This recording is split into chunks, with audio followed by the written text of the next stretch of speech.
Meine sehr geehrten Damen und Herren, jetzt geht das Mikro an. Danke.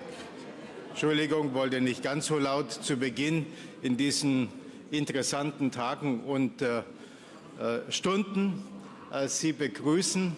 Aber die Verhältnisse erfordern auch eine Pünktlichkeit aus unserer Seite, weil andere Themen ebenfalls natürlich heute groß im Vordergrund stehen. Irgendwie war Beginn November in Deutschland immer ein Zeitpunkt, ein Zeitraum, in dem das eine oder andere Neue kam, überraschend. Und Sie werden verstehen, dass ich mich davon fernhalte, irgendwelche historischen Vergleiche zu ziehen, denn die können nur schiefgehen. Ich will das mal deswegen ganz pragmatisch und gut machen. Ich freue mich, dass Sie zur NATO Talk-Konferenz hier sind. Ich freue mich, dass wir eine Möglichkeit eines sicherheitspolitischen Readjustment für dieses Jahr haben. Wir sind in diesem Jahr mit sehr guten Themen und sehr guten Panels vorbereitet, um Sie einzuladen zur Diskussion. Aber die Keynote, die ist natürlich wichtig, weil sie den Punkt setzt für den gesamten Tag. Ich freue mich, dass trotz aller widrigen zeitlichen Umstände, die aus anderen Entscheidungen herrühren, Parlamentarische Staatssekretärin Siemtje Möller sich heute früh bei uns ist. Herzlich willkommen, liebe Frau Möller.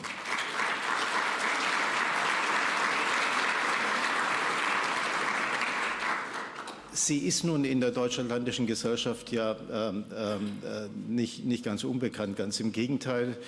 Ich freue mich, Sie auch in der Funktion als DAG-Vorstandsmitglied begrüßen zu können. Aber sie hat heute auch noch some other business.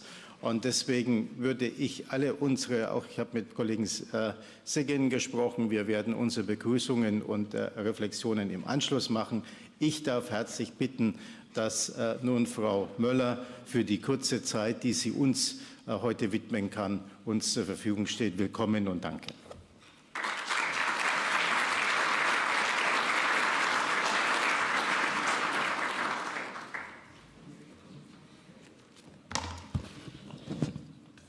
Moin.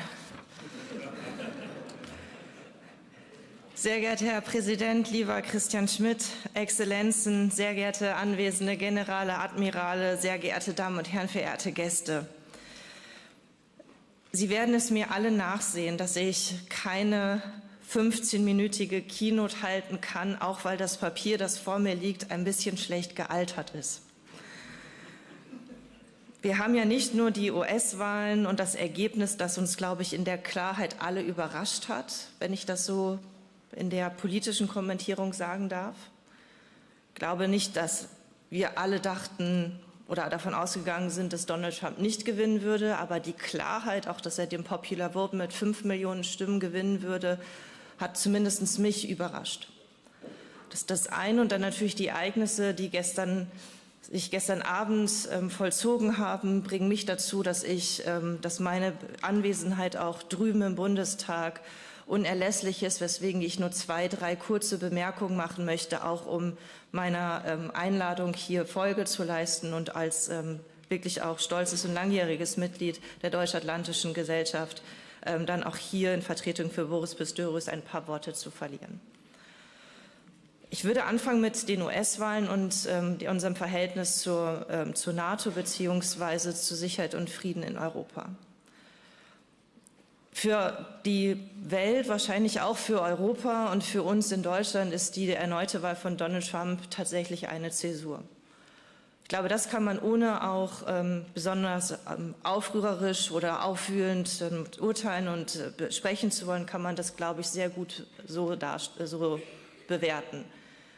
Wenn Donald Trump in seiner ersten Amtszeit noch einige Monate und Jahre brauchte, um sich einzuarbeiten, um auch zu verstehen, wie die internationalen Prozesse sind, ist jetzt mit der zweiten Amtszeit, die bevorsteht, ein gut vorbereitetes Team, das keine Einarbeitungszeit braucht und noch dazu alle machtpolitischen Instrumente in den USA fest in den Händen hält, mit der Mehrheit im Senat, mit der Mehrheit im Repräsentantenhaus, mit der Mehrheit im Supreme Court und dann eben auch mit einem erfahrenen und klar aufgestellten Team im Hintergrund.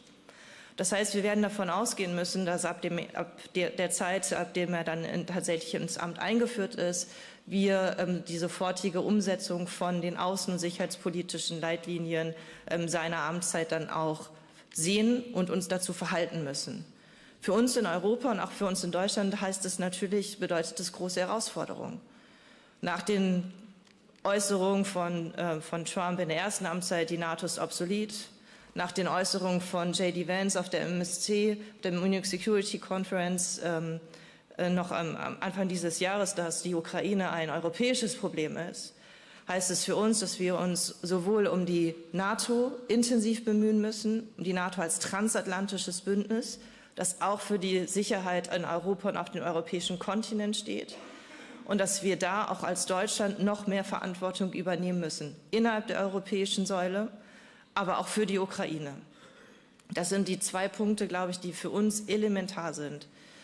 Mark Rutte hat gesagt, dass als neuer Generalsekretär, dass die NATO 3 Siege einfahren muss, beziehungsweise 3 Niederlagen einstecken kann. Und eine Niederlage wäre, wenn die Ukraine den Krieg verliert. Für uns, und das teilen wir, denke ich, alle gleichermaßen, dass wir wissen, dass der Angriff Putins sich zwar in der Ukraine vollzieht und die Ukraine den Blutzoll zahlt, aber der Angriff gilt nicht allein der Ukraine, sondern er gilt unserer Ordnung, der regelbasierten Ordnung, und am Ende geht es um Dominanz in der Welt. Und Putin hat uns, dem Westen, den Kampf angesagt. Und dementsprechend ist das, was stellvertretend in der Ukraine passiert, eine Kampfansage an uns als Westen. Und dementsprechend wäre eine Niederlage der Ukraine auch eine Niederlage von uns.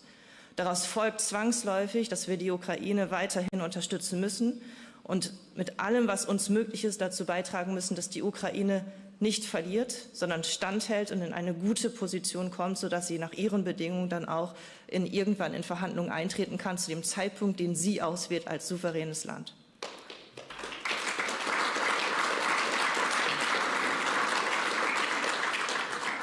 Der zweite Punkt ist, und dazu hat sich das BMVG auch aufgestellt, und da würde ich dann auch etwas jetzt wieder auf eine operative oder prozessuale Ebene zurückkommen. Die Analyse, dass Donald Trump bzw. Amerika, und das haben wir auch, Herr Minister, das haben wir auch immer sehr deutlich gemacht, es ist natürlich nicht unerheblich, wer Präsidentin oder Präsident geworden wäre.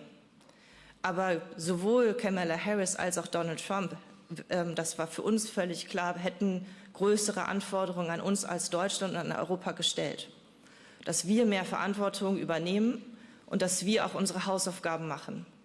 Deswegen hat das BMVG einen Ausschluss aus der nationalen Sicherheitsstrategie für uns festgelegt, dass wir sowohl die, in Anführungsstrichen, strategischen Dachdokumente verändert haben und festgelegt haben mit den verteidigungspolitischen Richtlinien, daraus niedergebrochen oder daraus als weiteren Ausschluss die Umorganisation und Neuaufstellung der Bundeswehr mit dem Fokus auf die Landes- und Bündnisverteidigung, der Aufstellung des operativen Führungskommandos, mit der Aufstellung der Brigade auch als Teil der Verteidigungslinien und der Abschreckungslinien der NATO. Und dann eben weiterhin, dass wir gesagt haben, wir legen alles, was wir haben, in die beschleunigte Beschaffung, sodass die Bundeswehr zu einer veränderten und einer verbesserten Ausstattung kommt. Denn eine starke und gut ausgestattete Bundeswehr, eine einsatzbereite, kriegstüchtige, um das Wort des Bundesministers zu verwenden, Bundeswehr bedeutet gleichermaßen ein starkes Bündnis, eine starke NATO und bedeutet eine Stärkung des Friedens und der Sicherheit für Europa. Wir haben deswegen ja nicht nur das Beschaffungsbeschleunigungsgesetz gemacht, sondern wir haben auch innerhalb der Beschaffungsorganisation bestimmte Weichen gestellt, sodass wir tatsächlich auch schneller in Beschaffung einsteigen und das Sondervermögen, das der Bundeskanzler zur Zeitenwende ausgelobt hat, auch verausgaben. Als ich 2017 angefangen habe im Bundestag, haben wir für den Einzelplan 14, für den Verteidigungsetat 37 Milliarden Euro ausgegeben. Wir sind jetzt bei mehr als dem Doppelten und das werden wir dieses Jahr zur Sicherheit und für unsere Sicherheit in Deutschland, innerhalb der NATO, innerhalb Europas ausgeben. Und ich finde, es ist ein richtig guter Weg und da müssen wir weitergehen.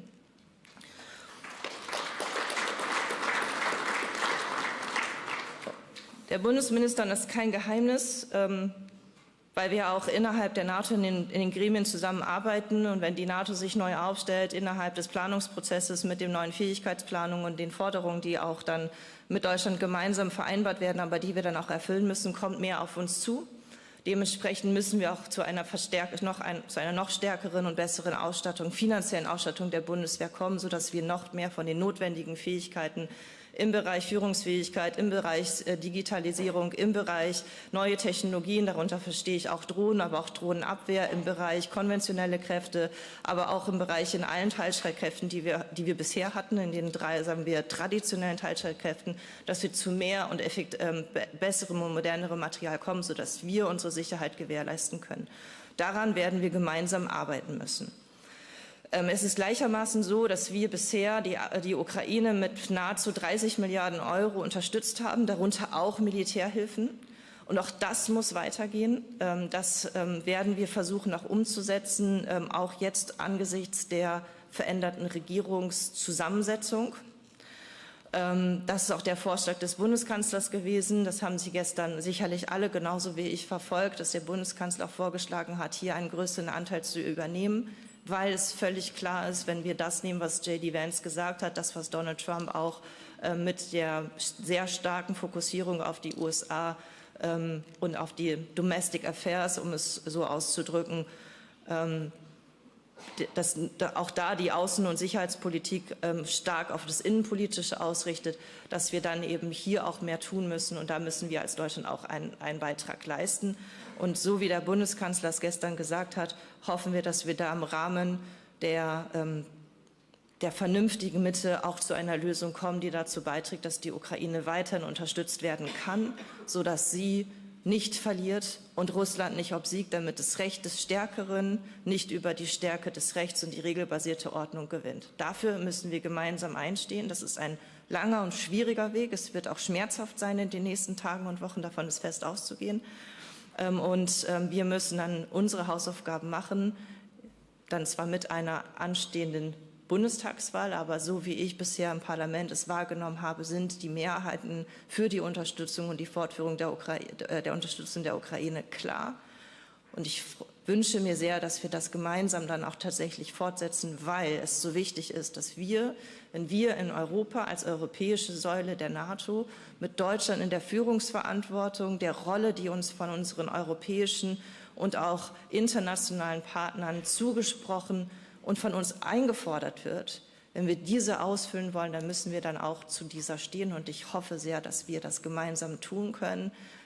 Und ich kann nur sagen, wir im BMVG stehen dafür bereit. Wir haben mit General Freuding einen äußerst erfahrenen General, der ja die gesamte Ukraine-Hilfe organisiert hat. Und wir möchten das sehr gerne weiterführen und freuen uns, wenn wir die Unterstützung sowohl aus der Bevölkerung als auch in der Bundesregierung, als auch dann aus der Mehrheit des Bundestages dann auch gemeinsam erarbeiten können. Ich würde es bei diesen Worten belassen. Sie werden es mir nachsehen, dass ich jetzt rüberflitze zum Bundestag, weil dort auch wichtige Debatten anstehen und es nicht klar ist, wie der Tag sich entwickeln wird, sodass ich dort dann eben auch meine Anwesenheit unabkömmlich ist. Ich danke für die Einladung, darf noch die besten Wünsche und Grüße von Boris Pistorius überbringen, der letztes Jahr die Konferenz auch eröffnet hat und in dessen Namen ich heute sprechen durfte und freue mich, Sie alle an der einen oder anderen Stelle wiederzusehen. Da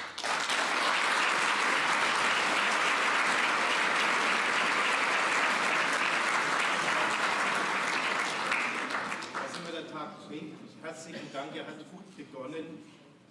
Hier ist die erste Medaille, die die Deutsch-Atlantische Gesellschaft neuerdings hat. Und die wollte ich doch gerne Ihnen widmen mit herzlichen Dank. Und weiterhin viel Erfolg bei der, wie sagten Sie, der Mitte der Vernunft? Vernünftigen Mitte.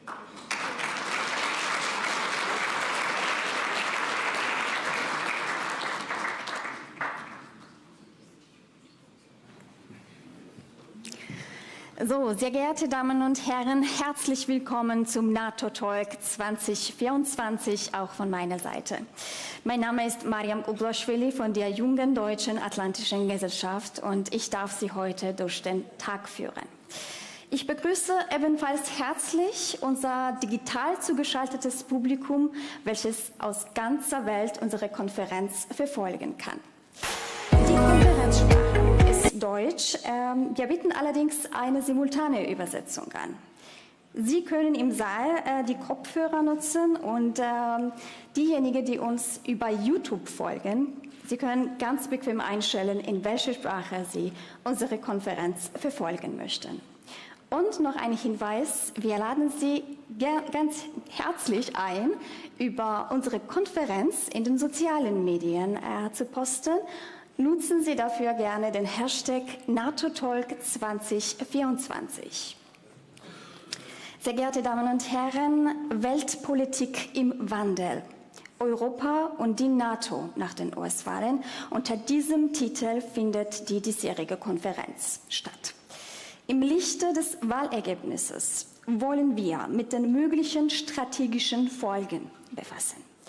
Es geht vor allem um deren Einfluss auf den Krieg Russlands gegen die Ukraine und weitere Unterstützung der USA, um den Umgang mit China und natürlich um die Ausrichtung der USA selbst. Zudem steht die hybride Kriegsführung von China und Russland im Fokus. Und schließlich sollen die politischen Folgen dieser Entwicklungen für Deutschland und für die Bundeswehr analysiert werden, einschließlich der Rolle Integrierte, Abschreckung und Verteidigung. Und natürlich würdigen wir heute auch das Jubiläum der NATO-Gründung. Meine sehr geehrten Damen und Herren, jetzt können wir gleich ein kurzes Video zeigen für Sie und danach geht gleich mit 2 Begrüßungen weiter.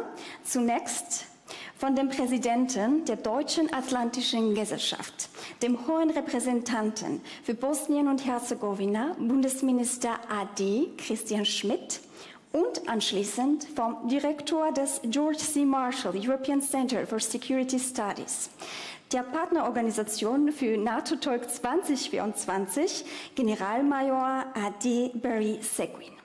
Nun schauen wir gleich das Video und danach bitte ich Herrn Christian Schmidt auf die Bühne. Vielen Dank.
Noch einmal herzlich willkommen. Sehr geehrte Damen und Herren, ich darf Exzellenzen, ich darf die Kolleginnen und Kollegen des Deutschen Bundestages, die nicht in der erwarteten Zahl heute hier sind, sondern natürlich andere Fragen heute zu besprechen haben, doch alle die begrüßen, die aus dem parlamentarischen Bereich, aus dem politischen Bereich kommen. Für den militärischen und politischen Bereich erlauben Sie mir, dass ich stellvertretend für Sie und uns alle Herrn General AD Klaus Naumann sehr herzlich begrüße. Vielen Dank, dass Sie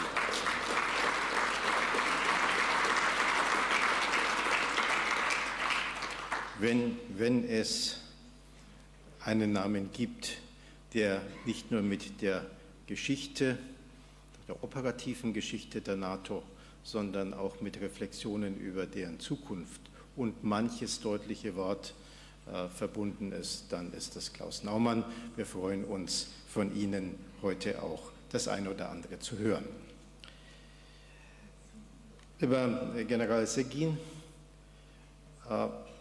meine sehr verehrten Damen und Herren, ich begrüße Sie nochmal herzlich zur NATO Talk-Konferenz der Deutschlandländischen Gesellschaft. Wie gesagt, im November immer in diesem Jahr und wie immer an historischer Stätte in Berlin. Ich freue mich, dass Sie so zahlreich erschienen sind, begrüße auch diejenigen, die unsere Konferenz am Livestream, am Bildschirm verfolgen. Das ist immer eine sehr gute Frequenz, die wir da erleben dürfen. Die NATO Talk-Konferenz der Deutschlandländischen Gesellschaft hat bereits Tradition. Der erste NATO Talk wurde im Jahr 2008 auch an dieser Stelle von der damaligen Bundeskanzlerin Angela Merkel eröffnet. Mittlerweile hat er seinen festen Platz unter den sicherheitspolitischen Veranstaltungen in der Hauptstadt. Er ist Teil unseres Programms, dazu beizutragen, das Verständnis in der Öffentlichkeit für die Bedeutung der transatlantischen Allianz für unsere Sicherheit zu festigen und ein Forum für den sicherheitspolitischen Dialog zu bieten. Und wir hatten prominente Hilfe und Unterstützung dabei. Nicht nur jetzt, gerade heute Vormittag, etwas kürzer als ursprünglich geplant, parlamentarische Staatssekretärin Siemtje Möller und sie insgesamt für die Verteidigungspolitik in der Bundesregierung und den Verteidigungsminister, die NATO-Generalsekretäre Jaap de Hoop-Scheffers, Anders Fogh Rasmussen, Jens Stoltenberg waren bei uns zu Gast, ebenso wie die Bundesminister der Verteidigung, Boris Pistorius, im letzten Jahr. Wir haben auch schon freundliche Signale vom neuen NATO-Generalsekretär erhalten, dass er heute in nicht ganz unkomplizierten, also in unfordernden Tagen, nachdem er am Montag ja bereits hier in der Hauptstadt war, dass er uns auf das kommende Jahr hin schon orientiert hat. Das nehmen wir mit großer Dankbarkeit wahr. In diesem Jahr also die Konferenz 2 Tage nach den Wahlen in den USA. Sie wird durch den Wahlausgang geprägt. Im Lichte des Wahlergebnisses werden wir mit den großen Herausforderungen befassen, die sich der NATO und Europa stellen. Russlands Vernichtungskrieg gegen die Ukraine, der Aufstieg Chinas zur Weltmacht, deren strategische Partnerschaft und nicht zu vergessen die sicherheitspolitische Lage im Nahen Osten, die in ihrer Dimension das Zeug auch dazu hat, auch geostrategische Fragestellungen mit aufzuwerfen. Ich will nur darauf hinweisen, dass wir zur Kenntnis genommen haben, dass die amerikanischen Partner mit Bodendefense, Luftverteidigung jetzt in der Region auch tätig und präsent sind. Das sind Hinweise für die Notwendigkeit, sich mit diesem Konflikt mehr zu befassen, als mit einer reinen regionalen Vorstellung, Fragestellung neben all den rechtlichen Fragen und humanitären Fragen, die evident aufgeworfen werden und die uns eigentlich nicht ruhig lassen können. Alle diese Faktoren haben weitreichende Folgen für die NATO, die Europäer und natürlich für die Sicherheitspolitik unseres Landes und auch die Bundeswehr. Ich will auf zwei Wegen dann zu den Fragestellungen kommen, die auch gerade schon angedeutet waren. Was erwartet uns Europäer von der neuen amerikanischen Administration, wenn sie denn im Amt ist? Man hat viele Erwartungen, soll ich sagen Befürchtungen und Feststellungen. Es gibt eine gewisse Kontinuität. Die Kritik, dass die Europäer weder vom Volumen noch von der Effizienz ihrer Verteidigungsbeiträge den Vorstellungen entsprechen, die wir zu Zeiten, ich will doch noch mal weit zurückgreifen, als wir das 3%-Ziel in der NATO hatten, zu Zeiten des Kalten Krieges, uns schwer tun, das 2%-Ziel zu erreichen. Und nicht umsonst hat ja auch Frau Möller, glaube ich, zu Recht appelliert daran, dass wir jetzt in aller Ruhe und Vernunft überlegen müssen, aus meiner Sicht, wie wir sicherstellen können, dass auch die Finanzierung, Unterstützung von Maßnahmen in die Ukraine insbesondere auch mit dem hohen deutschen Beitrag, wie er bisher war, fortgesetzt werden kann und vielleicht noch mehr. Dabei ist überhaupt noch nicht beantwortet, wie das, wie wir nun dankbar hören, langsam nicht aufgebrauchte, aber doch verplante Sondervermögen mit 100 Milliarden, was denn das 2%-Ziel danach ist. Wir hören selbst aus Kreisen der jetzigen Bundesregierung und der Haushälter, dass über die Jahre 2028, 2029 hinaus die Dinge wieder sehr offen sind. Und wir spüren alle, wenn wir zurückfallen würden in die 1,3%-Situation, dass das weder in unserem Interesse noch im Interesse der Stabilität des NATO-Bündnisses sein kann. Man muss die Fragen, die einem zurechtgestellt werden, auch beantworten können. Dann kann man mit anderen Fragestellungen, für die es gute Argumente für die eigene Position gibt, dann auch besser umgehen. Lassen Sie mich auch zur Kommunikation etwas sagen. Vielleicht ist auch der Wahlkampf in den USA, da bin ich kein Experte, man hat den Eindruck, durch eine gewisse Form einer robusten Kommunikation, die offensichtlich mehr aktiviert hat als anderes, mit entschieden worden. Aber auch wir müssen robuste Kommunikation machen. Ich lese, wir sind eine Organisation, die sich mit allen Themen nicht nur in der Hauptstadt, sondern auch in den Bundesländern beschäftigt. Ich lese da und dort von Vereinbarungen, Gedanken, Überlegungen, die insbesondere jetzt von der Gruppe Wagenknecht eingebracht werden, dass es die Besorgnis der Menschen über Hyperschallraketen in Europa angesprochen werden muss. Ja, das ist eine berechtigte Frage. Menschen haben, wenn wir uns erinnern an die Zeiten des sogenannten NATO-Doppelbeschlusses, auch aus da einige Erinnerungen. Aber ich bin schon schwer entsetzt, dass in der ganzen Diskussion, und ich kann leider auch die politische Kommunikation in den Medien nicht ausnehmen, über dieses Thema unkommentiert gesprochen wird, ohne daran zu erinnern, dass seit 2022 Hyperschallraketen in Europa stationiert sind, in Kaliningrad, auf klare Position, und die ist auch gar nicht vertuscht worden, der russischen Streitkräfte.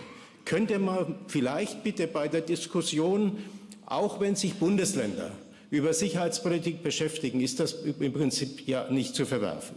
Aber ich bin immer fürs Faktuelle. Dann schon der Meinung, dass wir uns alle miteinander der politischen regionalen Taktik, Grundfragen der Sicherheit Europas und der Welt nicht opfern können und keinem falschen Zug hinterherfahren dürfen. Punkt.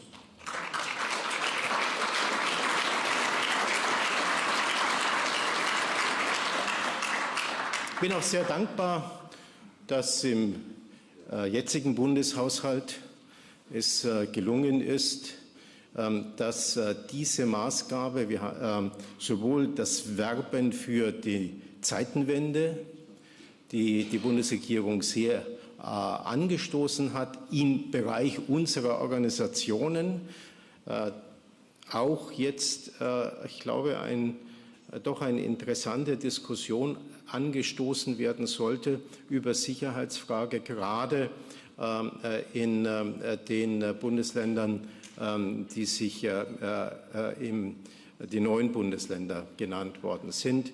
Wir sind ja nun am 7. November, gerade 2 Tage vor dem 35. Wiederkehr des Mauerfalls vom 9. November 1989. Und ich glaube, dass wir gut daran tun, wir danken dafür, dass es Geld ist, dass wir gut daran tun, Information zu machen. Nicht Propaganda, Information und die Fähigkeit zum eigenständigen politischen Urteil zu unterstützen. Das heißt, dass wir dankbar die Möglichkeit aufnehmen, in einer Kooperation mit der Bundeszentrale für politische Bildung hier insbesondere in diesen, für die dies interessiert, das ist nicht nur eine Exklusivität für die neuen Bundesländer, man findet auch genügend Arbeitsplatz und Arbeitsnotwendigkeit in den allen anderen 16 Bundesländern, aber dass wir uns mit unseren Mitteln, die wir bei der Deutsch-Atlantischen Gesellschaft haben, hier auch einbringen wollen. Wir müssen unter allen Umständen vermeiden, dass die Emotionalität und auch die Ideologie Überhand gewinnt über dem, was wirklich gegenwärtig zum Streite im wahrsten Sinne des Wortes steht.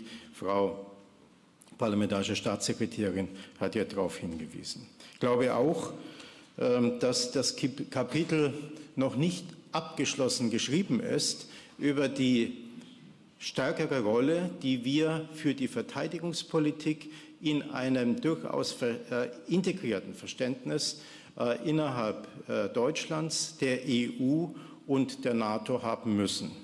Wir haben uns vor einigen Jahren an dieser Stelle beim NATO Talk über das Thema und den Begriff des Hirntods der NATO unterhalten. Ich habe ihn jetzt nicht mehr so sehr gehört. Das zeigt, dass offensichtlich doch noch eine ganze bemerkenswerte Bewegungen in der NATO sind. Aber ich will auch noch sagen, das führt zu nichts. Diese Erklärungen haben dann einen Sinn, wenn sie unterlegt werden mit Vorschlägen, wie man das ändern kann. Ja, wir haben auch in unserem Lande eine Diskussion, wir sind ein klein wenig ausgewichen. Wir wussten, dass strategische Autonomie ein Begriff ist, der im Französischen leichter zu übersetzen ist anscheinend oder begrifflich verständlich ist als in Deutschland. Strategische Autonomie war für uns immer auch verbunden mit der Frage, dass wir im transatlantischen Bündnis einen Teil zum Gelingen beitragen sollten. Ich glaube, dass wir allerdings, es geht nicht um strategische Autonomie heute, aber ich glaube, dass wir alle spüren, dass die Aufgabe an uns mit dem schönen Satz, den ich immer wieder gerne zitiere, den der vormalige Bundesverteidigungsminister Volker Rühe zu seiner Zeit geprägt hatte, separable but not separate, dass wir uns in unserer eigenen politischen Agenda in diesem Lande und in Europa selbst die Prioritätenliste etwas neu definieren. Sicherheitspolitik ist kein nice to have, Sicherheitspolitik ist ein need to exist und to continue. Und das heißt für uns, dass wir auch eine stärkere öffentliche Diskussion über diese Frage führen müssen und wollten und sollten. Bis hin zu der Frage, welche Übergriffe aus den bewaffneten Konflikten, insbesondere in der Ukraine, auch auf andere NATO-Mitgliedstaaten kommen können. Wir hatten anlässlich des Gedenkens oder der Erinnerung an 75 Jahre NATO ja vor einigen Wochen vor einigen Monaten im April zusammen mit der damaligen Ministerpräsidentin von Estland, Kaja Kallas, und dem Premierminister Montenegros, Mikis Bajic, eine hochinteressante Diskussion. Frau Kallas, die, wie Sie wissen, ja jetzt zur Hohen Repräsentantin und Vizepräsidentin der Europäischen Kommission für Außenpolitik nominiert ist und designiert ist, gegenwärtig durch die Gespräche im Europäischen Parlament geht, mit jemandem, der, meine ich, durchaus auch sieht, wie die Notwendigkeiten für uns sind, als jemand, der aus den baltischen Staaten kommt und die Unmittelbarkeit von Übergriffigkeiten immer in seinem Denken mit beinhaltet hat. Dass der neue Verteidigungskommissar der EU dann gerade der Nachbar ist, ein Litauer als Kommissar, Herr Kubilius, ein erfahrener Politiker und Mitglied des Europäischen Parlaments, auch früher Ministerpräsident seines Landes, lässt uns in diesen Fragen auch erwarten, dass hier deutliche Worte mitgesetzt werden. Auch die Frage, die man seit Jahrzehnten haben kann, wie verhält sich eigentlich die europäische Sicherheitspolitik zur NATO? Da lassen sich Seminare darüber abhalten, da kann man Meinungen haben und kommt schnell zu Schlüssen. Manchmal stellt man allerdings fest, dass die Praxis dem sehr hinterherhinkt. Wir üben das in dem Sinne, wir praktizieren das, dass wir beides gemeinsam sehen. Jetzt muss ich fast sagen, in der Person dessen, der für die Deutsch-Atlantische Gesellschaft heute diesen heutigen Kongress vorbereitet, konzipiert und geführt hat, mit General Heiner Braus, ist ja gerade jemand da, der beide Seiten der NATO und der europäischen Sicherheits- und Verteidigungspolitik mitkennt. Wir wollen bitte genau deswegen auch von dieser Zusammenarbeit mit profitieren. Das gibt mir die Gelegenheit, nochmal zu danken für die beiden Schriften, die wir Ihnen heute vorlegen dürfen. Das ist zum einen 75 Jahre NATO, Jahrzehnte einer einzigartigen transatlantischen Sicherheitspartnerschaft, geschrieben von Klaus Naumann. Und Klaus Naumann wäre nicht Klaus Naumann, wenn er nicht einen Epilog angefügt hätte, der nicht nur die 75 Jahre, sondern im Prinzip auch den Blick auf die kommenden Jahre mit darstellt und beleuchtet. NATO 75, Entwicklungen, Erfolge, Herausforderungen, die Broschüre, die von General Braus verfasst, basierend auf einem Update von der Schrift, die wir zur NATO 2030, zu wissen, zu diesem Ersatzbegrifflichkeiten für eine damals nicht entwickelte NATO-Strategie sich entwickelt hat, mit weiteren wichtigen Elementen dazu.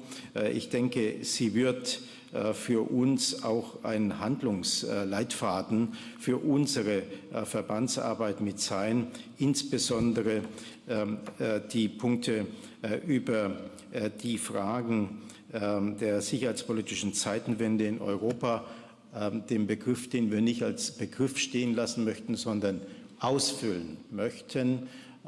Und da sind eine ganze Reihe von konkreten Anregungen, Diskussionsgrundlagen mit da, die wir mit den Bürgerinnen und Bürgern besprechen möchten. Da bin ich wieder bei meiner Werbung dafür, dass NATO ein Thema der Bürger ist und nicht ein Thema der Offizierscasinos. Da wird es gelebt. Politisch muss es umgesetzt werden. Es muss parlamentarisch begleitet werden. Mit Karl Lammers sitzt hier jemand, der jahrelang die NATO-politische Komponente in der Parlamentarischen Versammlung begleitet hat. Ich bedanke mich sehr schon jetzt bei allen, die auf den Panels mit dabei sind heute.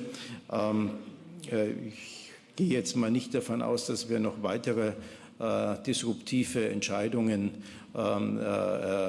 mitbekommen, sondern dass wir eher die sein sollten, die ein Stück konstruktiven Beitrag für die Gemeinsamkeiten mit nennen sollten. Es gab ja 1982 jetzt dann doch ein kleiner Begriff in die Geschichtskiste.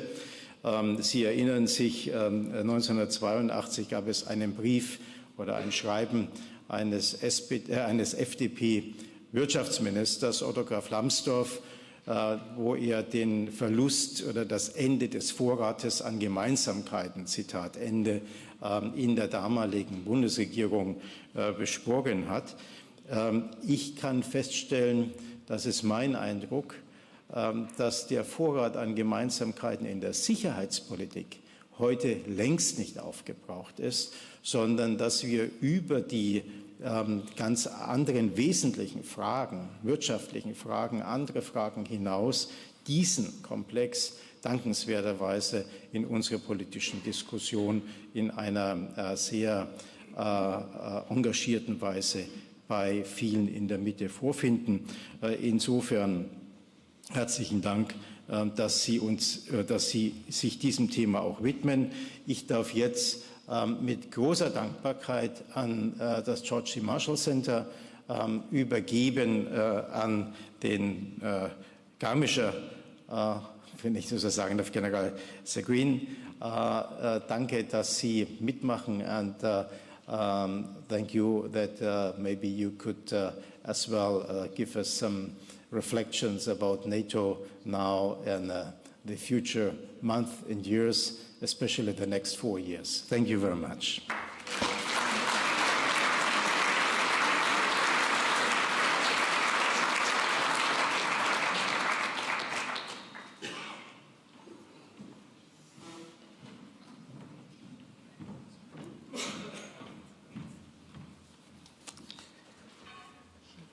Grüß Gott, Servus von Bayern, ja. Letztes Jahr, ich habe gesagt, ich will Deutsch lernen. Und ich habe viel in Deutsch gelernt, aber nicht genug für dieses Forum. So, ich muss Englisch sprechen. Entschuldigung, aber Sie haben die Headset für Deutsch, ja? Guten Morgen.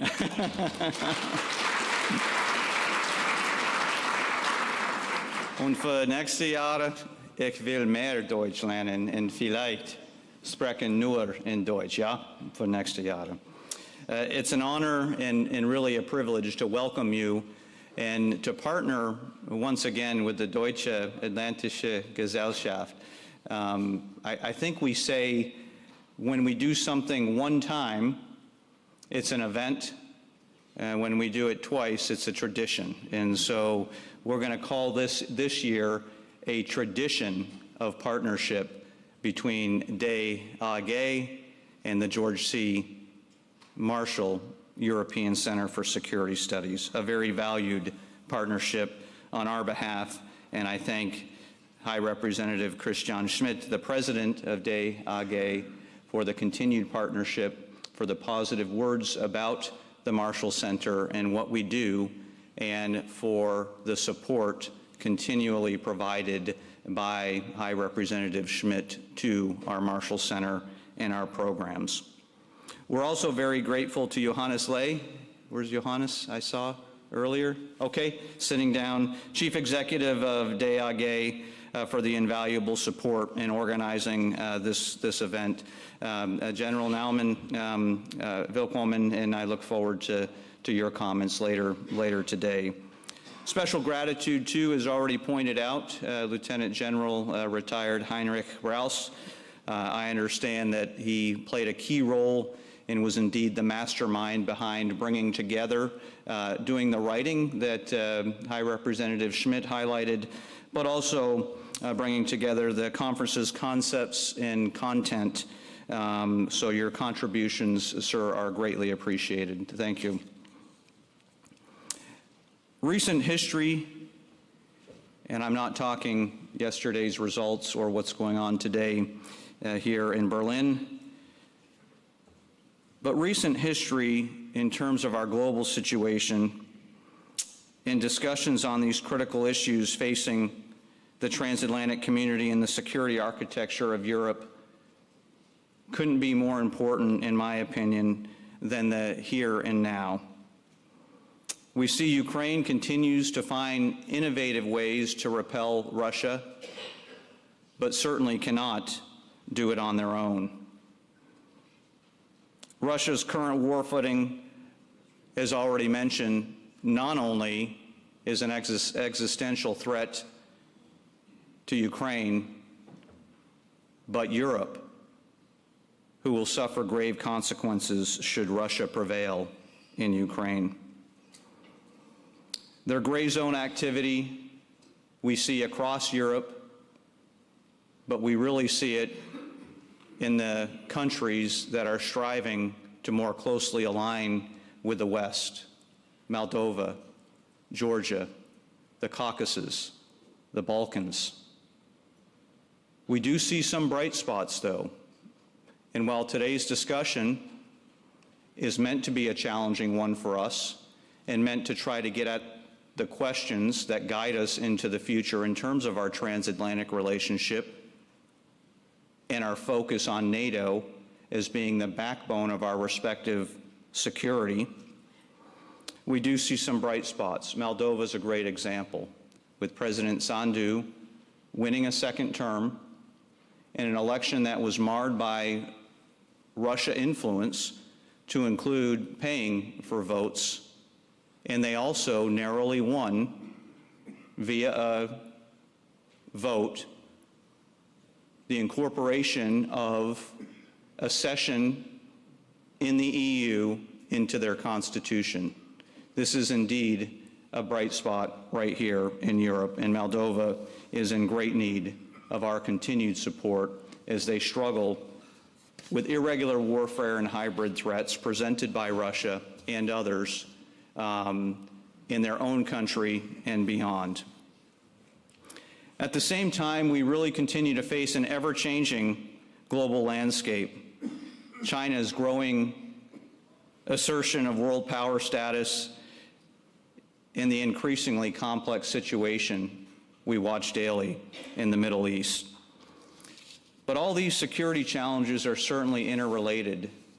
We can get caught up in the here and now, but we have to keep a broader perspective across the many security challenges that threaten our common values.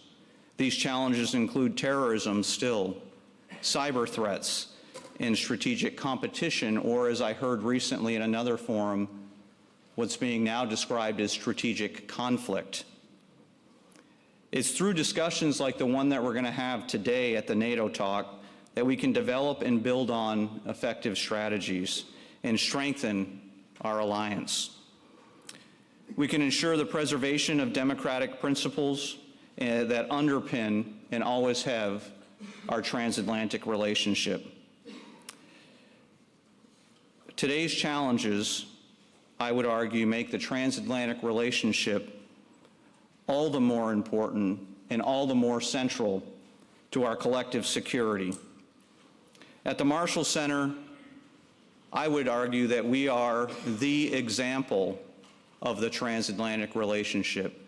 We are a unique German-American partnership, celebrating 31 years this year. We continue with our mission to educate, engage, and empower security partners to collectively affect regional, transnational, and global security challenges. We represent, I believe, the best of the transatlantic relationship, and that which we must maintain. As a unique German-American partnership and trusted global network, we must promote common values that we, the United States and Germany, share and are committed to, regardless of political change. The values of democracy, freedom, good governance, rule of law, peace and security, conflict prevention and resolution, and yes, human rights.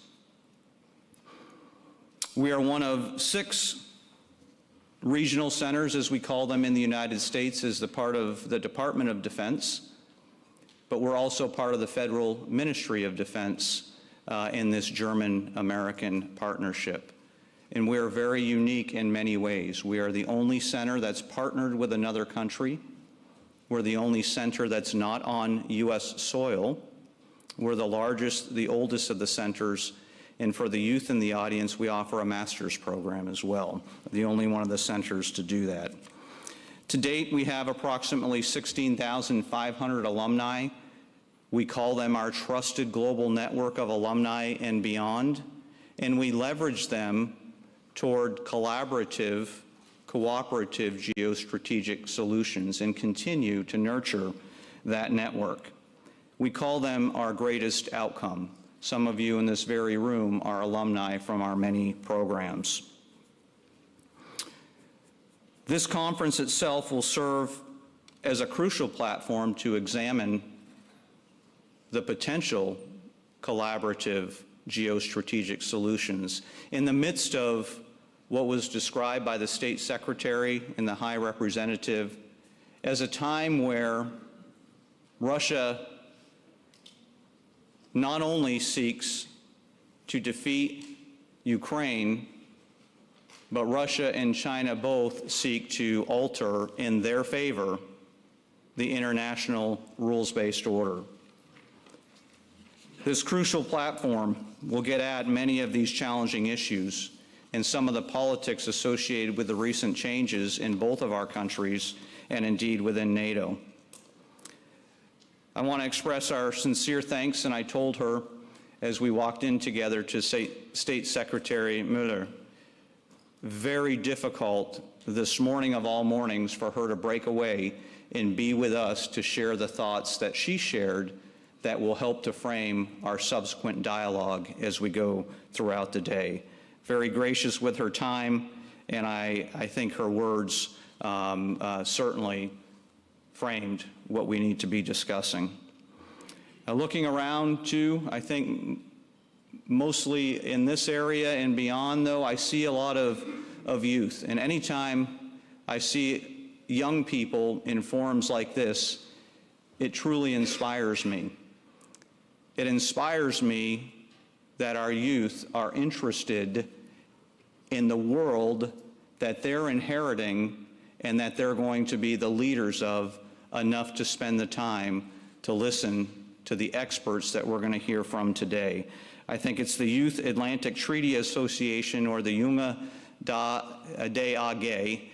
Welcome to you all. Thank you for the priority you place on the important issues of our day and not on self. And thank you for the time that you're spending with us.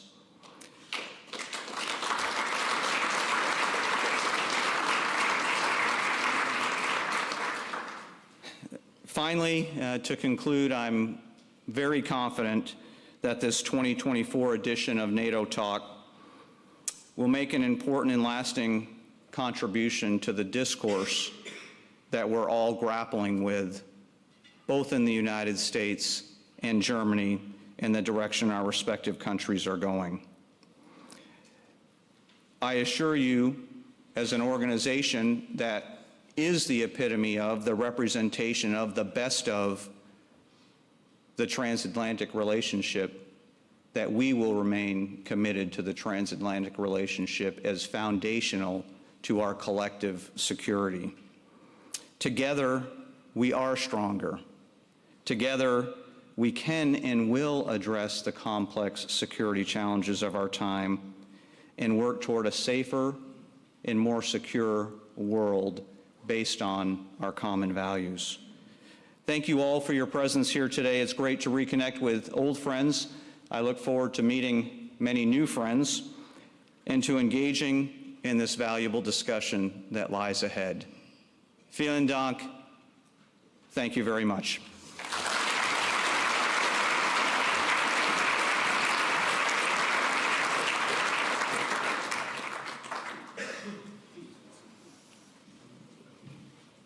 Damen und Herren, wir machen direkt weiter.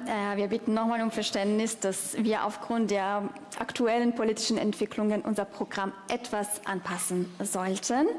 Und ich freue mich sehr, unser erstes Panel anzukündigen.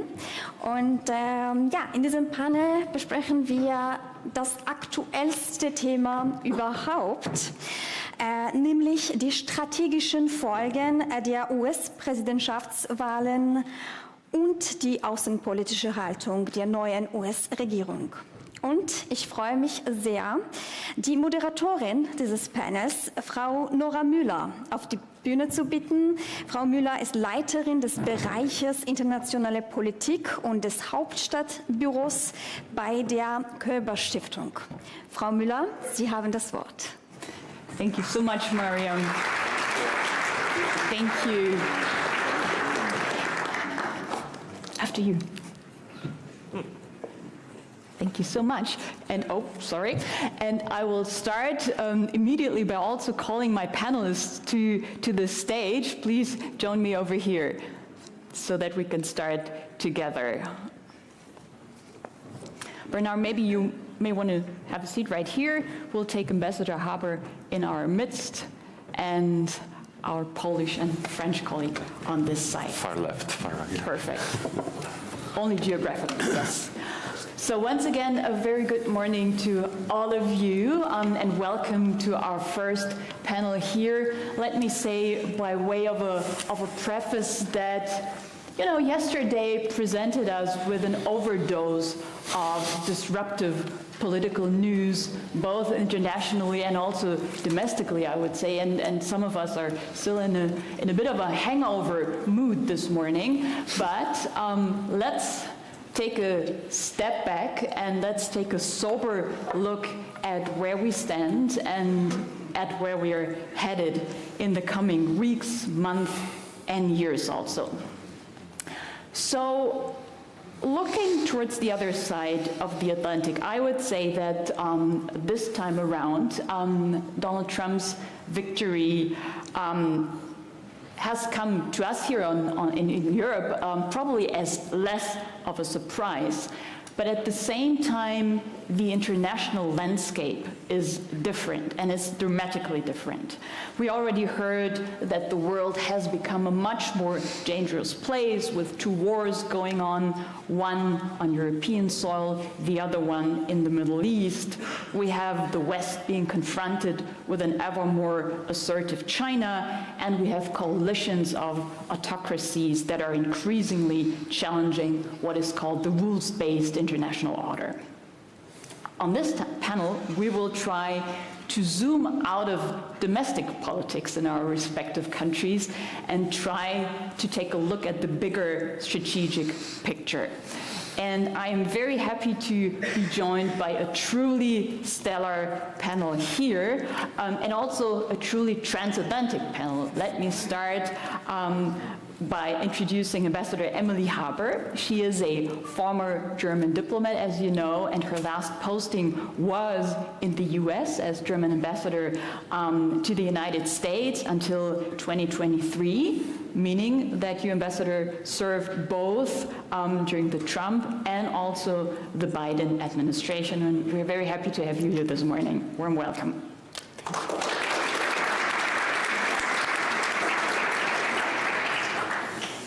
Also with us is Michal Baranowski. He's the managing director of GMF East. He's also the regional director of the German Marshall Fund, based in Europe's new center of gravity, I'm tempted to say, in Warsaw. Michal, welcome to Berlin. Thank you, Nora.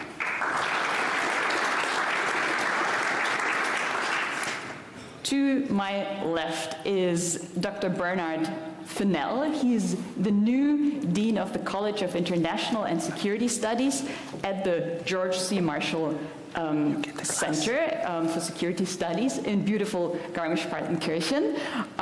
Before he joined the Marshall Center, he was a professor at the U.S. National War College in Washington, D.C., and his area of expertise is strategic competition, terrorism and irregular warfare, and military history. So that's quite a broad spectrum. Great to have you with us this morning. Welcome. Thank you. And then, geographically, on the far side of this panel is Camille Grand. Camille is a distinguished policy fellow at the European Center on Foreign Relations. Before that, he was a NATO official. He served as Assistant Secretary General for Defense Investment, and in his previous life back in Paris, he had different distinguished positions both in the government and also in the academia. And very importantly, he's also an alumnus of the Munich Young Leaders, a joint program of my organization, Körber Stiftung, and also the Munich Security Conference. Camille, fantastic to have you here in Berlin on this very eventful morning. So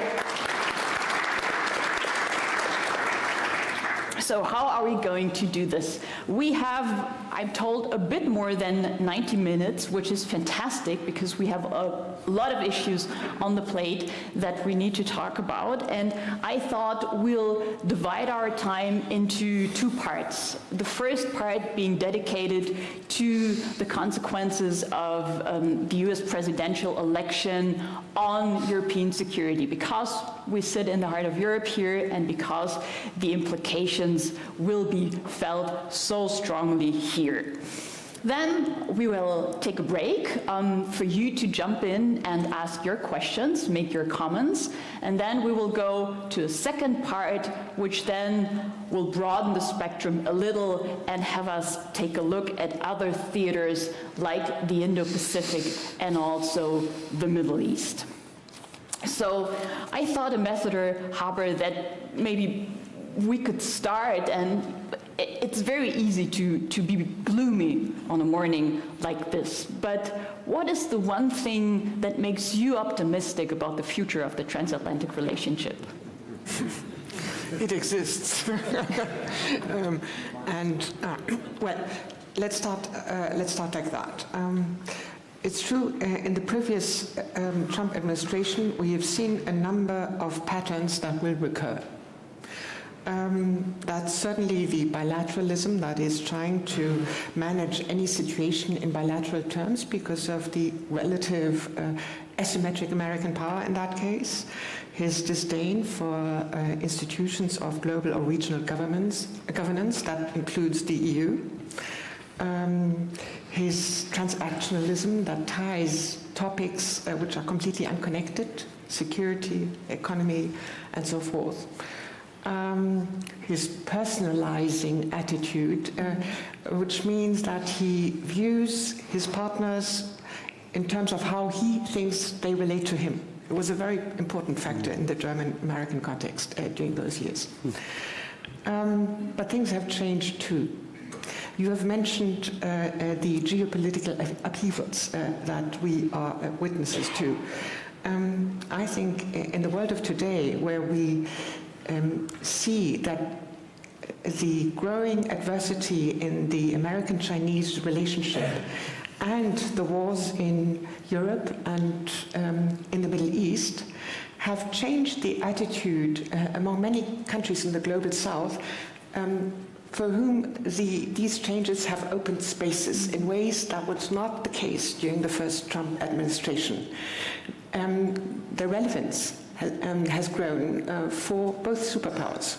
And it is very clear that they intend to exploit that. They intend to use the options they now have, and which they didn't have to the same degree in the previous administration. By the same token, things have changed for Europe as well, because the war in Russia has reminded American and German audiences to a degree the American security guarantee is important for Europe, and that President Trump, if he chooses to, has now an instrument that he can use to leverage political outcomes in ways that was not the case during the first administration. So much has changed, and I would advise all of us not to simply extrapolate the experiences we have made during 17 to 21 on decisions and developments that we see today, because you have to factor in the changes that have occurred in the meantime. And just to get you wrong, where was the optimism part? I'm always a great friend of soberly analyzing situations and then deciding how to cope with them. Thank you so much. Now the optimism part falls to you, Bernard. No, I should have started this question differently. On the campaign trail, Donald Trump has given us, I think, some indications when it comes to his foreign policy agenda. There is the issue of a potential peace deal to end the war in Ukraine. I could solve that in 24 hours. There is the continuous criticism of NATO, coupled with a threat not to defend those members who don't pay their dues. So if we look at this, what contours do you see of Trump's vision for America's role in European security? Okay. Easy question. I'll try not to speculate too much and try ground it in, I think, what are some broader dynamics and trends. So let me take just a moment back. NATO, one of the most successful alliances in the history of the world, 75 years, and yet it's been often challenged, right? I mean, we can go through NATO's history, and it's an endless series of crises, whether it's Skybolt or forward defense or nuclear command and control or the Vietnam War, the Iraq War, and so on. But nonetheless, there was always an ability, I think, to deal with the core issues because there was a shared sense of the external threat and a shared sense of values that bound the alliance together. And so that meant that issues that were about burden sharing, right, could be dealt with as internal bargaining kind of issues. The challenges that occurred from the United States, because the United States sometimes goes through periods of more commitment to multilateralism, sometimes to unilateralism, right? Those were also things which could be managed because they were about leadership structures and who would follow, who set the agendas going forward. Nonetheless, in a shared context of external threats. I think one of the challenges that we run into in the present era, and it's not just in the United States, it's across Europe as well, is that there's a very different threat perception from people in this kind of a room, this kind of an audience, people who are focused and committed to the transatlantic relationship, who have the shared values of the alliance, and many of our fellow citizens who, when they look at their daily lives, don't see Russia as the primary threat, right? They see immigration as the primary threat, deindustrialization as a crucial threat, the fact that they may not be expected to have incomes and careers that match those of their parents. First generation United States, right, where our children are probably going to be not as well off as their parents were for a variety of reasons. But the long and short of it is that it was always possible in the past to think about there being a political West in contrast to a political East. And we were organized around that. I think now the challenge is that there's a cross-cutting set of political debates. And what Donald Trump on the campaign trail, and what I suspect his administration will do going forward, is be focused on a different set of cleavages, less the political East versus political West, and more the political right and the political left. I don't know actually how that resolves itself into a NATO or transatlantic debate. It depends, of course, on what happens here in Europe. I don't want to get too much into domestic politics, but let us just posit for a moment that in the parliamentary elections that you're going to have here in Germany coming up, there was a similar result to what we saw in the United States. And now perhaps right-wing parties have a strong lead. Imagine if the elections in France had gone differently as well, and the Rassemblement National, Le Pen party, had won. What would that look like? Well, I mean, one could imagine a Republican party in the United States, a Le Peniste party in France, and AfD, right, doing quite well as a shared values. It would be very different to have shared values. But of course, if we end up in situations where the left becomes dominant in Europe and the right in the United States, or vice versa, then I suspect we'll see a great deal of tensions. And so I think we are in a new world where it's no longer just about how we deal with this shared set of threats, but it's about the fact that there's fundamental debates over what we ought to be frightened of and dealing with as a community. Thank you so much. I can very much relate also to your point of kind of the collapse between different policy fields. There is no longer only foreign policy, and there is no longer only domestic policies. So these two are interconnected, and when we follow along that train of thought, it all boils down again to the issue of transatlantic burden sharing, right? If one of the defining traits of the Trump II administration is again the issue of transactionalism, I think we as Europeans have to think hard what kind of offers we can put on the table. So I wanted to ask you, Bernard, what your advice to us Europeans would be. I mean, what could this package of offers look like, and what could be attractive to a Trump II administration? Yeah, I see, this is where I'm not sure I have an answer. And the reason is because I think this is a more fundamental issue. This isn't just a burden-sharing issue. I think this is the way it's been understood in Europe very much, that the Trump critique of the alliance is that the Europeans don't spend enough, and that has certainly been a major theme, no doubt.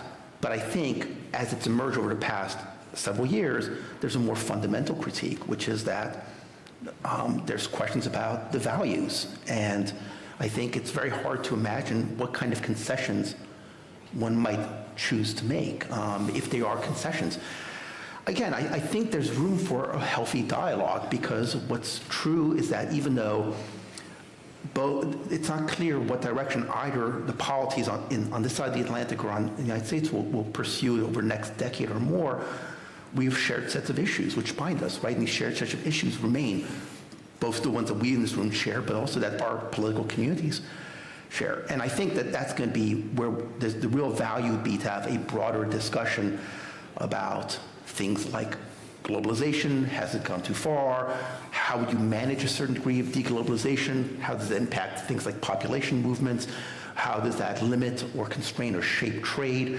And I'd say that instead of thinking about narrow transactions, here's a bargain, here I can give this one thing and get this one thing, I think there needs to be a broader rethinking of the foundations on which we want to build the next 75 years of transatlantic relations. Thanks very much for this thought. So it's not only about transactionalism, but what you're saying is we also need a new transatlantic dialogue about the fundamental values. I know that Ambassador Haber wants to jump in very quickly, and then I want to move over to Camille and Michal. Yeah, I apologize for that. I really want to jump in because I'm very blunt now.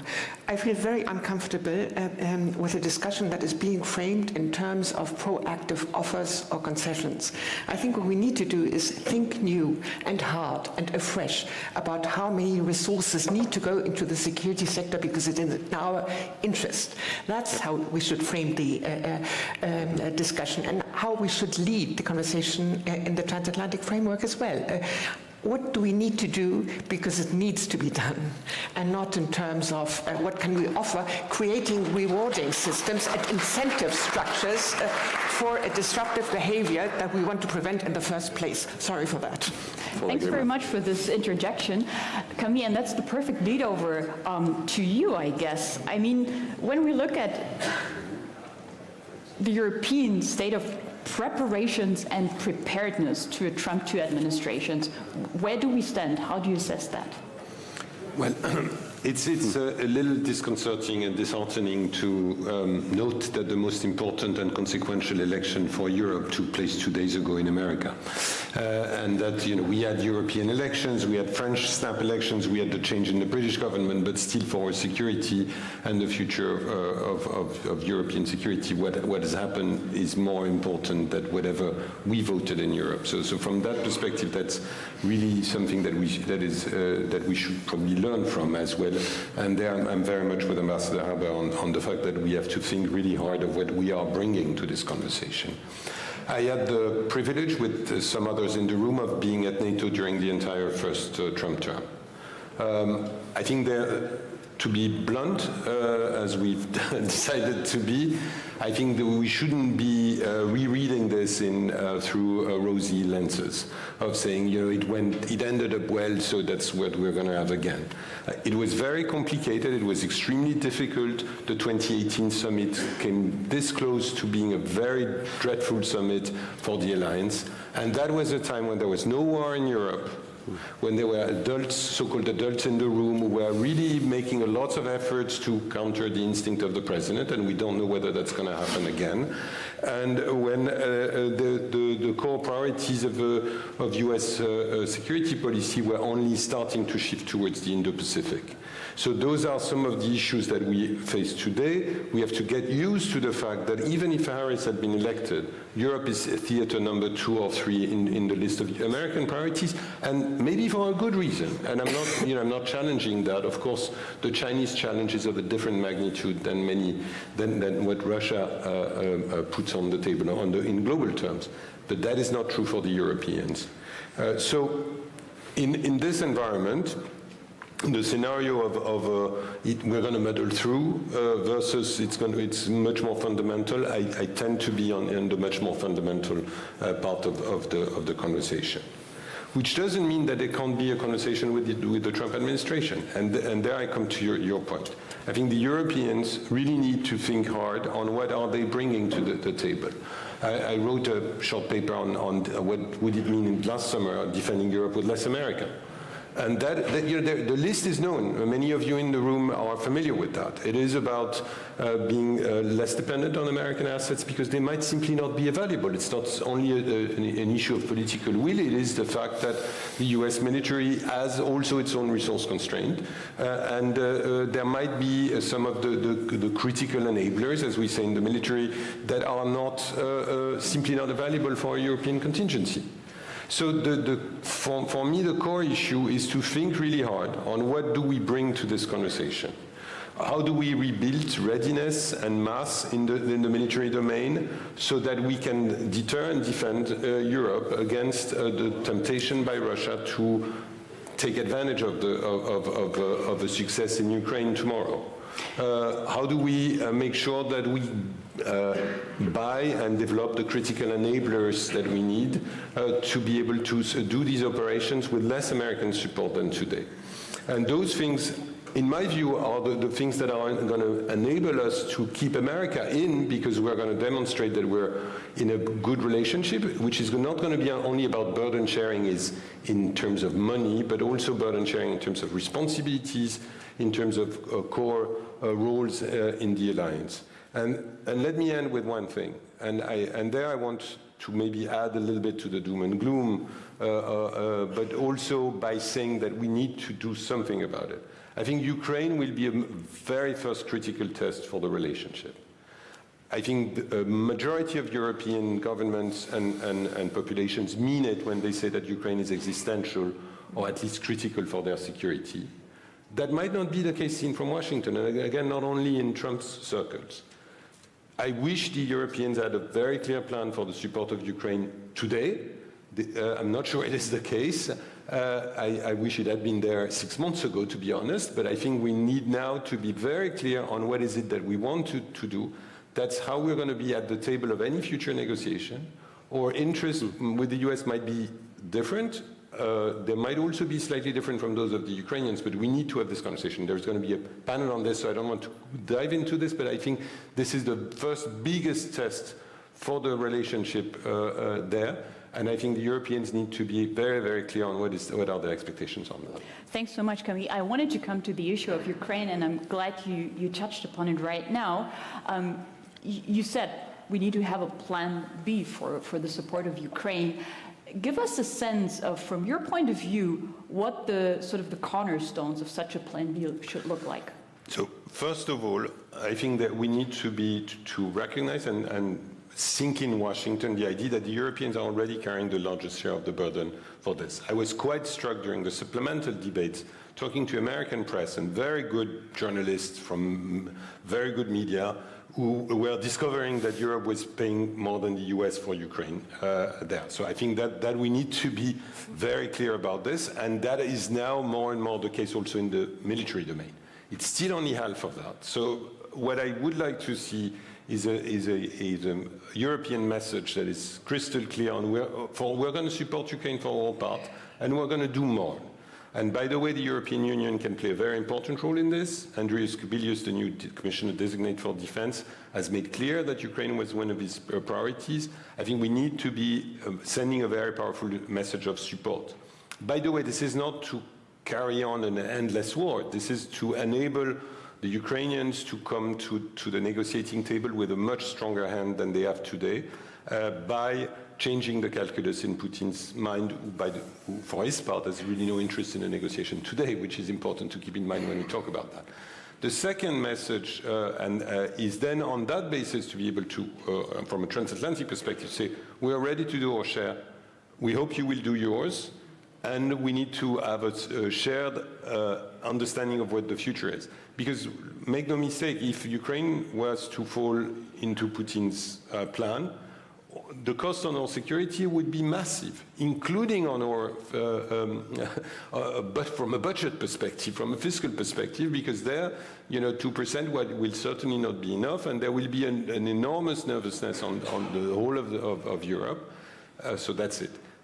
Maybe one last thing, which is what should can the Europeans add something to this conversation? Of course, some of the most critical weapon systems were delivered by the US.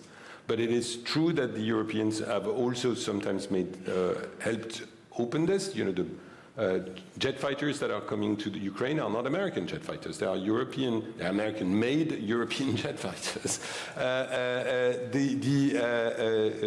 Some of the long-range strike systems are French and British, and they are being delivered. I think we need to be able and willing to take a little more risk, because this is how you change the calculus for Vladimir Putin. Camille, thanks very much. Michal, let's move over to Warsaw. I would imagine that in Warsaw, the conversation about the results of the US presidential election is a bit more different and differentiated maybe than in other European capitals. Give us a sense of what people say about the risks and challenges, but also the opportunities potentially. Mm-hmm. Thank you, Narayan. It's wonderful to be here on this very interesting morning in Berlin. You would think so, and I would say not so much. I think that's the striking element of this election, and perhaps the understanding of Tusk's government, that on the surface the response is very calm, predictable, diplomatic. We'll deal with whoever is in charge of the next administration. We have contacts on the Republican side. The previous relationship with the previous Trump administration was good. We are spending 4.3% on defense. We'll be spending 4.7%. We are all fine. This is not what we are talking about behind closed doors. Behind closed doors, the concerns are frankly similar to what I hear in this room. And I will go into details. There is, of course, Trump's approach to Ukraine, Trump's approach to European Union on trade, Trump's approach to NATO. We'll unpack all this. But the biggest message, and frankly a message that I would love to engage the audience here, our panel, is from this election, is that Europe needs to grow up geopolitically. And not grow up geopolitically because we need to trade something with Trump. And here I again very much agree with you, Ambassador. We are not doing this so we are nice to Americans. We are doing this because we need to take care of our security, Ukraine's security, in this totally new moment. Now, even if it's not as fundamental as a change as many of us worry about. And then the question for Warsaw is actually, and this is strikingly, Prime Minister Tusk is talking about this on Twitter, which is a bit of a new quality in Polish foreign policy communication with US, when it was all very nice, very packaged in niceties. But the conversations in also behind closed doors is about what can we do as Europeans. And You very nicely pointed on the center of gravity moving to the east, maybe, hopefully, certainly when it comes to understanding the threat and understanding that we need to step up. And in security terms, we are. And then the question is, can we do this Europe-wide? I'm struck when I hear Camille and frankly other French colleagues. I would agree with everything Camille said. Not That's only a rare because moment. he's brilliant colleague, but the view is becoming so similar. I don't come from a region or Warsaw where strategic European autonomy is the most popular concept, and we would still not frame it this way, but the answer we think is very much in the European pillar of European defense, European pillar of NATO, and something that we are working on even together. The question then from Warsaw is, frankly, do we have other partners? Do we have Paris with us, London, and what about Germany? What about Berlin? When I was arriving last night, before I read the news, I was hoping that we would be talking here about what Germany can bring into European leadership. There is certainly a desire for it in Warsaw. And I think we need an answer, frankly. And the time is short. You know, Europe needs to grow up, and quickly, I would say. I also agree that the tests will come very, very quickly from Trump administration.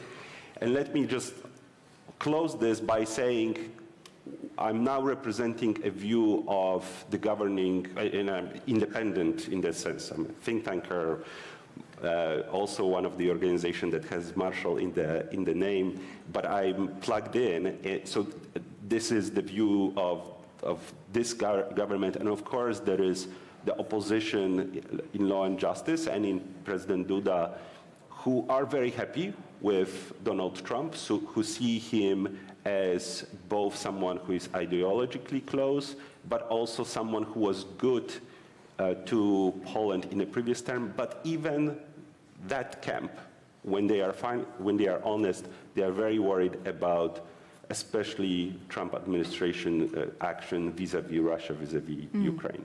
Super interesting point. Let me follow on that point a little further, Michal. So we heard a lot of convergence from you. European convergence, I mean. Now, as we speak, European leaders, not only EU, but European leaders, are meeting for the EPC summit in Budapest. Yeah. So I think the question on the table is really, will a Trump administration really kind of serve the function that you just mentioned, kind of being the glue that keeps Europeans together? Or isn't there also a scenario in which it is a wedge that drives, talking about the European Union now, that drives this already divided union farther apart? And we've seen that, we've been there, New Europe, Old Europe. So how do you see that? I see little evidence that Trump administration can be a glue that brings us closer together, unless we, Europeans, choose to do that. Ambassador Habeck knows this, I'm sure, the best, but it's the bilateralization of relationship is another very clear element. There are also, you mentioned that the EPC will be meeting in Budapest. There are colleagues in Europe that are so happy with this election, and those Big are not plans for the future, we read on Twitter. There you go. And that's not the voices that drive for European unity. We also have, there will be, I think, the impact of this election on European security will be not only in the policies, but also both in the quality of American democracy and in its relations with our right-wing, perhaps somewhat populist parties. So I think we stick together only if we choose to stick together. And frankly, I think we need to be, I don't see this division into New Europe, Old Europe. I worry that if we don't very quickly coalesce on a group and an European response, there will be a pressure from various capitals. I think President Macron was one of the first European leaders to call Donald Trump, to build relations bilaterally rather than collectively. Camille wants to come in very quickly, then I want to go to Bernard, and then I would like to open it for your questions. Just to add to this, one thought. I think the issue is it's going to be extraordinarily difficult to have a single European response, and if only, Viktor Orban and a few others will not allow a powerful single EU message or anything of the sort. Having said this, I think it is really important that it is a coordinated approach from the like-minded countries. Exactly. And this is, it was very good that in spite of the busy political days, Chancellor Scholz and President Macron spoke yesterday. I wish they had been also speaking with with Prime Minister Tusk, with others. I think there are a number of key players. The UK is now back fully into the European conversation, and that's really important to have them part of this conversation. I think there are countries in the north, the Nordics, are jointly doing more for Ukraine than France, and they should be part of this conversation. I think that really makes it really important. And we also have new leadership in Brussels, and I land on that, both with the new NATO Secretary General, a new leadership in the EU. That is an opportunity for having, if not a unified, at least a shared message on some of the core issues that are in front of us. I take that this is a Franco-German issue here, because Ambassador Haber wanted to jump in as well. No, I totally agree. I just want to say the pattern during the first Trump administration was a permanent competition of European member states in Washington to be in the limelight. And I don't recall how often I heard from my American interlocutors in the administration, well, that's not what the country X or country Z says, because they're lobbying against that.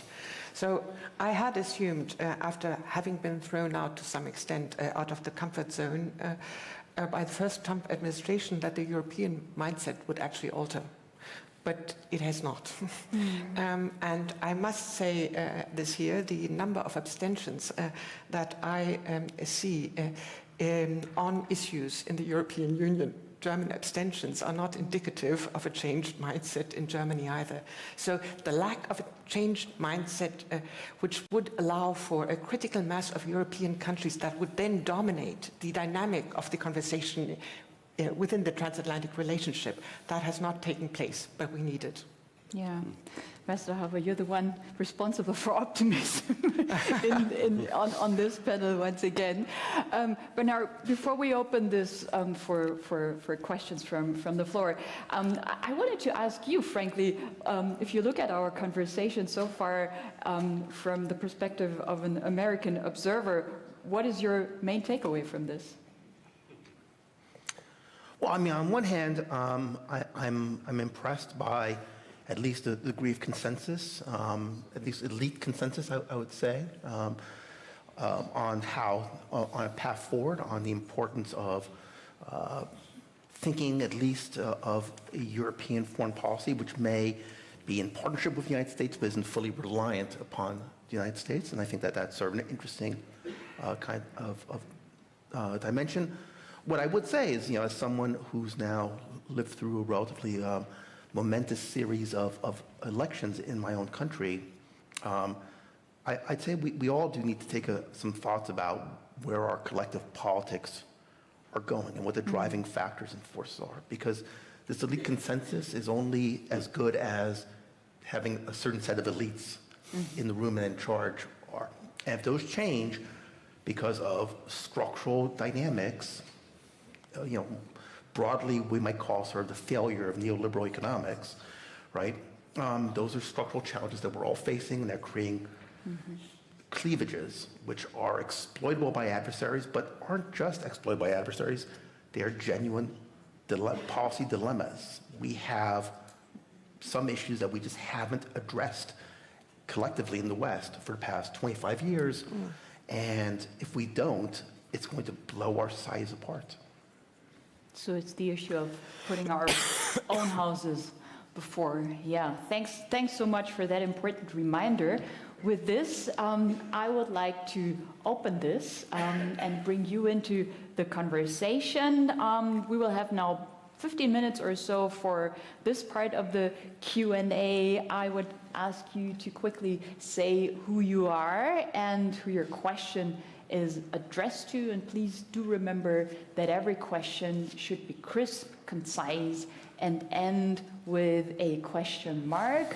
I'm looking against the light here, so I don't recognize all of you, so I'll just point to the lady who raises her hand over here.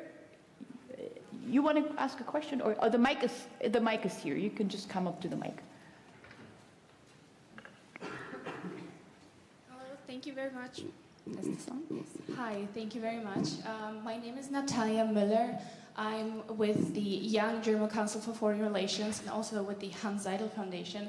And as someone who is speaking from the youth perspective and who's, well, actually all collective futures are being decided today, I just want to know, why have we failed to achieve this change of mindset that has been mentioned on this panel? Because I, as the youth of tomorrow, am getting tired of politicians fumbling our collective futures with the policies that are affecting our futures today. And I just want to know, what more will it take? We have seen Donald Trump won for 4 years, fail to address our security issues. We have seen Vladimir Putin attack our very values for more than 3 years, I would say now, because the war has not started in 2022. It has started in 2024. And I just want to know why our governments are still not decisive enough to actually address the issues that we are talking about today, and what more will it take for us finally to come together and address these issues as a collective. And my question goes to all. Thank you very much. Thank you very much.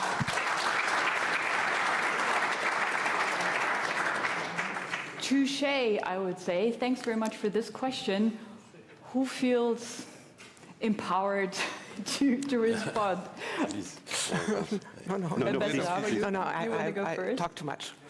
No, please. No, but I think we all have strong feelings about this. I mean, for me, the reality, and that is not, I think, specific to any country. I mean, some do a little better than others, but there are two things that I think are, for me, striking. How slowly we move away from old thinking. You know, it took 10 years to recognize that Russia was changing from, you know, we had a Munich Security Conference speech in 2008 or 7, if my recollection is correct, from Vladimir Putin saying, basically, I don't like the post-Cold War order and it needs to be changed. We didn't pay attention. We had Georgia. We had Ukraine 2014. We had the unraveling of arms control. And we were still trying to sell the same narrative from the 1990s, not only in Berlin, but also in Paris, and to a large extent in Brussels, both NATO and EU, and in Washington. So I think that's a problem, because which is the heritage of the previous time, which we tend to like or hope to go back to. And there is no going back to the previous time. It might be different. We might try for a peaceful settlement and all of that, but that's not going to go back to the wonderful days of peaceful relationship there. So that's one element, and obviously politicians don't like those moments where things change very rapidly there. And the same applies to a certain extent to the transatlantic relationship. You know, the one thing I give credit to Trump is that he echoes a very strong feeling in the American public that many of us in Europe have failed to see, only wanting it to blame it on Trump, to say, oh, Trump is making all these bizarre statements, but he doesn't have a strong echo with the public. The public is concerned with the degree of American commitment, with American taxpayers' money being spent on things that are not a priority for them, and so on and so forth. So I think if we could be much more honest about what the state of play, then we could start a much more honest conversation on how do we react to that. Thanks very much. Professor Haber, if you don't mind, I would also throw that question into Bernard's court, because you also touched upon the issue of we need to listen to the people's grievances. So what would your response be to our colleague's question? Well, it's a challenge, right? Because there's all kinds of divides in our societies, generational divides, young people feeling that they've been betrayed by their elders, which I think certainly is true. But it's also been by the number of citizens in our countries who feel left behind by changes in the modern world. And so the grievances aren't just generational, they are also urban, rural, they're in various job categories and things, people were being outsourced. And so I think it's a much more fundamental conversation we need to have. And I think it begins at one level by saying, why is it that we aren't unified on the Russian threat? Okay, so I don't want to speak for future President, former President Trump, and I can't anyway, but look at one of his largest supporters, Tucker Carlson, famous news personality, Fox News and so on, openly and eagerly pro-Putin, pro-Russia, right? I mean, he thinks that it is a superior model. Now, I may disagree with that vehemently, but understanding how someone who's not a stupid man gets that, and it's easy to say, oh, it's just venality, he's being paid, and maybe he is, maybe he isn't. But I think there's more to it than that. And having a sense of what is it that is attractive about that alternative model is the first step in being able to understand how one might mitigate some of the negative consequences associated with it. So again, I think there is a crisis of confidence in elites. Some of it is quite well earned, and it behooves all of us to be creative in thinking about how we deal with these challenges. Thanks so much. If you agree, I would go back to the floor to collect some more questions and then bring you into the conversation again later on. So who wants to ask another question? Let me not disadvantage and disprivilege this side of the room. I think the lady in the third row was first. You go ahead.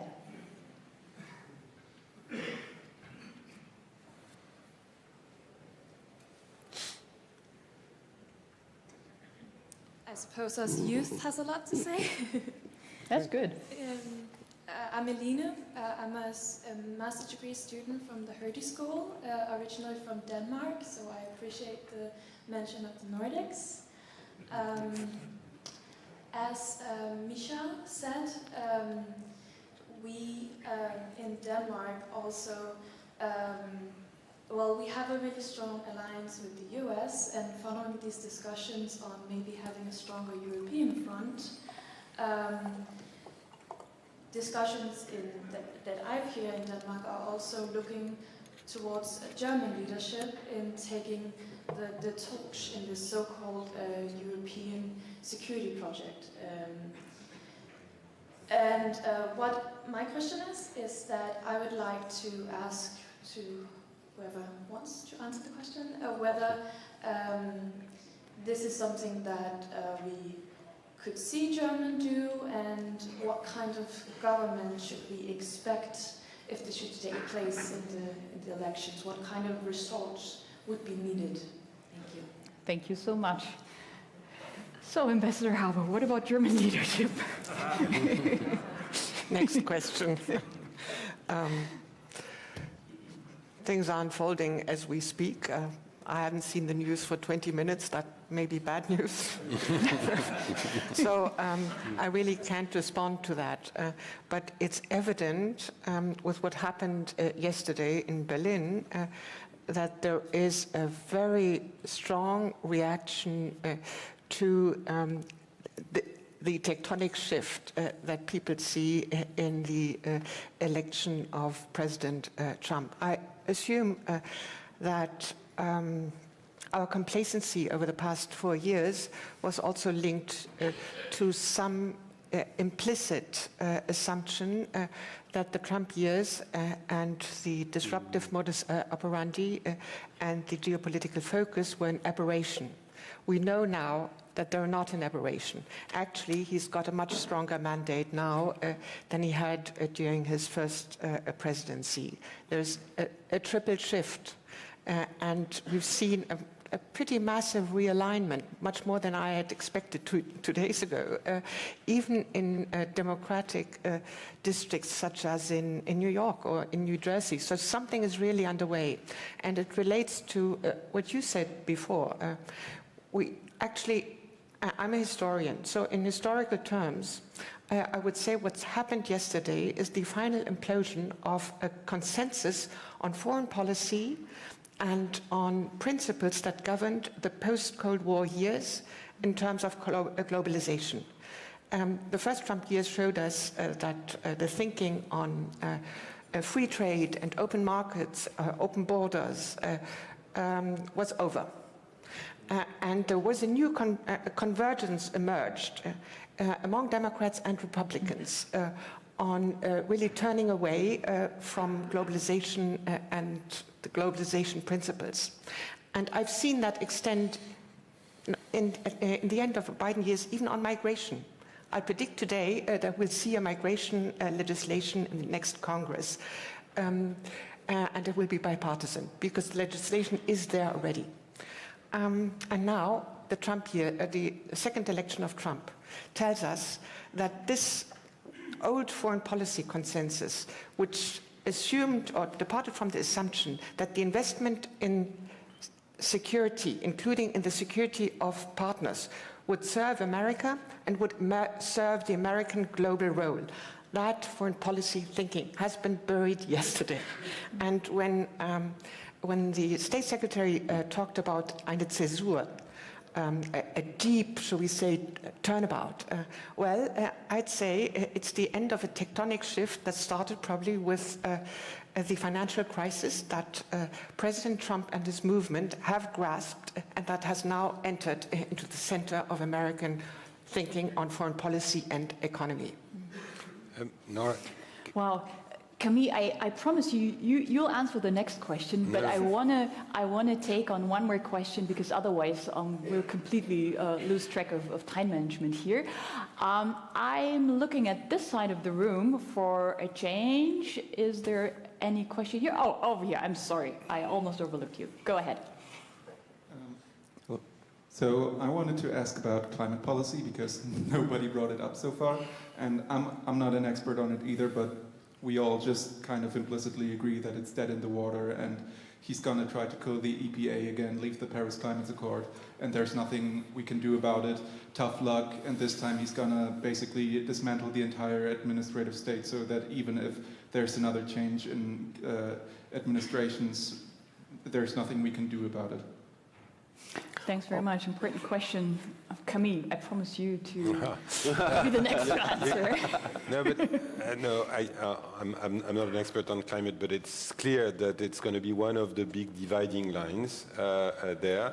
And it's clear that the American people have voted very firmly on this, and that the narrative about fracking and shale gas and so on has traction in especially some of the key swing states, and that is something that Kamala Harris struggled with, and that's going to be a very complicated one. There was a big effort there. I just wanted to pick up the issue of leadership, just because there is a temptation to say, okay, if there is less U.S. leadership or more complex U.S. leadership, who's going to lead? And I think it's the wrong approach, honestly. Because I think it's misleading to assume that there would be a German or a French or a Franco-German leadership. B, it's not recognizing that things have changed. There will be soon more tanks in the Polish army than in the German, French, and British army combined.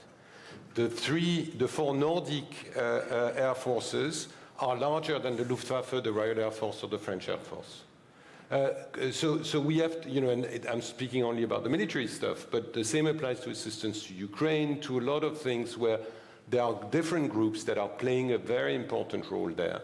And that's why the sort of shared and joint approach is so important, rather than sort of turning and sort of, and there I really don't want to sort of sound like I'm putting the blame on Germany for not exercising leadership. I think Germany needs to be part of a broader effort, so they definitely exercise leadership, but it's not an issue of replacing one by the other, because we are sort of missing something if we go in that direction. Michal, very quick point, because we have two other theaters to cover, the Indo-Pacific and the Middle East, so we need to, speed up. Very quick point connects with what Camille said to the very first question about why didn't we wake up. And on domestic terms, Tusk's victory last year showed that if you go outside of the bubble of liberal policies and you push smartly into the other territory, you can win. You can win also people who are uncomfortable with the globalization. We would have to unpack it. On the wake up to Russia piece, it's very easy for me to knock it out of the park. Of course, there was a part of Europe who has been saying this for a very long time, and I think that connects to what Camille said. This, we can fancy call it architecture of leadership, but it's basically you have chunk of countries who are seeing the threat, who are communicating this also to their societies, and that are standing up, and we need to include them, not to say include us, into the European leadership much more strongly than it is right now. I still feel like it's a lip service being paid to this idea. Thanks. Thanks very much. Now, one more question before we then finally move over to the second part of this conversation. Please remember to be crisp and concise. Thank you. I'll try to be concise. My name is Lisa Szczerbakova. I'm from Ukraine originally, and my question is, I would like to turn back to Ukraine and talk about the recent news that are arriving from the States. They're not yet confirmed, and there is no clear decision on the part of the. There is no Trump's administration in the first place to make the decision, but there are voices saying that the potential plan for Ukraine might be the freezing of the active phase of the war, including forcing Ukraine to give up its ambition to join NATO for at least 20 years, and creating the demilitarized zone, which is, and it is important, is not going to be overseen, is not going to be secured by the American forces or any forces that are affiliated with organizations financed by the US. And I would like to hear your thoughts on this potential solution of the Trump administration, and maybe you're hypothesizing about the role of the forces of the European countries in securing the demilitarized zone. Thank you. Lisa, thanks very much. Bernard, would you like to give it a try? I don't think the Trump administration or Trump himself has made any secrets of his general hostility to Ukraine and to funding the Ukraine war. I think his concerns stretch over a number of different areas, and I think it's not clear to me whether he has a majority of support in the United States on this. I think that actually there probably is a majority in support of continuing to support Ukraine, but I don't know there's a majority or any willingness among the Republican Party to buck or push back on the president if he were to make a clear statement that he doesn't want to support the war anymore. At that point, whether the Ukrainians then choose to try to continue to maintain the conflict or succumb to blandishments about freezing it and negotiations, that's obviously a Ukrainian decision to make. But I have to say, just reading the tea leaves, and which I don't want to do too much of, it's going to be a hard road for future significant American aid to Ukraine, unfortunately. Unfortunately, from my perspective. Thanks very much. Very briefly, Ambassador Haller. Well, can I just point out, he's got a huge mandate in Congress too, much bigger than he had the first time, which means that within the Republican parties, party, although they are still Reagan traditionalist Republicans, there's no really space for dissent anymore. There was dissent on these issues during the first administration. There will be very, very little space for dissent in this next administration. And my next point is, there is a lot of chatter of how the war could end. But it's chatter. What he has publicly said was he wants to end the war on day one. And by saying that, he made it very clear that he will prioritize the end of the war over the question what the content of the ending will be, which of course is something that will play into the cards of the aggressor and of the rule breaker. So I think, as opposed to you, I don't think that communication of what we are doing is going to alter this calculus.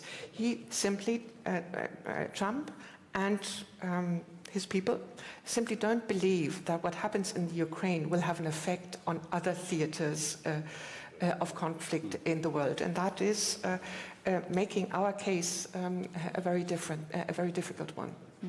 But if I may, then if that, taking your analysis, which I unfortunately share, then the question is still to this room to ask, what do we do about it? That I'm constantly saying that. Let's not speculate about what's happening there. Let's ask ourselves what we can do and how to do it and what resources would be required to do it. Mm-hmm. Absolutely. And we should do it in the best case as part of a transatlantic endeavor. Sure. But the question is, first, what's our interest and how can we achieve it?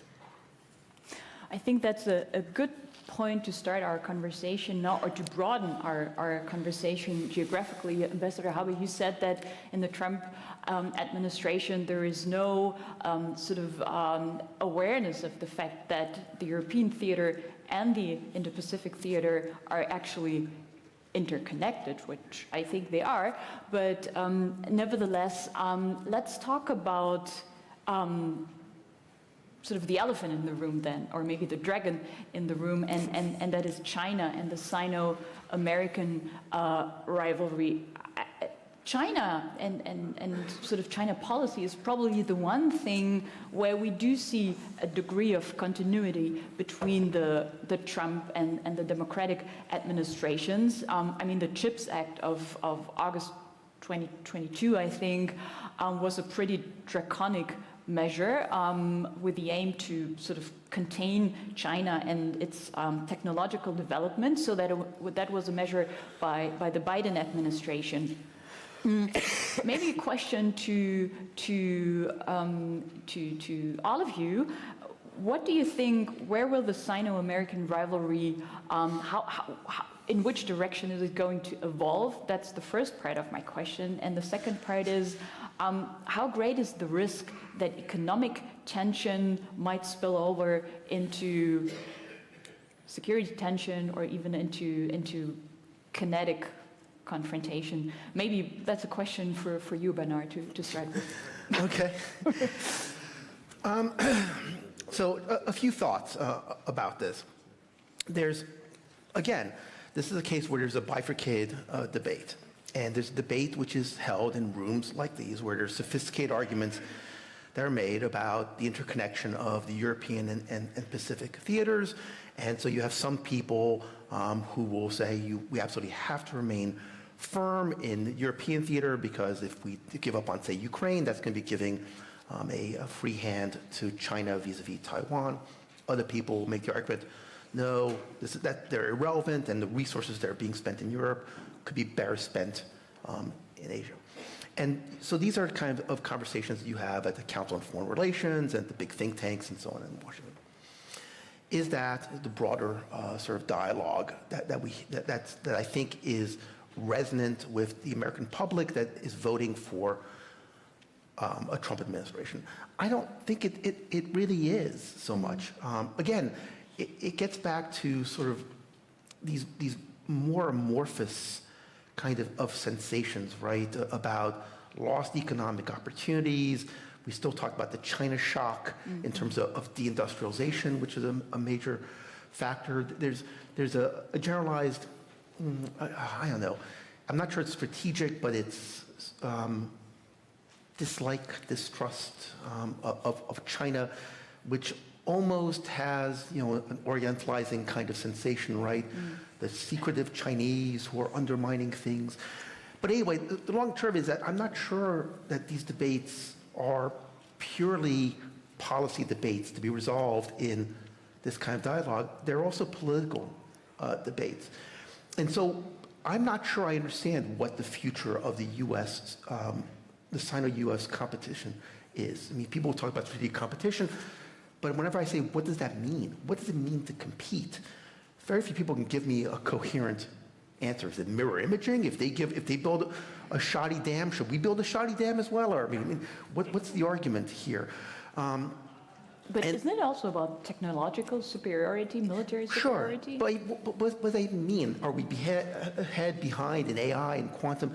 These are these amorphous kind of concepts, right? And so I don't know what you do about it anyway. I mean, more AI, right? I mean, you can wag your finger at the problem, but how do you actually solve it? So I don't actually think that these are really well thought of strategic debates. There's more like this incoherent sense of concern, of anxiety, and the policies which deal with those kind of group psychological dynamics are not necessarily the ones that we can craft in a public policy kind of setting. And so, again, I think that in some ways we're missing the boat on the nature of the problem, which isn't so much a technocratic problem, but a political psychological problem that is across the set of issues. Following that logic, what then would be a sound American-China policy from your point of view? So let me just note that my point of view is a bit of a minority position. My general perspective is we need to look at countries' national interests. On the whole, the Chinese have an interest in some sense of world order. They don't want us to be leading the world order, but they are a connected trading nation. They have a stake in order. The Russians, I'd argue, do not. The Russians are a chaos agent. They benefit from disorder.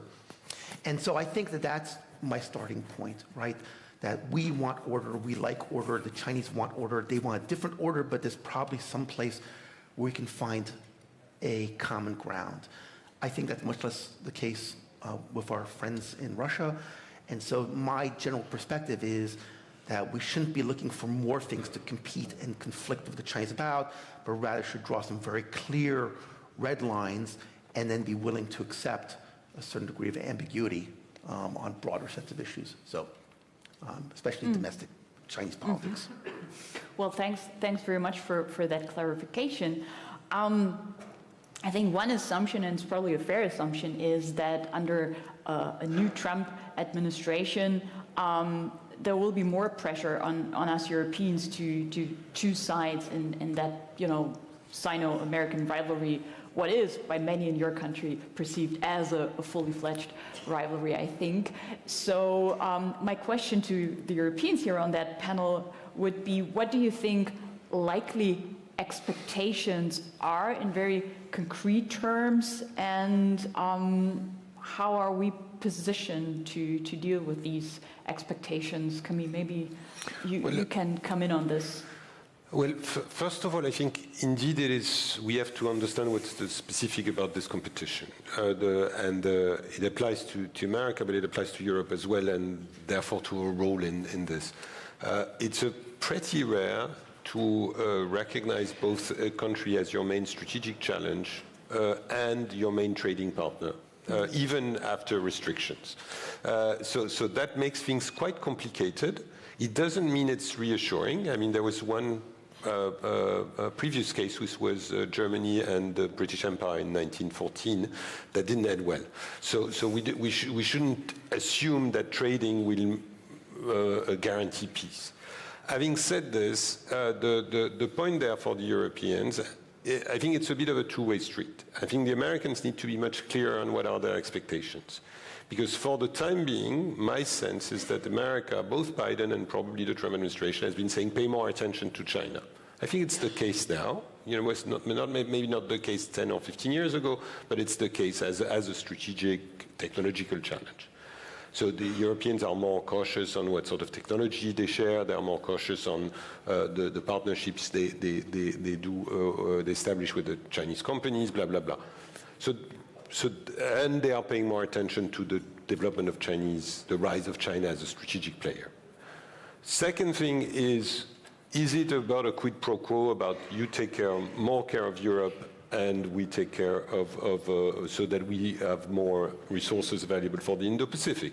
That brings us back to the previous conversation about what do we do. And I think there is a fair demand to the Europeans to say you have to be more responsible for the European theater, so that we have more resources in the military domain, but also in a way in the political thing. And that is an answer to the question about in this settlement about Ukraine, what's the specific role of the Europeans, and that is something that we have to really think hard about. And then there is finally an issue of, is it about Europeans being involved in the Indo-Pacific more directly in the military realm? And that is a very demanding scenario. Most Europeans don't have the resources, this type of military resources, to be even present there. There are a handful of exceptions.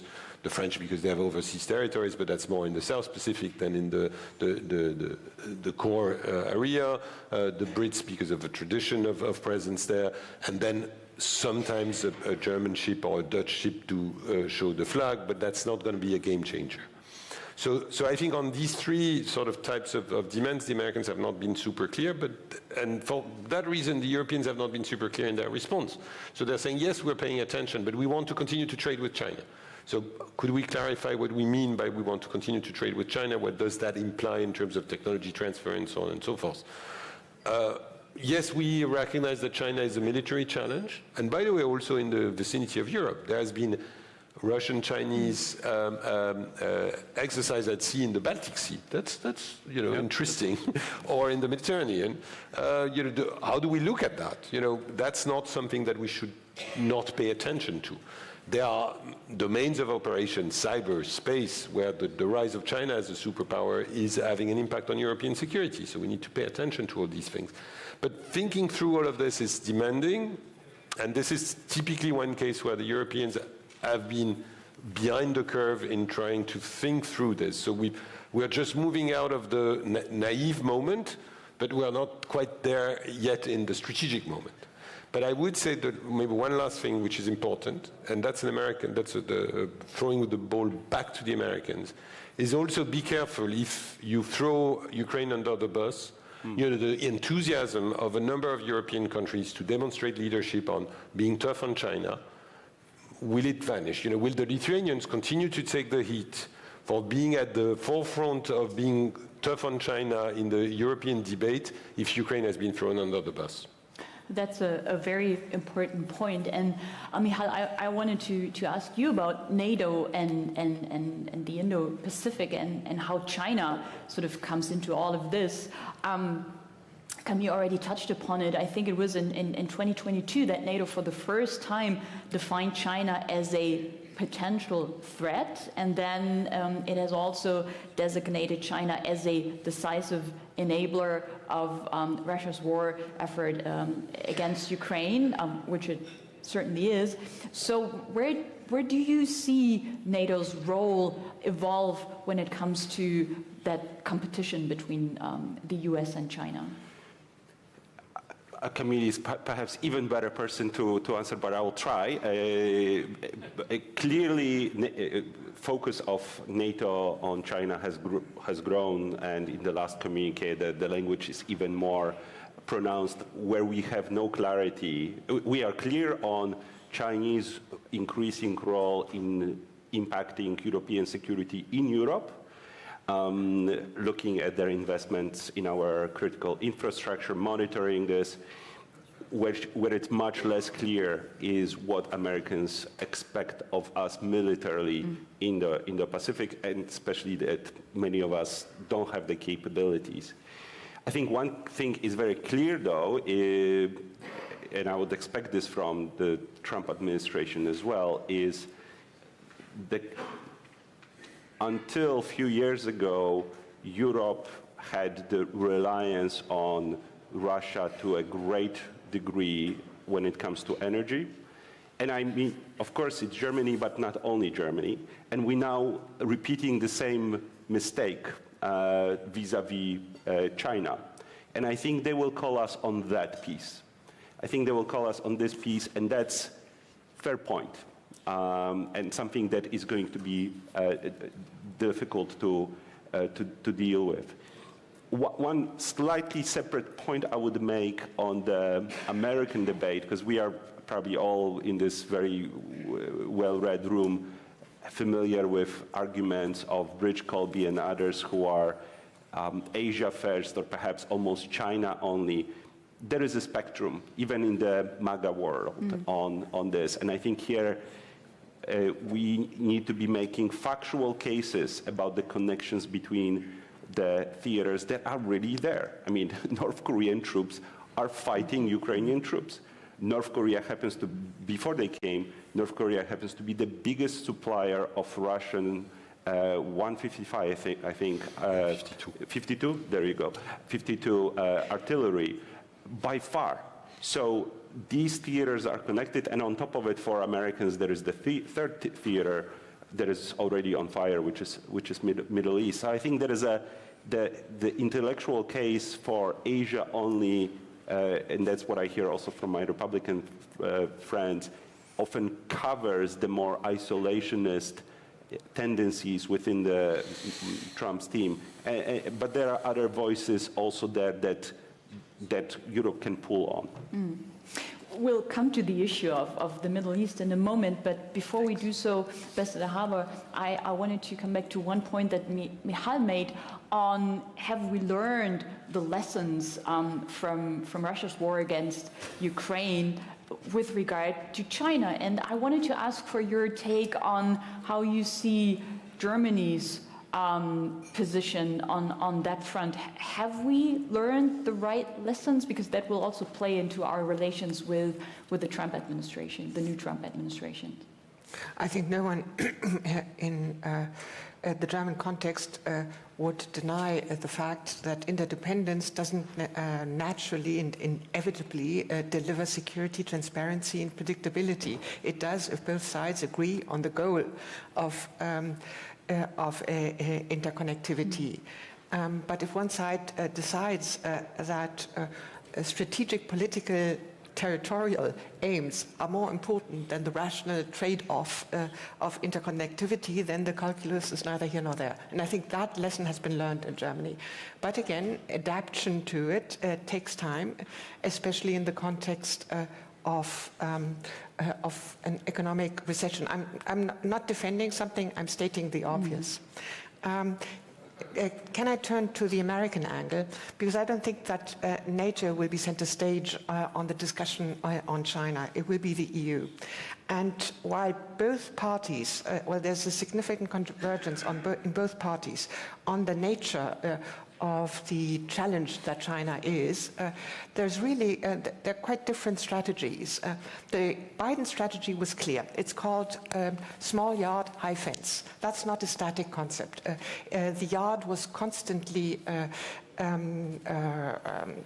widened and the fence became higher. Like when I left Washington, the argument was we must make certain that that China does not have access to ultra-advanced technologies which would facilitate the Chinese race. Now, a couple of months ago, I talked to the same person that I discussed this with in my last days in Washington, and now even dependencies in legacy technologies would constitute a threat because of the possibility to leverage the sheer numbers in terms of dependence. So that has changed. Okay, so the Biden strategy was small yard, high fence, plus creating a floor to the relationship which made it stable. Now, let's turn to Trump, because I would not be in a position to tell you what he's going to do. Some people talk about decoupling. He has incredible Chinese hawks in his teams. But personnel matters. In his administration, there were always camps that were pitted against each other, and I assume this pattern will recur as well. So I think as disruption for him is not the strategic objective. Disruption is a means to produce a strategic outcome. And I think deals were always what he aimed at.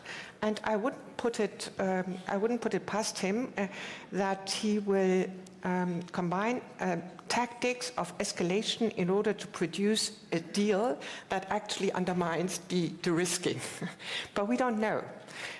What is certain, and what Germans certainly need to expect, is that he will pressurize European countries, especially vulnerable European countries in terms of security, in order to mirror American steps and policies and decisions. If the lack of mirroring them would undermine either American national security or undermine competitive economic interests. And there, Germans will be center stage because we're much more interconnected. And here the argument of your dependency on China or your access to Chinese markets or the role of the supply chains, that can be leveraged in the security context and Eastern, European vulnerability. So that's the real risk. And we're in a new game here. It's completely different than it was during the first administration. I have a quick housekeeping remark to make. I was just handed a note that we have to end earlier than we thought. We have 10 minutes to go. That means we will have to defer the third theater of our conversation, the Middle East, to our Q&A part, which is terrible, I know. But before we go to the Q&A, Bernard, I want to give you the floor again because you also had an additional thought about Europe and the Sino-American rivalry. Yeah, and I just want to share, I mean, clearly, it's not clear what we're asking because the whole concept of strategic competition is at some level fundamentally incoherent, right? So is it about not trading at all? Is it about trading just specific technologies? Is it about preventing espionage? Is it about defending Taiwan? Any of these, all of these, I mean, which ones are separable from the rest? I mean, some of the hawks want everything to be strategic competition. And if you do that, then it loses a coherence. And so when we saw, I mean, think about the first Trump administration and their dealings with China, which were very focused on the issue of trade. We had a trade war with the Chinese that then we solved by an agreement for the Chinese to buy more American soybeans, which, by the way, they didn't. Yeah. But how was that an example of strategic competition or leveraging the American position in the world? It wasn't. It was just, we got the Chinese to do something that they wouldn't otherwise have done, and therefore we can claim success. We were tough on China. That's not strategic, that's political. Mm-hmm. So your plea is we first of all have to wrap our heads around the question of what strategic competition really means. I feel in this part of the conversation we've only scratched the surface somehow, but I still want to make good on my promise to bring questions from the audience in. I think we have time for 2, maybe 3 quick and crisp intervention, and I'm turning to this side of the room for a change, and I already have a first candidate for a quick and crisp question. Thank you very much. My question is, do you see any issues with the way we discussed Trump's victory in the US election, and what opportunities do you see to bring some positivity in the discussion for the cooperation between Europe and the US? Here's the optimism part again. Thank you so much. I'm tempted not to call on you, Ambassador Haber. Camille, you want to come in? I genuinely think, and this is, we've all been discussing with some Republicans that are going to join the administration. Some of them are very reasonable, traditional Republicans. Others have a strong agenda, but are also very interesting to speak to in many aspects. I do think there is room for a very direct new transatlantic bargain in a way, which is about rethinking what NATO will look like, probably with less America, but still with America involved. Rethinking how we approach some of those big strategic challenges, whether it's China, Russia, and trying to have a much more direct conversation. So I think if I want to give a sense of optimism, I would say it's very much in the hands of the Europeans.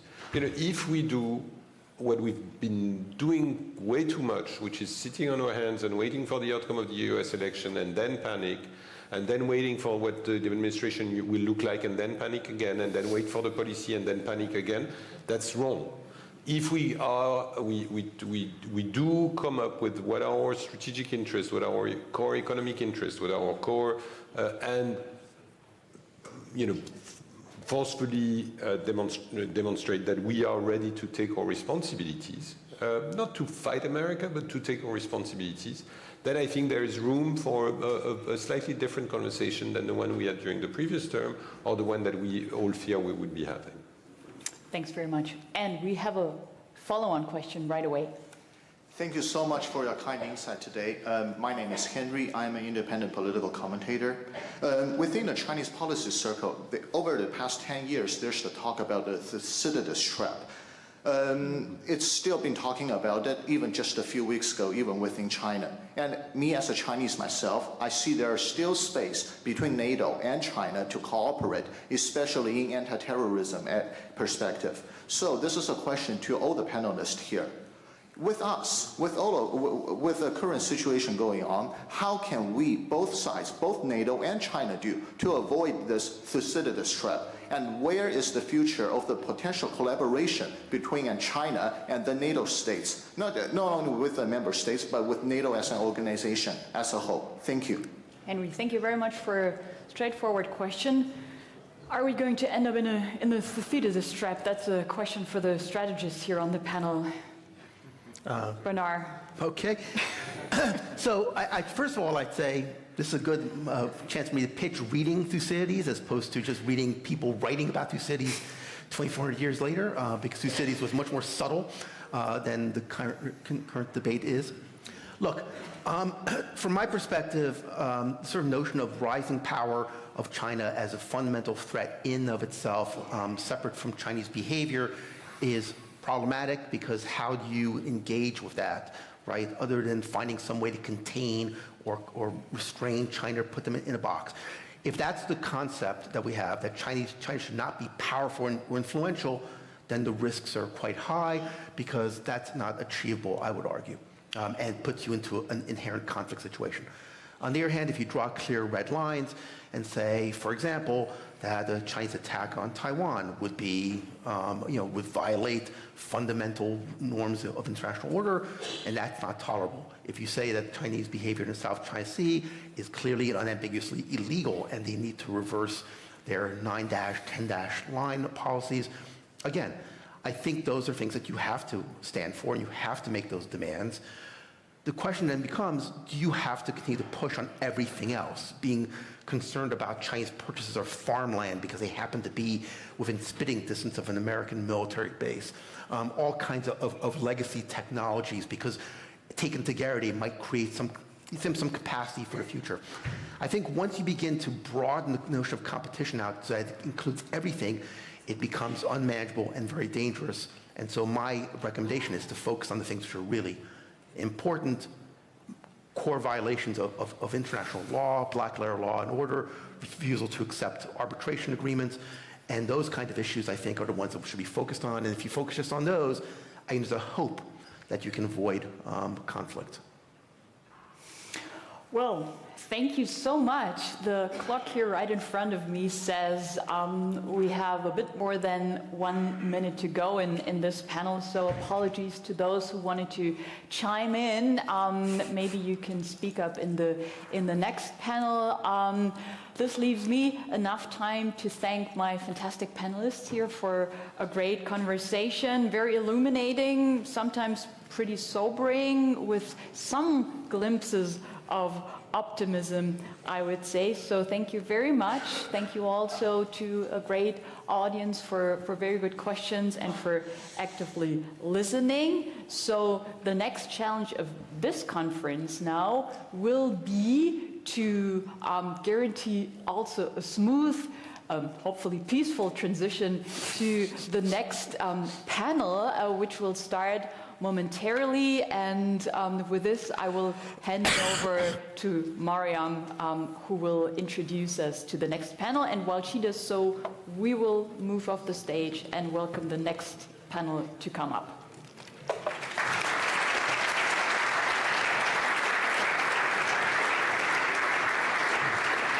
So. Und allen Rednerinnen und Redner dieses Panels.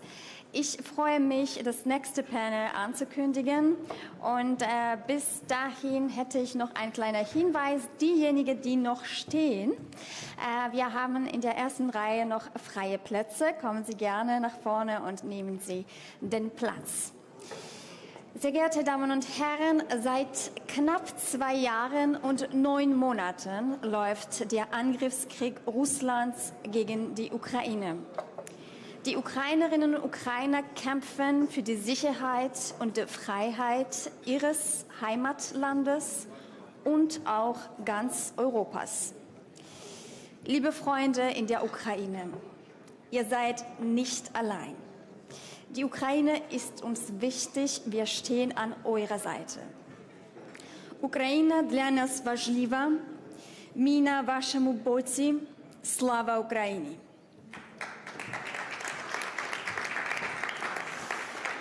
So, unser zweites Panel beschäftigt sich daher mit der Strategie der NATO und der Europäischen Union im Blick auf den Angriffskrieg Russlands gegenüber Ukraine und dem chinesisch-russischen No-Limits Partnership.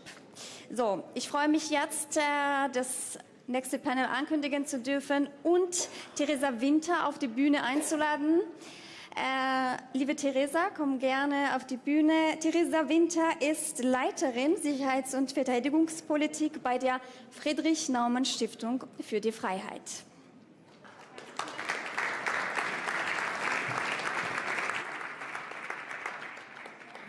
Herzlichen Dank, Mariam. Ich möchte gleich mein Panel auf die Bühne bitten. Herzlich willkommen auch von meiner Seite für alle, die gerade noch in den Raum reinkommen und vielleicht auch Online-Zuschauerinnen und Zuschauer, die sich neu einschalten.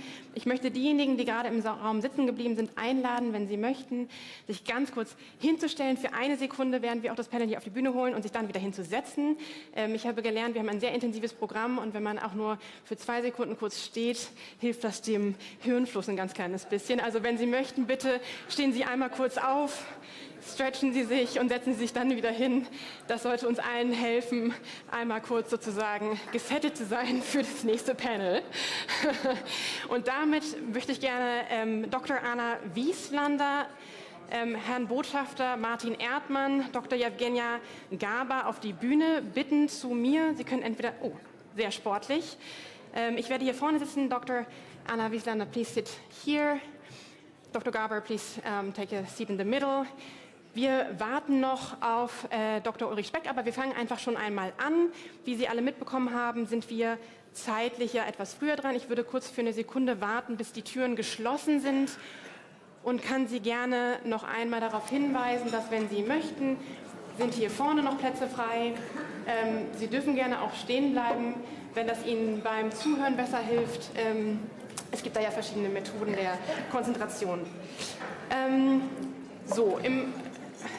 Ich warte ein bisschen, bis es zur Ruhe gekommen ist. Vielen Dank. Also, im vorherigen Panel haben wir gesprochen über die Ergebnisse, die Auswirkungen, Spekulationen der vorgestrigen US-Wahlen auf das geopolitische Gesamtgefüge.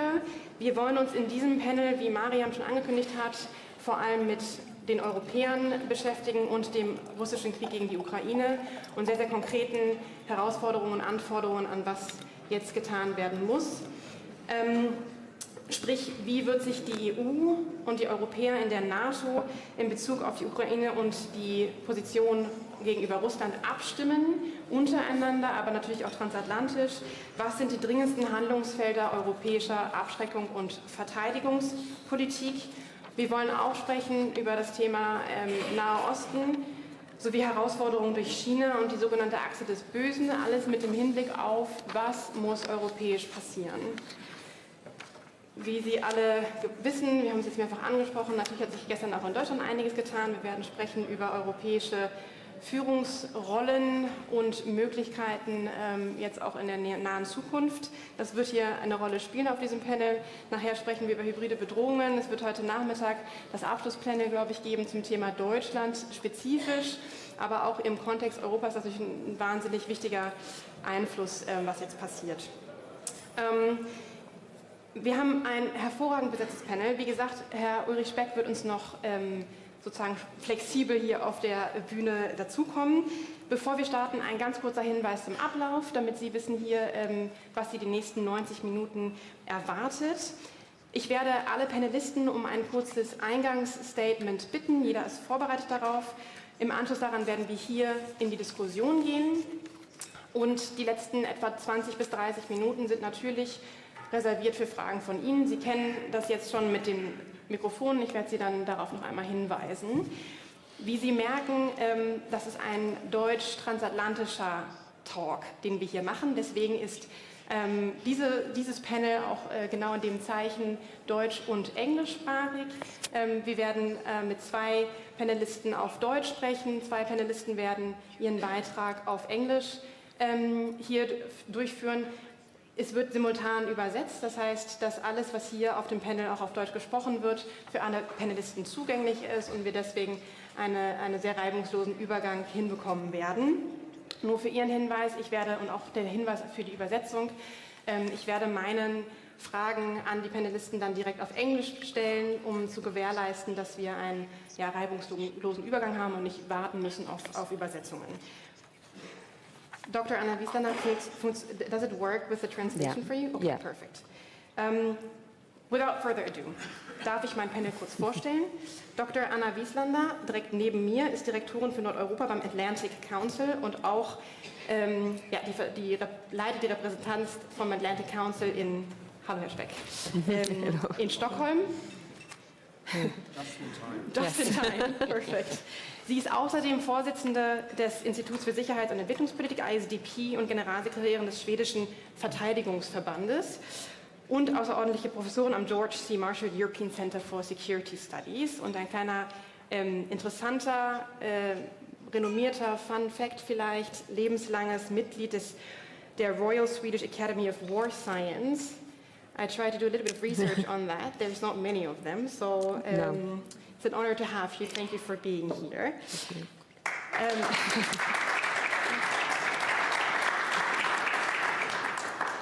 Ganz links von mir Botschafter AD Martin Erdmann, zuletzt bis 2020 deutscher Botschafter in der Türkei und davor 2005 bis 2010 unter NATO-Generalsekretär Jakob Schäffer, Assistant Secretary General im internationalen Stab der NATO-Zentrale in Brüssel und anschließend deutscher ständiger Vertreter im Nordatlantikrat des Bündnisses. Vielen Dank, dass Sie heute hier sind und sowohl die diplomatische und NATO-Perspektive als auch die deutsche dann natürlich mitbringen werden.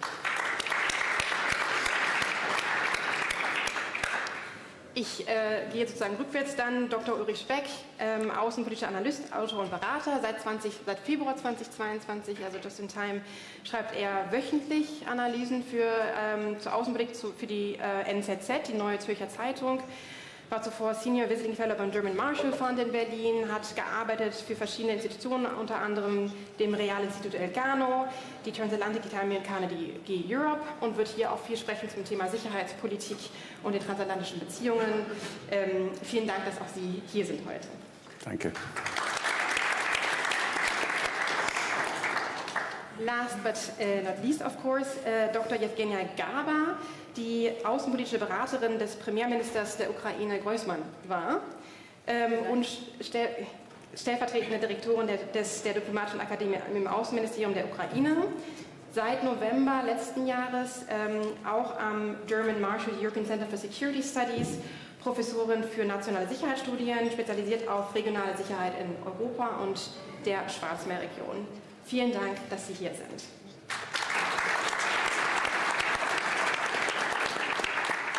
Ich möchte gleich mit den Eingangsstatements beginnen. Dr. Anna Wiesländer, I'd like to start with you.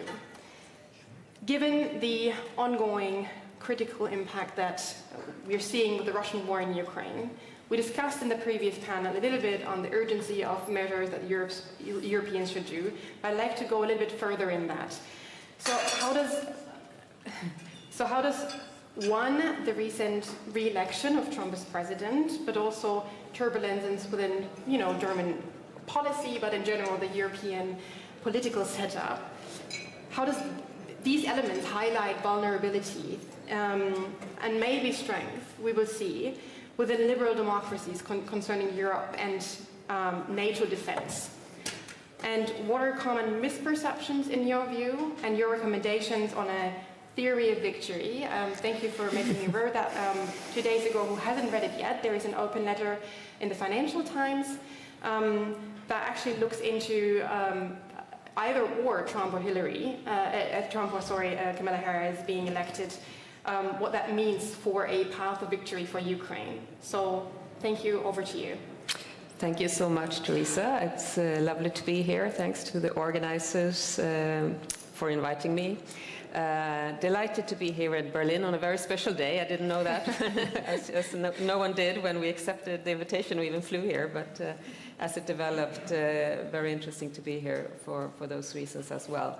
So what I wanted to start with, I mean, we now have this context that the previous panel also discussed, and I will go back to that, is that I've been fulfilled by impressions that I've had throughout conversations this year on a couple of beliefs that I think are widespread but are misleading when it comes to dealing with Russia. And we can actually find one of those, I think, also in the Trump administration. So I will come back to that with President, what we can see coming from President Trump. These beliefs will not bring peace, they will not bring prosperity, they are devastating for European security, and that's why I think it's so important to kind of grasp this thinking. First, there is a widespread but mistaken belief that Russia is a local problem, a local issue, but in reality, Russia poses a systemic threat, a broader threat to the international order. It's not just a regional threat. I admit that quite often, to be honest, on discussions here in Germany, I spend time with the Marshall Center, talk to Germans. Many say, well, the Russians would never come here, or the Russians would never attack, and so on. But this is not the point. This is not the point. The point is that Russia is a systemic threat, which is demonstrated by its global ambitions. We find Russia not only in Europe, they are active everywhere. Military buildup, we've seen that sustainably done by Russia since 2011. Hybrid warfare, I will come back to that. They are really skilled, it's been going on for more than a decade, targeting us every day. Nuclear rattling and alignment with China, I think we'll come back to that. In my view, it's an alliance on the verge with China, and we need to address this. So it's in all aiming to challenge the international order beyond Ukraine. And the geopolitical reality for Europe means that we can never dismiss Russia. We have to deal with Russia. We cannot choose. We are just situated neighboring to Russia. We must face Russia's ambitions to be a great power in what they want, a multipolar world, expressed by its strive to expand both its political power and its territory. Both political power and territory. Secondly, the other misleading belief is that inaction or a wait-and-see approach towards Russia promotes peace. And on the contrary, it encourages aggressive behavior, it undermines security. And the reason for this is again that Russia is a systemic threat, because the systemic threat is not interested in remaining within the status quo boundaries. It wants to shift the status quo. It wants to expand its power. It wants to expand its territory. And then to apply one-sided self-imposed restraints from the West is simply too risky in such a situation. And you refer to the Financial Times article where we warn about a Munich II situation, 1938, with concessions to Hitler on Sudetenland, which led to the start of the World War in 1939, 1 year later.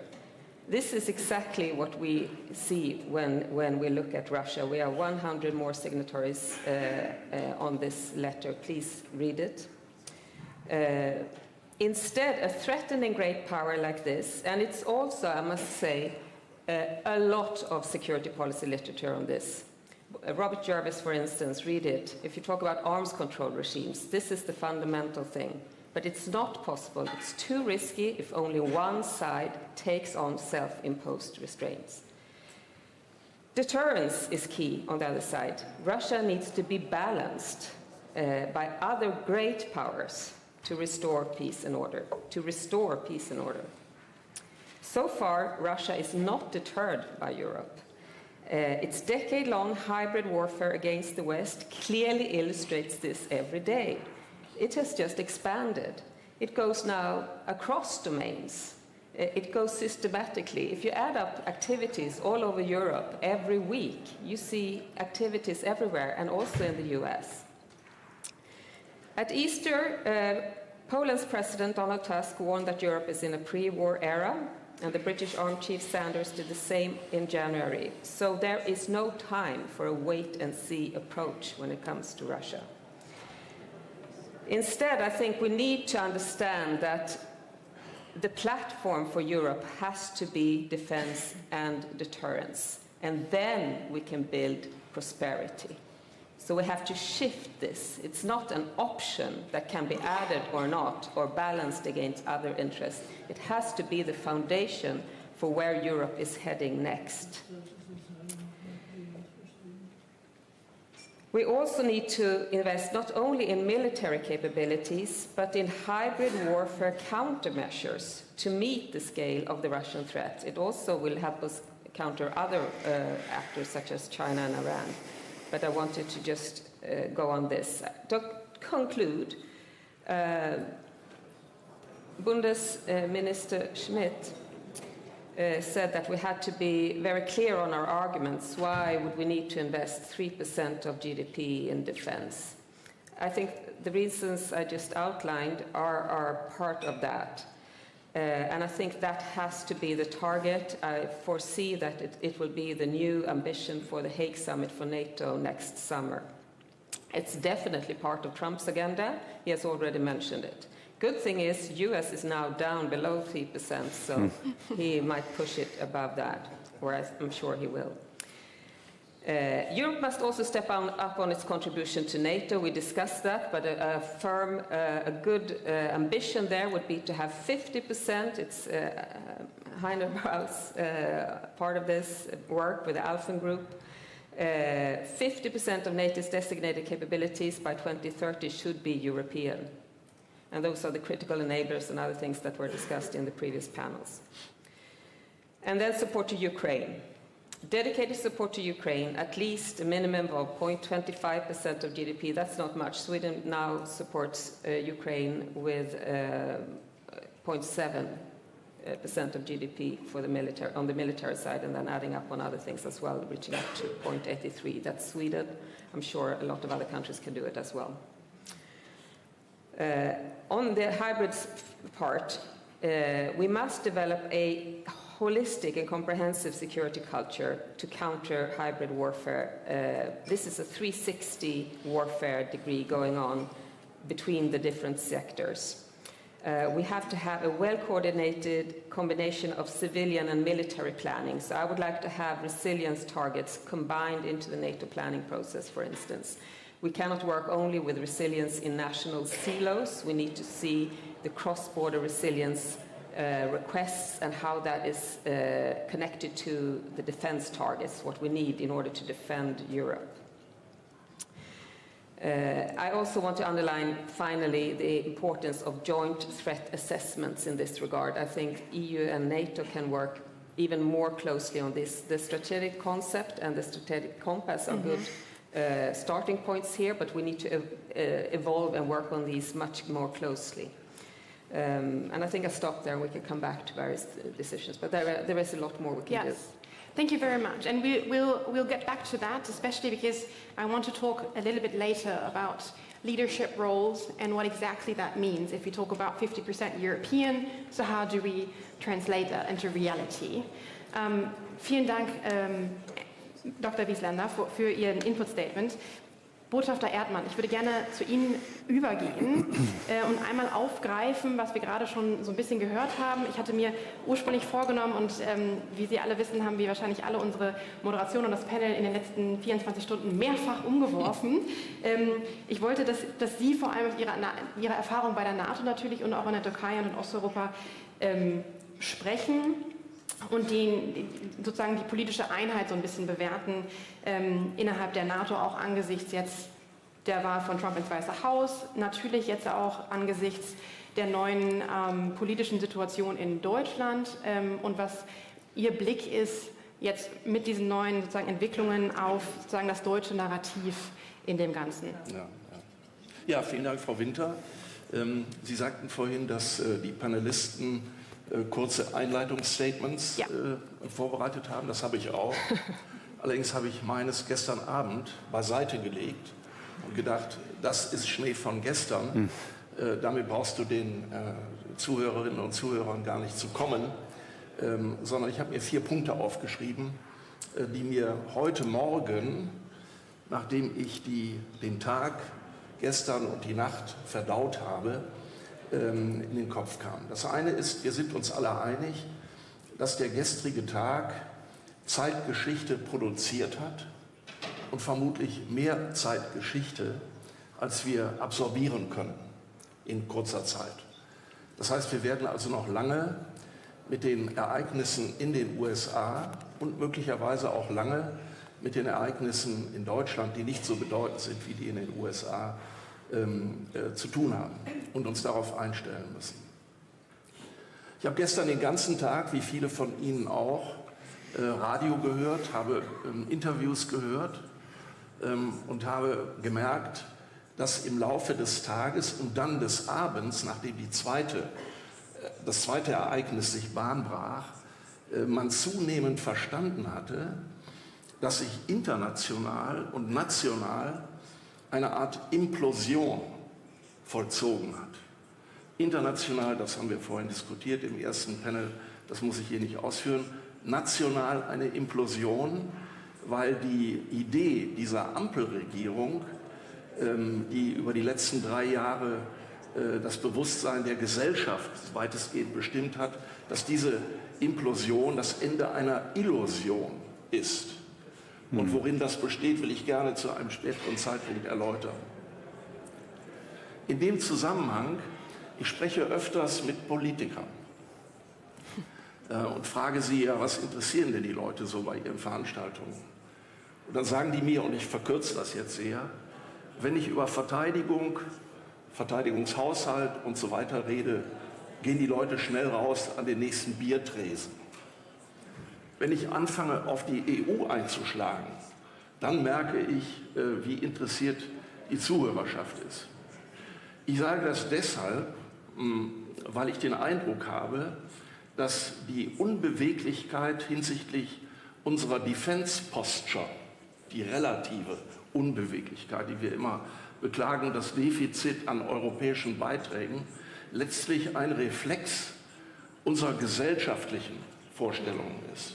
Das heißt, mein Eindruck ist, dass die Gesellschaft, in der wir leben, nicht aus ihrer Komfortzone heraus will. Und diese Komfortzone bestimmt das Handeln der Politiker und bestimmt das Handeln derjenigen, die unser nationales Budget konstruieren. So, das ist der erste Punkt, den ich machen will. Zweitens hörte ich gestern immer wieder, und ich schließe an dem Budgetpunkt an, ja, in den Interviews, wir müssen mehr in Sicherheit investieren, wir müssen mehr für Europa sicherheitspolitisch agieren lassen. Ich höre das seit 40 Jahren. Die Burden-Sharing-Debatte hat begonnen in den 80er Jahren. Und seitdem ist nichts passiert oder wenig passiert. Warum sage ich das? Ich habe Verständnis für die Wählerinnen und Wähler in den Vereinigten Staaten und für den kommenden Präsidenten Trump, der sagt, wir haben mit einem ganz erheblichen Teil unseres Taxpayers Money eure Sicherheit garantiert, während ihr eure Luxus-Sozialsysteme und Wohlfahrtsstaaten aufgebaut habt. Und das ist zu Ende. Das sagt Trump. Dieser Art Ansatz, dass wir sozusagen die Schwerarbeit leisten und ihr in den Robinson-Club fahrt, das ist vorbei. Und ich wiederhole, dafür habe ich großes Verständnis. Ich würde gerne ein bisschen eingehen auf das, was Dr. Wieslander gerade sagte, mit Blick auf die Ukraine. Und kürze das sehr ab. Also ich teile alle Gedanken, die Frau Dr. Wieslander uns hier gerade berichtet hat. Sie hat das ja auch sehr eloquent getan beim Sans-Souci-Kolloquium, das ich die Freude hatte, mitverfolgen zu können. Ich stimme ihr völlig zu. Meine Sorge in dem ganzen Kontext Ukraine ist, dass wir die Schlacht gegen Russland, die Verteidigungsschlacht der Ukraine gegen Russland, zu Hause verlieren. Also an der Heimatfront. Denn der Virus dieser Idee von Frau Wagenknecht und den AfD-Leuten, man müsse doch ein bisschen verhandeln können und eine politische Lösung, das sei doch der richtige Weg. Dieser Virus, der setzt sich immer weiter fort in die Mitte der Gesellschaft, bis hinein in eine Fraktion, deren Namen ich nicht nenne, im Deutschen Bundestag, ja, wo das zunehmend auch Verbreitung findet. Also mit anderen Worten, meine Sorge ist, dass wir in eine Situation kommen wie 1939 im Mai in Frankreich, wo es hieß, mourir pour Danzig, Fragezeichen, und die Konsequenzen kennen wir. Das war Mai 39, September 39 hat Hitler Polen attackiert. Und der letzte Punkt, den ich machen möchte, ist, ich glaube, dass wir alle, die wir uns in der sicherheitspolitischen Welt ein bisschen zu Hause fühlen und sie auch verteidigen nach außen, dass wir sehr viel offensiver das vertreten müssen, was Dr. Wieslander gerade zu Russland sagte und zu der Achse des Bösen. Russland, Iran, Nordkorea, ein bisschen China, weil die ja auch Waffen liefern. Das heißt also, wir müssen der Öffentlichkeit viel offensiver vermitteln in den Medien, in der akademischen Welt, in der Zivilgesellschaft, worum es wirklich geht. Und ich glaube, diesen Punkt, den hat in der deutschen Gesellschaft jedenfalls die Mehrheit nicht verstanden, weil sie nicht aus der Komfortzone herausgehen will. Ich könnte jetzt noch...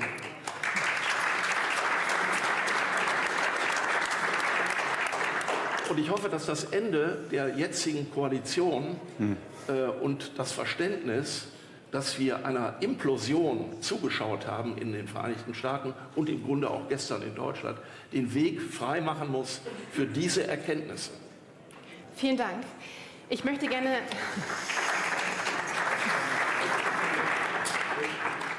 Ich möchte gerne in der nächsten Runde auch nochmal vielleicht das einmal aufgreifen, die Frage nach Narrativ und die Frage nach gesellschaftlichem Buy-in. Vor allem, wenn Sie sagen, Frau Dr. Wieslander, die Prio Nummer 1 muss sein, Deterrence und Defense, und erst Nummer 2 ist das Thema Wohlstand, was ja gerade in der gestrigen Debatte eben auch hier eine große Rolle spielt. Bevor wir in diese nächste Runde dann gehen werden, Dr. Gaber, the number one thing we are talking about is, of course, the Russian war against Ukraine. So, given the urgent situation, I want to come back to very specifically that context and your experience in advising the Prime Minister.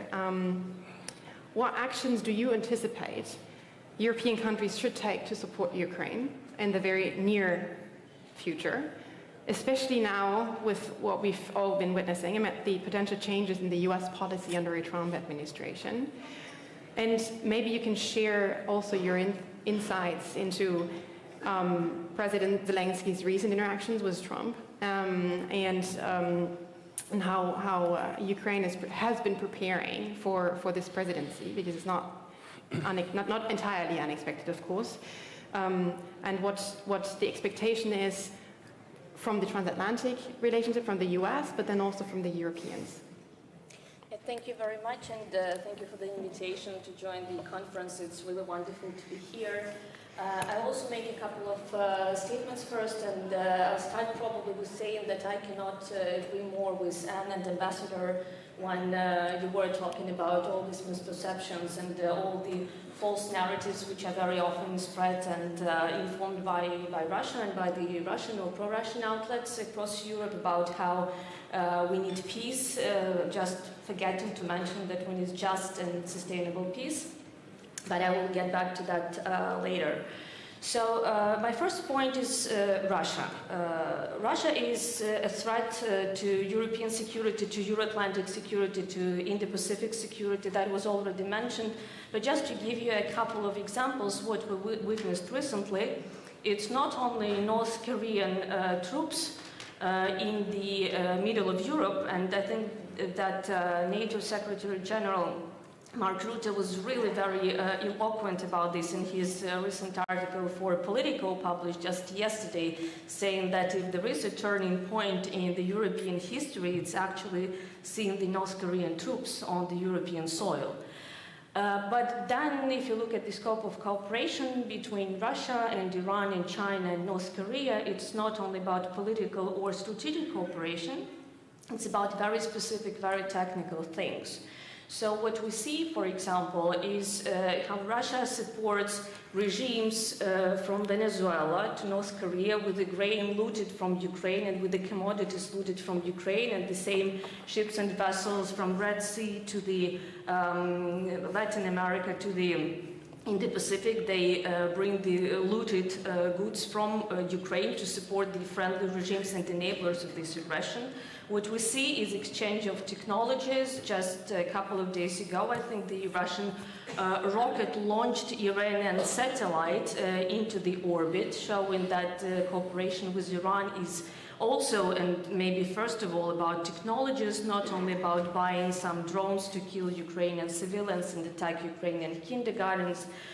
What we see is obviously support from China, by China, and to China. So I don't really understand how we can divide European security from the Indo-Pacific security. But then again, if we talk about the Russian perspective and how it now looks from the Russian point of view, my question to you is, why would Russia stop if nothing is done by NATO and by the European allies? Because this is the ideal storm that Russia wants to see, that Russia very much contributed to creating in different regions of the world, and that it benefits from. So the whole idea of just not doing anything and striking a deal and having a peace with Russia is so ridiculous to me. I'm sorry for using this word, because this is exactly what reinforces and emboldens Russia for more aggression. And it's very naive, at least, to expect that Russia will actually stop with what it has. Now, when it comes to NATO, I think we're now going back to the initial rationale and idea behind the creation of NATO, with a slight change there. So the goal of NATO for the future years would be to keep the Russians out, to keep the Americans in, and to keep Germans up. Because this is exactly what we need now, right? And I think it also shows how NATO is not only relevant now, but becoming more and more important. And I'm really proud here to be representing both Ukraine as my native country and German-American partnership, the Jersey Marshall Center, because this is I think what we see now at the core of the European security. Because Ukraine is fighting for European security, defending all the values, defending people here, but it can do it alone, it can do it by herself. There is very interesting research by the Kiel Institute just published recently saying that if you think that it's really expensive to support Ukraine, think how expensive it would be not to support Ukraine and to see what happens if Ukraine fails. 10 to 20 times more costly for Germany only, with all the defense investments, with all the refugees, with all the mess which can happen across Europe. So for NATO and for the European allies, for the European axis inside NATO, I think it's time to wake up and to be the adult in the room and to take the responsibility for what's happening here and to listen to countries like the Nordic, Baltic, who have been exposed to the Russian threat for years and decades and know what Russia is all about. And it's not teaching or saying what someone should do or should not. It's just a friendly advice from someone coming from Ukraine and experiencing all the sufferings of Ukrainian people. And last point, which I think is important, is what Ukraine is doing, and going to your point about what is the sentiment in Ukraine. I think that in Ukraine we don't have a luxury of defeatism, and we don't have a luxury of pessimism, because we need to survive. So, of course, there are concerns about what happens next. Of course, there are concerns about whether we get the support from our allies or not, but it's not whether we should agree to any kind of appeasing the aggressor, premature peace with Russia, because we've been in this situation for many years. And Europe had the time to prepare for that since 2014, if not to say 2008, when Georgia was invaded. So that was the time to consider different options. It's not the time to consider the options of this premature peace now. So in Ukraine, there are preparations of what to do next. The expectation is peace through strength, and this is, I think, the message which resonates very well in Ukraine. But of course, this strength and this force should be given to the right side. In this war, meaning to Ukraine. So the expectation from the European partners would be, of course, to invest more in their own defense industries, but also in the defense industry of Ukraine. The expectation would be to lift any kind of self-imposed restrictions, including cognitive restrictions, self-deterrence, fear of escalation, because one of the results of what we can see now is that de-escalation or escalation management just had led to more escalation by Russia, because this is now a unilateral escalation. So allowing the deep strikes inside the Russian territory, providing long-range systems, strike systems, that is very important. But I think a last point here, what is most important is to keep this solidarity and unity and understanding that what we all need here in Europe is a just and comprehensive and sustainable peace, and not just a ceasefire which will just lead to another attack on the territory of Ukraine conventionally, but also attacks unconventional, irregular, hybrid, and maybe at some point conventional on the territories of our NATO members. Thank you very much.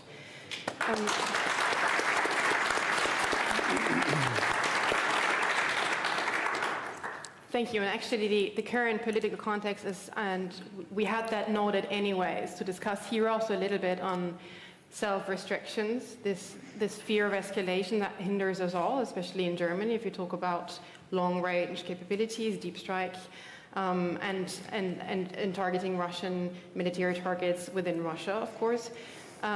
Maybe that's something that we will bring to the question now in the next round as well. Herr Speck, ich würde einmal gerne zu Ihnen sozusagen überleiten in der letzten Runde sozusagen der ersten Input-Statements. Die Dinge, die gerade aufgebracht wurden, unter anderem natürlich auch die Frage nach der Zurückhaltung, der deutschen Zurückhaltung, das ist ein ganz klares Zeichen dahin. Vielleicht können Sie uns gleich auch angesichts der neuen politischen Situation eine kurze Einschätzung geben, was Sie denken, was die Chancen in einem positiven Sinne vielleicht sind, einer möglichen neuen Regierungsbildung hier in Deutschland, auch in Bezug auf die Unterstützung der Ukraine mit den notwendigen militärischen Mitteln. Und vielleicht können Sie auch im Allgemeinen nochmal den gesamtgeopolitischen Kontext, den Jevgenia gerade ja schon einmal erwähnt hat, nicht nur und natürlich hauptsächlich den russischen Krieg in der Ukraine, sondern natürlich auch alles, was geopolitisch ansonsten stattfindet. Die Achse des Bösen wurde erwähnt, die Partnerschaft zwischen Xi und Putin, der Krieg und die anhaltende Spannung im Nahen Osten. Das sind ja alles sehr, sehr viele geopolitische Herde, die Europa sehr, sehr dringend angehen muss. Vielleicht können Sie da einmal Ihren Senf dazu geben, was ich weiß nicht, wie die englische Übersetzung da funktioniert, aber 5 Cents. Ihre 5 Cents. Genau, was natürlich auch mit der Wiederwahl und der neuen Regierungssituation hier in den nächsten Wochen in Deutschland das für Handlungsfähigkeit im Bereich Sicherheit und Verteidigung für Europa und Deutschland bedeutet. Ja, vielen Dank. Ich freue mich natürlich auch, hier zu sein an diesen historischen Tagen. Und man weiß ja gar nicht mehr, womit man sich eigentlich beschäftigen soll. USA, Deutschland, Welt, alles fliegt durcheinander. Ukraine natürlich muss eigentlich immer im Zentrum unserer Aufmerksamkeit sein, weil das ist das Schlachtfeld, wo sich die Zukunft definiert. Und wie wir uns da verhalten oder nicht verhalten und wie sich die anderen Player da verhalten, das wird dann die neue Konstellation sein, die dabei herauskommt. Oder vielleicht auch kommt ja gar keine neue Konstellation dabei heraus, weil es noch länger dauert, was wir alle uns nicht wünschen. Aber wir hören jetzt viel von 1939 und Appeasement und ich bin mit Anna auch der Meinung, dass wir Russland auf keinen Fall unterschätzen sollen, dass es eine systemische Herausforderung ist. Und dass es aber trotzdem eine andere Qualität hat als 1939, weil Russland einfach nicht diese technologische Überlegenheit hatte und sozusagen eine Nation im Aufstieg, die sich gefühlt hat, um ihren Aufstieg betrogen, was ja 1939 der Fall war. Und die liberale Demokratie war ja sozusagen auf dem Totenbett und nicht nur in Deutschland, sondern überall in Europa. Also das gab ein ganz anderes Momentum. Ich würde sagen, also auch im Sinne, wir wollen ja auch handeln und wir brauchen auch ein bisschen Optimismus. Aber ich glaube es auch wirklich, wir sind vielleicht eher in einer, wenn wir eine historische Analogie nehmen wollen, dann eher 1947. Nämlich die Frühphase des Kalten Krieges, wo sich die neue Konstellation herauskristallisiert, wo man eben merkt, also die Idee der Vereinten Nationen war ja, dass man kooperiert, Sowjetunion, Großbritannien, die Briten haben noch die Franzosen reingenommen, Amerikaner, China, damals noch was ist das jetzt, Republik heute, also Taiwan. So, also die Idee war, wir haben eine kooperative Ordnung, damals, man hätte auch sagen können, multipolare Ordnung, wie Scholz das heute gerne sagt. Was er eigentlich meint, ist eine multilaterale Ordnung, wo man sich verständigt und wo man Deals macht. Und da ist auch, glaube ich, Trump noch hinterher mit seiner Vorstellung von Deals, als könnte man sich zusammensetzen und die Interessen irgendwie verhandeln. Und dabei kommt etwas heraus. Win-win, hätte Merkel gesagt. Also wir leben noch in den Trümmern der alten Welt, ja, der schrankenlosen Globalisierung.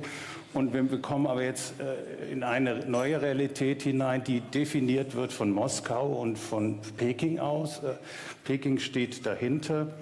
Wir sehen das ja mit Dual Use, wir sehen das mit den vielen Treffen zwischen Xi und Putin und alle Statements und alle Handlungen von China zeigen uns ja, dass sie eben nicht diesen Krieg beenden wollen, sondern gemeinsam mit Iran die Idee haben, dass man damit die amerikanisch dominierte, demokratisch geprägte Ordnung zurückdrängen kann. Und das machen sie eben in ihren Regionen.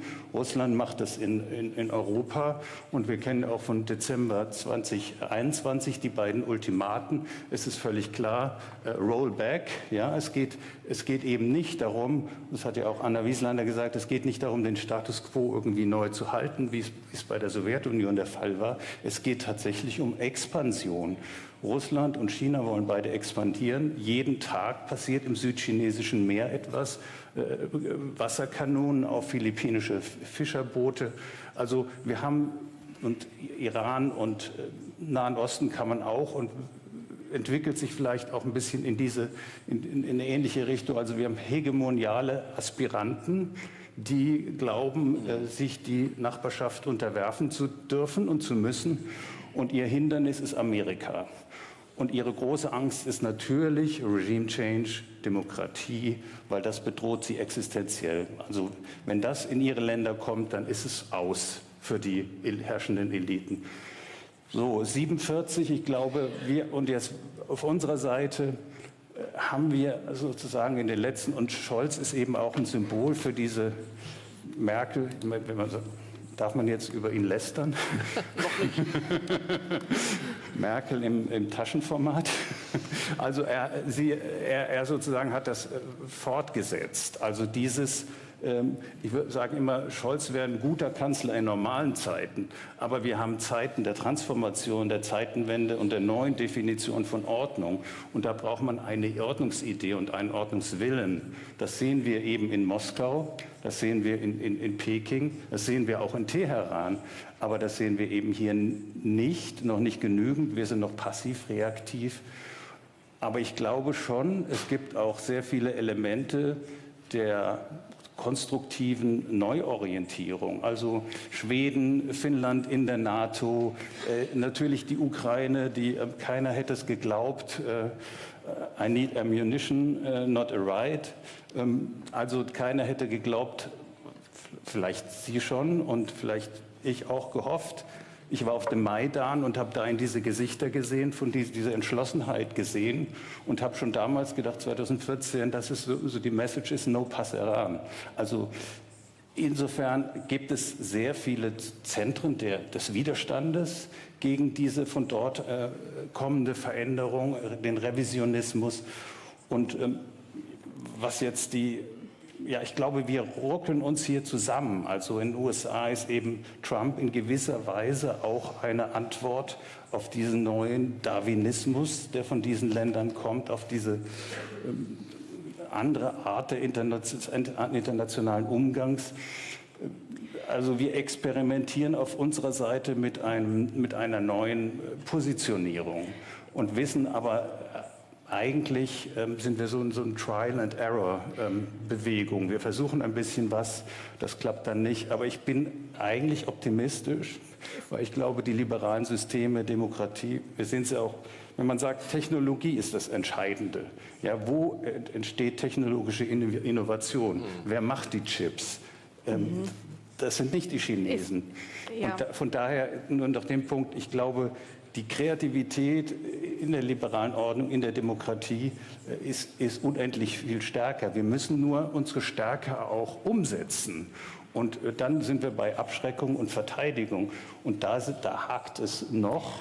Und auch der Punkt, auch in der Entschlossenheit im Signalisieren gegenüber Russland, hier sind unsere roten Linien, hier sind unsere Grenzen. Also 1947, wir gehen in eine neue Ära, die durch Konfrontation geprägt sein wird, aber wir müssen uns nicht verstecken und wir müssen auch nicht so viel Angst haben davor, sondern wir haben eigentlich, wenn man es auch mal sieht, der Punkt noch, China hat eigentlich keine Alliierten. Außer Nordkorea vielleicht, was es jetzt immer leugnet.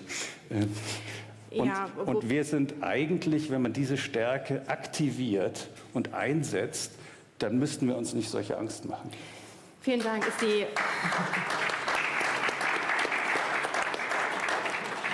Ist die Frage, ob das sich zurechtruckeln und das Ausprobieren eben schnell genug funktioniert. Ich hatte gestern als einer ersten Kommentar auf Twitter irgendwie gesehen, auf die Nachricht, dass Trump jetzt sehr wahrscheinlich Präsident wird. Hoffentlich ist es nicht der nächste Wake-up-Call, der jetzt hier ausgerufen wird. Weil die Frage ist, wie viele Wake-up-Calls braucht Europa, um tatsächlich aktiv irgendwie was zu tun. Und deswegen wieder die Frage, und ich weiß nicht, Anna, if you had the chance to see the Swedish reaction already to the German government breaking up, if there's any debate in Sweden or also in Ukraine on with a new government in Germany, with the implosion that Botschafter Erdmann just alluded to, if there's a maybe momentum for exactly these decisions that you, Evgenia, mentioned.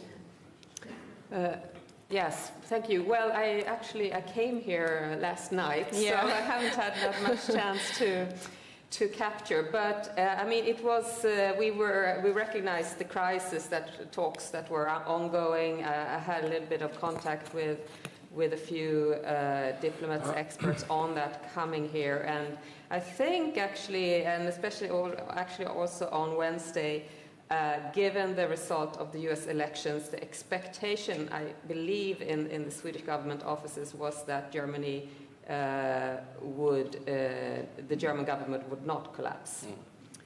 So I think there was, my understanding is that there was a bit of surprise last evening. For Germans as well, some of them. Yeah. Some so at least. That might not be rocket science, no.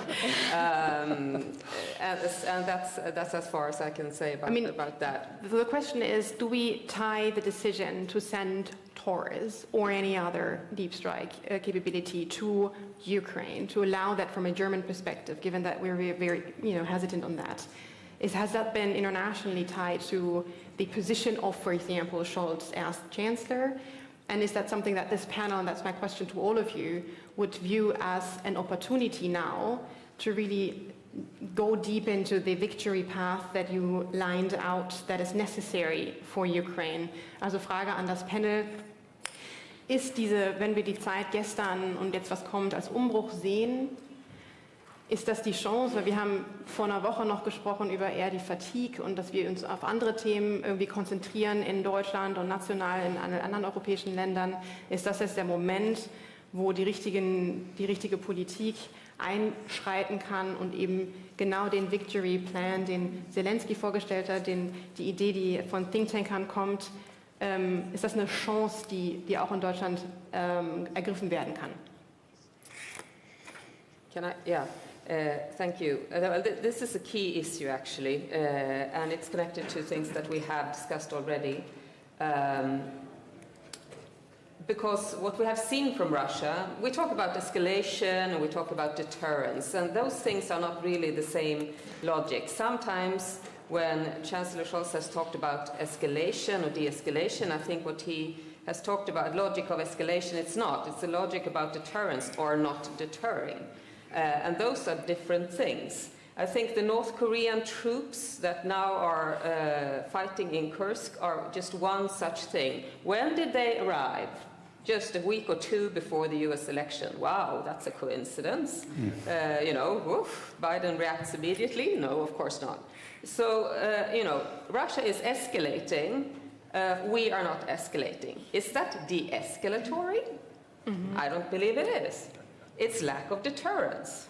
It's lack of deterrence. We now, as soon as the elections are over and the collapse of the German government is over or the reconstitution has begun, I don't see anything preventing either Biden or Scholz from changing this policy today. Why not? We should react now. That's how I see it. Thank you. Botschafter, Sie wollten... Ich sehe das genauso, aber, und jetzt kommt das große Aber, wenn ich mir die deutsche Szenerie anschaue, so fürchte ich, dass die deutsche Politik die nächsten Monate, vielleicht länger, sehr mit sich selbst beschäftigt sein wird. Zum einen geht es um die Frage, welche Partei jetzt die Führung übernimmt in einer Interimsphase. Zweitens geht es um die Frage, wie kriegen wir unsere Wirtschaft wieder auf die Beine. Drittens, wie organisieren wir künftig die künftigen Wahlen und so weiter. Und ich fürchte, dass dies ein Slot ist, durch den die sogenannten Friedensfreunde in die Debatte sich einschalten und mehr Hoheit gewinnen über die Debatte, indem sie die Tatsache ausnutzen, dass die Bundesregierung und die diese Interimsregierung jetzt tragenden Parteien sehr mit sich selber beschäftigt sind, den außenpolitischen und sicherheitspolitischen Teil aus den Augen verlieren. Das ist meine große Sorge. Ich hoffe, es ist nicht so. Wenn ein Trump anfängt, mit Russland Deals zu machen, was nicht ausgeschlossen ist, wir wissen es nicht, aber wenn der anfängt, Deals zu machen, dann sind diejenigen, die sagen, wir müssen die Ukraine militärisch unterstützen, hier in der Defensive. Herr Speck, Sie wollten direkt darauf. Also Europa hatte 2,5 Jahre Zeit. Wir hatten sozusagen Schonzeit gegeben von Biden als der letzte kalte Kriegspräsident, der tatsächlich so eine Haltung uns gegenüber hat, wie wir es seit Bush Vater nicht mehr gesehen haben. Also eine selbstverständliche Zuständigkeit für europäische Sicherheit. Das ist eigentlich ja schon seit Bush Sohn und Obama vorbei. 2013, 14 hat sich Obama überhaupt nicht für die Ukraine oder Europa interessiert, bis dann so März, April. Also wir sind hier völlig verwöhnt und hätten das eigentlich benutzen müssen, um unsere Beiträge hochzuschrauben und auch die strategische Verantwortung, was wollen wir, hätten wir übernehmen müssen. Und gerade in Berlin hat man sich stattdessen darauf beschränkt, zuzuliefern zu einer amerikanisch geführten Operation. Ja, man hat sich dann regelmäßig getroffen und immer ein bisschen mehr Waffen mitgebracht. Aber wir sind nie in die Position gekommen, wo wir gefragt haben, was braucht die Ukraine? Was braucht sie jetzt? Und was können wir dazu beitragen? Also das lief immer vermittelt über die amerikanische Seite. Jetzt sind wir in eine Position der völligen Abhängigkeit in einer zentralen Frage der europäischen Sicherheit gerutscht durch unsere Passivität und durch unser völliges Anhängen an die amerikanische Führung. Und jetzt kommt eben Trump und wir schauen zu. Also jetzt ist es auch schon sehr, sehr spät. Gleichzeitig der Kanzler, der eben diesen passiven Ansatz gewählt hat, ist jetzt sozusagen noch schwächer. Und bis hier sich was bewegt, das ist wahrscheinlich März, also der März im Monat und auch der März mit dem Namen E. Aber das dauert noch sehr lange und bis dahin, also Trump hat immer wieder in jeder Rede, hat er gesagt, ich mache in 24 Stunden Frieden. Das ist für ihn, er ist ein Antikriegspräsident, er denkt, das kann man alles wirtschaftlich mit Deals machen. Und also ich glaube, die Gefahr ist sehr, sehr hoch, dass er noch vor der Inauguration Putin anruft, Zelensky anruft und man sich dann in Istanbul trifft. Ich sage dann immer, und Viktor Orban als Schriftführer noch dazu nimmt. Und dann anschließend fliegt er nach Paris und da sind dann die Briten und die Deutschen noch dabei und dann wird die Rechnung präsentiert und dann heißt es plötzlich, wie heißt es dann? Ja, Sicherheitsgarantien für die Ukraine, was habt ihr, was könnt ihr auf den Tisch legen? Ja? Also seid ihr bereit, Truppen in der Ukraine zu stationieren, um diesen neuen Status quo, der kein Frieden ist, zu garantieren? Und damit könnten wir schon in 3 Wochen konfrontiert werden. Ja, wir müssten auch die ukrainischen Streitkräfte aufbauen. Auch damit wird Trump dann kommen, also wenn es ihn überhaupt interessiert. Aber das sind alles Aufgaben. Wir müssten eigentlich hier jetzt fleißig Tag und Nacht daran arbeiten, ein Notprogramm vorzubereiten für solche Fälle. Passiert es? Ich glaube eher nicht. Dankeschön. Anna, you wanted to quickly jump in on that before we go to the next question round. And maybe I also. And then you, yes, of course. You want to go first?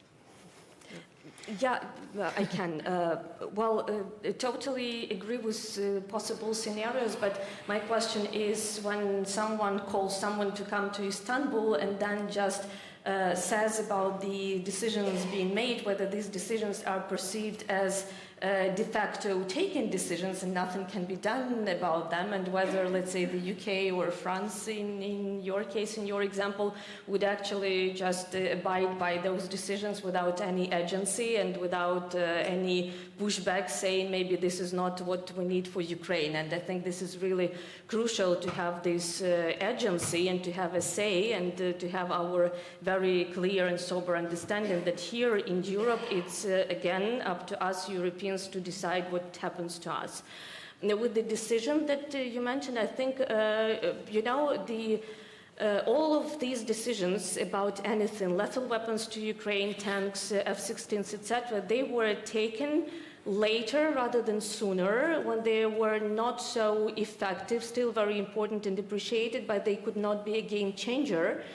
And today is already later than yesterday, but tomorrow will be even later than today.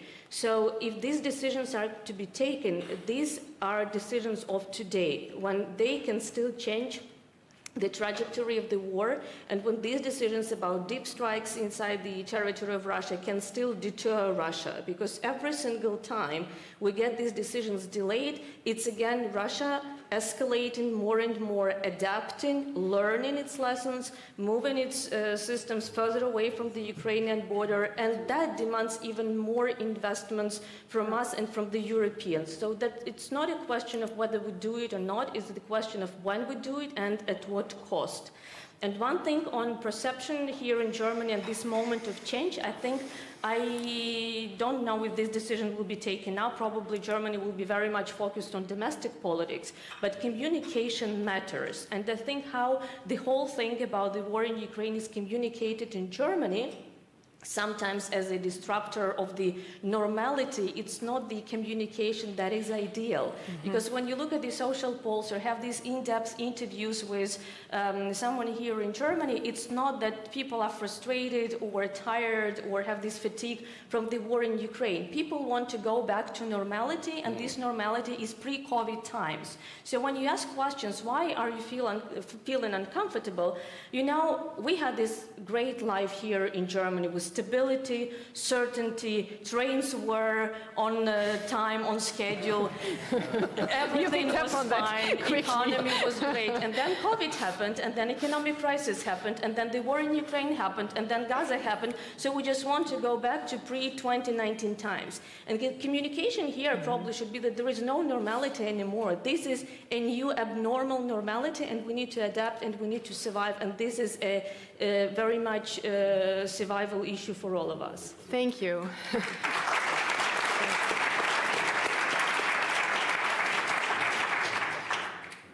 Can I just briefly comment again on the long-range missiles and the ability to strike into Russia? I think that's really important, since that has been a huge discussion here in Germany. I'm sure this is, Ambassador Erdmann, it's a good point. I'm sure that's how it's going to go. My point is just that it's politics. It can change. Sometimes it's just perceived as destiny, but it's not. It's important to underline. I think this is part of Zelensky's victory plan. This is the right of Ukraine, according to international law, to use these weapons. This is actually a lot of other allies than Germany and the US who think it's the right thing to do. My country is one of those, Sweden. We don't have any restrictions on how the weapons are used. And we would not have, if we would have those weapons, we would not post them, because they think it's wrong from an international law point of view. And we have just discussed that it's not even escalatory.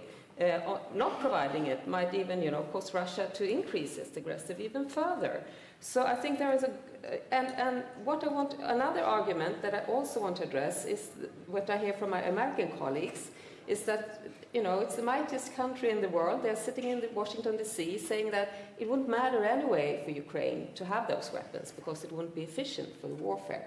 Well, I would like to tell you, from a smaller country point of view, a bigger country, we have completely different ways of looking at this. We have to be good at asymmetric warfare or critical at it, otherwise we will not survive. Look at how Finland did their fight against the Soviet Union.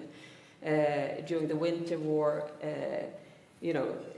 completely. You have to be smart. You have to be able to have surprise. You have to have a range of instruments. You have to, pull down their pants when they think they are up, and all of these kind of things matter. And we are holding Ukraine's hands back when we are not providing this. And this is not a theory of victory. Yeah. This is not a theory of having Ukraine prevail. If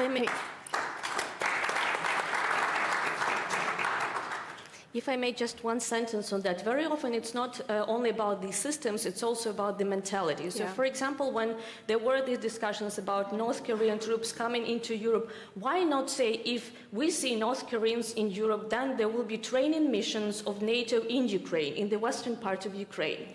If you buy missiles from the North Korea, then we're going to let Ukraine fire into the territory of Russia. So it's all about this deterrence, and that's the only language that Russia understands.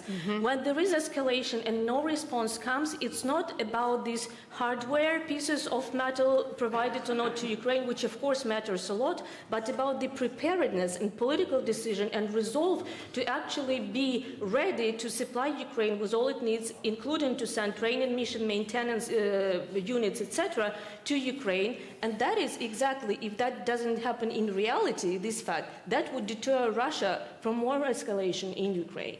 Thank you. Evgenia, das war ein absolut wichtiger Punkt, vor allem in puncto, wie reagieren wir in Europa und in Deutschland natürlich auch und wie sind wir proaktiver auch in unserer Kommunikation. Auf die Uhr schauend, es gab noch ein paar Themen, die ich gerne ansprechen möchte, die können wir vielleicht auch in den Fragen gleich mit adressieren. Ich möchte gerne die Fragen aus dem Publikum sozusagen schon mal aufnehmen. Sie haben im vorherigen Panel gesehen, es gibt hier 2 Stehmikrofone, weil ich Sie nicht sonderlich gut sehe wegen des Lichtes. Bitte kommen Sie einfach nach vorne und stellen Sie sich links und rechts ans Mikrofon. Ich werde einfach sozusagen wechseln zwischen den Mikrofonen und die Fragen aufnehmen. Bitte wie vorher einmal sehr, sehr kurz vorstellen, kurze Frage, gerne auch an wen es adressiert ist, ansonsten werde ich das sozusagen einfach weitergeben. Vielen Dank und ich würde gerne mit Ihnen anfangen. Hallo, guten Tag. Also ich bin Viktoria Lautzen, Studierende der FU Berlin Politikwissenschaft. Ich wollte fragen, das ging an den Herrn Botschafter und an Herrn Schreck. Sie haben gesagt, dass Demokratie in 39 auf dem Totenbett lag. Aber heutzutage mit den steigenden, polarisierenden und polarisierten Debatten im Bundestag, als auch in ganz vielen Ländern westlichen Demokratien, ist ja sehr viel die Debatte darum, dass demokratische Werte doch absteigend sind. Und wie würden wir dann ein vereintes Europa oder eine vereinte europäische Front gegenüber Russland überhaupt kreieren, weil die ja aktuell nicht da ist, und ob es da überhaupt einen Weg gibt, dorthin zu kommen, oder ob, nicht um pessimistisch zu klingen, aber wie werden wir das erreichen? Danke. Dankeschön. Ich würde gerne, weil ich sehe, dass viele jetzt schon hingestellt haben, noch eine zweite Frage von der anderen Seite aufnehmen. Ja, hallo. Ja, perfekt. Vielen Dank. Jonathan Ponfik, mein Name, von Model NATO Germany. Ich habe eine Frage bezüglich dieses Szenarios, dass Trump jetzt versucht, sozusagen einen Frieden zu erzwingen und die Europäer dann versucht sozusagen zu zwingen, den Kuchen zu kaufen. Und wir müssen uns dann überlegen, sagen wir dann, okay, wir bevorzugen die Beziehung zu den Amerikanern und lassen die Ukrainer sozusagen fallen. Oder wir sagen sozusagen zu den Amerikanern, gut, macht ihr euer Ding, wir werden die Ukraine weiterhin unterstützen mit allem, was wir können. Mit dem Risiko, dass die Amerikaner dann sagen, perfekt, dann können wir uns ja aus Europa zurückziehen, ihr wollt ja euer eigenes Ding machen. Wie gehen wir damit um, wenn es soweit kommt? Vielen Dank für die Frage. Gebe ich gerne beides zurück. Das eine war Demokratie 1939 am Boden, heute eher nicht so, vielleicht aber doch. Die Frage, wie kann man in Deutschland, aber das könnte man auch europäisch gerne beantworten, weil nicht nur Deutschland ja dieses Problem hat. Wie kann man dann tatsächlich Einigkeit schaffen, auch um sich auf die Prioritäten, Deterrence und Defense versus zum zweiten vielleicht erst Wohlstand zu einigen? Botschafter Erdmann, wollen Sie anfangen? Ja, gerne und ganz kurz. Die Demokratie hat als größten Vorteil gleichzeitig den größten Nachteil, und das ist Freiheit. Freiheit gibt uns die Möglichkeit, innovativ zu sein, kreativ zu sein. Freiheit schafft geistige Spielräume und so weiter. Freiheit ist aber gleichzeitig das Einfallstor für all die, die gegen Freiheit sind und die Anne Applebaum, die Achse der Aristokraten, der Autokraten, nicht Aristokraten, und Diktatoren um die Welt herum schaffen. Und wir sehen das ja sehr schön an der hybriden Kriegsform seitens Moskaus, Putins, an der subversiven Art, wie er instrumentell es schafft, unsere freiheitliche Gesellschaft zu unterlaufen durch Propaganda, durch Hassbotschaften und so weiter. Und wie verhindern wir das? Dass die $1 Million Question, wenn ich sie beantworten könnte, säße ich nicht hier. Also wir können es nur dadurch verhindern, dass, glaube ich, die freiheitlichen Gesellschaften sich zusammenschließen. Und ich weiß nicht, wer es von Ihnen dreien war. Jemand sagte, oder was auf dem Panel vorher, wir sind über 60 freiheitlich regierte demokratische Nationen und wir müssen einfach unsere Interessen zusammenschalten und dürfen uns von den Autokraten dieser Welt nicht in die Ecke drängen lassen. Aber das ist ein sehr schwaches Argument, ich weiß es letztlich auch nicht. Aber ich wiederhole, die Stärke der Demokratie, nämlich Freiheit, ist gleichzeitig ihre größte Schwäche. Ja.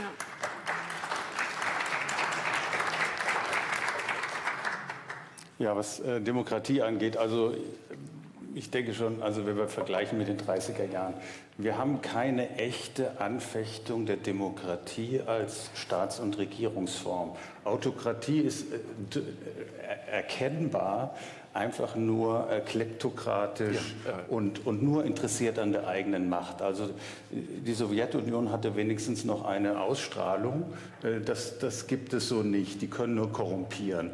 Also von daher ist die Alternative zur Demokratie gar nicht so da. Ich würde sagen, was wir jetzt haben, sind sozusagen eher innerdemokratische Kämpfe um Richtungskämpfe und wir sind noch nicht in dem Bereich, dass es tatsächlich antidemokratische Parteien im Sinne gibt, zu sagen, wir müssen jetzt die Diktatur errichten, das sehe ich nicht.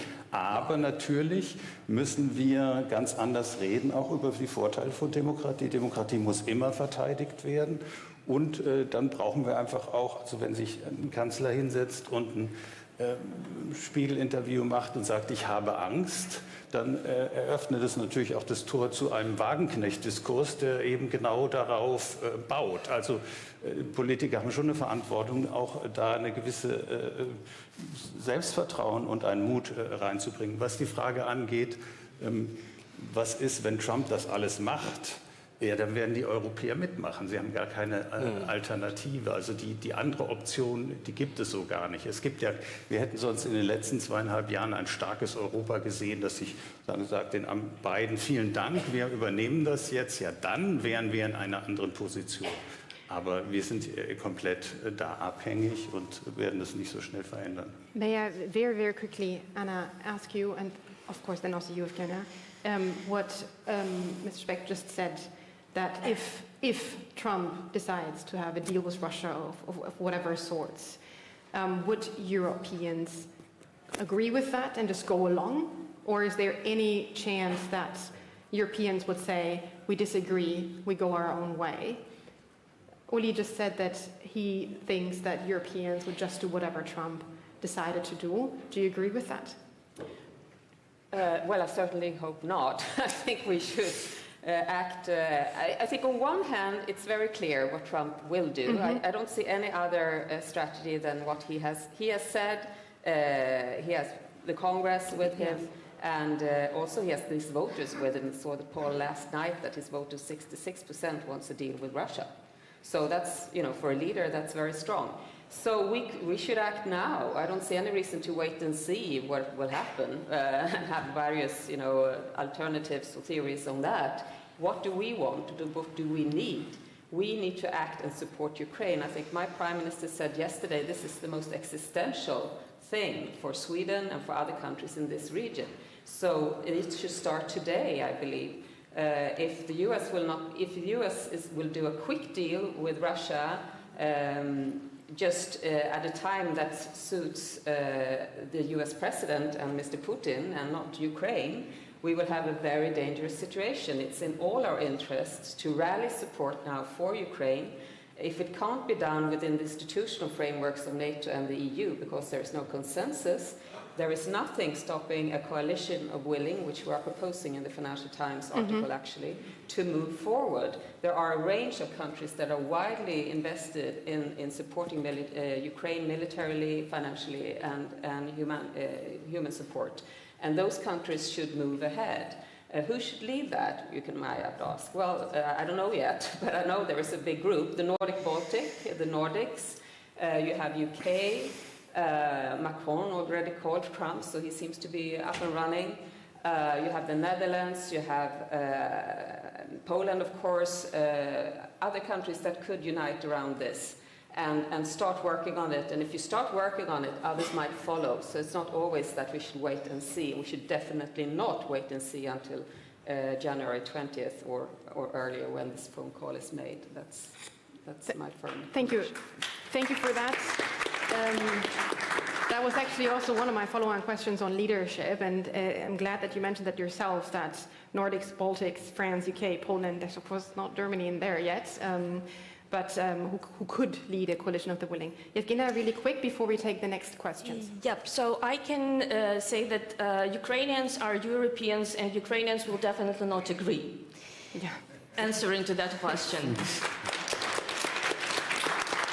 And for Ukrainians, it's clear, yes, we are exhausted, yes, it's a war on our territory, but then we will fight back again.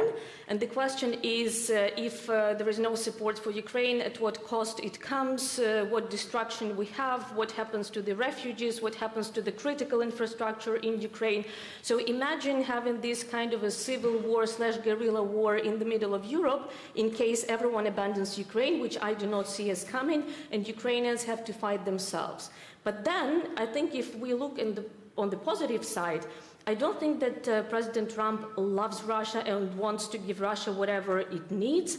I think now the understanding may be that it's easier to have this deal with Russia, and then that if we have this peace deal, going back to misperceptions and misconceptions, that would somehow help stop the wars and then going back to normal. So the expectation of Ukrainians from the European partners would also be to communicate very clearly what are the threats and what are the possible consequences of having this premature peace deal with Russia and how expensive that would be. And then if we have this division of labor when the United States deters enablers of the Russian aggression, which are Iran and China, and we know that President Trump is very hawkish on Iran, for example, so that would help Ukraine a lot. And then the Europeans can take care of Russia itself, supporting Ukraine in this, and also using the Russian assets in Europe. When we talk about economy, there are still 300 billion of euros in frozen assets which are not used. So let's use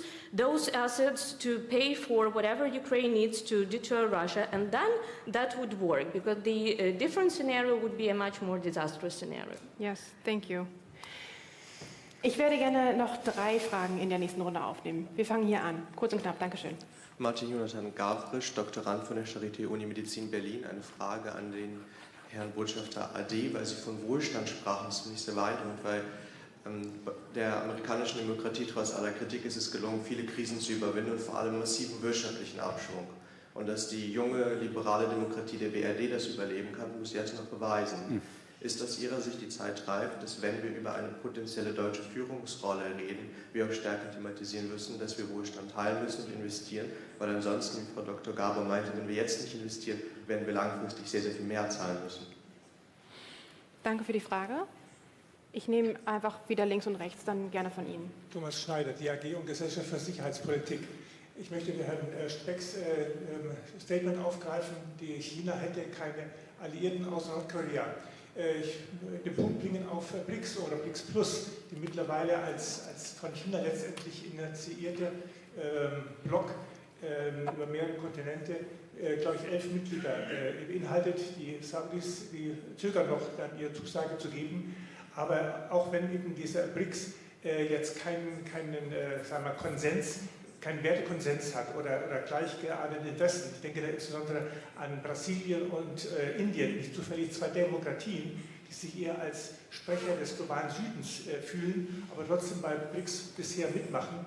Könnte China nicht auch dieses Instrument, und da warten auch noch mehrere Staaten, da aufgenommen zu werden, dann ein Gegenpol zu bieten zu unserer multilateralen Weltordnung? Vielen Dank für die Frage. Auch danke, dass Sie das nochmal weitergefasst haben auf das Thema BRICS und andere Zusammenkünfte. Die letzte Frage für diese Runde, bevor wir in die Antwort gehen. Hi, sorry if I repeat a question, I can't understand German. My name is Anthony Roney, I'm from the University of Salzburg, but originally from the States. So I have a question, but also I have a dissenting opinion as well. So my question is Emmanuel Macron has been talking about putting troops in Ukraine for months, and saying that he'll put them in some sort of logistical guard in Kyiv or something like that, or saying that he wants to. I heard a quote the other day that they said, Macron has been talking about this for months while Kim Jong-un did it in a matter of weeks, actually did it. Germany has refused to give Taurus missiles. The US has refused to give long-range permission for missiles. It seems the concern is obviously escalation, of course. However, escalation on the battlefield has increased. Now there's troops from another continent, North Korean troops, and Iran has been backing Russia for a while now. So my question is, as de-escalation seemingly has not worked, and it seems that it's actually deteriorated the situation a bit, do you think that Europe needs to not just take a proactive approach, at proactive steps, but more openly stronger steps, such as troop deployments to logistical areas and a no-fly zone for missiles and drones in Western Ukraine or bordering along the areas of the EU? And my comment for Mr. Speck is that I would like to disagree that it's not 1939 nor 1947 to me. It operates under the assumption that there isn't going to be a major war or that we have imminent war right now. I see that in the years leading up to 1939, Nazi Germany was constantly taking advantage of the political weakness of its neighbors by taking a little bit more or remilitarizing the Rhineland, while France had what was thought as the strongest military in the entire world.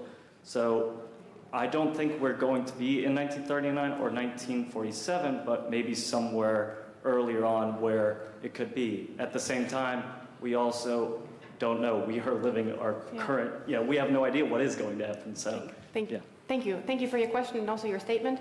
And just a quick reminder, there is translation in the back. Yeah, I just left it. Okay, don't worry about it. Okay, thank you very much. All right, so we have 3 questions. Wir gehen einmal auf die erste Frage deutsche Führungsrolle. Und wenn ich die Frage richtig umformulieren darf, so ein bisschen geht es auch um die Frage nach Schuldenbremse und die Frage zumindest nach, wie investieren wir. Ja. Also der Herr von der Charité hat die Frage sehr schön camoufliert. Er hätte auch gleich den Begriff Schuldenbremse einführen können. Dann wäre die Sache klarer. Also zu dem Punkt will ich sagen, dass ich für die Einhaltung der Schuldenbremse bin, persönlich, weil ich der Meinung bin, dass wir innerhalb eines enormen Steueraufkommens, das gigantisch ist, es schaffen müssen, Prioritäten zu setzen. Und das ist eine gesellschaftliche Diskussion, die müssen wir austragen. Wir können nicht durch weitere Anhäufung von unglaublichen, bereits angehäuften Schulden für die junge Generation weiter anhäufen. Wir müssen mit dem, was wir haben, auskommen. Und deshalb bin ich gegen die Aufdröselung der Schuldenbremse, die ja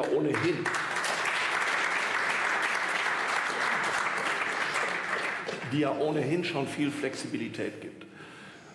Beim zweiten Punkt, den ich jetzt mache, bin ich nicht sicher, dass ich Applaus bekomme. Aber ich sage es trotzdem, meine Erfahrung in 40 Jahren Auswärtiger Dienst, darunter viele Jahre bei der NATO, lautet, Deutschland ist nicht führungswillig. Deutschland ist deshalb nicht führungswillig, weil unsere Gesellschaft, ich komme zurück zur Komfortzone, unsere Gesellschaft die Risiken, die mit Führung verbunden sind, nicht eingehen möchte. Und aus diesem Grunde verschanzen sich Politiker hinter allen möglichen verbalen Turnübungen, sagen, ja, wir müssen führen, aber tatsächlich, wenn es denn darauf ankommt, fehlt die tatsächliche Bereitschaft. Zu der gehört Geld, zu der gehört Mut, zu der gehört vorausschauendes Denken, dazu gehört auch, über Dinge nachzudenken, die unbequem sind, und das liegt uns Deutschen nicht.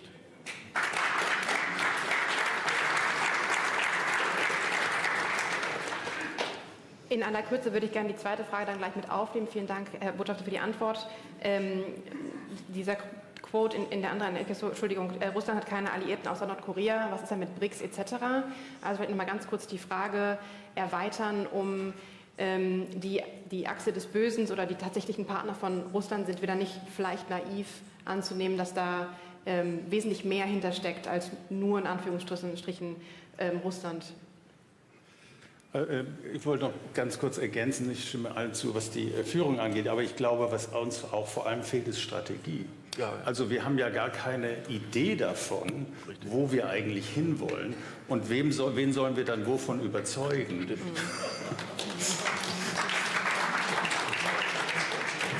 Das hatte ich in meine Antwort schon eingepreist als Voraussetzung. Weil wir nicht so viel Zeit haben, bevor wir uns jetzt hier zu viel... Dann kann ich vielleicht noch kurz die Frage beantworten, bevor ich auf diese... sind wir 47 oder 39 oder kurz davor? Natürlich, also man kann...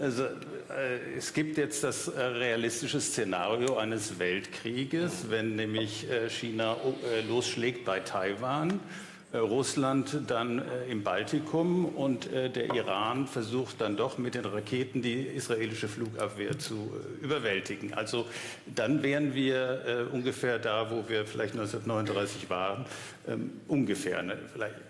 Vielleicht doch noch eher begrenzter. Aber ja, die Gefahr gibt es natürlich immer und wir sind in gefährlichen Zeiten. Ich glaube nur, dass wir das aber managen können mit Abschreckung. Das gilt auch für Taiwan, das gilt auch für das südchinesische Meer. Das sind alles handhabbare Herausforderungen, die einfach in so einer gefährlichen Welt, wie sie nun mal ist, die nicht unipolar ist, die da existieren. Haben Sie Alliierte, was ist mit den BRICS, also größer als der Gegensatz zwischen China und Indien könnte ja, also die sind ja quasi geschieden, also Feinde wäre zu viel, aber Gegner, die Inder sind nur noch da drin, weil sie nicht wollen, dass die Chinesen, die Pakistanis und die Russen eine Allianz 3 nukleare Mächte an ihren Nordflank oder an ihrer Nordfront.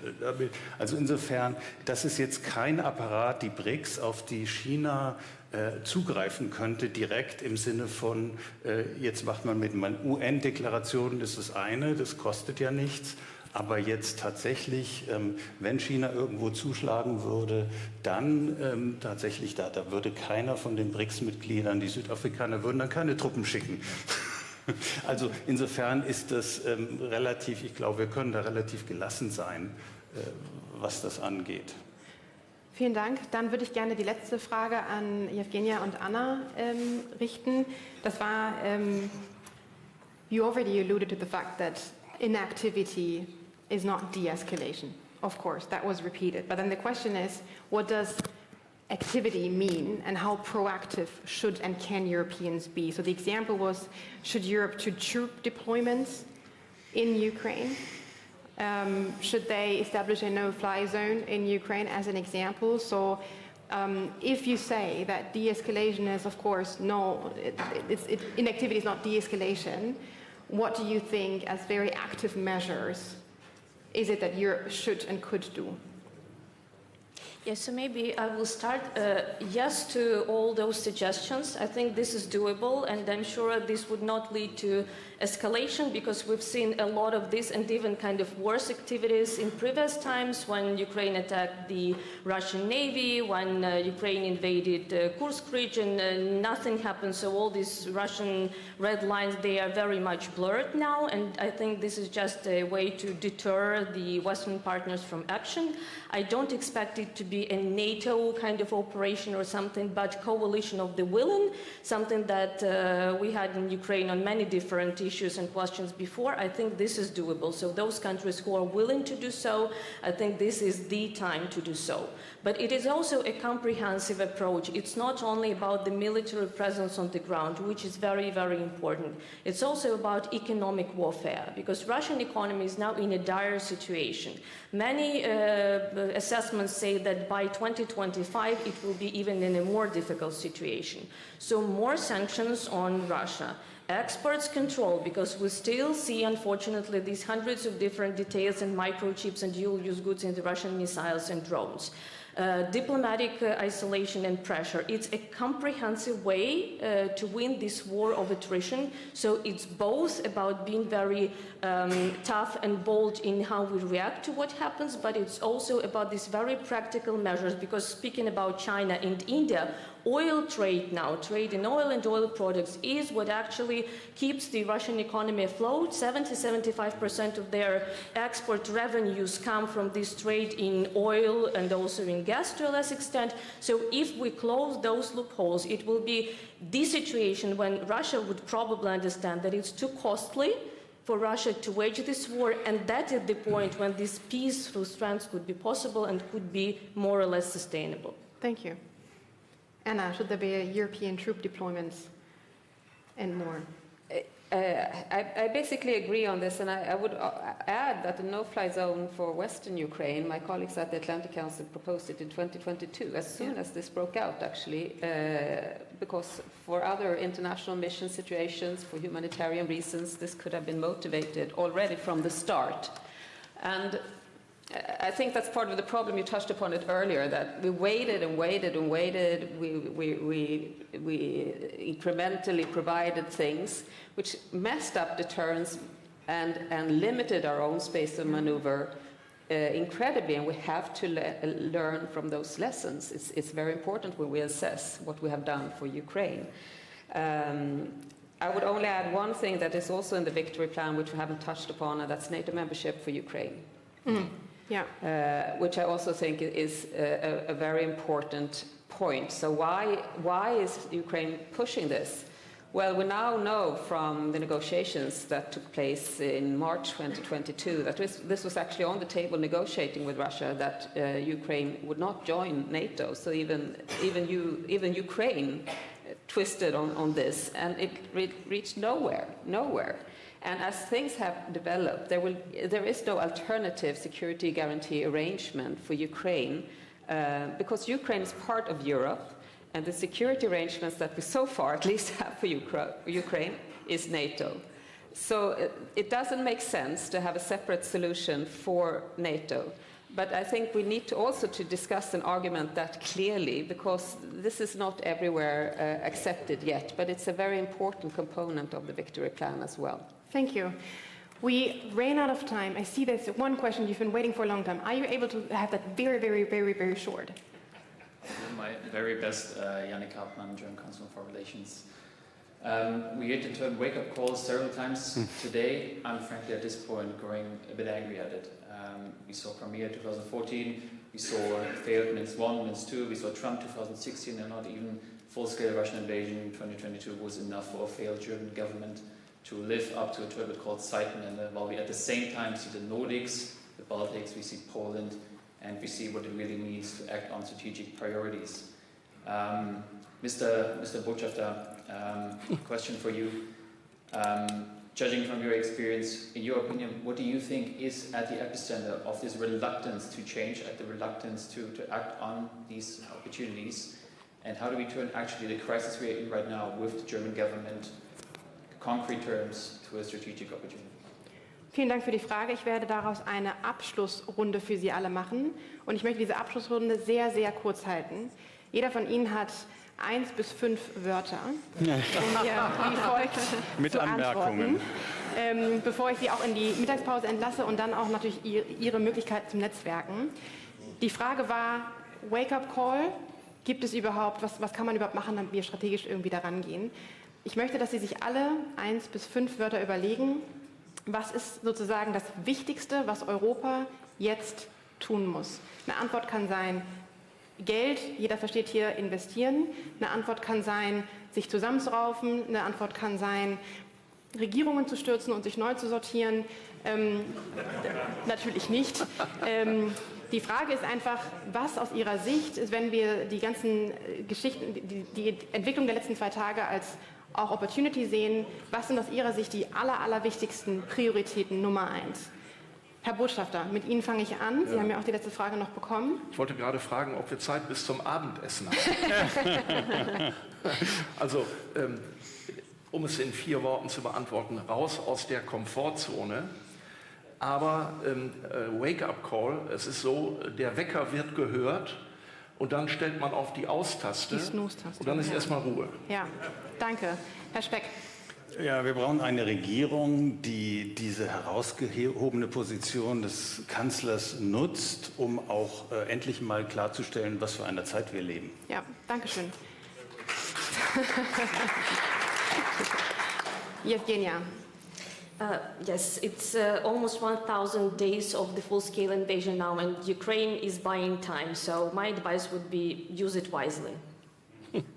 Vielen Dank. Anna, last word. Well, I would return to the fact that we should build a coalition of the willing and rally support for Ukraine so that we are not dependent on any decision of the Trump administration in January. Absolutely. Many, many thanks. Vielen Dank an ein hervorragendes, wirklich spannendes Panel. Vielen, vielen Dank an Sie. Vielen Dank übrigens auch an die Übersetzung. Ich weiß, es ist schwierig, hin und her zu wechseln in einem Panel. Und ich darf zurückgeben an Mariam. Ja, vielen herzlichen Dank. Und ja, jetzt starten wir unsere Mittagspause. Aber bevor ich Ihnen guten Appetit wünsche, hätten wir noch einen kleinen Hinweis. Jemand hat seinen Personalausweis verloren und diese kann bei der Technik abgeholt werden.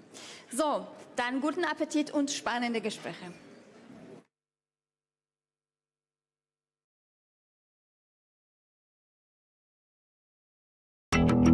Atlantic Talk. Sicherheits- und außenpolitische Analysen, Strategien und diplomatische Optionen. Ein Podcast der Deutschen Atlantischen Gesellschaft. Hallo und herzlich willkommen bei dieser 60. Folge vom Atlantic Talk Podcast. Ich bin Oliver Weiland und will mit Ihnen heute eintauchen in die Ströme der nördlichen Meere rund um die Arktis. Gemeint sind damit allerdings nicht die Meeresströmung, sondern vor allem die Datenströme. Denn der hohe Norden ist nicht nur wunderschön, sondern er ist auch ein potenzielles Gefechtsfeld. Informationen sind deshalb in dieser ökologisch, ökonomisch und geopolitisch heiß umworbenen Region besonders wichtig. Sie sollen uns ein umfassendes Wissen darüber liefern, was in diesem sicherheitspolitischen Hotspot unter dem Eis und um die Arktis herum passiert. Was wissen wir darüber? Was wissen wir nicht? Was sollten wir wissen, um unser Klima, unseren ökonomischen Wohlstand und unsere Sicherheit zu schützen? Eine zentrale Rolle spielen dafür die modernen Technologien der Ortung, der Navigation, der Kommunikation und der KI-gesteuerten Datenfusion. Unter Wasser, auf dem Wasser und über dem Wasser. Mein Gast zu dieser vielschichtigen Thematik ist Professor Dr. Wolfgang Koch. Professor Koch leitet die Abteilung Sensordaten und Informationsfusion am Bonner Fraunhofer Institut für Kommunikation, Informationsverarbeitung und Ergonomie FKIE. In dieser Funktion ist er eine Schnittstelle zwischen Forschung, Wirtschaft, Militär und Politik. Anfang des Jahres hat der international hochgeschätzte Datenexperte innerhalb der Deutschen Gesellschaft für Ortung und Navigation DEGON den Fachausschuss Unterwasserortung, Kommunikation, Navigation gegründet, deren Vorsitzender er ist. Sehr viel Wissen, sehr viel Kompetenz, sozusagen fusioniert in einem Kopf. Ich freue mich sehr auf dieses Gespräch und heiße Sie herzlich willkommen, Professor Dr. Wolfgang Koch. Vielen herzlichen Dank und danke für die Vorschusslorbeeren, die ich mir hoffentlich verdiene.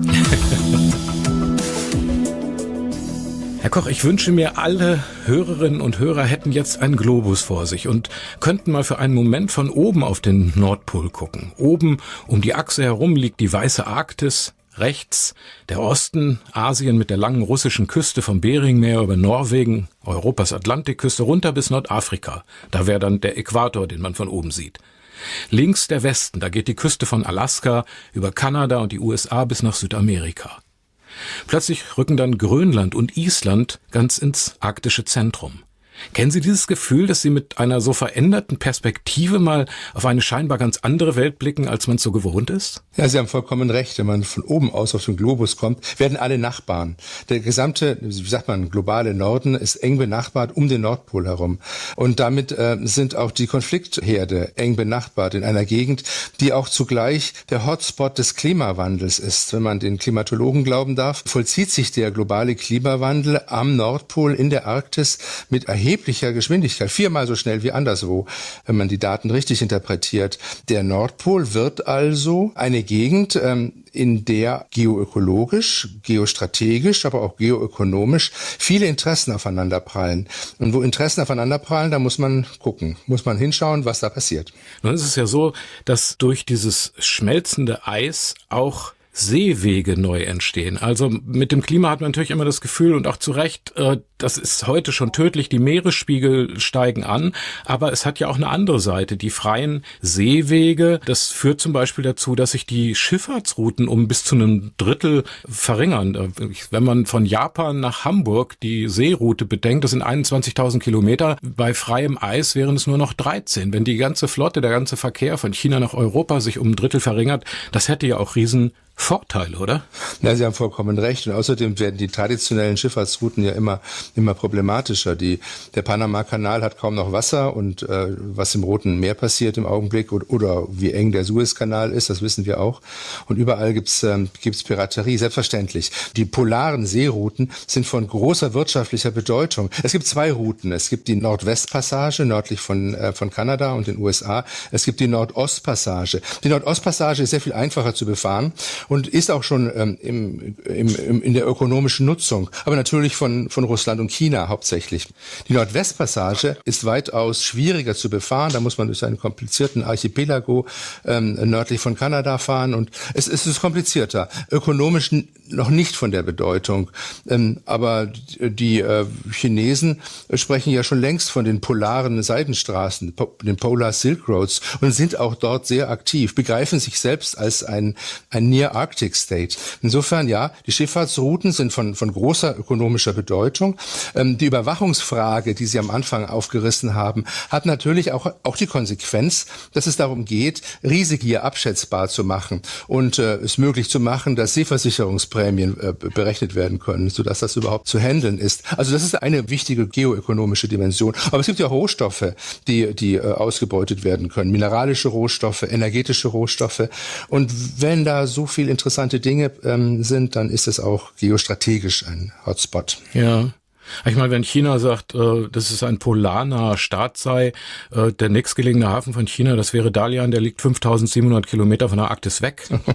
Kämpft da jetzt jeder gegen jeden? Die Chinesen sagen das und sind auch sehr aktiv. Es gibt viele chinesische Polarexpeditionen und großes Interesse der Chinesen, dort zu agieren. Natürlich im engen Verbund mit Russland. Ob das immer so eine ganz enge Freundschaft ist oder eine lang andauernde Freundschaft ist, das weiß man gar nicht so genau. Ich meine, es ist ja trivial, dass alle Staaten versuchen, ihre ökonomischen Interessen auch militärisch abzusichern. Für Deutschland gilt das ja immerhin auch. Also Verteidigungsminister Pistorius hat die Präsenz der Bundeswehr beim großen Manöver Arctic Defender 24 im Juli diesen Jahres mit der geostrategischen Bedeutung der Arktis und dem wachsenden Einfluss Chinas in der Region auch begründet. Hat sich da ziemlich weit aus dem Fenster gelehnt und davon gesprochen, dass die Abschreckung der NATO nicht nur an der Ostflanke, sondern ganz besonders die Abschreckung am arktischen Zirkel wichtig sei, sogar eine zentrale Rolle zukommt. Warum ist diese Region militärstrategisch so wichtig auch für unsere Sicherheit in Mitteleuropa? Wir erleben in gewisser Hinsicht ein Déjà-vu. Bereits während des Kalten Krieges hat ja die Linie von Grönland über Island zu den britischen Inseln eine große Rolle gespielt. Das Geo-Gap, um zu gucken, dass die sowjetischen U-Boote damals nicht diese Linie passieren und dann in den Tiefen des Atlantischen Ozeans nicht mehr ortbar sind. Und das ist nach wie vor oder wieder eine bedeutende Linie, dieses Gap zwischen Grönland, Island und den britischen Inseln. Ganz kurz, entschuldigen Sie, wenn ich Sie da unterbreche. Das GI-UK, das ist quasi die Verbindungslinie, die man sich denken kann zwischen Grönland, Island und dem Vereinigten Königreich. GI-UK, nur zur Erläuterung, genau. Wo die verläuft. Also die Linie, die sich von Grönland bis nach Großbritannien zieht, das ist so das Einfallstor in die Arktis. Also da muss man durch, wenn man in die Arktis möchte und umgekehrt, wenn man aus der Arktis heraus möchte, muss man da durch. Deswegen ist diese Linie auch zu überwachen, dass man auch in der Unterwasserwelt weiß, was dort passiert. Es ist ja aber nicht nur die U-Boot-Bedrohung. Sie wissen ja, die sowjetischen strategischen Atom-U-Boote für die Zweitschlagfähigkeit sind ja nun gerade in den Nordpolarmeeren.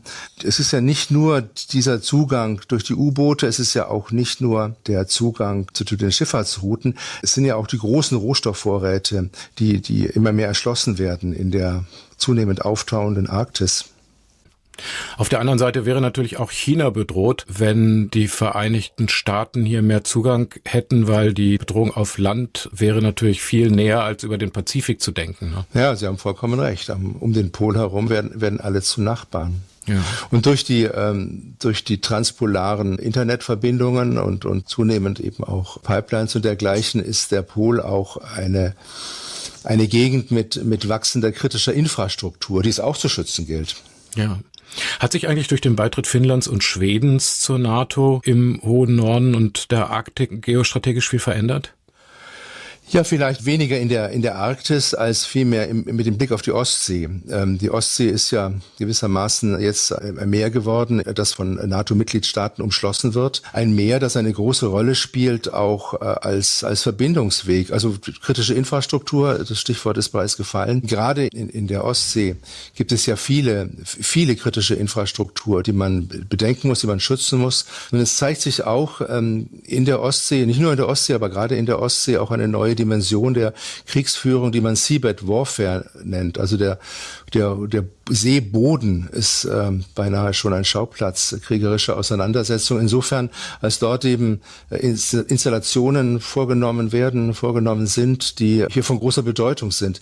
Und vergessen Sie nicht, wenn es zu einem Konflikt kommt, wird ja viel Verkehr und viel Logistik über die Ostsee abgewickelt werden. Also ich würde sagen, Schweden und Finnland, da ist die Hauptbedeutung für die NATO das Baltikum, der Ostseeraum. Ja.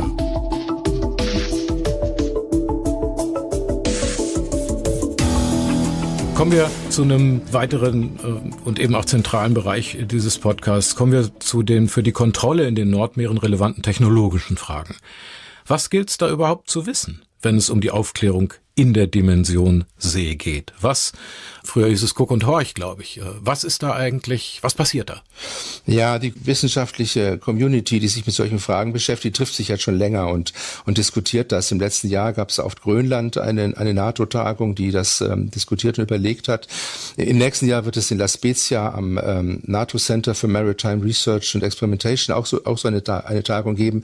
Im Grunde ist die Notwendigkeit der Aufklärung, der Surveillance, Intelligence, Reconnaissance, so wie wir das nennen, mehrdimensional. Die Amerikaner sprechen von Multi-Domain Surveillance. Das geht from the seabed to the space gewissermaßen. Natürlich spielt Unterwasser eine große Rolle. Unterwasser ist das Hauptmittel der Aufklärung Sonar. Unterschiedliche Sonarsysteme, die es erlauben, mit Hilfe von Schall aufzuklären und zu beobachten. Und dann natürlich die Aufklärung auf der Wasseroberfläche. Hier spielen unbemannte Systeme auf der Wasseroberfläche auch eine Rolle. Und dann natürlich die Dimension Luft, auch wichtig. Hier denkt man sehr konkret darüber nach. Aufklärungsdrohnen, die sich im Zulauf befinden. Die Eurodrohne ist das prominente Beispiel. So mit einem Auftrag auszustatten, dass sie eben auch arktische Aufklärungsaufgaben übernehmen kann. Und dann nicht zuletzt der Weltraum. Natürlich, der Weltraum ist eine kritische Infrastruktur für Beobachtung und Überwachung. Gerade um den Pol herum laufen wenig Satellitenbahnen.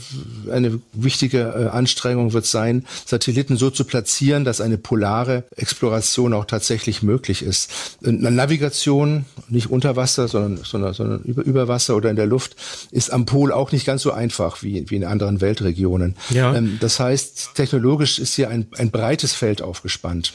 Lassen Sie uns zur Navigation noch mal ein bisschen später kommen. Ich würde gerne mal ein Beispiel sagen. Also Sie haben es eben erwähnt, gefährlichsten Waffen, damit auch mit der größten strategischen Abschreckungsfähigkeit sind atomar bestückte U-Boote in der Region. Sie können sich dem Feind lange unentdeckt nähern, sind unter Wasser sowieso auch nur schwer auszuschalten. Nehmen wir das mal als Beispiel. Wie funktioniert die Ortung eines solchen, womöglich auch atomar betriebenen, nicht nur atomar bestückten, sondern atomar betriebenen und deswegen sehr leisen U-Boots? Wie funktioniert das? Also U-Boote versuchen, die bedeutend und besonders wichtig ist das akustische Spektrum. Unter Wasser kann man nur hören, da kann man nicht gucken. So nutzt man also Schallquellen. Aktives Sonar heißt, dass man sendet einen Schall aus und hört auf das Echo, das der Schall an Objekten im Wasser produziert. Das Problem bei aktivem Sonar ist, dass derjenige, der den Schall aussendet, damit verrät, wo er ist. Man muss ja nur die Schallquelle orten, dann weiß man, wo man ist. U-Boote wollen das nicht, denn in dem Augenblick, in dem ein U-Boot ein aktives Sonar einschaltet, weiß der Gegner, ein potenzieller Gegner, wo das U-Boot eigentlich ist. Und damit ist ein U-Boot hochgefährdet. Also will man möglichst passiv orten. Passivsonar spielt hier eine ganz große Rolle. Da ist die Idee die folgende. Man nutzt nicht den Schall, den man selber aussendet, um Objekte zu orten, sondern man benutzt andere Schallquellen. Zum Beispiel die Schallquellen von einer Fregatte, die auf dem Schiff über Wasser fährt, die sich so nicht verstecken kann, wo man weiß, wo die ist. Und die erzeugt nun sehr kontrolliert Schall im Wasser. Dieser Schall breitet sich aus, wird reflektiert an U-Booten zum Beispiel, an gegnerischen U-Booten zum Beispiel, wird dort reflektiert und aufgenommen von einem anderen U-Boot, sodass das aufklärende System hier nicht aktiv Schall aussenden muss. Und das U-Boot selber, das aufgeklärt werden soll, kann gegen diese Art von Ortung auch kaum etwas unternehmen. Ja. Das nennt sich multistatisches Sonar, spielt eine sehr große Rolle. Und hier hat Deutschland auch eine gewisse technologische Reife, würde ich sagen, sogar Führerschaft innerhalb der Familie der NATO-Mitgliedstaaten. Ja, da gibt's doch bestimmt dann aber auch Störmöglichkeiten, oder? Ja, stören und täuschen, genau das, ja. Also das ist natürlich immer so, ich kläre auf und jemand macht etwas dagegen und dann gibt es wieder etwas und dergleichen. Das ist dieses Thema Electronic Warfare oder in diesem Fall Acoustic Warfare unter Wasser ist ein Gebiet, das sich gerade im Kontext der künstlichen Intelligenz sehr, sehr stark wandelt. Denn was können künstliche Intelligenzen? Künstliche Intelligenzen können Sprachen verstehen, Sprachen lernen. Und was macht ein Aufklärungssystem, ein Sensorsystem anderes, als durch eine Wellenform eine Frage in die Welt hineinzuwerfen? Und das ist eben ausgedrückt in Wellenformen, die ausgesendet werden. Und das Echo ist die Antwort, das die Welt gibt. Und die Umwälzung, die im Augenblick gerade stattfindet, ist, dass man KI-Systeme nutzt, um diese gegnerische Sprache zu erlernen. Und wenn man diese Sprache erlernt hat, man hat es nicht selber erlernt, das KI-Modell hat es erlernt, dann kann man gewissermaßen Fake News aussenden, um den Gegner zu verwirren. Das macht natürlich der Gegner auch. Und deswegen muss man schauen, dass man diese Fake News, wenn sie vom Gegner kommen, selbst erkennt. Das ist ein schwieriges und anspruchsvolles Forschungsfeld. Dazu braucht man wahrscheinlich auch eine unendliche Menge von Empfängern, also von Stichwort so Hightech Microphone Arrays, die überall verteilt sind. Also das ist, unendlich braucht man es nicht, aber eben auch viele. Oder am besten aber auch mobil. Bei der Aufklärung, Unterwasseraufklärung spielen Unterwasserdrohnen, könnte man salopp sagen, eine große Rolle. UUVs, Unmanned Underwater Vehicles, eine große Rolle. Das sind also sensorbestückte U-Boote, in denen sich keine Menschen befindet, die eben geschickt operieren und Aufklärungsdaten sammeln. Und auf das geschickt Operieren kommt es hier an. Also man muss die Ressourcen, die Aufklärungsressourcen, die man hat, effizient steuern, sodass man ein möglichst umfassendes Lagebild gewinnt. Und auch hier bei der intelligenten Ressourcenplanung spielen eben auch KI-Verfahren eine große Rolle. Ja. Sie hatten eben beschrieben in dem einen Beispiel, dass, sagen wir mal, die Fregatte, die jetzt auf dem Meer schwimmt, so eine Art reflektierende Schall... Also die Fregatte sendet Schall aus. Also die schleppt hinter sich Hydrophone hinter sich her und sendet auf sehr kontrollierte Art und Weise Schall aus. Und dieser Schall breitet sich im Wasser aus, wird reflektiert an Objekten von Interesse oder an Objekten, die stören, also die Bergen und dergleichen. Das ist ja eine schwierige Aufgabe, aus diesem Schallsalat, den dann ein passiv horchendes U-Boot erkennt, herauszufinden, was ist relevant, was ist nicht relevant. Ja. Auch das ist eine Welt, das ist die Welt der Algorithmen, die genau hier die Stecknadel im Heuhaufen sucht. In der Arktis ist es natürlich auch so, dass das Seewasser sich im Augenblick stark verändert. Wir sprechen hier von der Salinität zum Beispiel, Salzgehalt im Wasser. Ja. Der Klimawandel spielt sich auch unter Wasser ab, indem sich hier das Ausbreitungsmedium verändert. Deswegen ist es auch wichtig, hier das Ausbreitungsmedium zu erforschen und zu verstehen, wie breiten sich Wellen in den veränderten Umständen tatsächlich aus. Also auch Disziplinen wie Ozeanographie spielt eine Rolle, nicht? Also wie sieht das unter Wasser ozeanografisch gesehen eigentlich aus? Und wie verändert sich im Laufe der Zeit? Ja, genau. Ich hatte mir gedacht, dass akustisch ein unglaubliches Konzert im Meer vorherrschen muss und habe dann bei der Vorbereitung gelesen, dass eben der Seegang als solcher bei der Aufklärung mithilft. Quasi auch als reflektierendes akustisches Signal. Ja, genau. Das ist schon... irre. Ja, man muss jede Art von Schallquelle nutzen. Natürlich muss man die Schallquelle auch gut verstehen. Das ist im Grunde wie bei dem Schiff. Beim Schiff ist es einfacher, weil das Schiff, die Fregatte, sendet eben sehr definierte Signale aus, die man dann auch wiederfindet im Echo. Bei diesen anderen Schallquellen of Opportunity, über die man nachdenkt, man denkt auch über Schiffsschrauben nach von anderen Schiffen, die da fahren. Da wird es immer schwieriger, jetzt genau herauszufinden, was ist die Ursache des beleuchtenden Schalls. Aber Sie haben vollkommen recht, man muss alle Schallquellen nutzen, die es gibt. In der Degon geht es um Ortung und um Navigation. Ich habe das eben so ein bisschen nach hinten geschoben. Das ist ja mehr als ein Schiff von A nach B zu fahren, Navigation. Welche Rolle spielt die Navigation bei der maritimen Sicherheit? Also ein ganz zentrales Element sind Unterwasserdrohnen, UUVs. In der Luft ist es ja relativ einfach möglich, mit den Drohnen auch Kontakt zu halten und sie zu steuern und die Kommunikationsverbindungen aufrechtzuerhalten. Das ist unter Wasser sehr schwierig. Unterwasserkommunikation ist möglich, aber mit sehr geringen Bandbreiten, mit großen Ausfällen und dergleichen ist schwierig. Deswegen sind Unmanned Underwater Vehicles in besonderer Weise darauf angewiesen, in einer hochautomatisierten, man könnte es autonomen Weise zu operieren und auch lange zu operieren. Wer also über lange Zeit unter Wasser operieren möchte oder ein System operieren lassen möchte, muss natürlich sicherstellen, dass das System immer weiß, wo es ist. Navigation heißt, wo bin ich selbst? Aufklärung heißt, wo ist jemand anders? Aber beides gehört zusammen. Nur wer weiß, wo er selbst ist, kann dann auch lokalisieren, wo Objekte von Interesse sich befinden. Und das ist unter Wasser schwierig. Hier gibt es natürlich eher traditionelle Möglichkeiten wie Kreisel, aber da läuft man schnell in Engpässe hinein. Bei der Unterwassernavigation scheinen in besonderer Weise Quantensensoren eine große Rolle zu spielen. Da ist man natürlich schnell in einem Bereich, über den man dann nicht mehr so leicht sprechen kann. Aber was man sagen kann, ist dies. Quantensensoren, die relevant sind für Unterwassernavigation, sind in der Lage, hochpräzise Magnetfelder und Schwerefelder zu vermessen und auch Beschleunigung zu messen, also die Eigenbewegung zu messen. Und wer nun Magnetfelder und die Schwerefelder extrem genau messen kann und auch eine entsprechende Karte hat, also weiß, wie sich die Schwerefelder unter Wasser verändern und dergleichen, der kann dann im Vergleich, das autonome System, kann dann im Vergleich dessen, was es misst und dem, was an Kartenmaterial, digitalem Kartenmaterial zur Verfügung steht, herausfinden, wo es tatsächlich ist. Und das ist auch weit fortgeschritten. Und ich würde auch sagen, dass hier ein Bereich ist, in dem Deutschland viele technologische Fähigkeiten hat. Und zwar in allen Bereichen, sowohl im zivilen Bereich, im Bereich der Offshore-Industrie, aber auch im militärischen Bereich. Aber wie das oft so ist, sind diese Entwicklungen, die entwickeln sich so unabhängig voneinander. Es gibt keinen, der das irgendwie mal zusammengeführt, ein Forum schafft, wo man sich austauschen kann, wo man die richtigen Fragen stellt.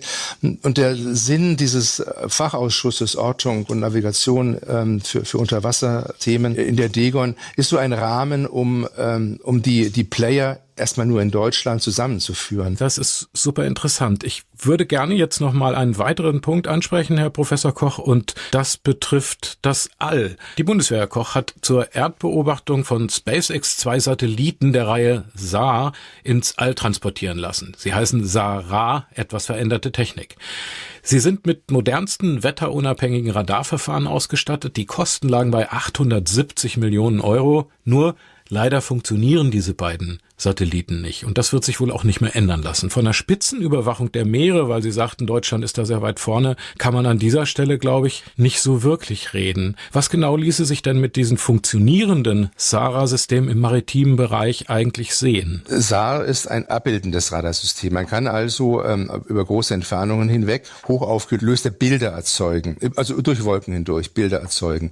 Man kann dort also alles sehen, was auf dem Wasser passiert. Also Schiffe, bemannte Schiffe, vielleicht wird man sogar unbemannte Surface Vehicles sehen können und dergleichen. Aber eben nur mit großen Abständen zwischen den unterschiedlichen Aufnahmen. Die Satelliten bewegen sich um die Erde herum und überstreichen das Gebiet von Interesse, in unserem Fall also die Arktis, nur in relativ großen Abständen.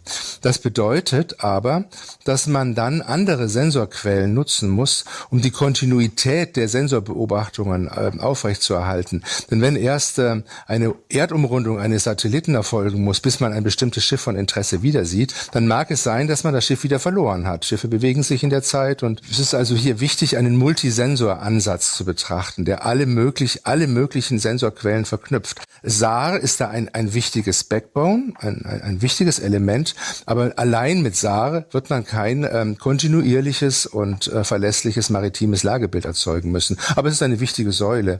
Naja, und natürlich fallen auch mal Sensoren aus und manche Sachen funktionieren nicht so richtig. Ja, das ist der Fall. Man wünscht sich, dass die Dinge besser funktionieren. Aber generell würde ich sagen, dass in Deutschland technologisch viel Wissen vorhanden ist. Ob wir das immer so pfiffig umsetzen, das ist eine andere Frage. Das spannendste Thema nach diesen einzelnen Bereichen, die Sie jetzt mal erläutert haben, wie das funktioniert, das spannendste Thema ist im Grunde genommen doch das Zusammenfügen all dieser gesammelten Informationen auf die verschiedene Art und Weise. Wo und wie werden die unterschiedlichen Datenströme, die die Hardware vom Meeresgrund bis zu Satellitenbildern aus dem Weltall liefert, simultan zusammengefasst? Wer kann so ein System steuern, damit es die gewünschten Auswertungen errechnet? Und gibt es dieses maritime System der Systeme schon? Ähnlich vielleicht wie der geplante Air Combat Cloud beim deutsch-französisch-spanischen Flugabwehrsystem FCAS. Gibt es das fürs Meer? Das wird aufgebaut. So reif, wie das bei FCAS zurzeit ist es noch nicht. Aber solche Systeme wie FCAS, Future Combat Air System, sind natürlich Systeme, bei denen man sehr viel lernt und viele Dinge weiß, die sich dann auf andere Dimensionen übertragen lassen. Aber Sie haben vollkommen recht. Die entscheidende Aufgabe ist es, aus einer Fülle von Einzelinformationen unterschiedlichster Art ein Gesamtbild zu erzeugen. Man könnte hier von einer kognitiven Maschine sprechen. Eine Maschine, die das menschliche Wahrnehmen unterstützt, indem so Funktionen, die wir so natürlicherweise intuitiv immer machen, wenn wir unterwegs sind, auslagert auf eine Maschine. Und sobald man kognitive Funktionen einer Maschine überlässt, dann werden sie skalierbar. Keine Maschine kann etwas, was der Mensch nicht auch könnte. Aber sobald sie auf der Maschine ausgelagert sind, kann die Maschine sehr viel mehr, sehr viel schneller und sehr viel massenhafter verarbeiten. Insofern, kognitive Maschinen erlauben es, mit diesen riesigen Datenströmen, die von unterschiedlichen Plattformen gesammelt werden, ein Lagebild zu erzeugen. Und Lagebild ist nun ein Abbild der Wirklichkeit, so wie es sich darstellt. Und wichtig ist bei einem Lagebild, dass man auch die Grenzen dieses Lagebilds aufzeigt. Also Wissen und Wissen um die Grenzen des Wissens. Und wer weiß, wie lückenhaft, wo die Lücken eines Lagebilds sind, der kann auch entsprechend nachsteuern im Sinne von Ressourcenmanagement, Aufklärungssysteme in der Weise einsetzen, dass die Lücken sich immer mehr füllen. Aber immer beides. Wissen und Wissen um die Grenzen des Wissens.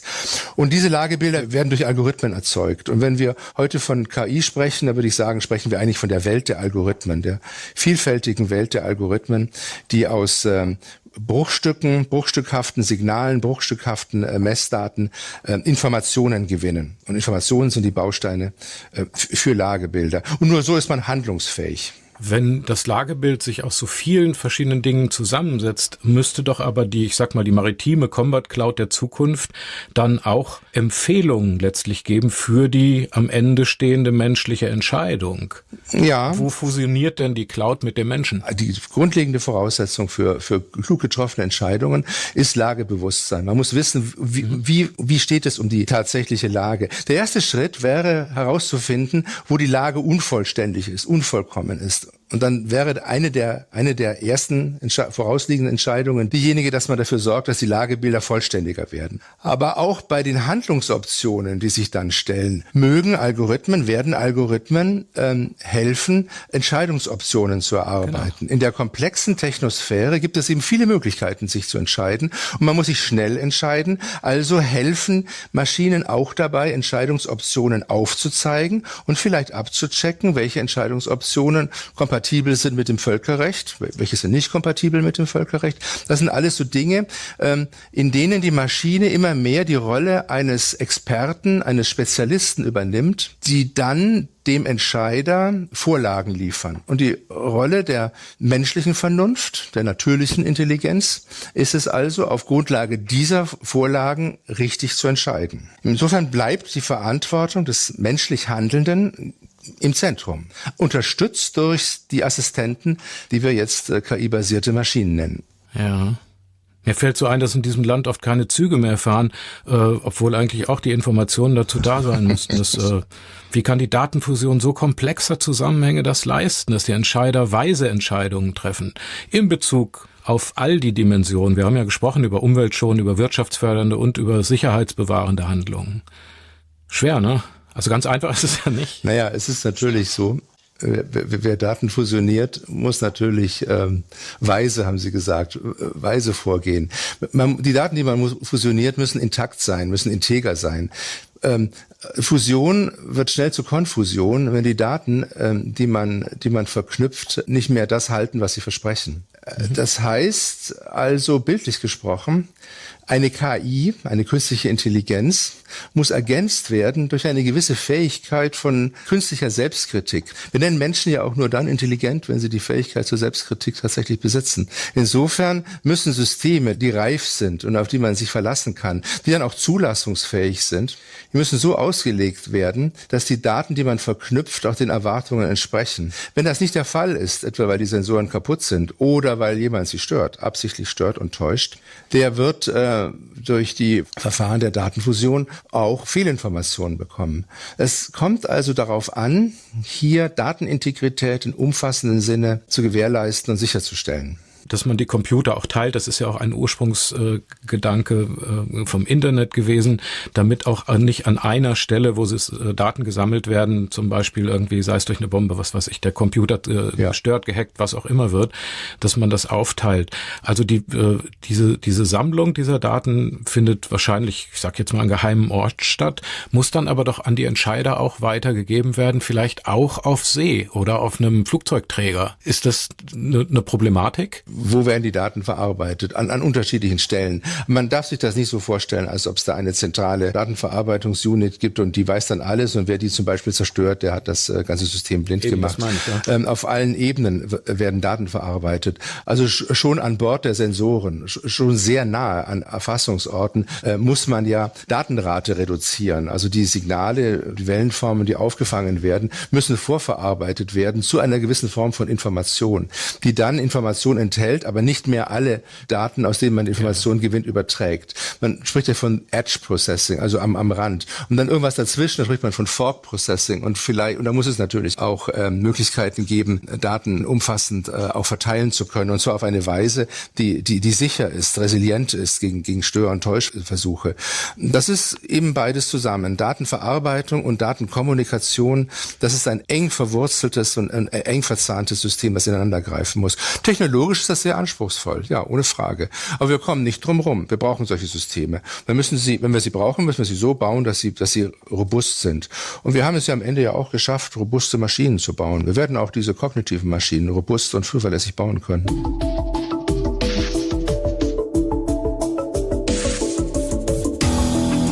Wir sind bei der Kooperation von Wissenschaft, Militär, Wirtschaft und Politik angekommen. Bildungsministerin Bettina Stark-Watzinger, FDP, hat sich für eine engere Zusammenarbeit zwischen der Wissenschaft und dem Militär in Deutschland ausgesprochen. Insbesondere die selbst auferlegten Zivilklauseln zahlreicher Universitäten und Forschungseinrichtungen müssten im Sinne der Zeitenwende überprüft und teilweise abgeschafft werden. Das Grundgesetz schreibt ja die Freiheit von Lehre und Forschung fest. Nur, was heißt das in Bezug auf militärische Hochtechnologie? Wie stellt sich diese Debatte aus Ihrer Sicht an der Spitze der technologischen Forschung, der KI, der Datenfusion im Moment dar? Ich habe mich ja sehr gefreut, als die Forschungsministerin das in der FAZ geschrieben hat. Und damit spricht sie einen wichtigen Punkt an. Und Sie haben ja auch gesagt, es sind selbst auferlegte Klauseln, die meines Erachtens nicht zeitgemäß ist. Ich habe Anfang diesen Jahres einen langen Artikel in der FAZ gelesen mit dem Titel Zeitenwende in der Forschung. Ich denke, so eine Art von Zeitenwende müssen wir einfach denken. Zumal die Technologien, über die wir sprechen, ja inhärent Dual-Use-Charakter haben. Man kann ja gar nicht sagen, was ist hier eigentlich militärische Forschung und was ist zivile Forschung. Das lässt sich gar nicht auseinanderhalten. Aber ich hätte noch einen eher grundsätzlichen Aspekt, den ich gerne anbringen möchte. Die Bundeswehr ist doch eine Parlamentsarmee. Sie handelt ausschließlich im Rahmen eines parlamentarischen Mandates. Das heißt, wenn die Bundeswehr handelt, handelt sie im Namen des deutschen Volkes. Steht auf dem Bundestag obendrauf, dem deutschen Volk. Das heißt, die Bundeswehr handelt im Namen des deutschen Volkes und auch im Interesse Interesse des deutschen Volkes. Es geht nämlich um die Sicherheit, äußere Sicherheit unseres Staates. Und die Sicherheit ist die Voraussetzung für alles andere. Für jede Art von Nachhaltigkeit, für jede Art von wirtschaftlicher, kultureller oder gesellschaftlicher Entwicklung.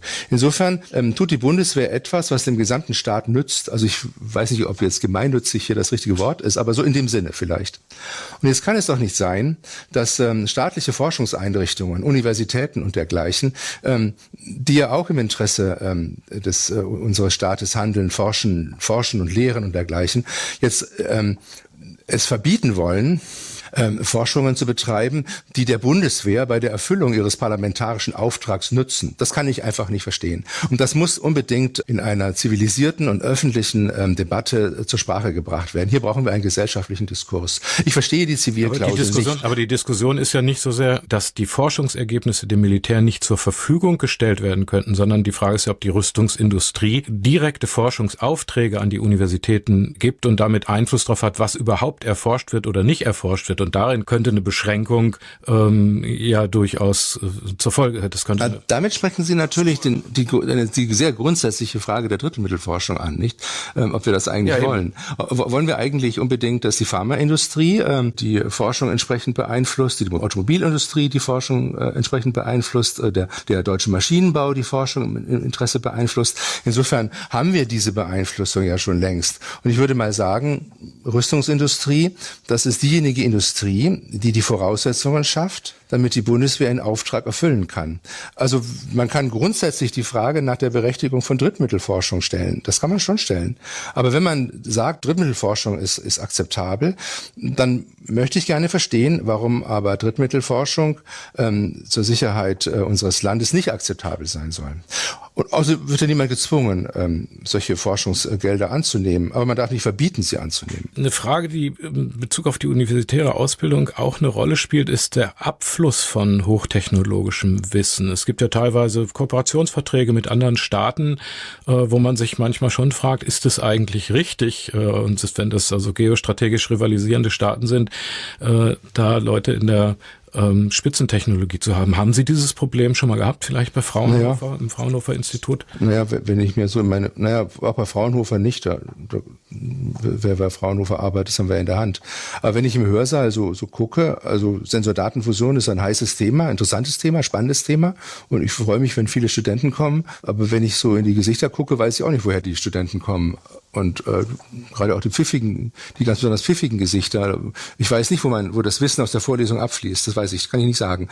Aber ich kann ja auch keine Zugangsbeschränkung machen, ohne Frage. Bei Fraunhofer, also Fraunhofer FKE, überlegen wir uns natürlich, wer bei uns mitarbeitet und wer nicht.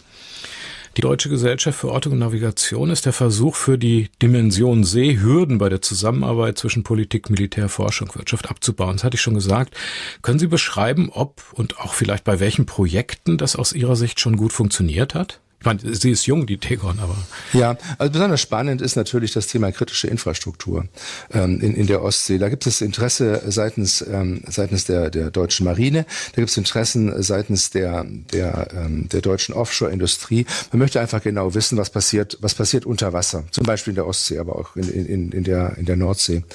Und hier kommen sehr verschiedene Wissenschaftsbereiche zusammen. Wir haben sie bereits umrissen. Wir haben Sensortechnologie, wir haben Plattformtechnologie, wir haben auch entsprechende Unterwasserrobotik in dergleichen. Und hier gibt es nun in Deutschland viele Institutionen, die bisher weitgehend unkoordiniert Forschung und Entwicklung vorantreiben.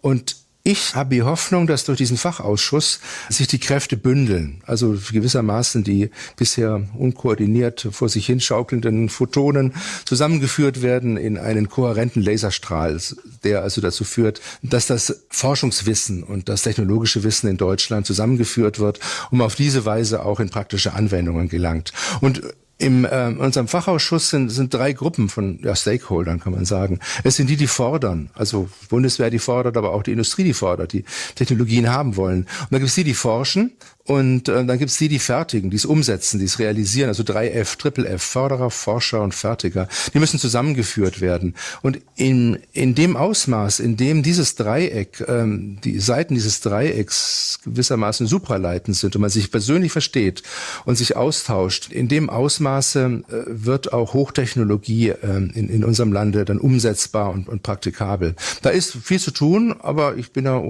nicht ohne Hoffnung, dass es gelingt, die unterschiedlichen Fäden in einen Zopf zusammenzuflechten, der dann auch Lasten tragen kann.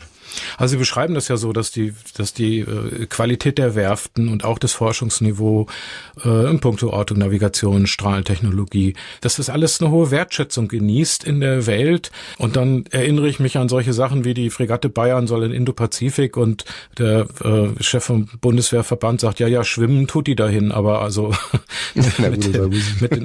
viel mehr auch nicht, hat er nicht gesagt. Aber in diese Richtung ging die Äußerung. Wie groß ist die Lücke zwischen der Realität und den notwendigen High-End-Zielen deutscher Werften und Forschungskompetenz in diesem Punkt? Naja, das mit der Fregatte Bayern, das war ja nur rein politisch, nicht? Da hat man ja unser Museumsschiff hingeschickt, nicht? Also hätte ja auch die Gorch Fock hinschicken können. Also das ist so ähnlich. Wenn es darum geht, Hochtechnologie bereitzustellen, ist es ja schon so, dass auch innerhalb des NATO-Rahmens der deutsche Beitrag sehr hoch geschätzt wird. Und nicht zuletzt zum Beispiel von den Ukrainern hoch geschätzt wird. Also wir verfügen über sehr leistungsfähige Systeme. Wir verfügen über diese hochleistungsfähigen Systeme nicht in der Anzahl, in der man sie bräuchte. Aber das ist weniger eine Frage an die Industrie oder die Forschung, sondern eine Frage an die Politik, welche Weichen sie stellt. Also würde ich sagen, also das gibt hier noch das zu dem Dreieck, was ich gerade gezeichnet habe, eben auch noch das P, die Politik, die dann die entsprechenden Richtungen vorgibt. Aber ich würde sagen, dass die deutsche ingenieurswissenschaftliche Forschung hat extrem hohes Niveau. Und gerade, wir haben ja angefangen, über die Arktis auch zu sprechen. Denken Sie nur an das hohe Niveau der deutschen Arktisforschung, an den Forschungseisbrecher, Polarstern, an die anderen Schiffe, die unterwegs sind. Aber auch an die Leistungsfähigkeit der deutschen Werftindustrie beim Spezialschiffbau. Also andere Länder bauen vielleicht ganz große Containerschiffe. Aber der hochspezialisierte Bau von Schiffen für spezielle Anforderungen, das wird auch gerade in der Arktis eine große Rolle spielen. Insofern, da gibt es auch Chancen für die deutsche Werftindustrie. Gerade auch im Kontext der polaren Exploration und Nutzung arktischer Rohstoffquellen. Denke ich mal. Militärische U-Boote sind ja aus Deutschland auch hochgeschätzt, ne? Sind hochgeschätzt, ja. Und es tut sich auch hier unter Wasser viel. Zurzeit baut man ein Mutterschiff, ein großes UUV, das gewissermaßen wie ein Mutterschiff andere UUVs aussetzen kann, mit zahlreichen Anwendungen in der zivilen Industrie, Offshore-Industrie, mit einer militärischen Dimension, die man auch nicht leugnen kann. Also das ist fußt auf der hochentwickelten Technologie für konventionelle U-Boote in Deutschland, Brennstoffzellentechnologie und dergleichen. Also besonders leise sind ja im Unterschied zu traditionellen U-Booten die atomar betriebenen. Das bauen die Deutschen, soweit ich weiß, nicht. Sie bauen zwar atomar bestückbare U-Boote, aber eben nicht atomgetriebene. Gibt es da Alternativen schon? Ja, schon lange. Die Brennstoffzellen spielen eine große Rolle. Ja. Brennstoffzellen in Kombination mit Lithium-Ionen-Akkus für Spitzenlasten. Das ist vollkommen leise. Und man kann, also da wären wir nicht raus, dadurch, dass wir auf atomare Produktion verzichten. Überhaupt nicht. Ja. Ist auch leichter zu handeln. Und da ist auch schon lange eine Spitzenposition erreicht, die man natürlich halten muss und pflegen muss. Das ist ja verständlich. Wenn Sie abschließend nochmal alle 3 Felder in den Blick nehmen, Ökologie, Ökonomie und Sicherheit, glauben Sie persönlich dran, dass sich bei der Fusion von Daten und den daraus abgeleiteten Empfehlungen zur arktischen Region Moral und Vernunft am Ende gegenüber Partikularinteressen und Autokratiebestrebungen behaupten werden? So ganz rein vom Herzen oder frei von der Leber weg? Naja, Technologie ist inhärent ambivalent. Aber wir müssen uns doch darüber im Klaren sein, dass ich nenne das mal die westliche Staatenfamilie, sich doch bestimmten Werten verpflichtet weiß. Und auf dem NATO-Gipfel in Washington jetzt im letzten Sommer wurde ja ausdrücklich betont, die NATO ist eine Community of Values. Man mag ja im Einzelnen darüber nachdenken, was das für Values sind. Aber im Prinzip treten wir doch mit einem moralischen Anspruch auf. Und das bedeutet doch, dass wir im Falle einer Bedrohung, aber auch im Falle der Durchsetzung von Interessen an diese Werte gebunden sind. Das heißt, für uns, sage ich jetzt mal, für uns gilt, dass wir von Hochtechnologie einen verantwortbaren Gebrauch machen müssen. In einer Weise, die sich auch konkret manifestiert. Verantwortbarer Technologiegebrauch. Natürlich kann man Hochtechnologie auch in einer unverantwortbaren Weise gebrauchen. Für uns gilt das aber nicht. Wir sind verpflichtet, diese Technologie verantwortbar umzusetzen. Und hier können wir vielleicht auch von Entwicklungen profitieren im Kontext von Future Combat Air System. Das fiel ja auch in unserem Gespräch einmal. Bei Future Combat Air System war es von Anfang an klar, dass man ein solches Systems of Systems aus bemannten und unbemannten Komponenten nur dann beherrschbar machen kann, wenn man KI-basierte Systeme in einer verantwortbaren Weise auslegt. Und ich denke, die Entwicklung, die sich bei FCAS abzeichnet und die sich in gewisser Weise auch in den Entwicklungen innerhalb der Europäischen Union widerspiegelt, heißt, dass Verantwortbarkeit von Systemen, von Waffensystemen im Kontext von FCAS, aber auch von umfassenden Surveillance-Systemen im Kontext von Arktis, dass dieser Begriff der Verantwortbarkeit einbezogen werden muss in die allgemeine Zulassbarkeit von Technologie. Wer also Technologie zulassen möchte, und die muss zugelassen werden, da gibt es längst schon Regeln. Und zu dieser Zulassung gehört eben auch der Aspekt der Verantwortbarkeit. Das verpflichtet uns als westliche Staatengemeinschaft. Das steckt in unserer DNA. Dass andere Länder das nicht machen, ist für uns kein Argument, das nicht zu tun. Und es steht ja auch im Grundgesetz, ne? Der Begriff der Verantwortung. Bereits in der Präambel. Eben. Das war der Atlantic Talk Podcast mit dem Leiter der Abteilung Sensordaten und Informationsfusion SDF am Bonner Fraunhofer Institut, Professor Dr. Wolfgang Koch. Haben Sie ganz herzlichen Dank, Herr Koch, für diese, wie ich finde, sehr spannende Folge unseres Atlantic Talks. Alles Gute für Sie. Gern geschehen. Auf Wiederhören. Tschüss. Und das wünsche ich auch Ihnen, die Sie heute zugehört haben. Vielen Dank für Ihr Interesse. Mögen Sie gesund und hoffnungsvoll bleiben. Das wünscht Ihnen herzlich Ihr Host und Moderator, Oliver Weiland. Atlantic Talk. Sicherheits- und außenpolitische Analysen, Strategien und diplomatische Optionen. Ein Podcast der Deutschen Atlantischen Gesellschaft.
So, ich nehme an, wir können die Türen gleich zumachen und starten.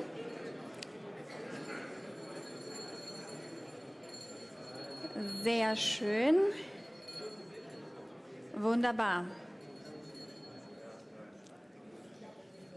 Vielen herzlichen Dank, sehr geehrte Damen und Herren hier im Saal und digital.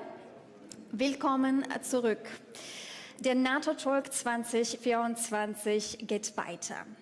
Und an dieser Stelle möchte ich mich ganz herzlich bei dem Public Diplomacy Division der NATO bedanken, weil die unsere Konferenz seit Jahren finanziell unterstützen.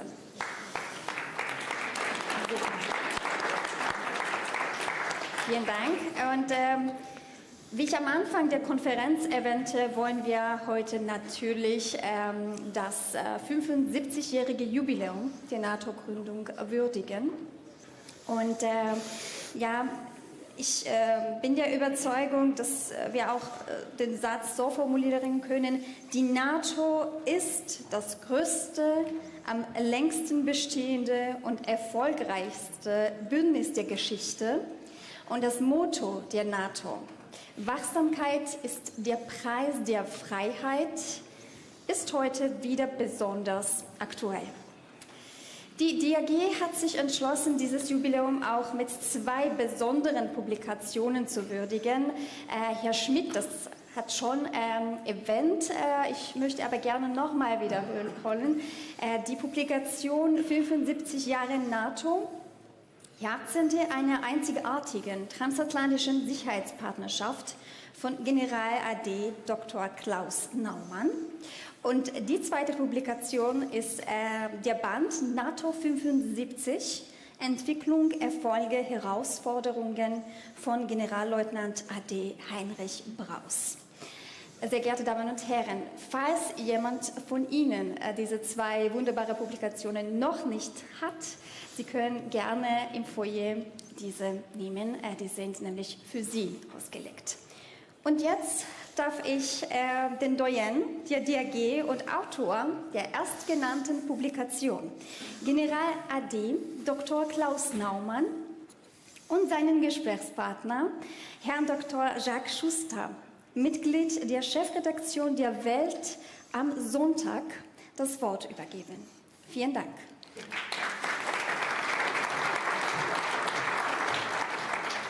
Ja, meine Damen und Herren, ich begrüße Sie herzlich zu diesem Interview, zu diesem Gespräch, das ich mit General Naumann führen darf. Führen darf ist ganz bewusst gewählt in diesem Zusammenhang, auch wenn sich das eigentlich für einen Journalisten nicht schickt. Man sagt nicht, dass man froh ist über dieses Gespräch. Es ist mir hier in diesem Fall aber eine Ehre, denn ich kenne General Naumann schon einige Zeit und er war für mich immer bis heute Vorbild intellektuellen Scharfsinns. Was ich an ihm bewundere, ist der Wille zur Gerechtigkeit, die untrügliche, jedoch zarte Sicherheit des Urteils. Skeptisch manchmal, in letzter Zeit häufiger, aber nie agnostisch und niemals patzig. Diese Eigenschaften sind in unserer Zeit, in der viele unheimlich viel Ahnung haben, aber wenig wissen, und gleichzeitig ein großes Gewese aus dem tönernen Nichts machen, sehr selten. Und deswegen freue ich mich, dass wir heute miteinander sprechen können. Und ich hoffe, dass wir noch lange miteinander arbeiten.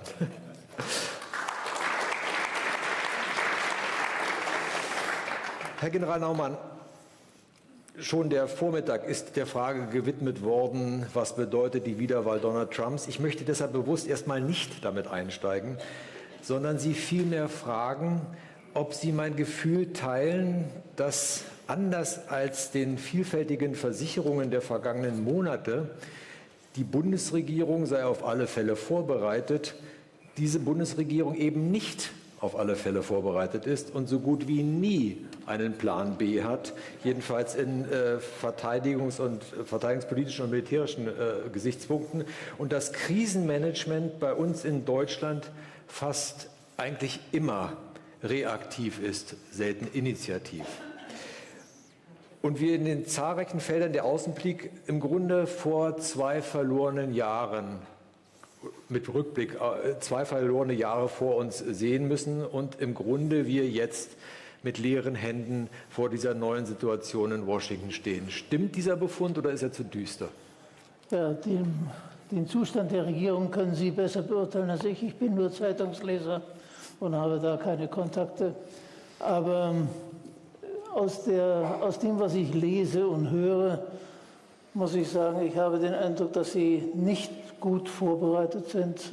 Sie haben alle, wie man im Englischen sagt, alle Eier in den Korb der Kamala Harris gelegt. Und ob Sie Kontakte zu den Trump-Leuten aufgenommen haben, weiß ich nicht. Ich weiß aber andererseits, dass die Trump-Leute diesmal um vieles besser vorbereitet sind als bei der ersten Administration. Und dass er zum anderen durch die Mehrheit in beiden Häusern des Kongresses natürlich die Möglichkeit hat, seine Regierung blitzschnell aufzustellen. Er wird alles durch den Senat kriegen. Und wir müssen uns darauf einstellen, dass bereits Ende Januar eine weitgehend funktionsfähige amerikanische Regierung dasteht. Die wird nicht die NATO fallen lassen. Sie wird auch nicht Europa fallen lassen. Aber sie wird Make America Great Again formulieren, but not alone. Und das bedeutet, dass sie von uns erwarten, dass wir mehr tun. Das kann zu 3% führen oder auch mehr. Auf jeden Fall verlangen sie von uns, dass wir uns um Europa kümmern, um ihnen den Rücken für China freizuhalten. Danke. Ich wollte noch woanders hinaus. Ich gucke mal auf die Zeit, weil leider haben wir ja gar nicht so viel. Ich habe jetzt zig Fragen. Aber ich würde gerne noch mal, ich treibe es jetzt noch mal in die Innenpolitik, aber ich will gar keine Parteipolitik, sondern ich würde gerne von Ihnen noch mal gezielt wissen, ist es eine deutsche Krankheit, im Grunde immer nur reaktiv zu sein und nicht initiativ? Und wenn es so ist, was schlagen Sie vor, dass sich das ändert? Also da muss ich Ihnen leider zustimmen. Aber ich muss noch einen Satz vorwegschieben. Wir sind nicht nur reaktiv, das ist ein Kennzeichen der gesamten westlichen Welt und vielleicht nicht untypisch für Organisationen, die auf Einstimmigkeit angewiesen sind, sondern wir handeln im Allgemeinen auch ohne eine Strategie. Beispiel Ukraine. Zu sagen, wir unterstützen die Ukraine so lange wie nötig, das ist keine Strategie, das ist Blabla.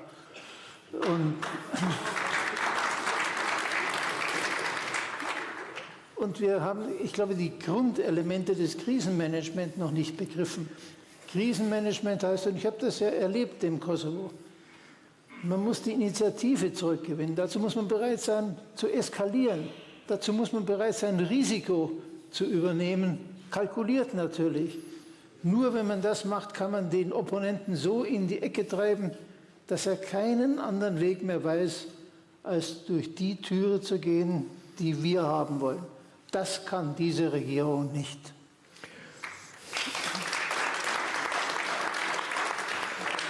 Nun hat der Bundeskanzler Olaf Scholz in seiner ersten großen Rede, in der der Begriff Zeitenwende dann geprägt wurde, ja im Grunde eben diese angekündigt. Lebte, man musste leider ja schon im Imperativ, Imperfekt sagen, lebte die Regierung diese Zeitenwende oder lebte sie grundsätzlich nicht? Der Begriff Zeitenwende war großartig gewählt, denn es ist in der Tat eine tiefe Zäsur, keine unüberraschende. Wir hatten das ahnen können. Denn von Georgien bis zum Krieg in der Ukraine ging eine ständige Kette russischer gezielter Verletzungen internationaler Grenzen und von Vereinbarungen und Verträgen. Aber was wir mit der Zeitenwende angestellt haben, ist eine Worthülse zu schaffen, wie so oft in der deutschen Politik. Aber diese Zeitenwende wird nicht gelebt. Unsere Menschen leben nicht die Zeitenwende. Die sind weiterhin die Wohlfühl- und Warmduschergesellschaft, die bloß kein Risiko erleben will und alles wegdrängt, was unangenehm ist.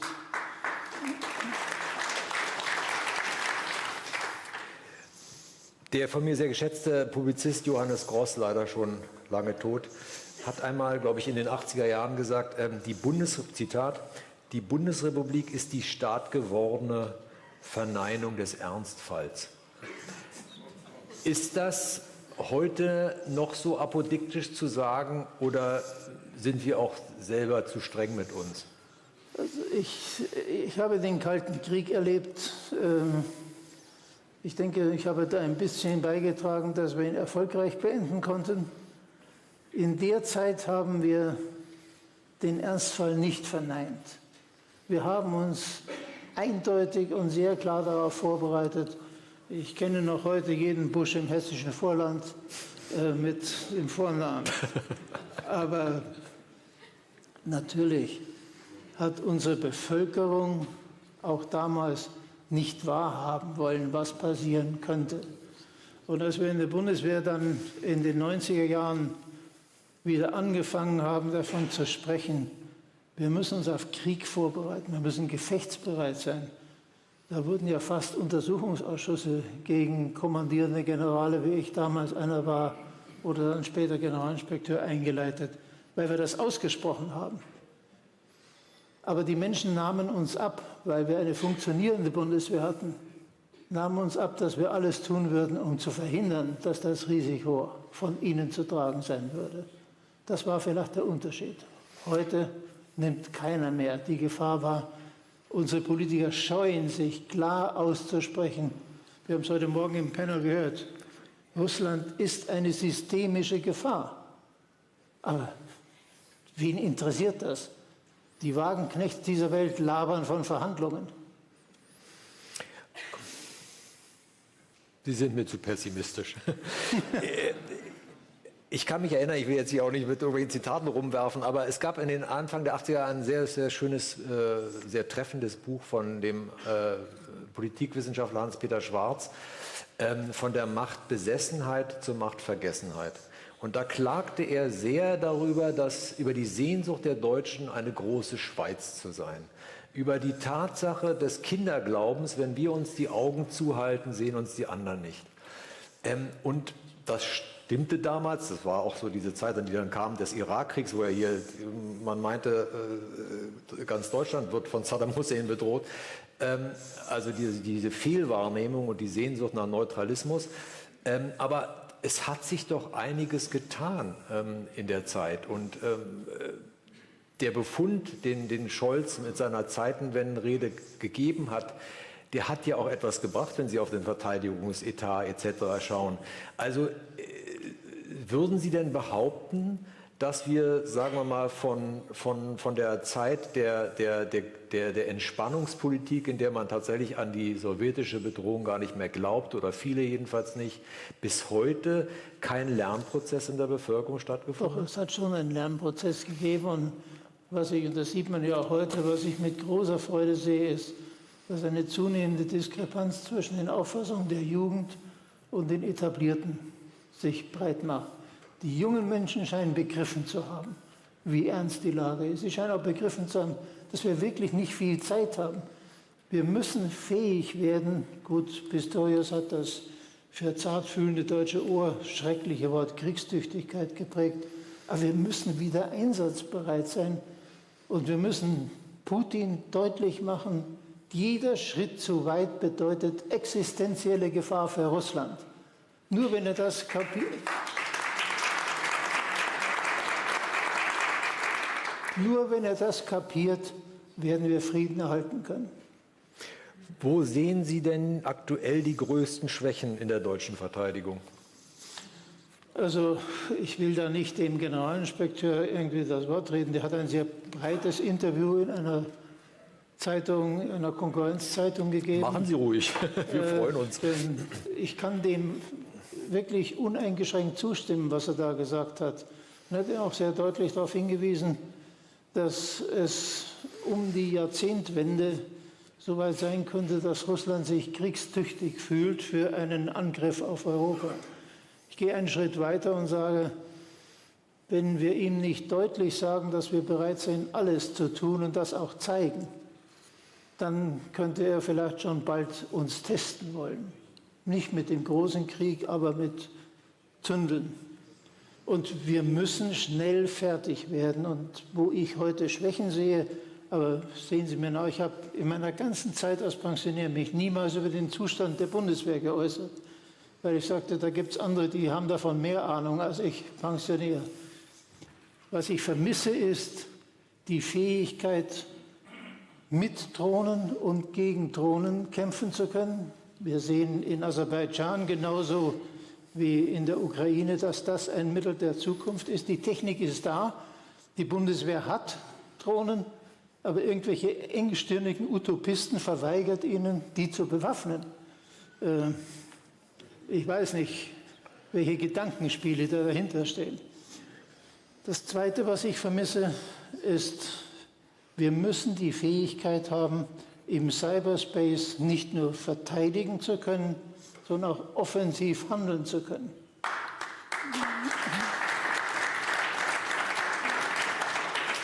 Natürlich immer im Rahmen des Bündnisses, immer mit Kontrolle und Zustimmung des Parlaments. Und das Dritte ist, wir brauchen Artificial Intelligence, um Überraschung erzielen zu können. Das ist der große Vorzug von Artificial Intelligence. Die rechnen in Sekundenschnelle durch, auf welche Option der Gegner sich vorbereitet hat und sagen uns, wo er sich nicht vorbereitet hat. Und da packen wir zu. Und wenn er das weiß, dann erhalten wir Frieden. Kurz nach dem Überfall Russlands auf die Ukraine hatte ich zahlreiche Interviews und Gespräche geführt und hatte den Eindruck, dass selbst die hartgesottesten Anhänger der Egon Barschen Entspannungs-, Abrüstungs- und Russlandpolitik innehalten und ihre Position überdenken. Ich habe damals eigentlich 2-3 Mal länger mit dem sehr zerknirschten Rolf Mützenich gesprochen. Von der Zerknirschung ist ja wenig geblieben, leider. Macht es gegenwärtig überhaupt noch Sinn, die Floskeln der Rüstungsbegrenzung und Rüstungskontrolle ernsthaft als politische Option, jedenfalls zur Zeit, in Erwägung zu ziehen? Also wer in der heutigen Zeit mit einem Opponenten, der eine ungebrochene Liste, rekordverdächtige Liste von verletzten, gebrochenen Verträgen, von Kriegsverbrechen, es gibt eine Aufstellung, die sagt, es seien mittlerweile über mehr als 100.000 Kriegsverbrechen festgehalten worden, der russischen Seite. Wer mit diesen Leuten auch nur ernsthaft glaubt, verhandeln zu können, der lebt nicht auf dieser Welt. Und das andere ist, und das habe ich ja erlebt, ich habe die Rüstungskontrollphase am Ende des Kalten Krieges miterlebt, zum Teil ein bisschen mitgestaltet. Ein Augen- und Ohrenzeugen sitzt hier unter uns. Die Basis, dass wir verhandeln konnten, war Vertrauen. Das Vertrauen, das über die Zeit von Helsinki bis zum Ende des Kalten Krieges gewachsen war. Und ohne dieses gegenseitige Vertrauen gibt es keine Rüstungskontrolle, denn ohne Vertrauen können Sie keine stringente Verifikation machen. Und Rüstungskontrolle ohne Verifikation ist das Papier nicht wert, auf dem der Vertrag geschrieben ist. Das fehlt heute völlig. Wer will Putin vertrauen? Und wie erklären sich dann diese Stimmungen der Mützenichs? Sie haben den Wagenknecht und Ihre Wagenknechte genannt.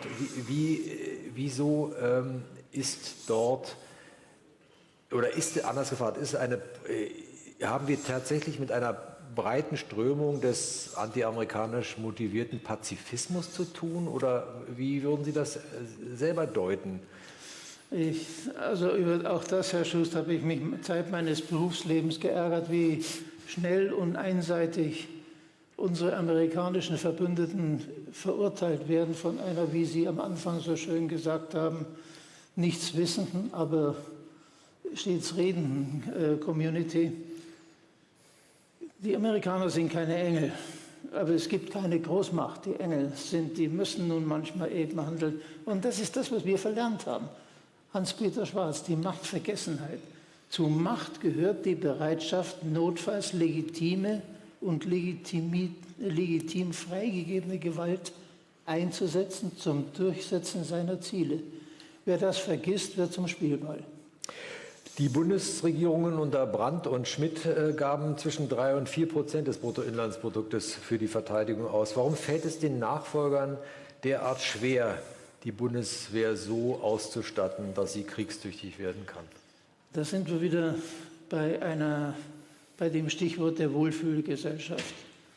Wir haben spätestens seit Anfang dieses Jahrtausends erlebt, dass politisches Handeln weitgehend davon getrieben war, den Menschen Wohltaten zuzufügen, ohne zu fragen, wer das eigentlich bezahlen soll.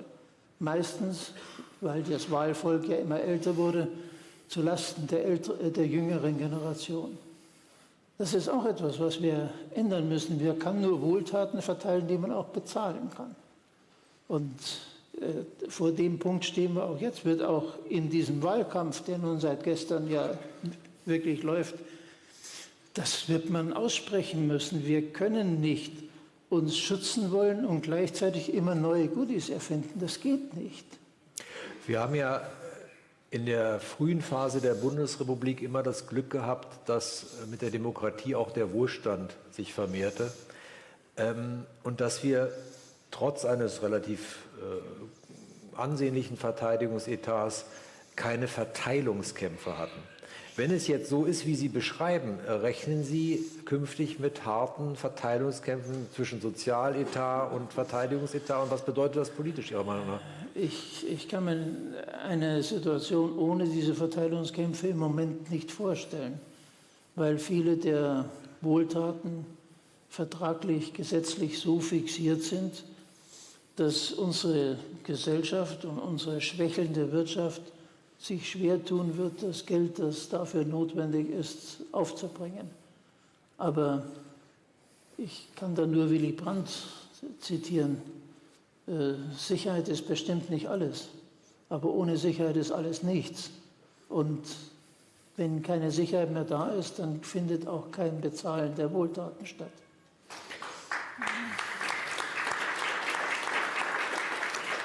War es ein Fehler, die Wehrpflicht ausgesetzt zu haben, und sollte man sie wieder einführen?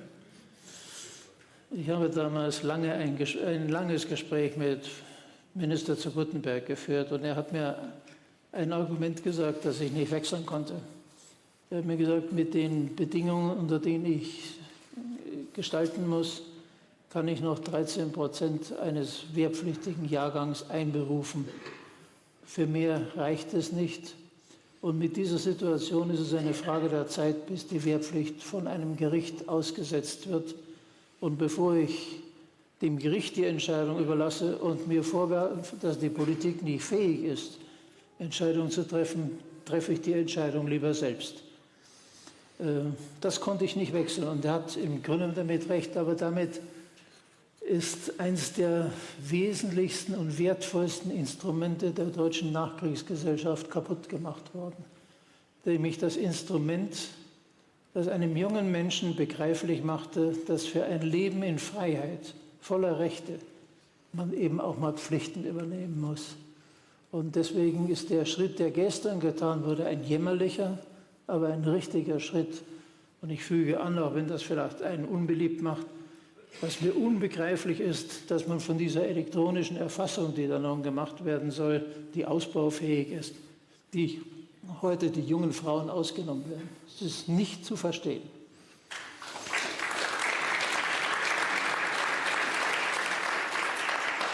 Mit Blick auf die Zeit, die abläuft, vielleicht kommen wir doch noch mal vor dem Hintergrund dessen, was Sie jetzt gerade alles gesagt haben. Das war ja nicht gerade durch und durch optimistisch. Ich bin Ihre Aufforderung. Ja. Ich bin nur für die Fragen verantwortlich. Wie bewerten Sie jetzt diesen Schritt des Bruchs der Regierung? Ist das ein richtiger Zeitpunkt? Ist das viel zu spät gekommen? Ist das viel zu früh gekommen? Kann man sich erlauben, in dieser Zeit der Vielkriserei so mit dem innerdeutschen Biedermeier zu beschäftigen? Wie ist da Ihre Antwort? Also Punkt 1, wenn eine Verbindung nicht mehr zu reparieren ist, dann muss man sie beenden. Von daher gesehen ist sicherlich der Bruch richtig, wie er gemacht worden ist. Mögen andere beurteilen, die mehr Einsichten haben. Zum Zeitpunkt habe ich große Zweifel. In einer Situation, in der die transatlantische Periode zu Ende gegangen ist, das kann man für die Geschichtsbücher festhalten, das war gestern. Ab heute leben wir in der pazifisch-asiatischen Periode. Die heißt, dass Amerika sich um Asien kümmern wird und von uns erwartet, dass wir uns um Europa kümmern. Aber Europa muss dazu geschlossen sein, muss handlungsfähig sein. Und wenn die Deutschen ausfallen, und wir fallen ja mit diesem Zeitplan jetzt bis, wenn alles gut geht, bis Mitte Juni nächsten Jahres aus, bis wir wieder eine handlungsfähige Regierung haben, inshallah.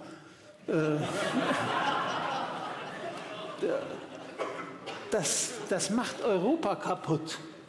Und das macht uns zum Spielball der Putins, der Xis und der Trumps. Und von daher bin ich traurig.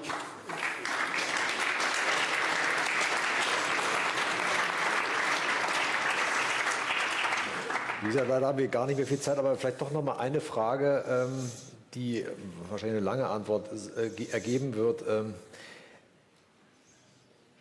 Kurz vor seinem Tod habe ich mit Wolfgang Schäuble gesprochen und der hat den Trump ja auch ziemlich deutlich vorausgesagt und hat gesagt, wir brauchen dringend eine Form der europäischen Atombombe. Und am besten wäre es doch, wenn Polen und Deutsche den Franzosen Geld geben, dass die Forst Frapp ausgebaut wird und dadurch der Schutzschirm, ich sehe schon an seinen Blicken, dass das die falsche Frage ist, dass sozusagen dann die Franzosen notgedrungen im Grunde für Europas Sicherheit mehr sorgen, als sie es bisher tun. Wie ist da Ihre Bewertung? Dieser Vorschlag ist zwar nicht ganz so idiotisch wie der von Münkler, aber er ist der geteilte Koffer, ich weiß, alle 6 Wochen wechseln. Aber er ist trotzdem töricht, denn erstens die französische Atommacht, selbst wenn man die britische dazu nimmt, bei der es noch Sonderregeln gibt, reicht nicht aus, um die Nuklearmacht Russlands zu kompensieren. Zum anderen die französische Nuklearstrategie ist eine Strategie, deren Brutalität ich den Deutschen nicht erläutern möchte, für die wir keinen Konsens in diesem Land kriegen können, das ja nicht nur Warmduscher ist, sondern auch immer noch das Mitgefühl mit dem Feind vor dem Mitgefühl mit den eigenen Soldaten steht. Ja, ein treffendes, wenn auch böses Schlusswort. Herzlichen Dank für das Gespräch. Ich hoffe, Sie haben Nutzen gezogen, intellektuellen, ich schon, und freue mich, dass wir das geschafft haben hier. Danke Ihnen.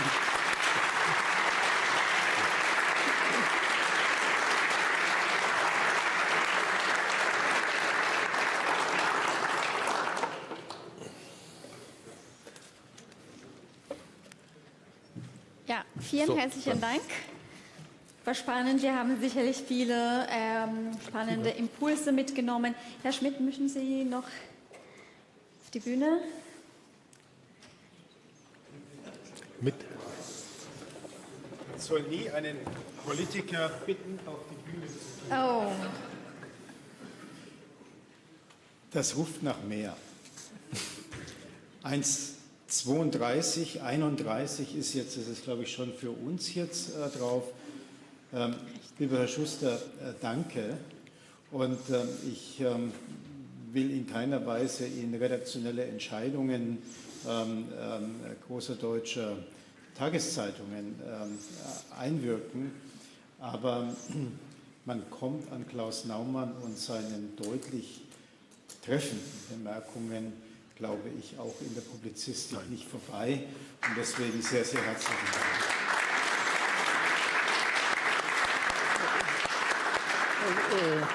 Herr Präsident, so müssten Sie die Zahl meiner Freunde und Gönner nicht vergrößern.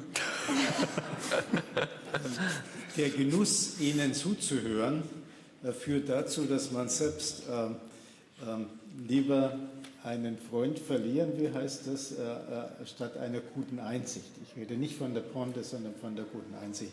Herzlichen Dank. Ich will nur einen Punkt noch für die Weiterung anschließen. Sie haben drastisch die französische Possibilität für einen nuklearen Schirm beschrieben, der ja von Frankreich auch gar nicht so gesehen wird, auch nie so definiert war, weil es eigentlich im Kern ein nationaler Rettungsschirm ist. Aber das wirft die Frage auf, sind wir ein Stück weitergekommen im Verständnis, dass es wenigstens einen Punkt, Trump hin oder her, vor und zurück, rauf oder runter, geben muss, den wir politisch erreichen müssen, dass der nukleare Schutzschirm ohne US-Beteiligung und ohne US-Decisive Management und Entscheidung nicht zur Verfügung stehen wird und dass wir wohlfeil sind damit für einen Aggressor, der uns unter seine Knute bringen will. Das ist eine Diskussion, die ist wichtig. Man könnte sagen, F-35 gibt uns einen leichten Hoffnungsschimmer, dass das auch politisch rezipiert worden ist. Ich weiß es nicht ganz genau. Ich würde der neuen Bundesregierung, solche wird es ja geben, wann immer schon, aber jetzt sehr darum bitten, dass sie hier nicht kompromisshaft unterwegs ist, sondern dass sie die Essentials der europäischen und der deutschen Sicherheit auch mit hineinschreibt. Besser als manche, ich muss es nochmal wiederholen, als manche dieser komischen wagenknechtischen Verbeugungen vor Moskau, die dann von des Liebens, Friedens für kleine Bundesländer willen irgendwo dann akzeptiert werden. Sie spüren meine Bereitschaft, diese Form von Koalitionsverhandlungen wirklich eifrig positiv nach draußen zu vertreten, ist sehr, sehr limitiert. Vielen herzlichen Dank. Vielen Dank. Vielen herzlichen Dank. Und gleich geht es weiter und ich freue mich besonders und außerordentlich, dieses Panel anzukündigen, denn zum ersten Mal organisiert die junge deutsche Atlantische Gesellschaft ein Panel beim NATO Talk. Ich möchte auch meine heutige Rolle gerne nutzen, um die jungen Leute hier im Saal, aber auch online herzlich einzuladen, Mitglied bei der jungen deutschen Atlantischen Gesellschaft zu werden und somit auch an sicherheitspolitischem Dialog teilzunehmen. Super. Nun geht es mit dem Panel gleich weiter und in diesem Panel geht es um das Schlagwort der hybriden Kriegsführung, um die hybriden Taktiken Russlands und der China gegenüber Westen. Und ich freue mich sehr, Herrn Dr. Nikolaus Fischarek, wissenschaftlicher Mitarbeiter bei der Deutschen Atlantischen Gesellschaft in der Geschäftsstelle Berlin, auf die Bühne zu bitten. Vielen Dank. Herzlichen Dank. Während hier noch der Umbau läuft, ich stelle mich mal an den Rand, werde ich ganz kurz ein paar Worte zu diesem Panel sagen und erklären, worum es uns geht und dann meine lieben Gäste auf die Bühne bitten. Ja, brennende DHL-Pakete, Cyberangriffe auf deutsche Parteien, Drohnenüberflüge über Militäranlagen, Doppelgängerkampagne, sogenannte Forschungsschiffe mit russischen Militärs, die immer in der Nähe wichtiger Unterseekabel in der Ostsee auftauchen.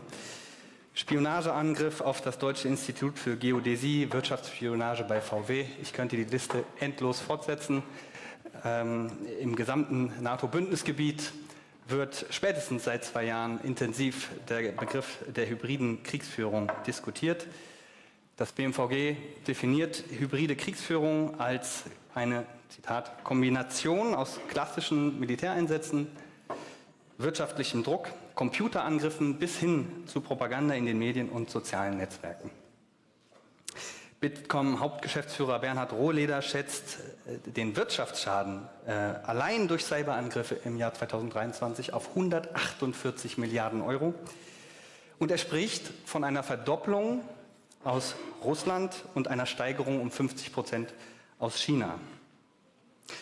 Zugleich betreiben China und Russland KI-gestützte Desinformationskampagnen Die russischen nehmen stark Deutschland ins Visier, während die chinesischen sich eher auf Taiwan und aber auch die US-amerikanische Demokratie konzentrieren.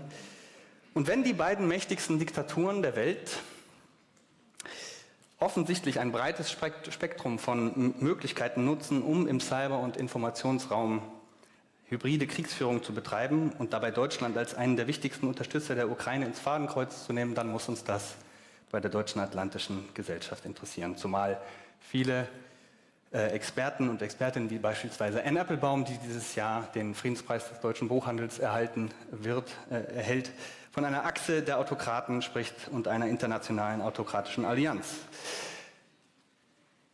Ich würde Sie schon langsam mal bitten, auf die Bühne zu kommen, während ich die letzten 2 Sätze sage, oder euch, wir haben uns ja auf das Du geeinigt. Ja, bereiten hier 2 Diktaturen hybrid nur das Gelände für weitergehende militärische Eskalationen vor? Was bedeutet diese Parallelität russischer und chinesischer Cyberangriffe und Desinformationskampagnen? Ich sitze ganz außen. Ist der Begriff des hybriden Kriegs überhaupt angemessen? Was bedeutet es, wenn wir von einer No-Limits-Partnerschaft sprechen? Und natürlich, wie stärken wir die Resilienz in diesem Land?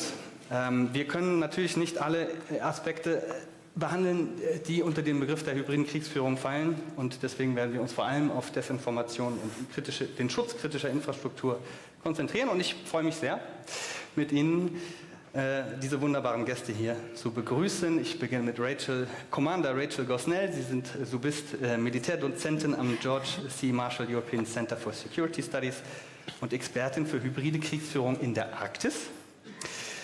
Mitglied des Bundestags Tobias Bacherle, Bündnis 90 Die Grünen, Obmann im Ausschuss für Digitales und ordentliches Mitglied im Auswärtigen Ausschuss. Daniel Weimert, junge DRG, Mitglied der jungen DRG, ehemaliger Mitarbeiter von Twitter und Mitgründer von Co-Detect, einer NGO, die sich gegen die Verbreitung von Desinformationen engagiert. Und last but not least Antonia Ahmadi. Sie ist Senior Analyst am Mercator Institute for China Studies. Ja, bevor wir beginnen, 2 Hausmeisterhinweise sozusagen. Tobias, du musst ein bisschen früher gehen, um 20 nach. Und wir möchten natürlich auch wieder Zeit reservieren für Fragen des Publikums. Also können Sie das gerne tun an den dafür vorgesehenen Mikrofonen. Meine erste Frage geht an dich, Antonia. Mein Gefühl ist, dass wir in Deutschland ein schon etwas fortgeschritteneres Bewusstsein darüber haben, dass es russische Sabotage, Spionage, Desinformation, also russische hybride Kriegsführung geht. Aber in Bezug auf China scheint mir das Bewusstsein etwas weniger entwickelt. Und vor allem scheint es viele Berührungsängste mit dem Begriff Krieg zu geben und hybrider Krieg.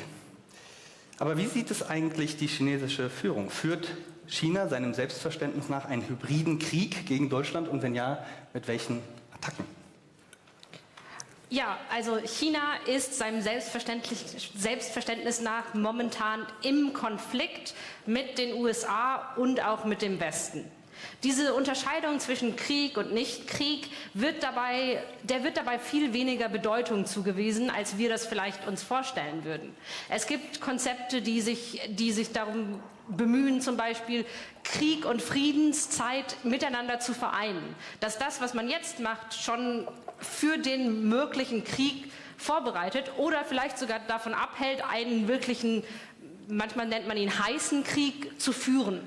Das heißt, in China würde ich durchaus sagen, dass China sich definitiv in einem großen Konflikt momentan mit den USA und mit dem Westen im Ganzen befindet, auch in einem Systemkonflikt und dass das, was die NATO als hybride Kriegsführung definiert, eben der Weg ist, wie China diesen Konflikt austragen kann, ohne einen heißen Krieg mit der NATO und vor allem mit der USA, wo sie der Ansicht sind, dass sie den immer noch verlieren würden, führen zu müssen. Ja, also das heißt, wir haben auch so ein bisschen eine intellektuelle Schranke, weil wir im Westen eine klare Trennung oft vollziehen zwischen Krieg und Frieden. Diese intellektuelle Schranke gibt es in China in ganz vielen, auch Militärdokumenten, eigentlich nicht. Es wird sehr viel darüber gesprochen, dass es eigentlich ein kontinuierlicher Zustand ist, dass die Idee, dass es irgendwann mal in einen Krieg übergeht, dass das eher so ein fließender Übergang ist und dass verschiedene Arten von Maßnahmen, das kann wirtschaftlicher Druck, wirtschaftlicher Zwang, das kann Cyberattacken sein, dass die eigentlich alle schon Teil dieses Kontinuums sind. Und dass es deswegen, und dass es gut ist, wenn der Westen daran glaubt, dass es kein Krieg ist. Aber vielleicht noch mal ganz kurz nachgehakt, also warum interessiert sich China für die kritische Infrastruktur von Karten und Energieversorgung in Deutschland? Also ich spiele natürlich an auf das Bundesamt für Kartografie und Geodäsie, zentraler Dienstleister des Bundes für topografische Grundlagendaten. Also das geht ja schon sehr weit. Also eigentlich ist das, ich würde sagen, das ist ganz normal für Länder, die miteinander in einem Konflikt stehen. Ich würde davon ausgehen, wenn Frankreich Daten zu China bekommen könnte, würden sie das auch haben wollen, weil wir eben uns schon in diesem Konflikt sehen und weil China aus seiner Sicht momentan vorbereitet auf möglicherweise zerstörerische Angriffe in der Zukunft. Die könnten Deutschland betreffen, die könnten aber auch zum Beispiel andere europäische oder amerikanische oder die USA betreffen, die sehr ähnliche Technologien verwenden, die vielleicht deutsche Anbieter verwenden, wo man dann eben auch wirklich was lernen kann davon, wie das in Deutschland organisiert ist, auch für weitere Länder. Vielen Dank. Rachel, wenn China und Russland es ernst meinen mit der Absicht, eine neue Weltordnung zu schaffen, dann macht es ja auch Sinn, die Diskussion über hybride Kriegsführung im Kontext der rasanten militärischen Aufrüstung beider Staaten zu diskutieren. I'm going to switch into English for my question to you directly, so you don't have to get translation.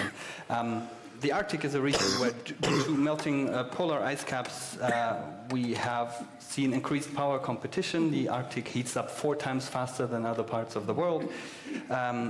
In addition to that, since 2023, there's a Chinese-Russian Memorandum of Understanding, and it also covers cooperation in Arctic waters.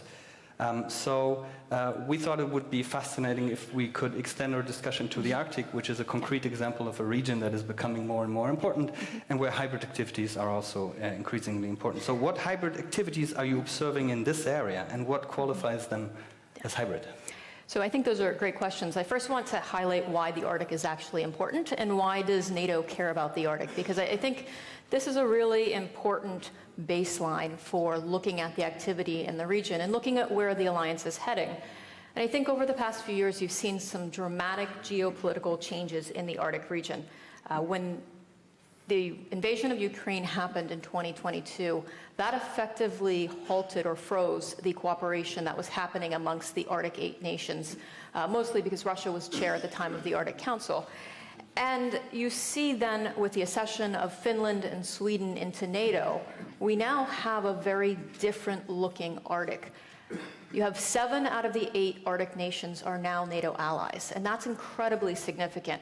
But about 53% of the Arctic coastline is still Russian. So you are seeing this sort of emergence of a Russian versus a NATO Arctic. And I think we need to be mindful of what the implications are of that strategically so that the alliance, as the center of gravity shifts northward, has an effective approach. Now, also remember that the eastern flank is now joined with the northern flank of NATO because of Finland. And so we have to look at this comprehensively and holistically as a European issue as well, which I don't think it was previously done to that extent. Underpinning all of the changes in the Arctic, you have climate change. As you mentioned, the region is warming at least 4 times as fast as the rest of the world. That's driving interest in the maritime domain and of the natural resources.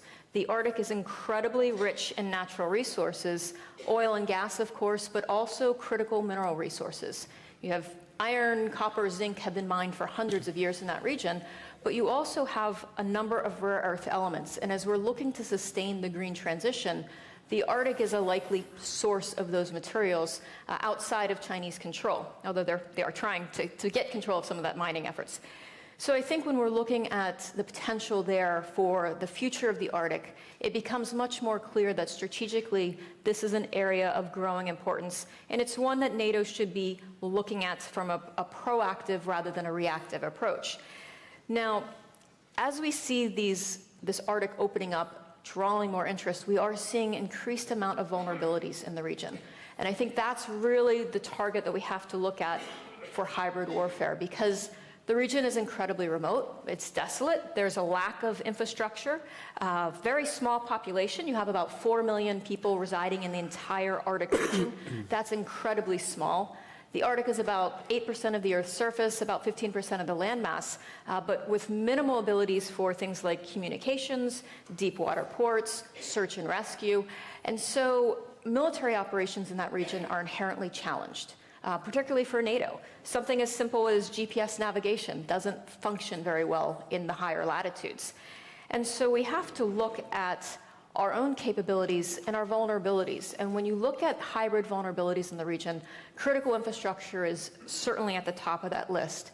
When you have things like pipelines, so in the North Sea, you have over 10,000 kilometers of pipelines that are very, very vulnerable to hybrid activity. You have challenges with a lack of redundancy, so data cables that extend either to Svalbard, for instance, or connecting Iceland, Greenland with the continents of Europe and North America are very limited, which makes them very susceptible to hybrid activity. And I think we're starting as an alliance to be more aware of this, but we need to get in front of this a bit more. The region's vulnerable to information operations, particularly because those small remote communities tend to be very isolated.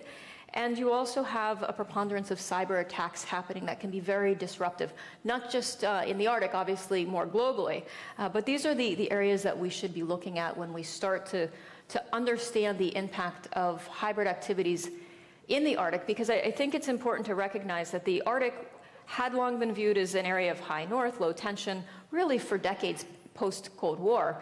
Now it is very much firmly at the centerpiece of the global chessboard. You have Russia with a strong stake. It relies quite heavily on the Arctic for its investment purposes, for exports, for making money. And China is increasingly looking to the Arctic to be part of its Polar Silk Road, investing, trying to build up its own capabilities in the region. So the Arctic shouldn't be excluded as this area of northern cooperation and peace anymore, but it's very much a realistic part of the global chessboard. Thank you. Tobias, ich bin sehr froh, dass wir mit dir natürlich auch einen Politiker an Bord haben. Und ich wollte mal eine ganz breite Frage stellen. Muss die Manipulation unserer öffentlichen Debatten, wenn wir uns jetzt mal ein kleines bisschen wegbewegen von kritischer Infrastruktur hin zur ganzen Frage der Desinformation, also auch ein weiterer Teil von hybrider Kriegsführung, muss die Manipulation unserer öffentlichen Debatten als Frage nationaler Sicherheit betrachtet werden? Also ja und nein. So ein bisschen Alarmismus schwingt mit, wenn man die Debatten als nationale Sicherheit bezeichnet, weil wir bei Fragen der nationalen Sicherheit natürlich mit sehr schwergewichtigen Maßnahmen, sehr repressiven Maßnahmen oft auch begegnen. Und das ist, glaube ich, an der Stelle falsch. Also wir wollen eine freie Gesellschaft sein, wir wollen freie Debatten haben und die werden gefährdet dadurch, dass, egal jetzt, ob das durch wirkliche Fake News, also Doppelgängerkampagne, die irreführend sein sollen, oder Fake News wie essen die jetzt wirklich Katzen und Hunde, die einfach nur nach dem Benschen Prinzip Flood the Zone with Shit dazu dienen, also jegliche... The Zone of Shit war Steve Bannon. Ja, genau, Steve 2016, Bannon, ja. Die dazu dienen, jegliche ernsthafte Debatte aus dem Diskursraum rauszudrängen, oder ob das eine wirkliche Manipulation der Debattenräume ist, in dem Sinne, dass die Art, wie Dinge verteilt werden, manipuliert werden. Also dass ein Gefühl erzeugt wird, ein falsches Gefühl von Zustimmung zu bestimmten Beiträgen. Ganz simpel gesagt, in Deutschland braucht man nur ein paar hundert Accounts, um den Tweet eigentlich halbwegs viral zu machen. So, und wenn ich denke, der ist jetzt viral oder der ist unter dem Hashtag Lanz, sind die 5 Top-Tweets ja alle, die sagen, Sarah Wagenknecht ist top, dann finde ich das vielleicht super weird, aber denke mir so, na gut, dann sieht das wohl Twitter Deutschland so. Und wenn man jetzt noch bedenkt, dass die digitalen Debattenräume immer wichtigere Infrastruktur und insofern würde ich vielleicht eher sagen kritische Infrastruktur werden, um unsere Demokratie und freie Debatte zu erhalten und zu führen, dann kommen wir so ein bisschen an den Punkt. Aber wie gesagt, ich glaube, der Kern ist es eher ein bisschen als kritische Infrastruktur zu sehen und dann aber auch zu verstehen, wir haben eine enorme Veränderung in den letzten 15 Jahren gehabt, aus einer analogeren Debattenkultur in eine digitale Debattenkultur. Das müssen wir alle als Gesellschaft lernen. als Koalition übrigens auch, würde ich sagen. Aber das müssen wir alle als Gesellschaft lernen, alle Akteure. Aber wir haben auch innerhalb dieser Digitalisierung krasse Sprünge gehabt. Von Textbasiertheit oder wenn wir ganz zurückdenken, weiß nicht, wer noch irgendwie Quick und ICQ hatte, das waren irgendwie alles nur Messenger eigentlich und sehr private Räume. Dann ist das immer öffentlicher geworden auf den Plattformen. Erst textbasiert, dann bildbasiert, dann sprachbasiert gab es nur kurz, aber vor allem videobasiert und jetzt kurzvideobasiert. Das heißt, die Logiken haben sich auch nochmal total verändert. Und das ist eine große Herausforderung für uns. Und jetzt kommt noch dazu, dass diese Betreiber dieser kritischen Infrastruktur eben sich auch erst in den letzten 15 Jahren, 20 Jahren im Falle von Meta in der Form entwickelt haben, zu diesen wichtigen, relevanten Akteuren geworden sind. Das heißt, anders als bei anderer kritischer Infrastruktur haben wir noch gar nicht verhandelt, was wir eigentlich genau von denen erwarten. So, und eine Sache, die ich von denen zum Beispiel erwarte, ist, dass sie nicht lauter Fake-Accounts bei sich grasieren lassen, die dann eben genau diese Manipulation der Debattenräume vornehmen. Und das ist, glaube ich, eine kritische Grundlage für das, wie Demokratie überhaupt funktioniert. Warum bin ich aber so ein bisschen skeptisch gegenüber so hart klingenden Debatten? Weil ich wirklich glaube, Demokratie braucht auch diese Freiheit, sowohl in der Meinungsäußerung als auch in der Meinungsbildung, die Privatsphäre in der Meinungsbildung, damit überhaupt Meinungs- und Willensbildung richtig gut funktionieren kann. Und da die Balance zu finden, ist, glaube ich, eine schwierige Sache, aber eine enorm wichtige Sache. Und genau, deswegen würde ich, glaube ich, eher sagen, der Begriff kritische Infrastruktur passt da noch mal ein bisschen besser. Vielen Dank. Gerne. Daniel, wir haben uns im Vorfeld ja auch nochmal über die Techniken der Desinformation unterhalten. Und da würde ich dich ganz gern auch nochmal fragen, was sind denn die wichtigsten Techniken der Desinformation, deren sich Russland, vielleicht auch China bedienen und wie genau gerät denn Deutschland hier ins Fadenkreuz? Tatsächlich würde ich mich erstmal auf Herr Bachle beziehen. Ist ja auch ganz gut im Panel, wenn man sehr gerne Bezug aufeinander nimmt. So besprochen, ja. Wir hatten ja auch schon mal, glaube ich, gesprochen vor 2-3 Jahren, als ich noch bei Twitter gearbeitet habe. Da war auch schon viel Gutes dabei. Tatsächlich würde ich dem zustimmen, dass wir Social Media oder diese ganze Thematik Desinformation nicht unbedingt als nationales Sicherheitsthema hauptsächlich framen. Und ich habe auch schon öfters erwähnt, ich glaube, es ist ein Thema, das sehr stark verteidigungs- und sicherheitspolitisch auffällt. Und ich würde auch immer sagen, dass diese Community einer der ersten waren, die dieses Thema wirklich ernst genommen haben. Aber gleichzeitig ist es kein Thema, dem wir hauptsächlich verteidigungspolitisch begegnen können. Und ich glaube, genau das macht es zu so einer Herausforderung. Das heißt nicht, dass man nichts machen kann, aber vielleicht so ein bisschen als Framing vorab. Ich würde nur vielleicht noch eine Sache sagen, ein bisschen mehr als 100 Accounts braucht es für Twitter, damit es sozusagen trendet, aber ich verstehe natürlich, in welche Richtung das gehen soll. Ich wäre vielleicht ganz kurz ein bisschen frech und würde sagen, es geht vielleicht nicht so sehr um die Strategien von Desinformation, sondern um die Strategien von Manipulation öffentlicher Meinung. Und das hattest du ja auch eben gerade schon ein bisschen angesprochen, weil Desinformation als solches eigentlich nur die Spitze des Eisbergs ist. Und auch so ein bisschen das Buzzword, was man jetzt oft verwendet, um diesen ganzen Themenkomplex einmal abzudecken. Desinformation, 50% von Ihnen werden das jetzt vielleicht schon wissen, die anderen 50% noch nicht. Ich arbeite mit der Definition, dass es sich um falsche oder verfälschte Informationen handelt, die bewusst gestreut werden, um ein politisches oder ökonomisches Ziel zu erreichen. Man kann jetzt ganz, ganz platt auch einfach sagen, zur Simplifizierung, es handelt sich um Lügen. Das ist aber nur ein einziger Aspekt von dem breiten Arsenal, was man nutzen kann, um eine Öffentlichkeit zu manipulieren. Und da gibt es eben noch andere, die auf diesem Gefechtsfeld Informationsdimension, Social Media und auch natürlich die psychologische Dimension sich abspielen können. Beispielsweise, und das soll jetzt nicht zu lang werden, deswegen brich mich bitte ab, würde ich eine ganz kurze Tour d'horizon geben. Es gibt beispielsweise authentische Netzwerke, die sich ideologisch sehr nahestehen, ob jetzt rechts oder ob regierungsnah, wie auch immer, die sich gegenseitig sehr schnell retweeten oder dir gegenseitig dieselben Posts posten oder dieselben Inhalte und dann zu einem gegebenen Zeitpunkt das authentische Gefühl vermitteln, Mensch, da ist gerade ein richtiger Hype da. Das muss auf die Medien und auf die politische Agenda. Dann gibt es dem gegenübergestellt das gleiche System, aber unauthentisch. Das nennen die sozialen Medien, so haben wir das damals bei Twitter genannt, Coordinated Inauthentic Activity. In anderen Bereichen nennt man es auch Astroturfing, muss ich jetzt nicht genauer erklären, es geht um Fake-Graswurzelbewegungen, wo man genau diese Accounts hat, die du eben auch erwähnt hattest, die plötzlich aufploppen, die aber gar keine richtigen Menschen sind oder ein Mensch kontrolliert 50 davon und plötzlich trendet irgendein Hashtag und da ist noch nicht mal ein authentisches Netzwerk dahinter, sondern ein inauthentisches. Dann gibt es noch viel profanere Möglichkeiten. Man kann bis heute auch einfach Comments, Likes und Shares kaufen. Ich will nicht sagen, dass die sozialen Medien da nichts dagegen machen. Ich habe ja selbst in diesen in den Maschinenraum reingeguckt, aber das ist immer noch auch eine Herausforderung. Und dann gibt es dann noch Konzepte wie Informationswäsche. Man nimmt propagandistische Inhalte und wäscht sie so lange über mehrere Medien sauber, bis sie irgendwo beim Spiegel, bei der Süddeutschen oder bei uns in den Medien landen. Da kann man auch drüber quatschen, aber jetzt erstmal nur dahingestellt. Oder Deepfakes, audiovisuelle oder einfach nur auditive Inhalte, die fake sind. Leute, die nie das gesagt haben, was da in diesem Video eigentlich ist.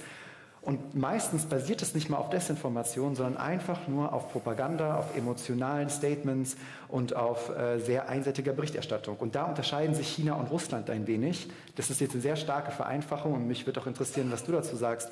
Aber ich habe China eher erlebt als ein System, das sehr positiv über sich selbst kommuniziert, wo es um weiße Propaganda geht. Sogenannte weiße Propaganda, ja. Genau, ich sage mal so ein bisschen Tourismus-Propaganda. Come and travel to China and see how great we are.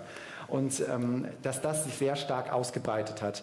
Das war bei Covid leicht anders, gerade wo es um die Vakzine ging und auch über den Ursprung von Covid. Da gab es einen Twist, da hat auch die Europäische Auswärtige Dienst darüber berichtet, wohingegen bei Russland selbst die einseitige Berichterstattung etwas aggressiver ist. Es geht sehr viel mehr um die Shortcomings des Westens, es geht um die Widersprüchlichkeit, es geht wahnsinnig viel ums Gendern.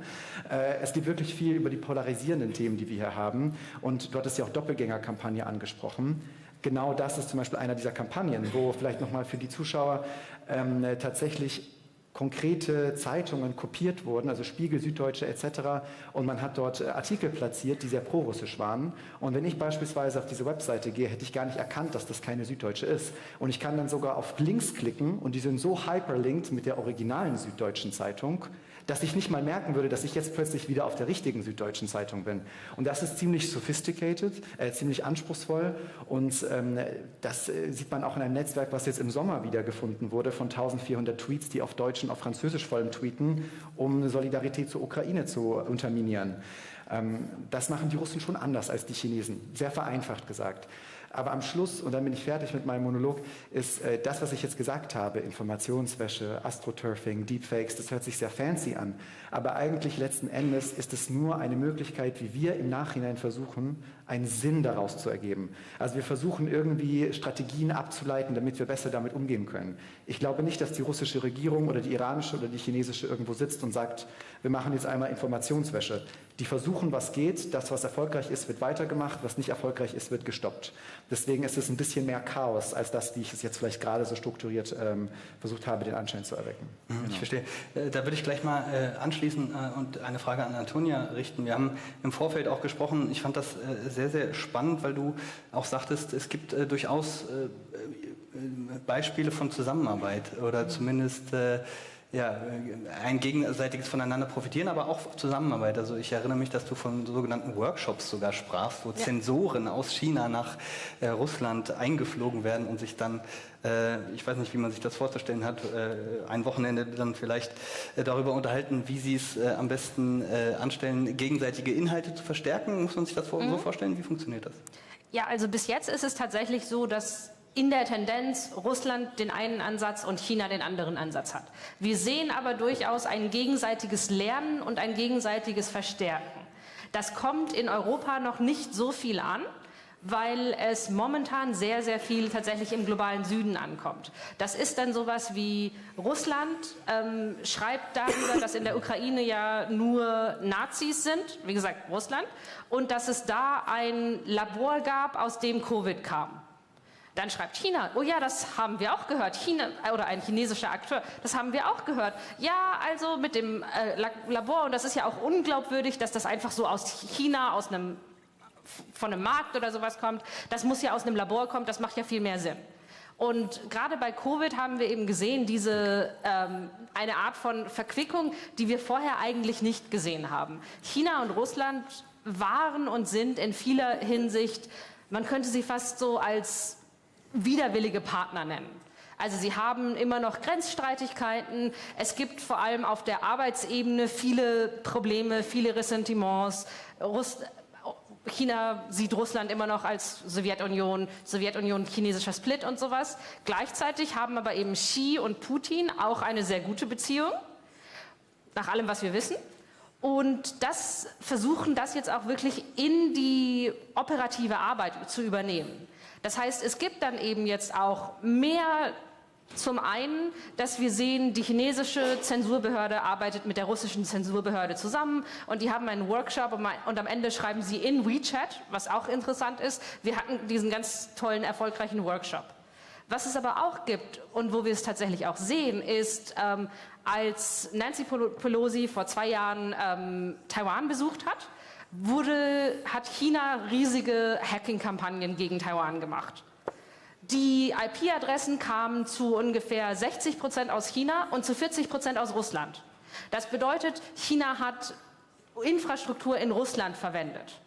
Und das war auch Infrastruktur aus Russland, die in Russland staatsnah ist. Also es war jetzt nicht nur eine russische Serverfarm, von der wir kennen, die so wie Amazon ist, sondern tatsächlich irgendwie etwas, das wir schon vorher als staatsnah erkannt haben. Das heißt, es gibt da schon immer wieder Entwicklungen, wo wir eben sehen, dass in manchen Bereichen China von Russland lernt, in anderen Bereichen lernt Russland von China. Gleichzeitig haben sie insgesamt noch oft einfach andere Ansätze, andere Ziele in der Desinformation, aber auch in den Cyberattacken. Also China hat bis jetzt noch nie das Ziel verfolgt, einfach nur Chaos zu sehen. Selbst wenn es gab einen Fall, wo chinesische Akteure versucht haben, durch ein unauthentisches Netzwerk tatsächlich auf Facebook in Kanada die Umweltbestrebungen oder Umweltaktivisten dazu zu motivieren, gegen den Abbau von seltenen Erden zu sein. Das ist natürlich, das kann man sagen, okay, die wollten die Umweltbewegung aktivieren gegen die Regierung. Die Regierung war für den Abbau von seltenen Erden. Aber da ist halt ein ganz, ganz klares chinesisches, kurzfristiges Interesse darin. Nämlich, dass niemand anderes seltene Erden abbaut. Bei Russland ist das nicht immer der Fall. Dass es dieses ganz, ganz klare, kurzfristige und sozusagen konkrete Interesse gibt. Und bei China sehen wir noch, dass es dieses konkrete Interesse noch gibt. Das kann sich ändern und wir sehen auch, dass dieses konkrete Interesse sich zum Teil erweitert. Also wir sehen mehr Angriffe auf politische Prozesse in Europa, weil es eben ein erweitertes Interesse gibt. Wir sehen mehr Angriffe, die vorbereiten, irgendwann mal vielleicht etwas kaputt zu machen, vor allem natürlich in den USA mit Guam, aber eben auch in Europa. Wir sehen da schon, dass sich die Interessenlage verändert, aber dieses Ziel, nur Chaos zu sehen, ist bisher kein übergeordnetes Ziel von chinesischen Hacking-Gruppen. Und gleichzeitig hat der chinesische Staat viel mehr Kontrolle über seine Gruppen als der von Russland, nach allem, was wir wissen. Das heißt, wir sehen auch nicht super viel Ransomware aus China, wohingegen wir das eben aus Russland sehen. Vielen Dank. Angesichts der Zeit würde ich natürlich ganz gerne noch ein bisschen was von dir hören, Tobias. Deswegen bereite ich das schon mal vor. Daniel, was würdest du dir von ihm wünschen? Kannst du die Frage schon mal überlegen und du dir deine Antwort. Aber vielleicht bleiben wir noch mal ganz kurz bei dem Thema China-Russland, weil mich das einfach interessiert. I'll switch back to English because this question is for you, Rachel. 2023, October 8th, the Baltic Connector gas pipeline between Finland and Estonia was severed. Damage was also done to communication cables between the Norwegian mainland and the Svalbard archipelago in January 2022. And according to Western authorities, this was done by the Chinese ship Nu Polar Bear. You said to me during our preparatory conversation that the ship that damaged the Baltic Connector pipeline was Chinese but operated out of Moscow. What is your assessment on the origin of the damage, and if China and Russia colluded, does this mean that both pursue a common strategy when it comes to naval sabotage? So excellent questions, and I think it's really important to highlight that this is happening now, and it's not something then to the future, but we need to really improve our responses now so that we can be prepared. And the two incidents, I do want to clarify, the Svalbard cable that was cut from the mainland of Norway to the archipelago still hasn't formally been attributed. There was a Russian fishing trawler that spent a lot of time where the break happened, but it was potentially very devastating because there are only two cables, and when you lose one, you lose that redundancy, and that a tremendous amount of data from satellites is transited on that data cable, so potentially very, very devastating for the loss of data, looking at everything from climate effects to communications. Now, when we look at the Baltic Connector and the new polar bear, it's a fascinating story, and you really have to peel back the layers because it's complicated. And I think this is a hallmark of some of the activity that we're seeing in the hybrid. It's very difficult to know exactly what happened and to give attribution, which is one of the biggest challenges that we face. So the new polar bear was a vessel flagged in Hong Kong that was, when they applied for permission to transit the Northern Sea route following departure from St. Petersburg, the sailing permissions from the Northern Sea Route Administration were given to a Russian company with headquarters in both Moscow and Shanghai.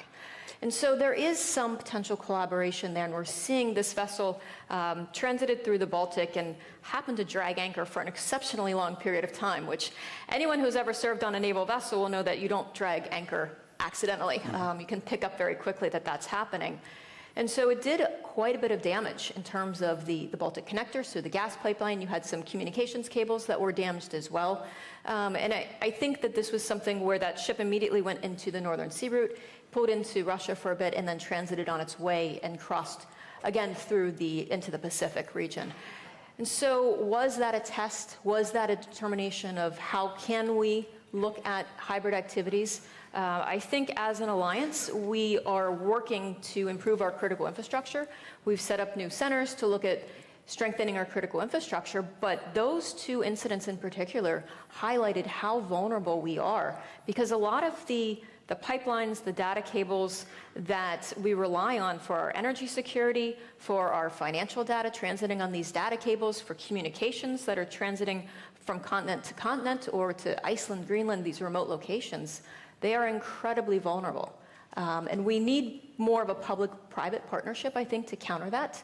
And we need to look forward to how do we first give presence to counter any potential activity, and then how do we look to deter? And we can certainly talk about that more. But I think those are really the steps that need to be taken, because those incidents were relatively small, but I think they highlight the scope of the capabilities that have been developed by Russia and now China as well. And China is certainly taking notes about what works well for Russia and putting that into their playbook. And I think while it was highlighted that they're uneasy partners, I think that's very accurate. There's a tremendous amount of strategic mistrust between Russia and China, with good reason.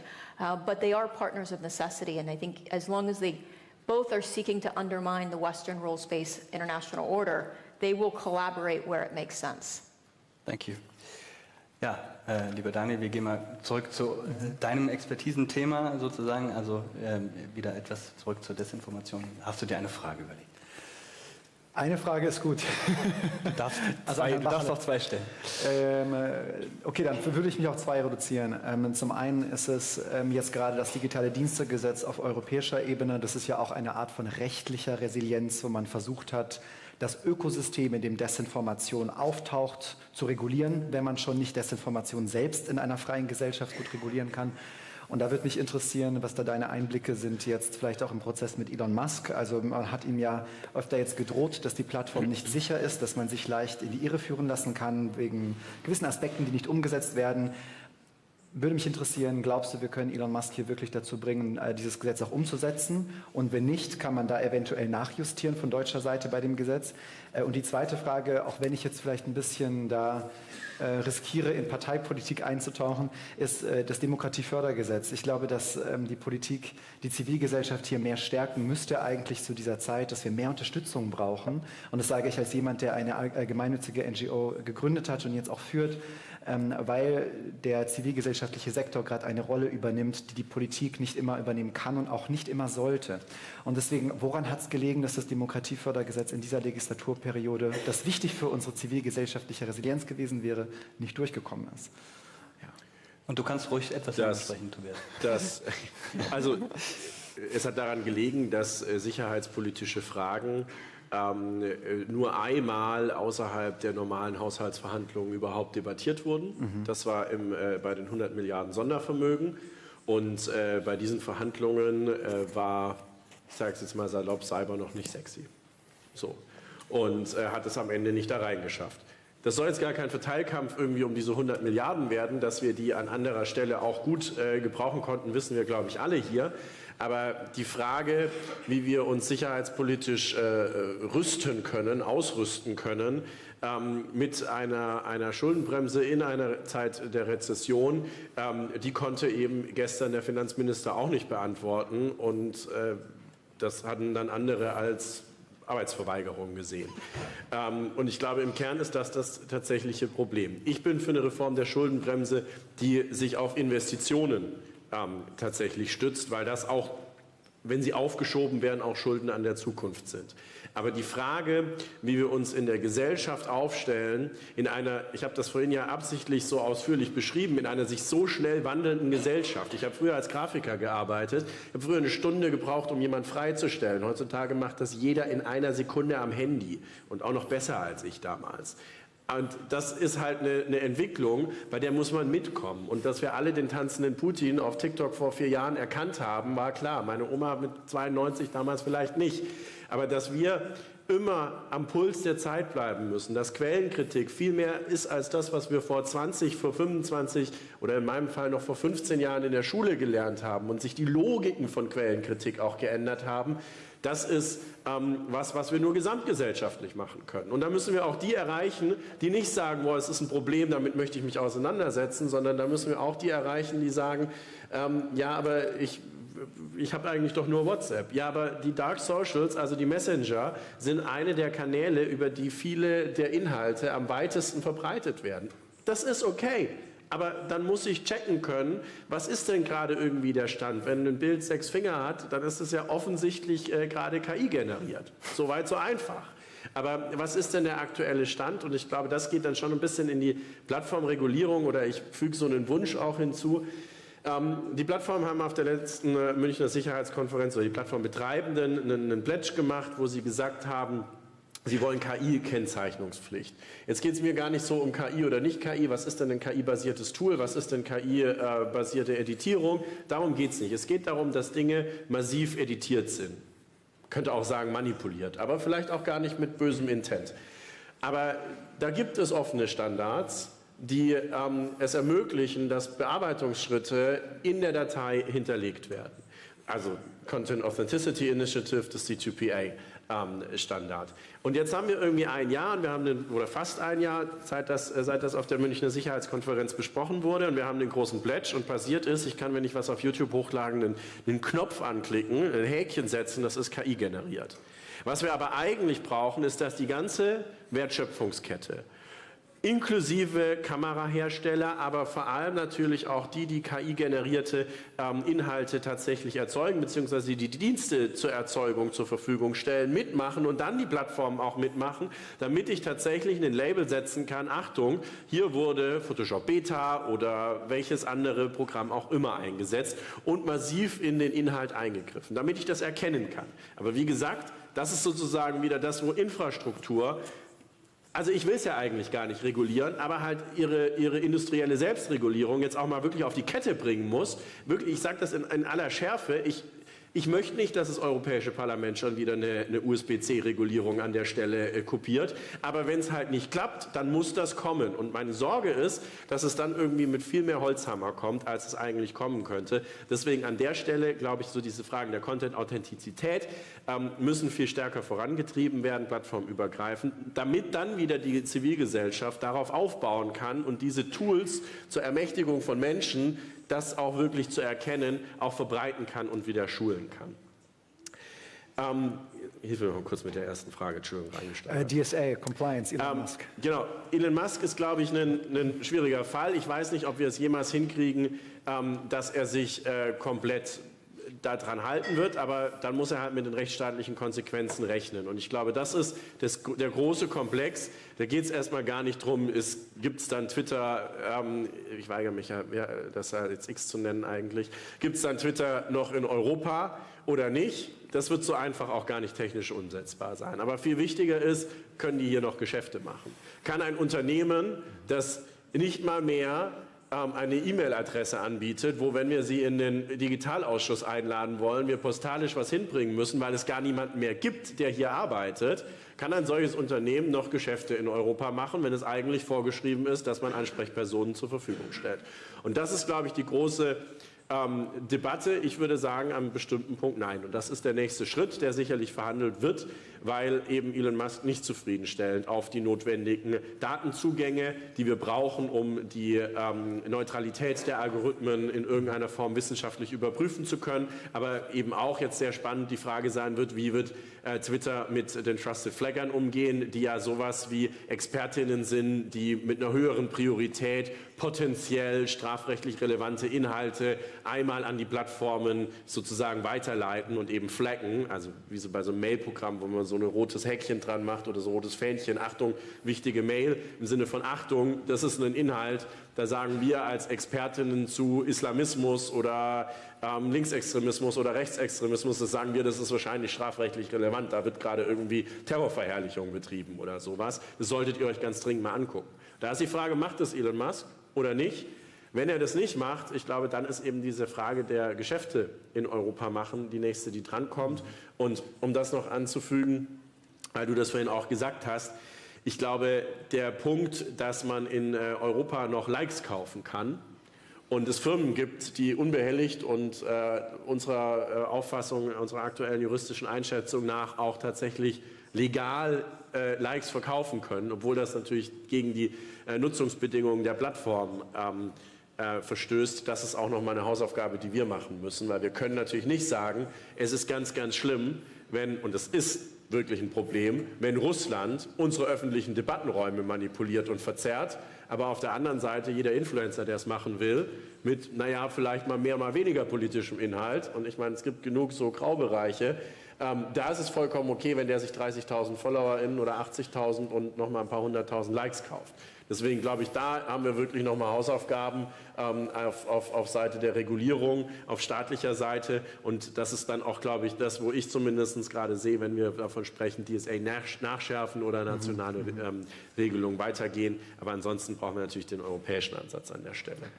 Vielen Dank. Ich würde ganz gerne, weil du ja früher gehen musst, und ich glaube, in 10 Minuten ist es dann soweit, richtig?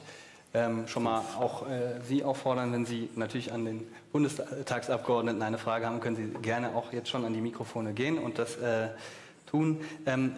Tobias, weil ich dich noch sehr wenig zu China gehört habe, wollte ich jetzt nochmal Thomas Haldenwang, der Präsident des Verfassungsschutzes, in die Debatte reinwerfen. Der sagt, in den vergangenen Jahren hat sich Chinas Interesse von Wirtschaftsspionage verschoben. Das Interesse weitet sich, je mehr China Global Player wird und versucht, Weltmacht zu werden, desto mehr Interesse hat es an politischen Zusammenhängen. Also welche Beispiele siehst du für zunehmende politische Spionage Chinas und wie siehst du auch die sich ändernde Rolle Chinas? Vielleicht auch Antonio dazu. Also ich meine, natürlich fällt einem irgendwie als erstes mal Maximilian Graf von der AfD ein.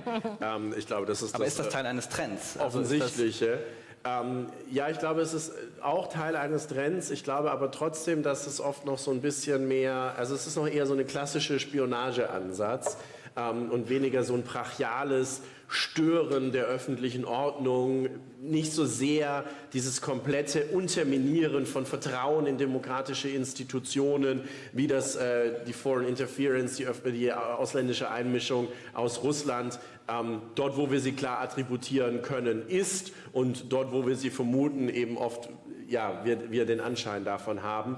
Deswegen würde ich da zustimmen, da gibt es noch immer einen Unterschied. Ich glaube, es gibt aber noch eine andere Dimension, das ist, und das ist natürlich sehr, sehr sinnvoll, dass unsere Geheimdienste die auf dem Schirm haben, das ist so eine vorbereitende Dimension. Und deswegen bin ich auch nicht so happy damit, dass wir jetzt 5 Jahre über Huawei im 5G-Netz diskutiert haben und jetzt sagen, ja, dann mal in 5 Jahren bitte nicht mehr.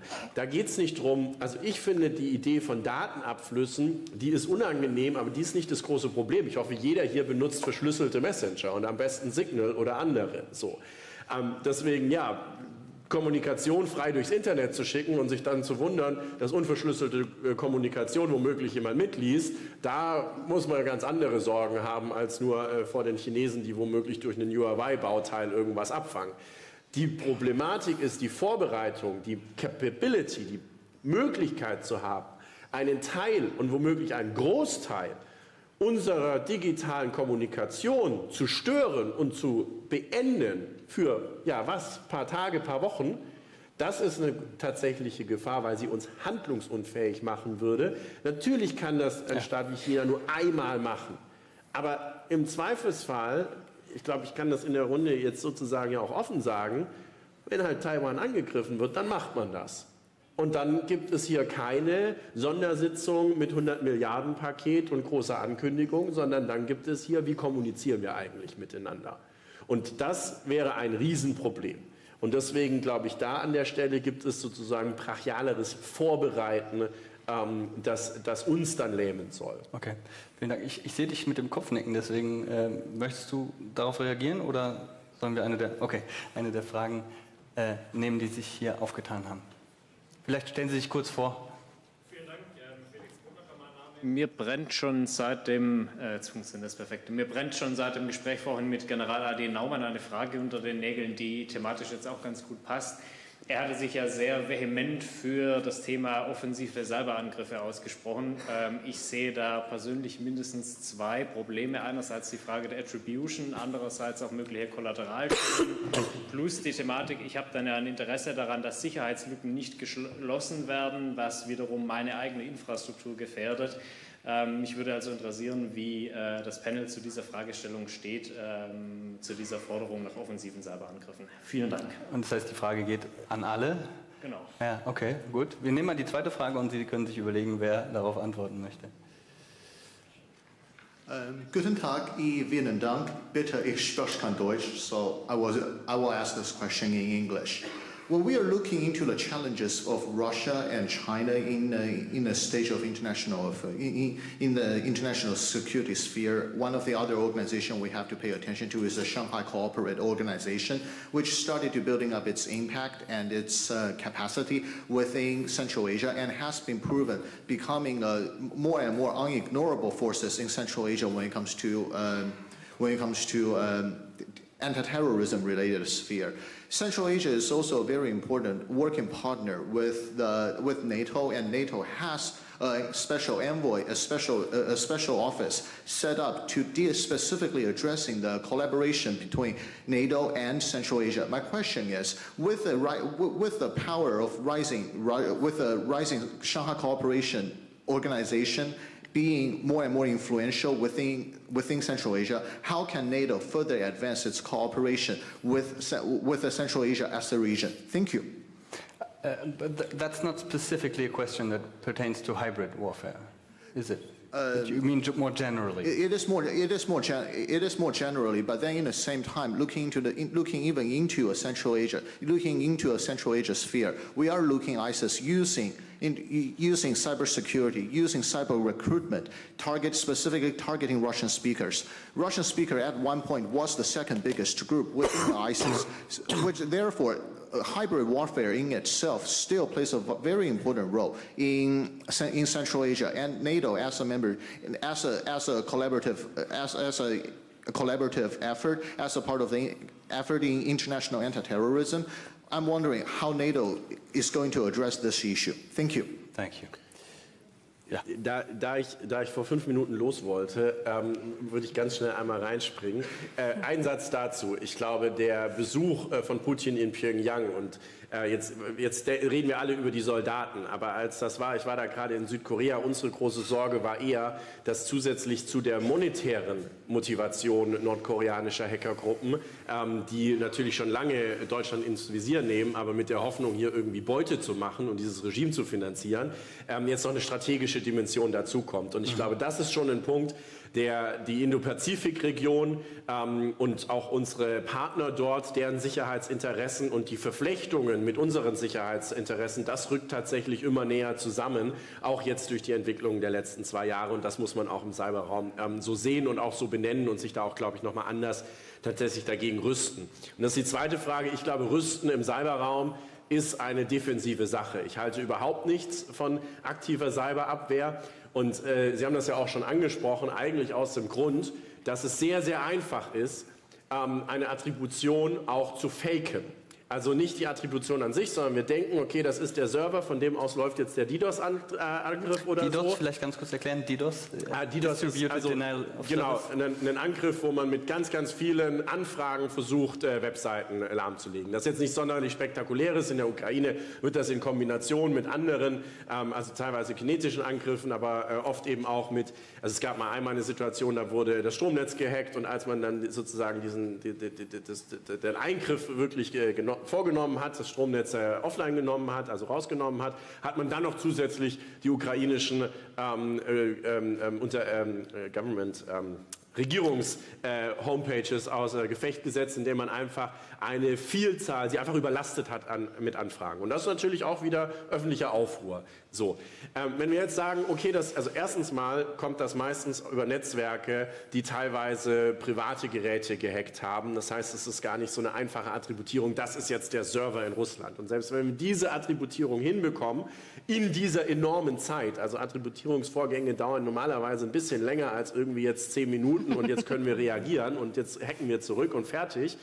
Also selbst wenn wir das alles hingekriegt haben, halte ich die Gefahr zu sagen, wir hacken jetzt diesen Server zurück, wo man alle diese Sicherheitslücken, wie Sie beschrieben haben, vorhalten muss und sich selber Angreifer macht.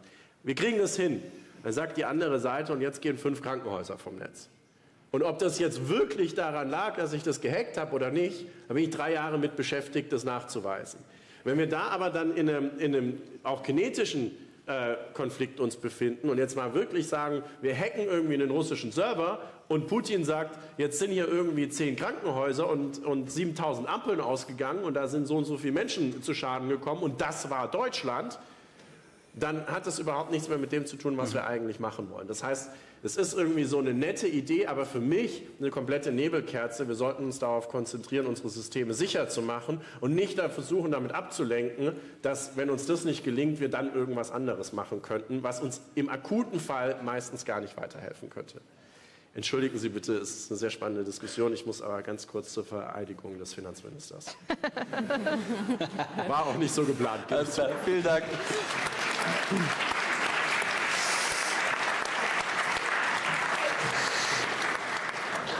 Wir haben 2 weitere Fragen. Oder wolltest du reagieren? Vielleicht nehmen wir dann lieber die Fragen. Wir nehmen mal die Fragen und schauen später mal, wie es weitergeht. Ja. Ja, ich wünsche erstmal noch viel Glück bei der Rettung der Regierung. Sie müssen ins Mikrofon reinsprechen. Ja. Ich bin Emre Yilmaz, ich bin Student an der Zeppelin-Universität in Friedrichshafen am wunderschönen Bodensee und wollte Sie fragen, warum denn eigentlich, es ist nicht, meine Idee wäre kein genauer hybrider Krieg, aber warum denn nicht versucht wird, Russlands Partner wie China, aber auch Namen, die da jetzt nicht stehen, Indien oder die Türkei, warum da nicht versucht wird, diese Partner enger an einen selber zu binden und auch vielleicht auch gewisse wirtschaftliche Abhängigkeiten zu schaffen, damit wir eben Russland auch die Option nehmen können und unseren Hebel am Tisch dann verlängern können. Also ganz allgemeine wirtschaftliche Frage. Ja. Vielen Dank. Jonathan? Ja, Jonathan von Moderator Germany. Es wurde ja gerade auch schon mal Plattformregulierung angesprochen. Die EU hat da ja jetzt eine Reihe von Gesetzgebungsakten durchgeführt. Aus meiner Perspektive meistens so ein bisschen eher aus der wirtschaftlichen Perspektive, dass man sagt, okay, wir wollen halt faire Wettbewerbsbedingungen etc. Das wäre aber ja was, wo man auch mal mit einer nationalen Sicherheitsbrille draufbringen könnte, in dem Fall dann mit einer europäischen Sicherheitsbrille. Meine Frage jetzt sozusagen in dem Kontext, gibt es da schon Punkte, wo jetzt das Panel, aber ich denke gerade auch du sagen würdest, da können wir nochmal nachschärfen, da müssen wir nochmal nachschärfen, um eben nicht nur dem wirtschaftlichen Wettbewerb Rechnung zu tragen, sondern auch dem Sicherheitsaspekt sozusagen. Und die andere Frage, also weil wir ja angesprochen haben, es wäre ja schwierig, Twitter/X irgendwie aus dem europäischen Markt rauszubringen. Ich meine, die Brasilianer haben ja genau das gemacht. Also dann würde ich jetzt mal behaupten, dann kriegen wir das ja wohl auch hin. Also würde ich hoffen. Und wenn nicht, dann wäre das vielleicht eine Fähigkeit, die man sich mal aneignen könnte. Es gibt noch eine Frage. Sollen wir die auch noch nehmen? Oder sollen wir erstmal hier stoppen? Da waren jetzt einige Fragen dabei. Ich würde vielleicht ganz kurz versuchen, nur ein paar abzufrühstücken und dann gehen wir direkt weiter, weil ich weiß, wir haben nur noch 13 Minuten und 30 Sekunden. Hier geht die Zeit nämlich rückwärts. Wir wissen mehr als Sie. Ja. Vielleicht zu deiner Frage von der Zeppelin-Universität. Du meintest, dass warum machen wir das nicht auch? Also warum versuchen wir nicht andere Partner an uns zu binden? Das passiert bereits. Also so wie ich Desinformation oft begreife, kann man vielleicht sagen, ist ein bisschen wie dieses Panel hier. Es geht gar nicht so viel darum, was ich sage, was du sagst, sondern es geht um die Zuschauer und es geht darum, was jeder Einzelne und jede Einzelne hier mitnimmt. Und so ist es auch oft bei diesem Theater der Desinformation.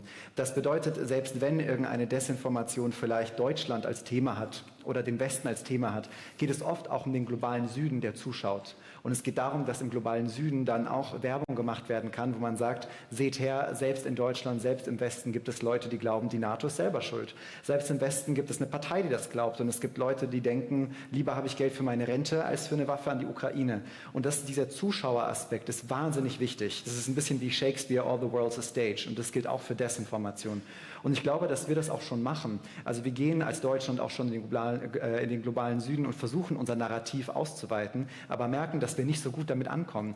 Weil wir jetzt gerade ankommen nach jahrelangen Diplomatieversuchen, wo wir uns oft auch moralisch sehr überlegen gegeben haben und jetzt versuchen, unsere Narrative zu verbreiten, wohingegen China, Russland schon bei der kritischen Infrastruktur lange in diesen Regionen helfen, auch in Europa, im Balkan zum Beispiel, und es schwer ist, dagegen anzukommen. Also ich glaube, wir versuchen schon, aber es ist gerade sehr schwer, diesen hybriden Kampf der Narrative im globalen Süden zu gewinnen. Und die andere Frage, das war zur Plattformregulierung. Ich musste mich sehr tief in dieses Gesetz reinlesen. Ich glaube, es gibt die Sicherheitsbrille bereits in dem Gesetz. Es gibt sie sogar zu einem Punkt, wie ich sie sogar ein bisschen beängstigend finde. Also es gibt in dem Gesetz auch beispielsweise den Paragraphen, dass in einer Krisensituation, was auch immer das ist, die Europäische Kommission wahnsinnig viel Recht darüber hat, was auf den sozialen Medien passiert und sehr viel Auskunft verlangen darf.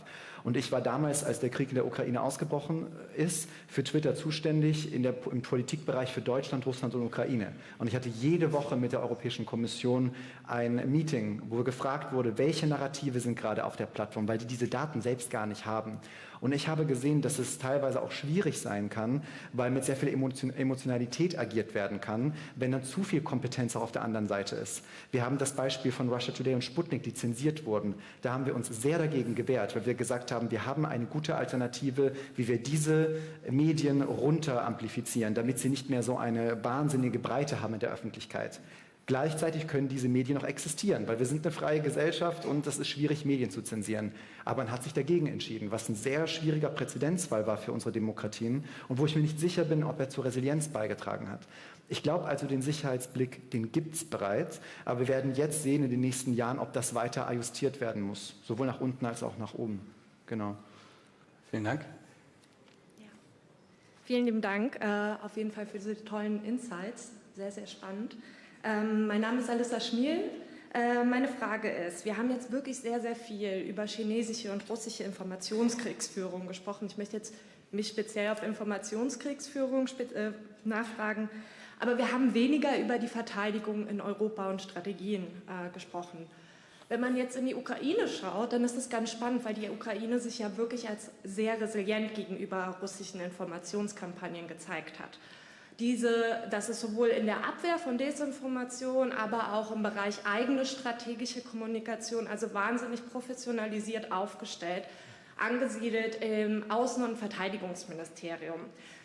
Ich stelle mir die Frage, ob das ein Modell für uns auch ist, weil in der Diskussion ist es schon angeklungen, wir haben über das Demokratiefördergesetz gesprochen, Resilienz im Bereich Information ist in meinen Augen auch viel in der Bildung, in der Pädagogik angesiedelt. Und der Begriff zivil-militärische Partnerschaft ist auch schon gefallen. Wie würde eine solche zivil-militärische Partnerschaft aussehen? Was sind Modelle für Europa im Bereich Verteidigung gegenüber Desinformation oder Informationskriegsführung? So lieber. Dankeschön. Vielen Dank. An wen richtet sich denn die Frage? An alle. An alle. Ja, dann können alle antworten. Ich denke, I think Rachel, you look like you want to I'll go ahead respond to that. and I think this is a really interesting question because we can talk about the problem, but we have to get to the solutions as well. And one of the things I think when you look at building resilience, the Nordic countries actually have looked at this in terms of comprehensive security, the total defense concept as some refer to it. And I think there's a lot of lessons that can be taken away. Because it is a whole of society requirement. It's not just a military, it's not just a kind of private sector societal challenge. And building up those partnerships, I think when you look at a country like Finland and how they have established this long-standing culture of working together across the society and into the defense infrastructure, that's really important. And I think building that resilience and aligning with Article 3, of course, is also really important to enhancing deterrence. Because in order to have deterrence, you actually have to increase your capabilities, but you have to demonstrate resolve across the society, I think it's been demonstrated. And then one aspect I think that we're perhaps not as good at is clear signaling of both our commitment and our capabilities. So it's holistically tackling each of those components. And starting with that civil society partnership, I think, is very much an important component of that. And improving the societal resilience in terms of the education, making sure that the populations are aware of what is happening, because I think, a lot of these challenges that we're facing, particularly on the cyber attacks, the social networks, there's not a greater awareness within our societies. And so I think that education aspect is incredibly important, and that engagement. And so I think that's a starting point, but looking at it from a comprehensive security perspective. And if I just may jump in, because you mentioned Article 3, this is an expert audience. A lot of people are familiar, though most people are familiar with Article 5. Article 3 is NATO's article that asks of the parties to the treaty to maintain and develop their individual and collective capacity to resist armed attack. Ja. Just to specify that. Ja, Antonia. Vielleicht, also direkt dazu, was mir jetzt auch bei diesem Panel zum Beispiel aufgefallen ist, war die Idee, dass wir so ein bisschen eine Ablehnung haben, wenn wir darüber denken, ist das eine nationale Sicherheitsfrage. Für mich ist eigentlich alles eine nationale Sicherheitsfrage. Und das ist, glaube ich, so eine ganz besondere deutsche Eigenheit, dass nationale Sicherheit so eine Ablehnung erfährt und dass irgendwie die Idee ist, nationale Sicherheit, nee, wir sollten lieber versuchen, das anders zu klären, weil sonst ist es ganz schwierig, einfach das mitzunehmen. Und in Deutschland, wir haben immer noch in vielen Universitäten die Zivilklausel, die vielen Menschen auch wirklich sehr wichtig ist, die aber gleichzeitig vor allem in der hybriden Kriegswelt und in der Welt, in der ich die gleichen Sachen für einen wirklichen heißen Krieg verwende, wie ich sie möglicherweise für einfach nur, also wenn ich jetzt über Dual-Use-Sachen spreche, wie ich sie einfach nur für ganz normale Dinge verwende. Das sind jetzt auch so Beispiele wie diese Schiffe, die waren alle nicht dafür gedacht, Dinge kaputt zu machen, aber sie können es auch machen. Ist das halt vielleicht eine Art von Denken, wo aus meiner Sicht vor allem Deutschland eine neue Art finden muss, damit umzugehen. Wo Deutschland eine neue Art finden muss, nationale Sicherheit als etwas Positives wahrzunehmen. Weil das sollte es eigentlich sein.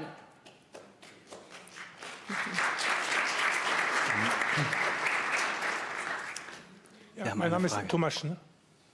Hallo? Ja, es funktioniert. Thomas Schneider, Gesellschaft für Sicherheitspolitik und DAG. Einen Kommentar habe ich zum Stichwort offensive Cyberaktionen oder Reaktionen. Da darf ich erinnern, es gibt eine Vereinbarung innerhalb der Europäischen Union, nämlich der sogenannte Cyber Diplomacy Toolbox. Klingt niedlich, aber ist praktisch das gemeinsame Verständnis, dass man offensive Cyberaktionen, also Reaktionen auf Angriffe, also im Sinne der Verteidigung, dann eben nach dieser Toolbox vornimmt. Und diese entsprechenden Recherchen können sehr lange dauern. Ich erinnere an das Beispiel, die Hackeraktion im Deutschen Bundestag, die Rückverfolgung, bis man eine Person im östlichen Bereich identifizieren konnte, hat, glaube ich, 3 Jahre gedauert.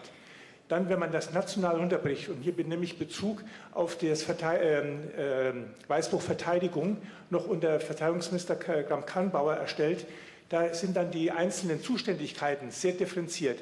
Die Bundeswehr zum Beispiel ist in diesem Weißbuch, es war kein Gesetz, aber eine Vereinbarung zwischen verschiedenen Ministerien, ist nur praktisch dann tätig oder kann tätig werden, wenn es Angriffe gegen die Einrichtungen der Bundeswehr betrifft. Andere Aktionen oder Angriffe, die sind dann in der Zuständigkeit des Bundesverfassungsschutzes oder der Bundespolizei. Also da kann man dann nur noch mal anregen, dass dann diese Zuständigkeiten, die differenziert sind und dann immer wieder natürlich auch untereinander diskutiert werden, wer darf was, dass man das dann angesichts der aktuellen Bedrohungslage neu formuliert. Danke sehr. Vielen Dank. Ich sehe, du möchtest reagieren. Also das war jetzt Wir haben noch 3 Minuten, deswegen... Das war jetzt eher ein Kommentar. Ich würde noch gerne auf die Frage der Dame zurückkommen. Das ist nämlich eine sehr wichtige Frage, aber da könnte man ein ganzes Panel drüber abhalten. Aber vielleicht so ein paar Punkte, die ich noch mitgeben würde. Ich glaube, dass die Ukraine momentan auch so resilient gegenüber russischer Desinformation ist, weil sie, wie ich vorhin in dieser Theatermetapher meinte, nicht unbedingt die Zielgruppe ist. Die UkrainerInnen werden gerade angegriffen, die sind gerade in einem ganz anderen Modus. Da gibt es jetzt keinen riesigen Ausschuss, sondern man kommt ins Doing, und die Leute, die wirklich von dieser Desinformation beeinflusst werden sollen oder ins Chaos getrieben werden sollen, Dissens gestreut werden sollen, sind wir im Westen. Und ich glaube, dann ist es nochmal einfacher, eine Resilienz aufzubauen, als wenn es andersherum ist. Und Sie hatten ja auch angesprochen, beispielsweise, sollte sowas, in der Ukraine ist es im Auswärtigen Amt und BMVG angesiedelt. Das gibt es in Deutschland auch. Es gibt im Auswärtigen Amt einen Bereich, der das macht mit strategischer Kommunikation, aber der ist im Kulturbereich angesiedelt. Das sagt ja auch schon viel aus, wo wir dieses Thema sehen. Und im BMVG gibt es das auch, aber ich würde sagen, momentan ist der Spot in der Bundesregierung im Innenministerium. Und die haben das jetzt stark ausgeweitet, da wird auch eine Desinformationsstrategie verfasst und das ist auch alles in Ordnung. Aber ich glaube, die Herausforderung für uns als Deutschland ist, dass dieses Thema so holistisch ist. Also wir haben plötzlich die verteidigungspolitische Herausforderung, hier gibt es eine hybride Kriegsführung. Aber jetzt sitzt man in der Bundeswehr und sagt, ja, aber zur Lösung dieses Konflikts können wir jetzt nicht einfach einen Panzer nehmen und ein U-Boot und einen Helikopter, sondern Mist, wir müssen jetzt lokalen Journalismus in Sachsen vielleicht fördern und vielleicht müssen wir außerdem noch an dem Gesetz hier und da schrauben und eigentlich braucht es ja auch noch Zivilgesellschaft und ein Bildungsprogramm in Schulen. Und das macht es schwierig, wenn man so in Departments denkt. Und dann kommen Ministerien zusammen und müssen sich natürlich gucken, wie können wir hier eine Lösung finden. Und ich glaube, der letzte Punkt, und dann bin ich fertig, ist diese zivil-militärische Partnerschaft. Ich bin heute hier als Repräsentant von einer NGO. Die meisten NGOs, die ich kenne, würden heute hier nicht sitzen. Das liegt einfach an Vorurteilen, und zwar auf beiden Systemen. Ich habe dieses Thema kennengelernt von einer militärischen Perspektive, von einer EU-Perspektive, von Big Tech, Twitter und von einer zivilgesellschaftlichen. Und alle diese Systeme sprechen ganz anders über dieses Thema. Und da bräuchte es eigentlich eine Mediation zwischen diesen Systemen, damit man mal zusammenkommt und auch die Vorurteile beiseite legt. Und am besten nicht auf so einer Stage wie hier, sondern Backdoor. Da hat man die besten diplomatischen Gespräche, wenn man nicht das Gefühl hat, man muss sich präsentieren. Genau. Wunderbar, das wäre fast ein schönes Schlusswort. Ich habe trotzdem noch eine allerletzte Frage an Rachel. As a foreign citizen, a US citizen, when you look at the German society, I asked MdW Bacherle earlier, what would you wish of him? What would you wish of Germany in order to get resilient and to make an effort to strengthen NATO's resilience? So I think it's a great question. And you have 43 seconds. Yes, 43 seconds, excellent. So I'll defer to a quote by George Marshall: "The price of peace is eternal vigilance." And I think that's a lesson we can all take away. Peace and security don't just happen. We have to work for it. We have to improve, strengthen our resilience, strengthen our deterrence, working together. That's, I think, the strength of NATO. It's an alliance that has been incredibly successful for 75 years. It has many more years to go. And I think we have to work together. These are very challenging issues that require investment, and it requires collaboration and cooperation. Dieses Schlusswort haben wir nicht abgesprochen, aber es war perfekt. Vielen Dank und viel Freude weiterhin beim NATO Talk. Herzlichen Dank. Vielen Dank.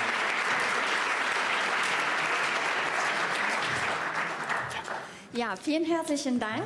Und bevor wir unsere Kaffeepause starten, möchten wir auf dieser Bühne auch noch etwas feiern. So, und zwar Herr Dr. Karl Lammers, Regionalleiter der Deutschen Atlantischen Gesellschaft Heidelberg-Mannheim, hat auch in diesem Jahr einen Essay-Wettbewerb mit Jahre zusammen organisiert. Und wir werden heute die Gewinnerinnen und Gewinner dieses Wettbewerbs auch die Preise überreichen. Die Karl Lammers Friedensstiftung gibt es seit 2018 und sie möchte junge Leute fördern und auszeichnen. Herr Lammers wird uns gleich auch einen kurzen Input geben und berichten über diesen Wettbewerb und wie angekündigt Gewinnerinnen und Gewinner der Preise überreichen. Aber davor möchte ich Herrn Christian Schmidt nochmal auf die Bühne bitten und dann gerne Herr Dr. Lammers. Bitte schön.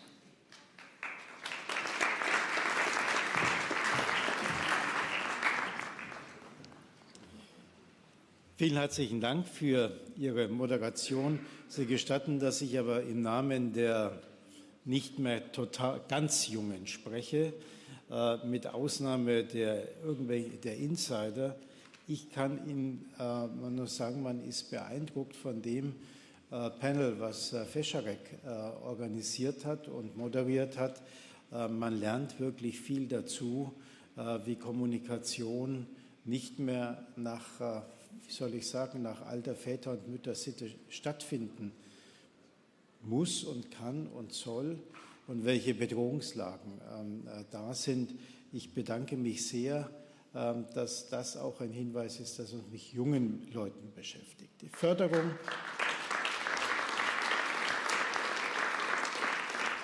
denn ohne die Jungen verstehen wir das nicht und dann laufen wir in die falsche Richtung. Deswegen ist das so wichtig. Karl Lamers läuft nicht in die falsche Richtung, sondern er hat sich gerade mit seiner langjährigen Erfahrung im sicherheitspolitischen, in vielfältigen Funktionen, nicht zuletzt in unserer Gesellschaft und in der Atlantic Treaty Association, also der übergeordneten gemeinsamen Dachorganisation auf Ebene der NATO-Mitgliedstaaten und befreundeter Staaten, deren Vorsitzender Präsident er war, sich zum Ziel gesetzt, den jungen Gedanken, die jungen Leute zu fördern, zu unterstützen, und zwar voluntarily, einfach aus seinem eigenen Antrieb heraus, auch, das darf ich sagen, ganz deutlicher sagen, als er es sagt, mit seinem eigenen Kapital, das er da investiert und Investment. Vielen herzlichen Dank, lieber Karl Lamers, dafür, dass du die Brücke, die hier auch in anderen Zusammenhängen angesprochen worden ist, von einer zur anderen Generation mit baust, begehst und dass du den Grundstein legst dafür, dass Sicherheit auch in der nächsten Generation gut gedacht und reflektiert wird. Ich freue mich sehr, dass wir die Ehre haben, dass wir bei der NATO Talk-Konferenz in diesem Jahr mit dir einen Benenner eines Preises haben, der uns alle Ehre macht. Vielen herzlichen Dank und die Bühne, the floor is yours.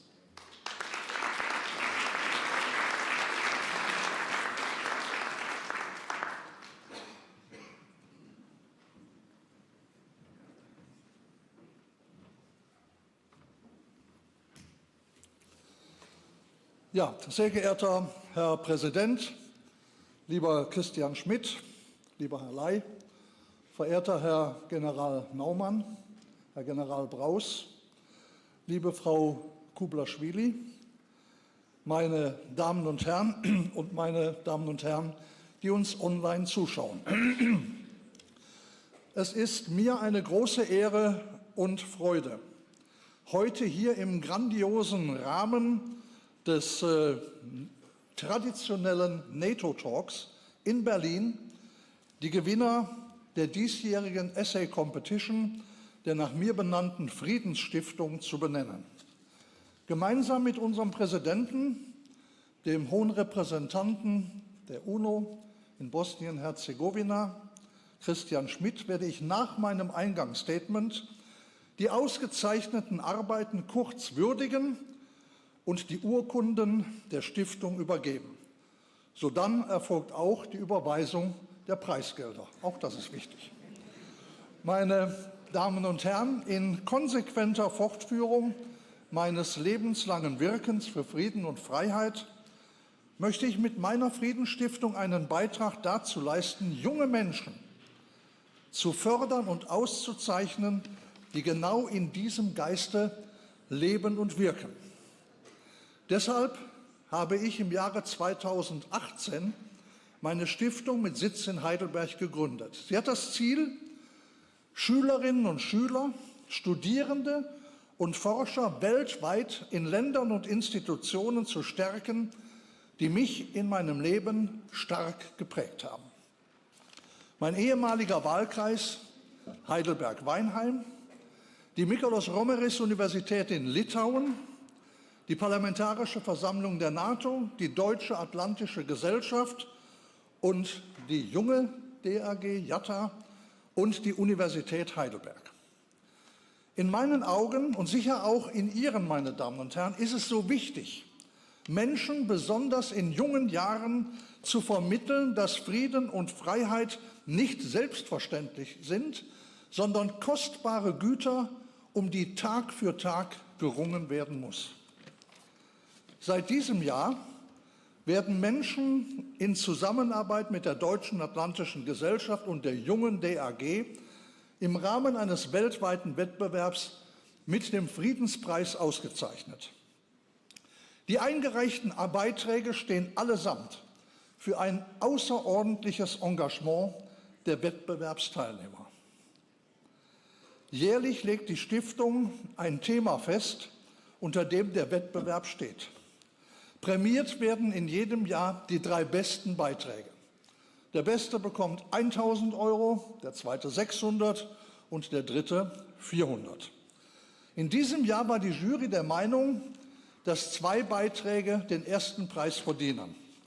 Also haben wir, großzügig wie wir sind, die Preise erhöht, statt 2.000 € in diesem Jahr 3.000, das heißt 2 erste Preise zu 1.000 €, einer mit 600 und einer mit 400.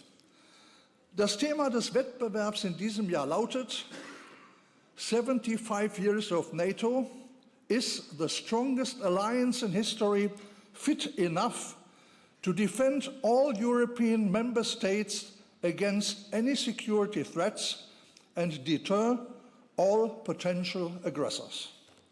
Wir haben Studierende im Alter von 20 bis 30 Jahren gebeten, sich an dieser Ausschreibung zu beteiligen mit einem Beitrag bis zu 3.000 Worte. Und ich danke vor allem auch den Mitgliedern der Jury für ihre exzellente Arbeit. Mariam Kubaschwili, die Sie heute schon oft erlebt haben und der ich auch von meiner Seite her danken möchte für eine tolle Moderation heute durch diesen NATO Talk. Herzlichen Dank, Mariam.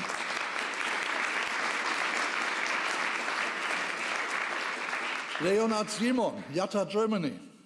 Michael Simon, Deutsche Atlantische Gesellschaft. Elisabeth Zirkinidou, Deutsche Atlantische Gesellschaft. Selin Yilmaz, JATA International und Anna von Soest, Niederland Atlantic Association. Das Expertenteam der Jury hat 4 Arbeiten ausgewählt, die mit dem Friedenspreis ausgezeichnet werden. Der 3. Preis, ich fange mal beim 3. an, des diesjährigen Wettbewerbs geht an Veit Niklas Vogler von der Nova School of Law in Lissabon. Er erhält ein Preisgeld in Höhe von 400 €. Einleitend untersucht der Wettbewerbsteilnehmer die strategische Bedeutung der U-Boot-Infrastruktur für die NATO und analysiert die aktuelle Bedrohungslage für die Verteidigung. Die Debatte um die Sicherheit der Unterwasserinfrastruktur unter den NATO-Staaten hätte am 26. September 2022 ihren Höhepunkt erreicht, als 2 Nord Stream Pipelines durch eine Unterwasserdetonation schwer beschädigt wurden. Die Pipelines und Kabelnetze seien riesig. Jetzt kommen 2 interessante Zahlen. Weltweit gäbe es 485 Unterseekabel mit einer Gesamtlänge von 900.000 Kilometern. Sein Vorschlag: Es sollte eine maritime schnelle Eingreiftruppe eingerichtet werden. Die NATO, das ist seine Forderung, muss ihre Resilienz, von der der Herr Botschafter Erdmann heute mehrmals gesprochen hat, muss ihre Widerstandsfähigkeit gegen diese hybriden Bedrohungen erheblich stärken. Für seinen hochinteressanten und exzellenten Beitrag erhält Niklas Vogler von der Friedensstiftung eine schöne Urkunde, aber auch 400 €. Dazu unseren herzlichen Glückwunsch. Der 2. Preis, meine Damen und Herren, des diesjährigen Wettbewerbs geht an Anthony Roney von der Paris-Lodron-Universität Salzburg. Jetzt muss ich mal fragen, ist er hier? Mir wurde avisiert, er will. Da ist er. Wunderbar. Seiner Einschätzung nach handelt es sich bei der NATO um ein äußerst beeindruckendes Bündnis, das hören wir natürlich gern, wenn er das schreibt, das in vielerlei Hinsicht seine Ziele in Bezug auf Beitritte und kollektive Verteidigung erreicht hätte. Anders sei die Frage zu beantworten, wie es dem größten Verteidigungsbündnis der Geschichte gelingen würde, sich an ein ständig änderndes geopolitisches Klima anzupassen. Anthony Roney, der also hier ist, hat mit seinem kritischen Diskussionsbeitrag die Stärke dieses Bündnisses und der demokratischen Systeme verdeutlicht, die es schützt, und zugleich das Potenzial der NATO hervorgehoben, sich auf neue Bedrohungen einstellen zu können. Anthony Roney erhält für seinen exzellenten Beitrag von der Friedensstiftung einen Geldpreis in Höhe von 600 €. Dazu unseren herzlichen Glückwunsch.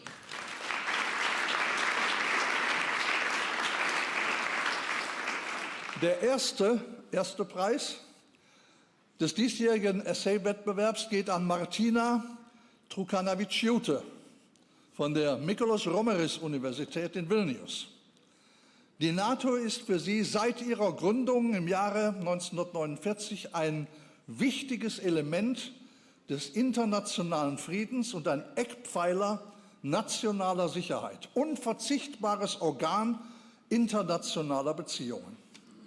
Am Beispiel Russlands macht sie deutlich, dass trotz der Stärkung ihrer Ostflanke aber nach wie vor Bedenken hinsichtlich der Fähigkeit des NATO-Bündnisses bestehen, in der Abschreckung russischer Aggressionen wirksam sein zu können. Ihrer Einschätzung nach fehlt der NATO zudem für die Zeit nach dem Kalten Krieg eine kohärente Abschreckungsstrategie. Und gerade auch darüber haben wir ja heute auf unserem NATO Talk viel gehört. Die Wettbewerbsteilnehmerin wünscht sich von den NATO-Staats- und Regierungschefs ein neues strategisches Konzept, in dem sie darlegen, wie das Bündnis die Herausforderung bewältigen wird, die sich aus einer unvorhersehbaren und sich rasch entwickelnden Landschaft ergeben. Für ihren exzellenten Beitrag erhält sie von der Friedensstiftung einen Geldpreis in Höhe von 1.000 €. Herzlichen Glückwunsch.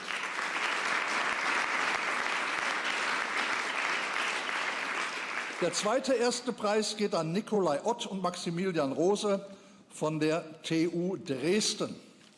Nach Auffassung der Autoren hat die groß angelegte russische Invasion in der Ukraine die Bereitschaft der Staaten erhöht, ihre Verteidigungsbudgets aufzustocken und eine Neuausrichtung der NATO von Out-of-Area-Missionen auf ihre erklärten Kernaufgaben der Bündnisverteidigung eingeleitet. Die NATO, so schreiben sie, müsse eine aktive Rolle im anhaltenden Systemkonflikt annehmen und übernehmen, die nicht nur militärisch definiert sei. Für ihren exzellenten Beitrag erhalten beide von der Friedensstiftung einen Geldpreis in Höhe von 1.000 €. Auch an diese hier von unserer Seite herzlichen Glückwunsch dazu. Meine Damen und Herren, die 5 Gewinner und ihre Beiträge werden veröffentlicht auf der Webseite der Friedensstiftung und der Deutschen Atlantischen Gesellschaft. Jeder von Ihnen ist eingeladen, diese wirklich hochinteressanten Beiträge zu lesen.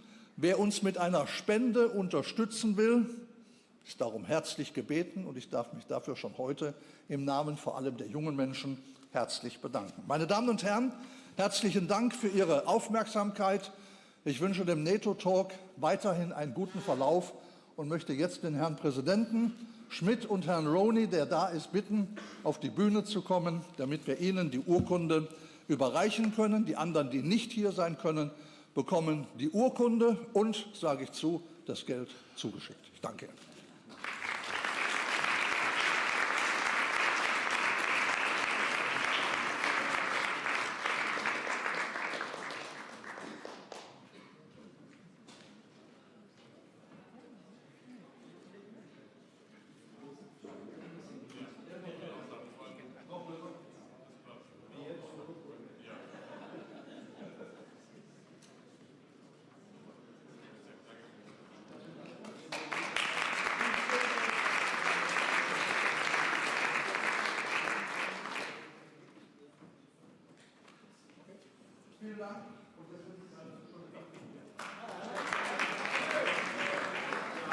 Ja. Wer? Oh, das ist ja noch besser.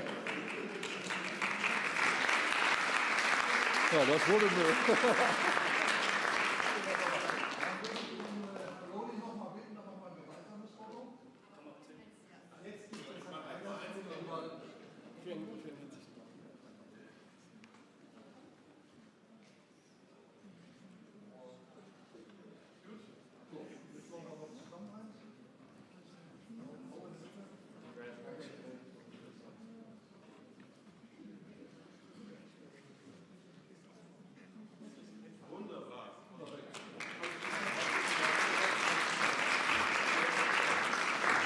Vielen herzlichen Dank.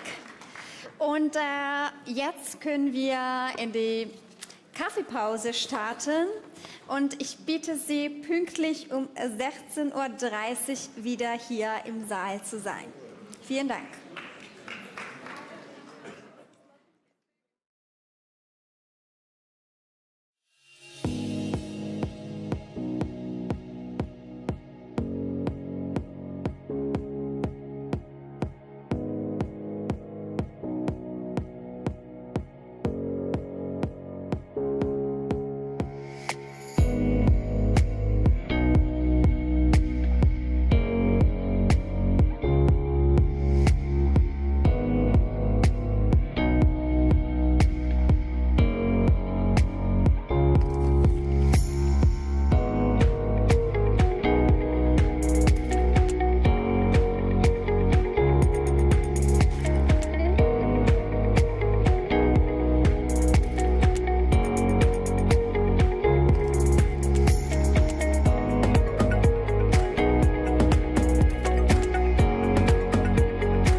So, bitte nehmen Sie Platz.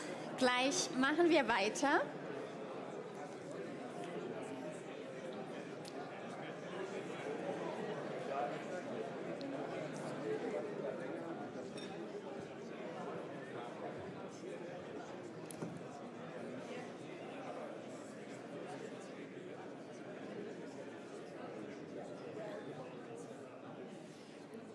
So, meine sehr geehrten Damen und Herren, wir machen nun weiter mit dem vierten und dem letzten Panel für heute. Und in diesem Panel konzentrieren wir uns auf die politische Rolle und Verantwortung der Bundesrepublik Deutschland. Was bedeuten die bisher besprochenen Entwicklungen für die Bundesrepublik Deutschland und für die Bundeswehr? Fragezeichen. Moderiert wird das Panel von Markus Seliger, Redaktor für Verteidigungs- und Sicherheitspolitik bei der Neuen Zürcher Zeitung. Herr Seliger, kommen Sie bitte auf die Bühne. Ein Applaus für Sie. Großartig.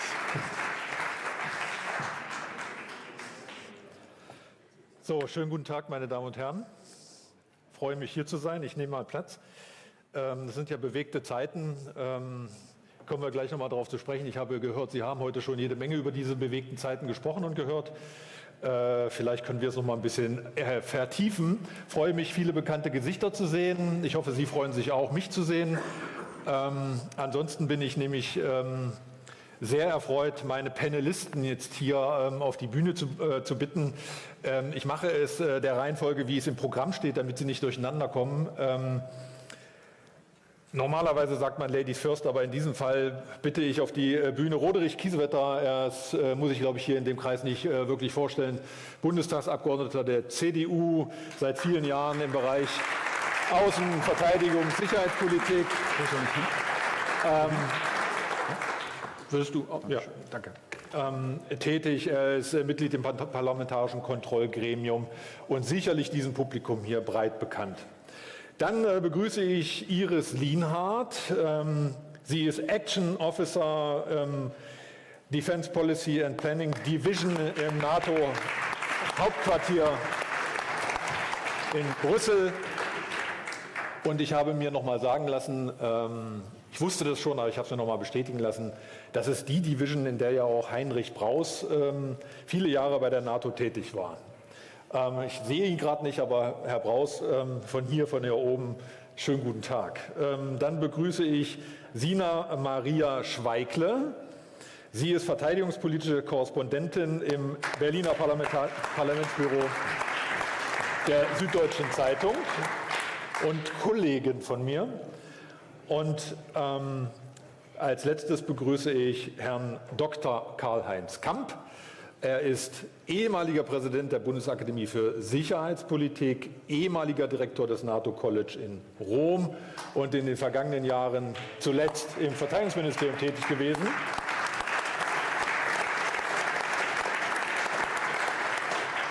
Karl-Heinz Kamp kenne ich noch aus den Nullerjahren, als er in Rom tätig war und ich Chefredakteur von Loyal viel mit ihm zu tun hatte, hat er gelegentlich sogar für uns geschrieben. So lange ist schon her, Herr Kamp. So alt bin ich schon, ja? Ja, so alt sind wir, so wir alle. So, ich habe gehört, dass, also Sie sehen es mir hoffentlich nach, ich konnte heute nicht seit heute Morgen hier sitzen. Dazu sind die Ereignisse für einen Journalisten, der sich mit Politik in Deutschland beschäftigt, geradezu virulent. Deswegen habe ich mir sagen lassen, dass Sie schon relativ viel über Trump und die NATO und die Folgen der Wahl des neuen amerikanischen Präsidenten gesprochen haben, aber noch weniger über ein Ereignis, das ja sozusagen über Nacht gekommen ist oder über den späten Abend und in dieser Republik ja ebenso wichtig ist, mindestens wie die Ereignisse in den USA, nämlich das Scheitern der Ampelregierung und die mutmaßlichen Neuwahlen, die uns bevorstehen. Deswegen würde ich gerne in dieser Runde mit diesem Thema kurz einsteigen und frage mich, was bedeutet denn jetzt eigentlich eine neue deutsche Regierung für Deutschlands Agieren gegenüber, und ich würde mal anfangen, gegenüber der Ukraine? Roderich Kiesewetter, was bedeutet eine mögliche neue Bundesregierung für unser Agieren gegenüber der Ukraine? Naja, wir agieren ja nicht gegenüber der Ukraine. Herzlichen Dank für die Einladung. sondern wir versuchen zu helfen, dass dieses Land Teil der euroatlantischen Sicherheitsordnung wird und nicht Teil eines Imperiums, das China, Russland, Iran und Nordkorea umfasst, die Kriegkoalition. Ich glaube, ganz entscheidend ist aber, bevor wir über diese sicherheitspolitischen Herausforderungen sprechen, dass die aktuelle Regierung sehr viel Vertrauen verspielt hat, dadurch auch auseinandergebrochen ist. Und die Frage des Vertrauens nicht nur eine ist unter den Parteien, die man möglichst lange zögert. Ich halte eine Vertrauensfrage im Januar für viel zu spät, weil unsere Bevölkerung Vertrauen benötigt. Und hier geht es darum, dass wir einen handlungsfähigen Haushalt bekommen. Ich will es ins Eingemachte gehen, weil die Menschen haben große Sorgen vor steigenden Preisen, vor schwierigen Mieten, vor begrenztem Wohnraum und natürlich auch vor der Frage, wie geht es sicherheitspolitisch weiter. Und da bin ich ganz konkret auch bei der Bundeswehr. Wenn wir glaubwürdig sein wollen und irgendwann einmal wieder auf eine Rüstungskontrollarchitektur hinauskommen, dann müssen wir glaubwürdige Verteidigung haben, so wie ein Willy Brandt sich die Entspannungspolitik nur leisten konnte, weil fast 4% des Bruttoinlandsprodukts in Verteidigung gingen, oder weil wir eine Führungskraft wie Helmut Schmidt hatten, der willens war, sein eigenes Schicksal niedriger zu stellen als das Schicksal der Sicherheitsgemeinschaft der NATO mit Blick auf die Nachrüstung und letztlich dazu beigetragen hat, dass Gorbatschow und Reagan eine Waffenkategorie beseitigt haben und wir seit 2014, 15 nicht willens waren, dem Bruch des INF-Abkommens eine klare Nachrüstungsdebatte entgegenzuhalten und dadurch Jahre versäumt haben. Ich will also darauf hinaus, wir brauchen ein Umdenken, wir brauchen eine strategische Kultur. Und das hat mit Parteipolitik erstmal wenig zu tun, sondern mit unseren Interessen und dem, was gerade Frau Sarah Wagenknecht im Bundestag in der Aktuellen Stunde eben angegriffen hat. Sie hat die Westbindung für lächerlich gehalten. Es sei viel wichtiger, sich mit Russland auszusöhnen und deutsche Ingenieurskunst und russische Ressourcen höher bewertet als die transatlantische Zusammenarbeit. Und ich glaube, es kommt jetzt auf eine Richtungsentscheidung an und dabei kann eine Partei, die jetzt die Opposition führt, nur dann profitieren, wenn wir in Demut die neue Aufgabe annehmen, weil das Geld wird durch einen Regierungswechsel nicht mehr. Und deswegen muss umpriorisiert werden, müssen Haushaltsmittel gefunden werden und muss der Bevölkerung auch mit sehr klaren Worten gesagt werden, unsere Sicherheit hat einen Preis. Und es ist viel teurer, die Ukraine aufzugeben, Russland gewähren zu lassen in seiner Allianz, als jetzt sich anzustrengen und deutlich zu machen, dass Europa in der Lage ist, Lasten zu übernehmen und Trump einen Deal anzubieten, bevor er es uns tut. Und dieser Deal muss lauten, die Ukraine hat einen Mehrwert aufgrund ihres militärischen Wissens und es kann ein Trump doch nicht egal sein, ob dieses Wissen proliferiert in den Iran, in den Nahen und Mittleren Osten, nach China oder Russland, sondern dass genau dieses Wissen und das, was die Ukraine ausmacht, Teil unserer Sicherheitsordnung wird. Und darum geht es in den nächsten Wochen. Und deswegen muss das Vertrauen sehr rasch wiederhergestellt werden durch frühe Neuwahlen. Auf ein paar Aspekte der Ausführung von Roderich Kiesewetter gehen wir gleich nochmal tiefer ein. Frau Schweikle, worauf wird es bei der Bundestagswahl jetzt oder im Bundestagswahlkampf ankommen? Wird Verteidigung, Sicherheitspolitik wirklich so eine große Rolle spielen? Naja, wir dürfen nicht vergessen, dass die Verteidigungspolitik ein wesentlicher Bestandteil ist der letzten Diskussionen auch, die wir jetzt geführt haben, siehe BSW, siehe AfD, siehe SPD. Also es ist ein wesentlicher Bestandteil der ganzen Diskussion die ganze Zeit gewesen.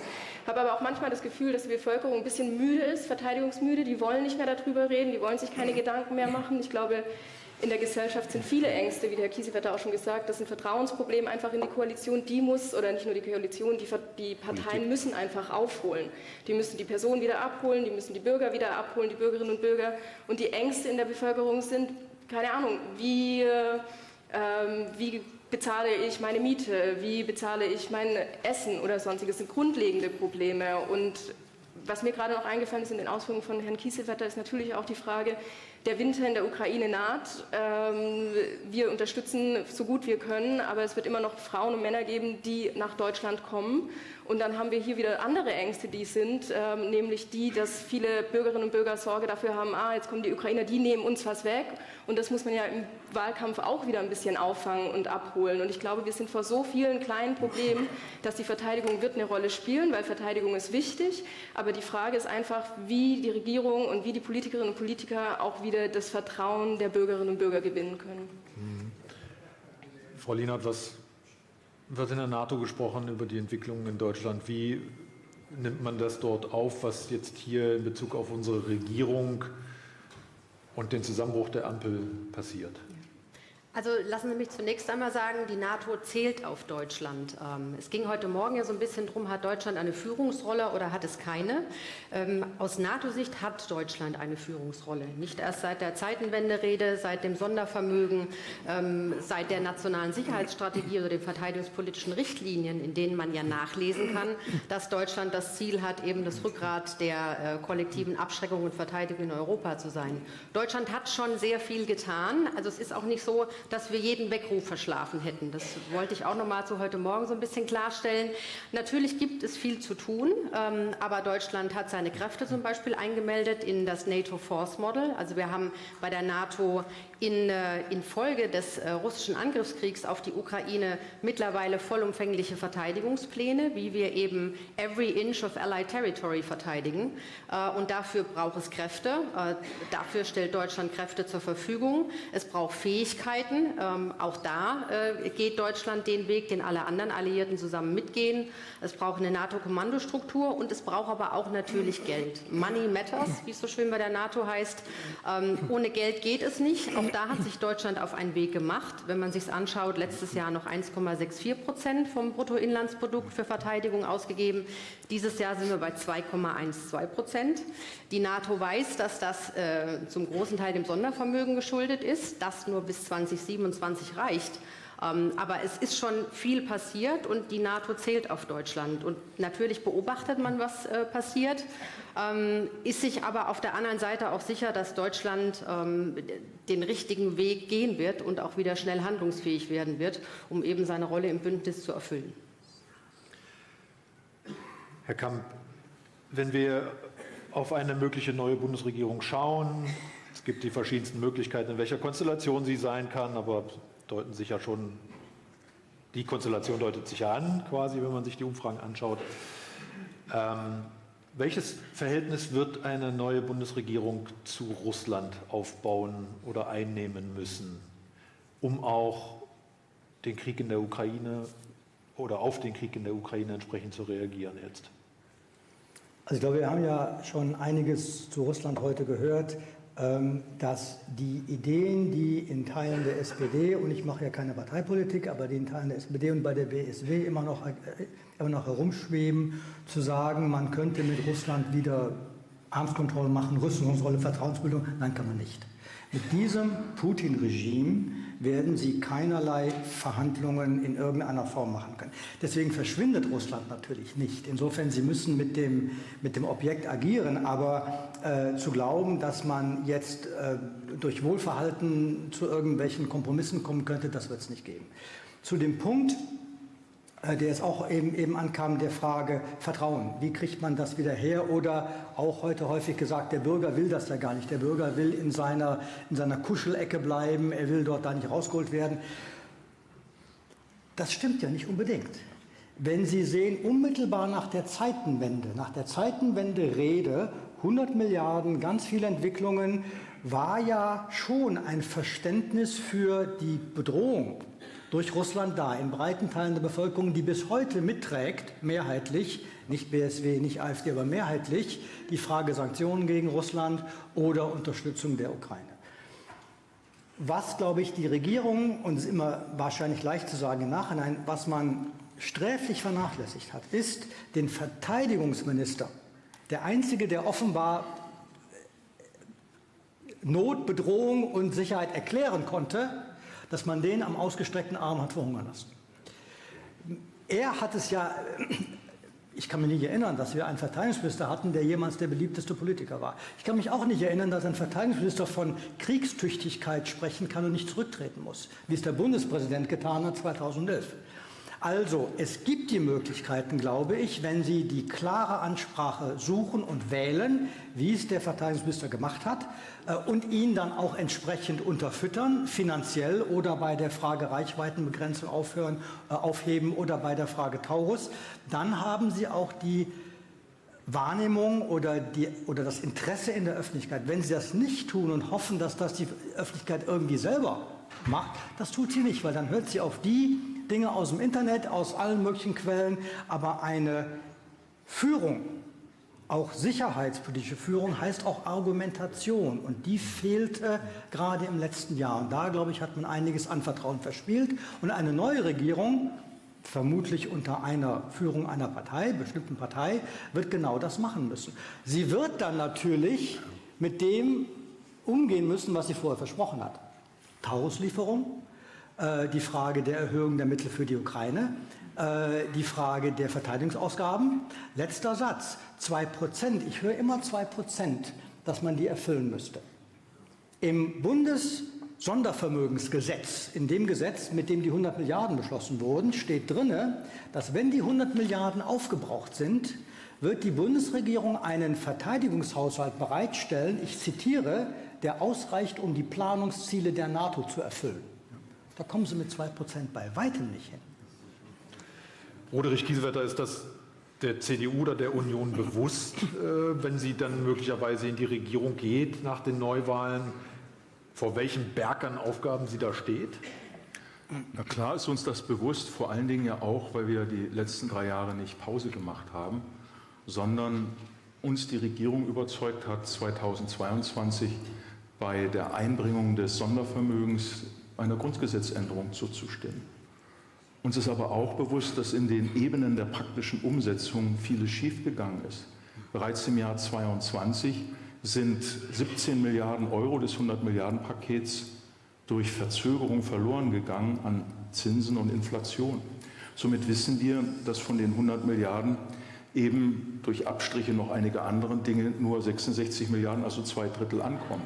Wir wissen aber auch, und ich glaube, darüber haben Sie heute schon gesprochen, dass bis 2030 der Bedarf, die Minimalfähigkeitsziele der NATO zu erfüllen, dass wir dazu nicht nur 3 Divisionen brauchen und zusätzliche Brigaden aufstellen müssen und Fähigkeiten auf der Korpsebene, um einfach mal nur für das Heer zu sprechen, sondern dass wir versprochen haben, 10% der NATO-Fähigkeiten aufzustellen.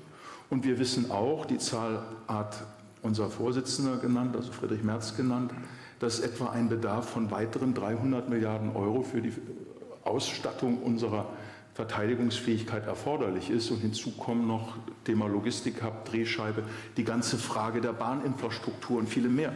Also wir sprechen von einem sehr großen Programm und da wollen wir uns jetzt nicht frühzeitig verleiten lassen in die Frage der Schuldenbremse und neues Sondervermögen, sondern wir müssen uns reinen Wein einschenken, dass unser Wohlstand nicht mehr individuell zu definieren ist. Elbridge Colby hat mir mal gesagt, im Mai dieses Jahres, unsere Angestellten und Arbeiter haben 12 Tage Urlaub, eure haben 30 Tage Urlaub, wir haben 11 Flugzeugträger, ihr habt 0.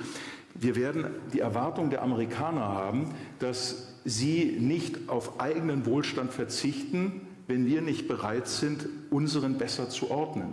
Und dass gesellschaftlicher Wohlstand bedeutet, keine Abhängigkeit von chinesischen Lieferketten, diese zumindest zu minimieren. Und dass uns bewusst ist, ein Fall der Ukraine ist ein Rollenmodell für andere Länder, nuklear zu gehen. Der Iran wird Nuklearmacht werden, aber ist auch ein Rollenmodell für Iran gegenüber Irak, für China gegenüber Taiwan oder Serbien gegenüber dem Kosovo. Und in dieser Demut in der Bewertung muss uns klar sein, dass wir hier nicht mit populistischen Zahlen kommen. Und leider wird, ohne Ihnen zu widersprechen, es sehr steil sein, dass wir das Sondervermögen bis 27 aufgebraucht haben. Nach allem, was wir wissen, wird es vermutlich ab 26 bereits der Fall sein. Das heißt, die nächste Regierung wird im nächsten Jahr Vorsorge treffen müssen, dass die Haushalte ab 27 um 30 Milliarden aufwachsen. Und da gibt es, und das will ich offen ansprechen, es klang eben auch durch, da gibt es natürlich eine Überlegung, wie kann man das einsparen? Und eine der Überlegungen ist, das wurde unlängst in der Zeit öffentlich und noch in einem anderen Netzwerk, dass man eben sagt, naja, vielleicht kann man ja von Russland abbringen, wenn wir erreichen, dass die Ukraine Gebiete abtritt und dass die Ukraine auf NATO-Mitgliedschaft verzichtet, dann vielleicht ja Russland sagt, wir gehen nicht gegen Moldau vor und wir verzichten auf die Ausweitung des Imperiums gegen die baltischen Staaten. Und ich sage, das ist Peace in our time, das ist Augenwischerei und da sparen wir kein Geld, sondern dass wir genau diese Überlegungen entlarven und deutlich machen, wenn wir wirklich in Sicherheit investieren, müssen wir unsere Bevölkerung, und Herr Kamp hat es ja gerade gesagt, über 60% sagen noch, wir sind für die Unterstützung der Ukraine oder wir können noch mehr tun. Wir brauchen Orientierung und Haltung der politischen Führung dieses Landes. Bundespräsident und Bundeskanzler waren da sehr zurückhaltend. Und ich glaube, dass es gelingen würde, wenn Bundeskanzler und Bundespräsident ähnlich klar wie Pistorius und die Außenministerin mit Blick auf Diplomatie und Härte argumentieren würden. Die Bevölkerung ist dafür empfänglich, weil sie nicht umsonst Pistorius zum beliebtesten Politiker erkoren haben.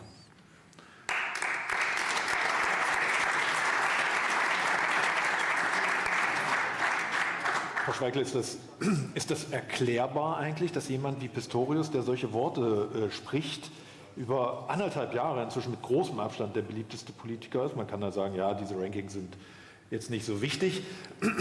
Oder zeugt das vielleicht auch davon, dass die Menschen in Deutschland vielleicht auch in der Lage oder willens wären, mehr Geld für Verteidigung auszugeben? Also ist es vielleicht eine Geisterdiskussion, dass wir sagen, ja, 2% und mehr wird nicht gehen oder das wird schmerzhaft. Wären die Menschen bereit, mehr Geld auszugeben für Verteidigung? Gute Frage. Also ich denke, Pistorius zum einen ist deswegen so beliebt, weil er klar spricht, klar signalisiert, was er will, was er braucht und wo er hin will. Und das ist natürlich etwas, das die Leute momentan sehr schätzen und sehr mögen, weil sie sagen ganz oft so, wir können dieses Rumgeschwurbel nicht mehr brauchen, immer dieses Rumgerede, dieses Drumherumgerede. Er sagt klar, ich brauche dies, das will ich so erreichen und das ist diese klare Sprache und Haltung, die er da macht. Ich glaube auch, wie Sie gesagt haben, dass durch seine Argumentation er eben auch zum beliebtesten Politiker geworden ist und auch in der Lage ist, die Leute zu überzeugen. Darum geht's. Aber es ist auch, wie Sie wiederum gesagt haben, Herr Kiesewetter, man braucht den Rückhalt auch aus der Regierung und das brauchen die Menschen. Die Menschen müssen sehen und erkennen, wir stehen vor einem Problem. Und ich habe das Gefühl, dass die Gesellschaft das momentan noch nicht, oder Teile der Gesellschaft das noch nicht erkannt haben, vor welchen Problemen wir stehen, welche Herausforderungen haben. Die Menschen, die zivilen Menschen müssen wissen, zum Beispiel, einfach nur ein Beispiel, wo sie im Krisen- und Kriegsfall sein müssen, wo sie hingehen müssen. Sie sind teilweise blind, sie verschließen die Augen vor dem, wo wir sind, vor welchen Problemen wir stehen.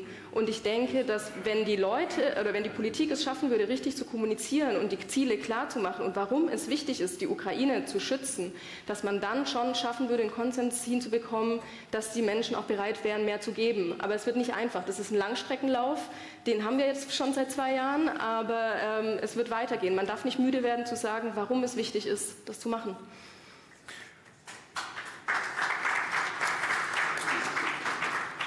Frau Lienert, Sie sind ja in der NATO in Brüssel unter anderem auch in der Verteidigungsplanung der NATO tätig. Da weckt natürlich sofort meinen journalistischen Ehrgeiz, herauszufinden, ob das eigentlich mit den 5, 6 zusätzlichen deutschen Brigaden stimmt, die NATO sich da offenbar neben anderen aus anderen Ländern ausgedacht hat. Oder kommt da noch mehr auf uns zu? Lassen Sie mich dazu ganz kurz ein paar Grundsätze klarstellen, weil der NATO-Verteidigungsplanungsprozess ist durchaus ein komplexes Wesen, was in der Presse immer relativ verkürzt dargestellt wird. Deshalb ganz grundsätzlich dazu ein paar Worte.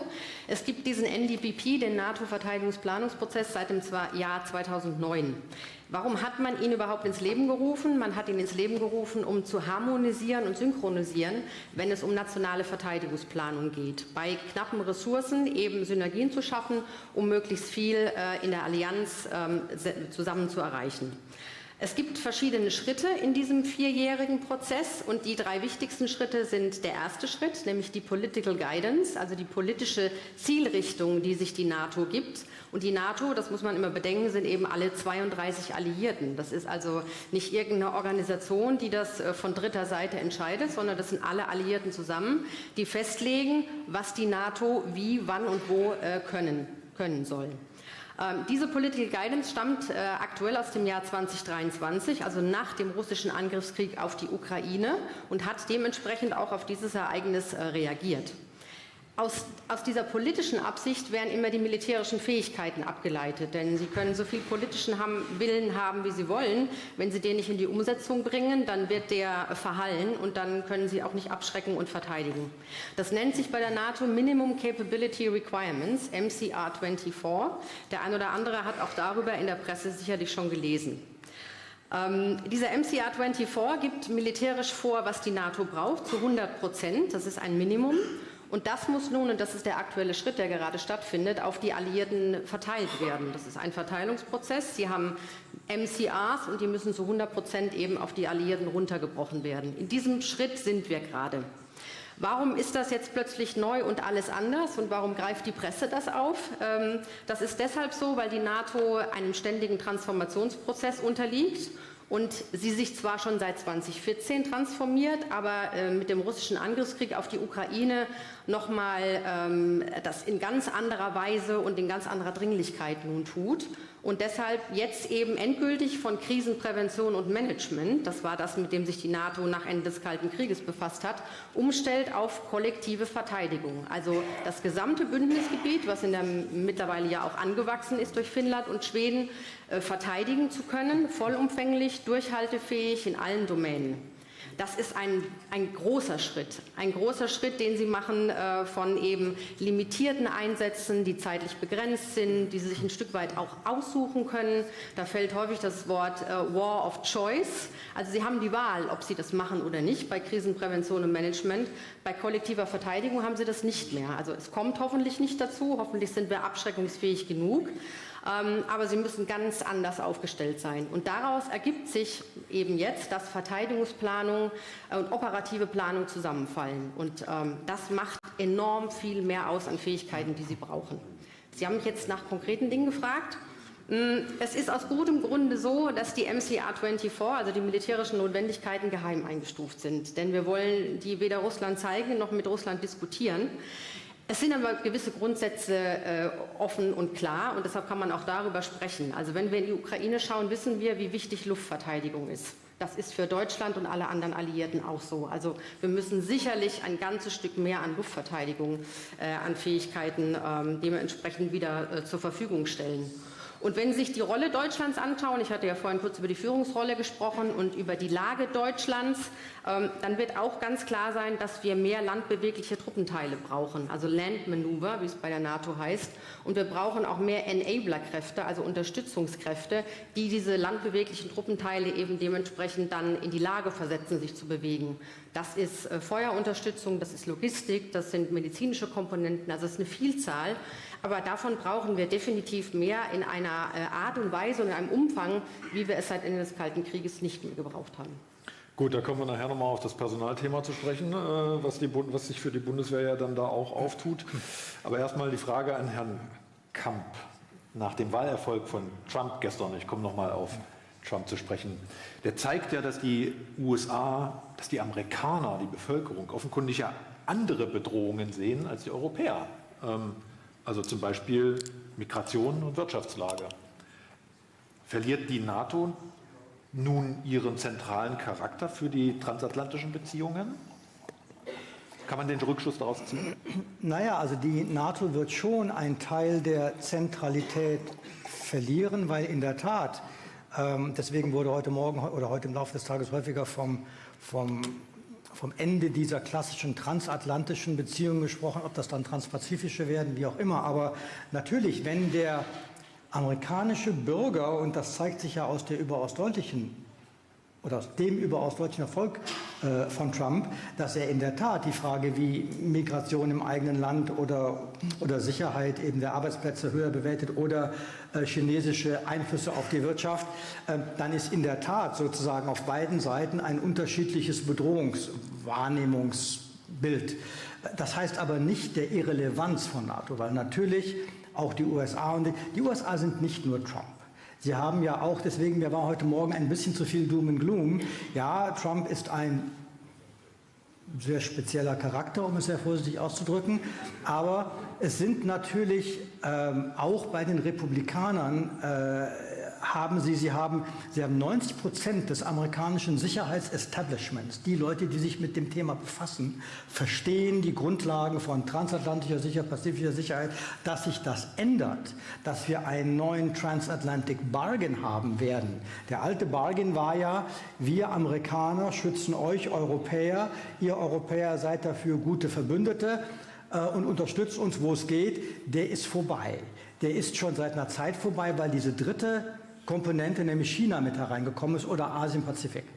Und es wird in der Tat um dieses neue Austarieren gehen, was wir leisten können für die Amerikaner im Asien-Pazifik. Und da kommen wir genau zusammen an den Punkt, wo sind sozusagen die Bedrohungen. Die Amerikaner sagen ja nicht zu Unrecht, Sicherheitsbedrohungen im asiatisch-pazifischen Raum sind auch für euch Europäer zentral und vital. Wenn es wegen eines militärischen Konfliktes zur Sperrung der Taiwanstraße, der Straße von Malakka kommt, wo 80.000 Schiffe pro Jahr fahren, dann hört Mercedes-Benz auf, Autos zu bauen. Also eine ganz rein praktische, ökonomische Bedrohung, die dort entsteht. Also es gibt sehr viel Gemeinsamkeit, aber es ist halt nicht mehr so, dass die Befassung mit der Bedrohung aus dem Osten, Russland etc., dass das Einzige ist, was die transatlantischen Beziehungen zusammenhält. Da wird es um mehr gehen und wenn das eine ein bisschen steigt, kommunizierende Röhren, dann geht das andere ein bisschen runter. Wie sich das jetzt austariert, das wissen wir noch nicht, aber wir sehen in ganz vielen Bereichen, im Bereich Abschreckung zum Beispiel, dass da auch in der Republikanischen Partei, auch bei denen, die für Trump dann arbeiten werden, durchaus ein ähnliches Verständnis herrscht wie bei uns. Insofern, ja, ich hätte mir einen anderen Wahlausgang gewünscht, aber es ist nicht das Ende der Welt. Ich würde gerne mal spezifisch auf die Ukraine zu sprechen kommen. Roderich Kiesewetter, durch den Wahlsieg nun von Donald Trump, was verändert sich jetzt möglicherweise in der amerikanischen Politik gegenüber der Ukraine? Stichwort Waffenlieferungen. Und muss Deutschland in diese Lücke springen, wenn die Amerikaner sich dort zurückziehen? Und können wir das überhaupt? Ich wollte das Mikro nehmen. Da hätte ich in die Glaskugel gesprochen. Ist eine sehr schwierige Frage. Heute versucht das Wall Street Journal nachzuweisen, dass Trump gesagt habe, die nächsten 20 Jahre dürfe die Ukraine nicht in die NATO. Ich glaube, wir müssen sehr vorsichtig sein, wer da jetzt welche Interessen vertritt.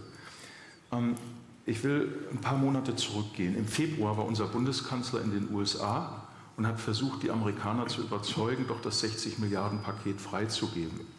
Wir waren als Delegation des Bundestages parteiübergreifend im November letzten Jahres in Halifax und da haben uns die Kongressabgeordneten, aber auch die Senatoren gesagt, das ist eine Sache von wenigen Wochen. Und dann hat Trump die Lieferung unterbunden und der Bundeskanzler hat dann nochmal geworben, aber er ist alleine gereist und ist nicht als europäische Stimme aufgetreten, beispielsweise mit Frankreich, mit Polen, mit Großbritannien oder auch mit einer Delegation einer Reihe weiterer Staaten, um zu zeigen, uns ist die Sicherheit wichtig. Und auf dem Flugsteig sagte er dann, ja, wenn die Amerikaner nicht helfen, können wir es nicht. Und das war die Botschaft an die USA, an Trump, die Europäer, die organisieren das nicht selber. Und das hat schon, war wenige Wochen danach in Washington, das hat dort schon eine Wirkung gehabt, weil es heißt, warum organisiert ihr das nicht selber? Ihr könnt ja auch Gelder freimachen und so lange einspringen, bis wir kommen ja. Und die zweite Botschaft war in Richtung Russland, ich muss nur USA und Europa spalten, dann werden wir die Europäer nicht so weit bringen, siehe, was gerade in Ungarn und der Slowakei passiert. Und die dritte Botschaft war in die Ukraine, dass sich ein Überleben nur lohnt, wenn die Amerikaner es unterstützen, wir Europäer tun es ja nicht. Und diese Botschaften wirken sich massiv in der Ukraine aus. Und nicht umsonst sitzen dort Millionen von Menschen in großer Sorge auf die Angriffe auf die zivile Infrastruktur, auf gepackten Koffern. Und deswegen kommt es jetzt auf ein europäisches Signal an. Und dieses europäische Signal muss in 3 Richtungen gehen. Ich will es mal von der Bedrohung her machen. An Putin, wir lassen uns nicht spalten. Wir sind bereit, die Verteidigungslasten der Ukraine fortzusetzen, weil du, Putin, immer weiter eskalierst, damit wir deeskalieren. Du eskalierst, damit wir in Sorge sind und abgeschreckt werden. Wir konditionieren das. Und nicht umsonst wurde letzte Woche der Vorschlag gemacht, wenn weiter angegriffen wird auf die zivile Infrastruktur, dann beginnen wir mit der Ausbildung von Taurus. Das wird einer der ersten Schritte sein, wenn die Union in der Regierung ist, mit der Ausbildung zu beginnen, um nicht noch mehr Zeit zu verlieren. Es hätte längst angegangen werden können. Und das wäre das Signal eben an Russland, wir lassen uns nicht erpressen.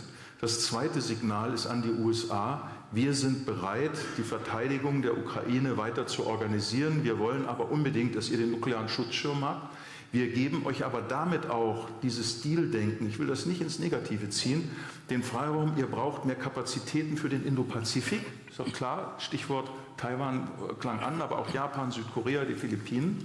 Aber wir Europäer übernehmen mehr Verantwortung mit Blick auf den Balkan, mit Blick auf das Mittelmeer. Warum muss KFOR weiter, was die Kosovaren wünschen, von US geführt werden? Eine europäische Führung, eine Neuorganisation der verschiedenen NATO- und EU-Hauptquartiere auf dem Balkan. Aber ganz klar, und das ist der dritte Punkt, an einer NATO-Mitgliedschaft und einer EU-Mitgliedschaft führt nichts vorbei. Also diesen Siegesplan, den Zelensky in aller Verzweiflung, wohl wissend, dass Trump gewählt wird, wohl wissend, wie die Zurückhaltung in größeren europäischen Staaten, nicht in Polen, nicht in Großbritannien ist, hat er diesen Siegesplan formuliert, weil sein Friedensplan vor einem Jahr keine Wirkung hatte. Und jetzt ist der Punkt, und das ist, bin ich wieder bei Frau Schweigle, wir müssen unserer Bevölkerung schon eingestehen, dass sie ein Gespür dafür haben. Nicht umsonst haben BSW und auch AfD gewissen Zulauf, aber es gibt einen anderen Teil der Bevölkerung. Und die wissen, wenn der Ukraine dieses versagt ist, dann werden Millionen von Menschen werden fliehen. Das International Office for Migration spricht von 10 bis 15 Millionen Menschen. Das Auswärtige Amt, das stand alles in der Zeitung, ich verbreite hier nichts, was aus dem Hintergrund ist, das Auswärtige Amt hat die Zahlen von 10 Millionen aufgenommen. Und es gibt natürlich notwendigerweise Überlegungen in Deutschland, wie viel davon kommen denn zu uns.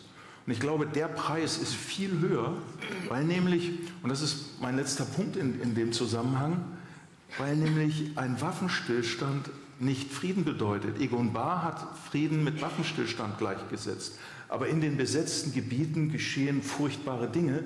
Ich war erst unlängst in der Ukraine und habe mich mit Anwältinnen, alles Frauen, unterhalten, die sich um die Opfer in den besetzten Gebieten kümmern. Die behalten nur ihre Wohnung, wenn sie ihren Pass abgeben und einen russischen Pass nehmen. Bergwerke werden geschlossen, weil die Bergarbeiter dann in Rüstungsbetriebe gehen und froh sind, dass sie über Tage arbeiten und motiviert sind, in der Rüstungsindustrie zu arbeiten. Gefängnisse aus Sibirien werden verlegt in Donetsk und Luhansk, weil die Leute sich freuen, nicht mehr in Sibirien sein zu müssen. Sie arbeiten in der Rüstungsindustrie, aber mit dem Menetekel, wenn sie sabotieren oder versagen, dort direkt in den Krieg zu gehen. Und die Einbringung der Nordkoreaner zeigt das weitere Modell. Es werden in den Krieg eingesetzt ethnische Minderheiten, fremde Nationen, aber nicht ethnische Russen, das sind die Kommandeure. Und das ist der eigentliche Knackpunkt, dass wir uns darauf einstellen müssen, in Europa die Ausweitung des Krieges zu verhindern, weil sonst nämlich Putin wie Deutschland 1939 nicht die 5 bis 8 Jahre wartet, von denen Pistorius gesprochen hat, sondern wie Deutschland 1939 sieht, wir konnten Sudeten testen, wir haben Tschechien getestet, Frankreich und Großbritannien haben Polen etwas aufgedrückt und dann sind sie früher in den Krieg eingetreten. Und wir müssen uns darauf einstellen, wenn Trump wir Trump nicht überzeugen und er einen falschen Deal macht, dass der Suwalki-Korridor ausgetestet wird. Weil manche Berater von Trump sagen, wir riskieren doch nicht unsere Sicherheit vor Ostestland. Und mein Appell auch an die deutsch-atlantische Gesellschaft ist, klarzumachen, dass die Sicherheit aller auf gleicher Ebene ist und dass die Konsequenz doch nicht sein kann, dass die Ukraine fällt, die Türkei sich in Richtung BRICS orientiert und dann die NATO, und das kann nicht im amerikanischen Interesse sein, mit Bulgarien, Rumänien, ich freue mich, dass die Botschafterin da ist, und Griechenland die Südostflanke der NATO sichert.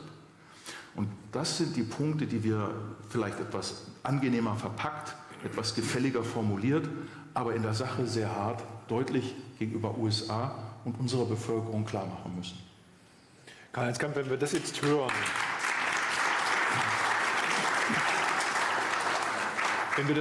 berichte Roderich Kiesewetter, der ja regelmäßig in der Ukraine ist, über die Lage dort vor Ort. Wie kommt das dann an, dass jetzt immer häufiger sozusagen von Land gegen den Frieden zu hören ist? Also sozusagen diese Formel, das steht ja quasi, entspricht ja den Interessen Putins. wenn er sozusagen jetzt seinen Krieg führt und kann Land für sich okkupieren. Ist das, was wir ihm anbieten können oder was Trump ihnen anbieten wird? Also das ist mit Sicherheit nicht etwas, was wir ihm anbieten sollen, weil das ist ja nach wie vor sozusagen Ceterum censeo, dass die Ukraine bestimmt, was sie da machen möchte. Land gegen Frieden.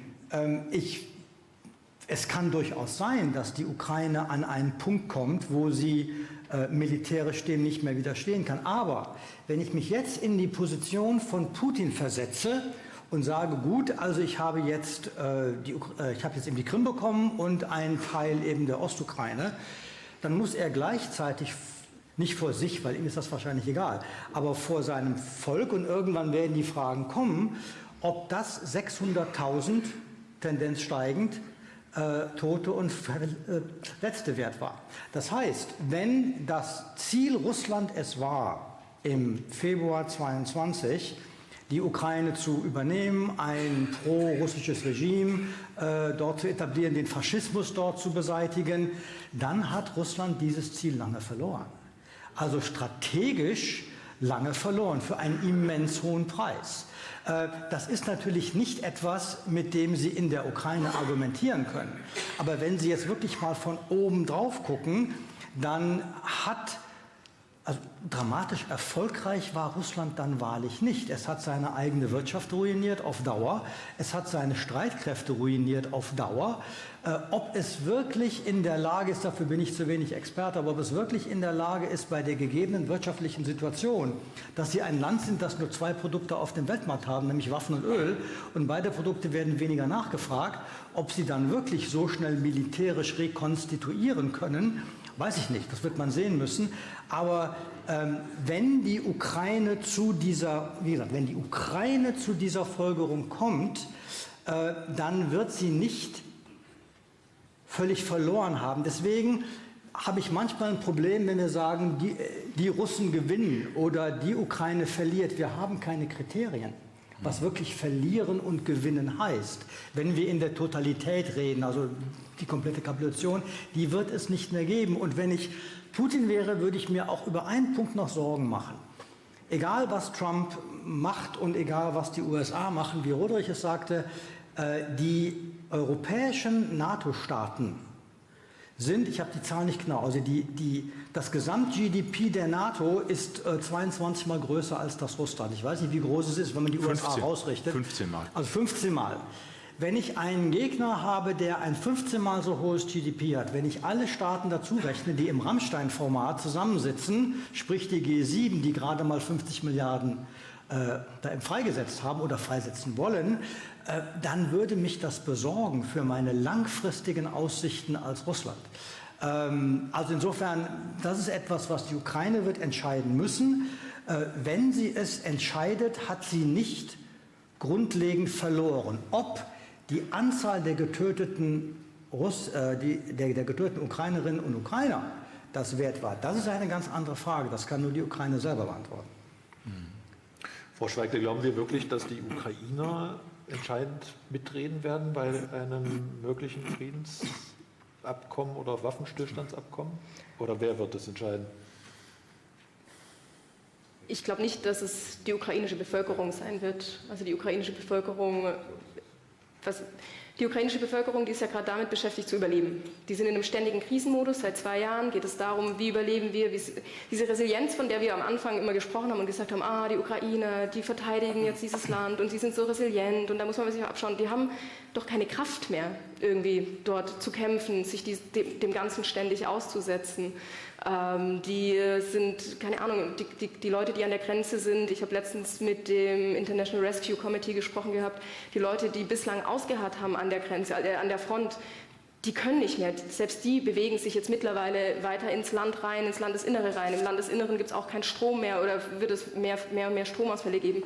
Was die Bevölkerung machen kann, ist aufbegehren und auf ihre Situation aufmerksam zu machen. Ob die aber am Verhandlungstisch wirklich mitspielen, das kann ich nicht beurteilen, aber meines Erachtens ist es eine Entscheidung, die andere Leute treffen werden über die Ukraine.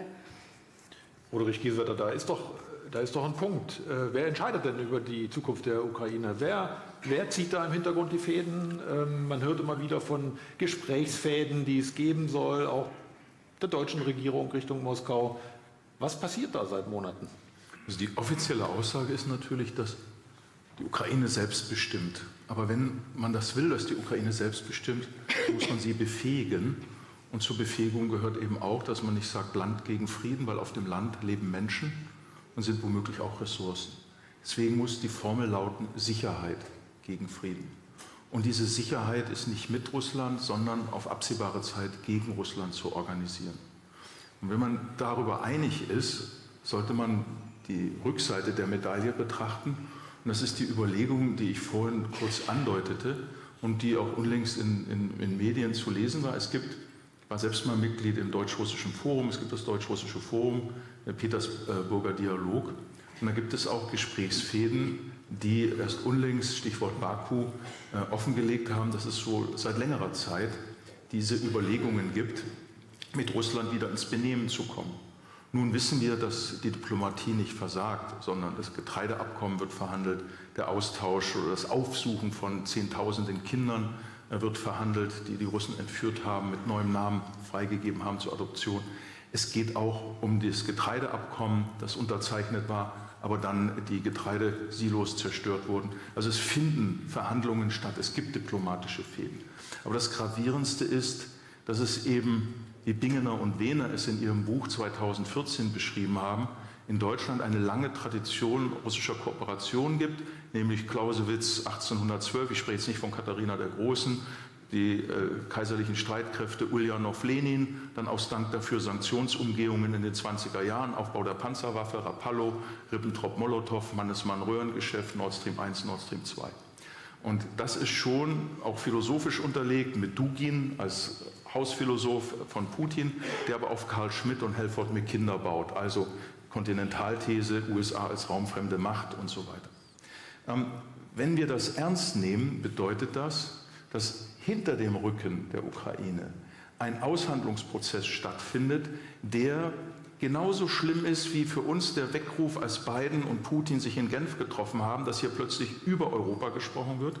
Gibt es hier Verhandlungen im Schattendasein, die versuchen, der Ukraine ein Objekt, also Ukraine als Objekt zu sehen und dann vielleicht doch zu versuchen, über alte, gute, belastbare Beziehungen Russland einen Frieden in unserer Zeit abzuringen. Aber wer Putins Ideologie kennt und weiß, dass Russland sich viel stärker formiert und eine neue Generation heranwächst, die in 10, 15 Jahren noch aggressiver ist als Putin heute, in der Art und Weise, damit sie ihr Kolonialreich zusammenhalten, sieht, dass das letztlich ein Verrat an unseren eigenen Werten ist und im Grunde genommen für unsere eigene Bequemlichkeit und unsere eigene mangelnde Anstrengungsbereitschaft das Existenzrecht der Ukraine aufs Spiel gesetzt wird. Und die Konsequenz ist, dass andere Länder, wie die Wahl haben, wie ist der viel gerühmte globale Süden, ich mag den Begriff nicht, aber Länder wie Ägypten oder Länder wie die Philippinen, sehr genau schauen, ist eigentlich auf die sogenannte regelbasierte westlich geprägte Welt, zu der auch Japan und Australien gehören, Verlass, oder opfern sie im Sinne eines Festungsdenkens die Nachbarn, die alles tun, Teil dieser Ordnung zu werden, weil sie aus der Bedrohung heraus diese Entscheidung treffen.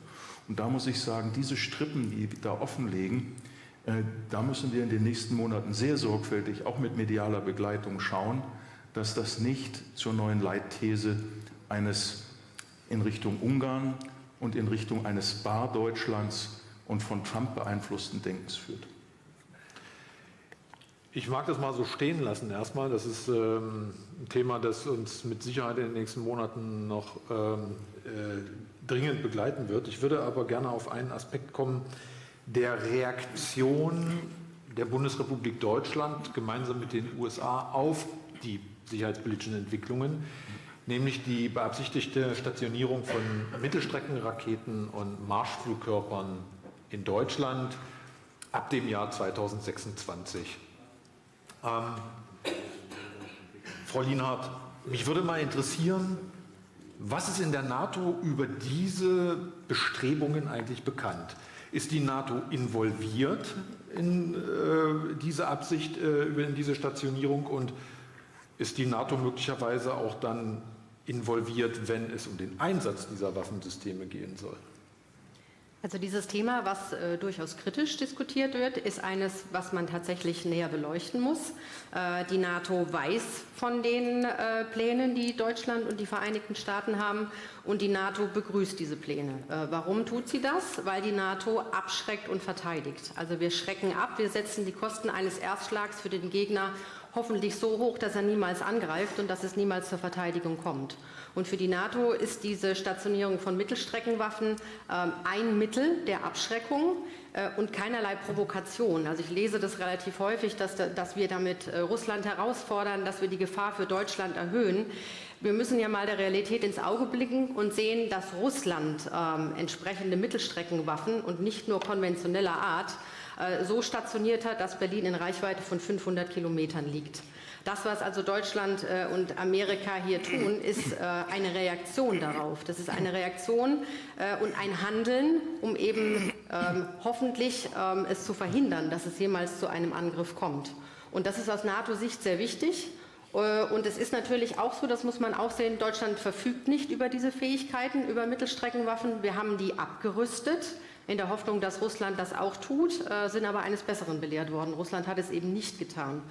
Und deshalb wird es jetzt auch darauf ankommen, solche Fähigkeiten wieder zu beschaffen. Dafür gibt es multinationale Projekte, zum Beispiel ELSA, European Long Strike Range Approach und Ähnliches. Also es wird auch darum gehen, selbst diese Fähigkeit wieder aufzubauen. Aber für den Moment, temporär, verfügen wir nicht über die Fähigkeit, und im Rahmen der Abschreckung und Verteidigung begrüßt die NATO diese Stationierung. Karl-Heinz Kamp, da war ja in der Debatte über die Stationierung, wenn man davon überhaupt reden kann, von Debatte, aber es ist halt auch Kritik geäußert worden, und die Kritik ist vielfach auch so im Raum stehen gelassen worden. Es handelt sich um nuklear bestückbare Waffensysteme. Das hat ja auch unter anderem BSW gespielt, diese Karte.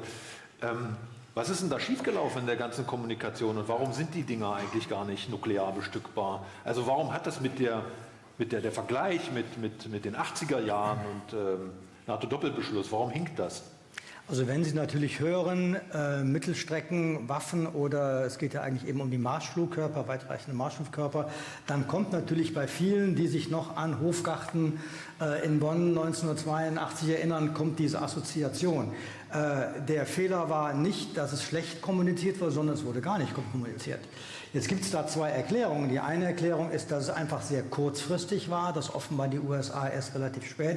Die USA hatten auch andere Präferenzen übrigens für die Stationierungsländer oder für das Stationierungsland, dass das erst relativ kurzfristig kam. Aber das ist genau das, über das wir eben gesprochen haben. Eine politische Stimme, Verteidigungsminister, wer auch immer, der einfach erklärt, das ist notwendig aus Abschreckungsgründen, weil Abschreckung ist ja immer, funktioniert dann, wenn wir das bedrohen, was der Gegner am meisten schätzt.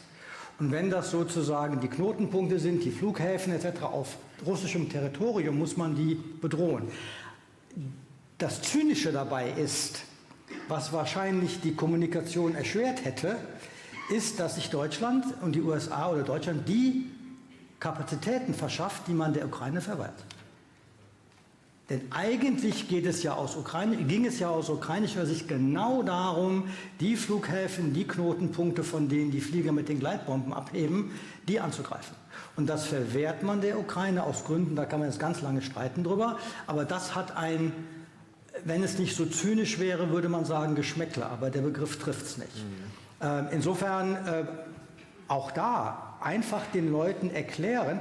Ich hab mich sehr gewundert, im Juni 2022, 4 Monate nach dem Angriff Russlands auf die Ukraine, gab es eine Umfrage in Deutschland, nach der 52% der Deutschen für die Anwesenheit amerikanischer Atomwaffen auf deutschem Boden sind. 65% dieser Befürworter waren Wähler der Grünen. Ich dachte, ich traue meinen Augen nicht. Also was ist in diesem Land passiert, dass 82 Hofgarten 300.000 Menschen hatte?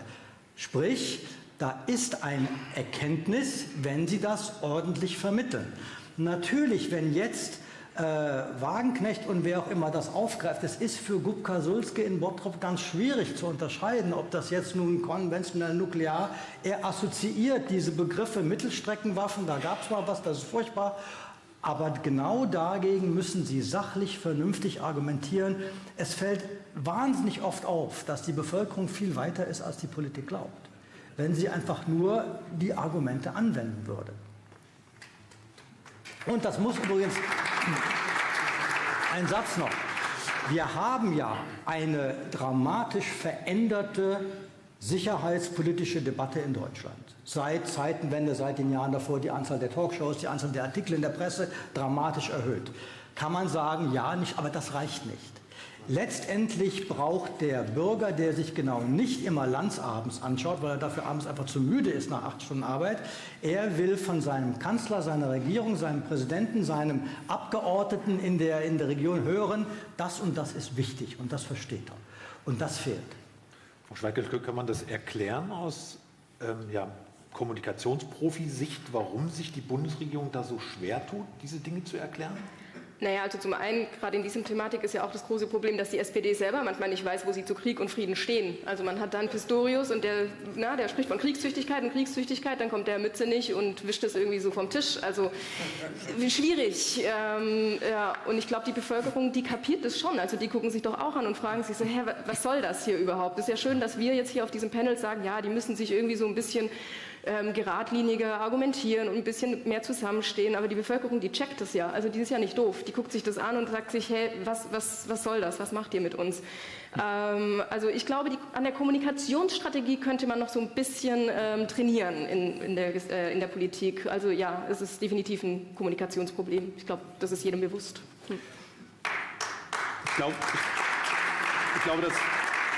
Ich glaube, das gilt allerdings nicht nur für die aktuelle Bundesregierung, sondern auch für vergangene Bundesregierungen. Ja. Das muss man einfach auch der Ehrlichkeit halber sagen. Ich würde gerne, bevor ich die Runde jetzt öffne für das Publikum, wir haben noch 18 Minuten, gerne noch eine letzte Frage hier an das Panel stellen. Und es geht darum, wie die Bundeswehr eigentlich in der Zukunft ihr Personal rekrutieren soll. Wir reden, Sie haben es zwar nicht bestätigt, Frau Lienhardt, aber ich sage mal, 5 bis 6 Brigaden zusätzlich werden oder Brigade-Äquivalente, wie auch immer, 20.000 bis 30.000 Soldaten mehr, möglicherweise. Aber wir reden ja schon darüber, dass die Bundeswehr nicht mehr ihr derzeitiges Personal erfüllt bekommt. Stehen wir also vor der Wiedereinführung der Wehrpflicht, Roderich Kiesewetter?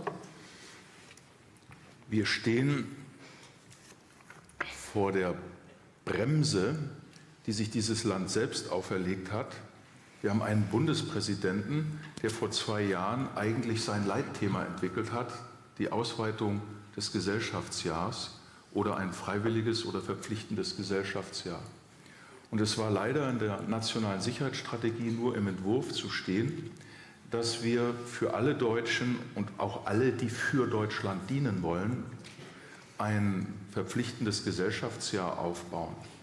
Und das ist an einem der Koalitionspartner, die lieber nicht regieren als schlecht regieren, oder wie war das, gescheitert. Und dadurch kam es nicht in die nationale Sicherheitsstrategie. Und hier sind wir wieder bei dem Punkt Führung. Derjenige, der die Richtlinienkompetenz bestimmt oder diejenige, die die Richtlinienkompetenz bestimmt hat, hat weder Frau Merkel noch Herr Scholz den Willen gehabt, ich habe das seinerzeit als Präsident Reservistenverband erlebt, die Frage der Wehrfähigkeit der Gesellschaft an einen Freiwilligen- oder Pflichtdienst zu binden. Und es ist zwingend nötig, dass wir als Einwanderungsland die Frage eines Dienstes an Kapazitäten binden. Und ich will da 2 Beispiele bringen. Es geht jetzt nicht um die Wehrpflicht. Wir können nicht mit 250 Kasernen 800.000 Menschen eines Geburtsjahrgangs in Kasernen bringen. Das wären zu Preisen von 2021 mindestens 70 Milliarden Euro für Kasernenbauten. Es geht um was anderes. Es geht darum, einen Geburtsjahrgang mit 800.000 Menschen zu ermutigen, Dienst für das Land zu tun und das auf einer Ebene erst einmal mit Freiwilligkeit zu leisten. Wir haben gerade 80.000 in FSJ und Bufdi und etwa 20.000 in der Bundeswehr. Bei der Bundeswehr haben wir es transparent. Von den 20.000 verlassen 6.000 bis 8.000 nach wenigen Monaten wieder, weil sie etwas anderes vorfinden, als die Werbung versprochen hat. Und somit haben wir also rund 90.000 bis 95.000 Menschen eines Geburtsjahrgangs jährlich in Diensten. aber nicht eben 300 oder 400.000. Dazu brauchen wir die Bereitschaft, dass Länder, FSJ und Bund, Bundesfreiwilligendienst, darin investieren und vergleichbare Standards anbieten. Und dann wir eine zivile Reserve aufbauen für Bevölkerungs- und Katastrophenschutz, Pflege, Integration, Sport, Umwelt und eine professionelle militärische Reserve, die in der Lage ist, Menschen, die die Bundeswehr verlassen, auszubilden, Menschen, die mal in der Bundeswehr waren, auszubilden und generell sie mit Sinn zu versehen im Objektschutz, aber auch in der Unterstützung der aktiven Truppe. Wenn das, wir arbeiten daran, an unserem Regierungsprogramm, mehrheitsfähig ist in einer Koalition und daran muss auch gemessen werden, dann haben wir die große Chance, die Idee des Bundespräsidenten dahin zu bringen, dass diese Gesellschaft begreift, dass sie mehr tun muss und sich einzubringen. Deswegen geht es nicht um Wehrpflicht, sondern um eine Ausweitung des Dienstes und auch eine Vermittlung des Sinns von Dienst. Und deswegen mein Argument gegen die Pflicht. Wir können bei 800.000 Menschen nicht 800.000 Mal Sinn vermitteln.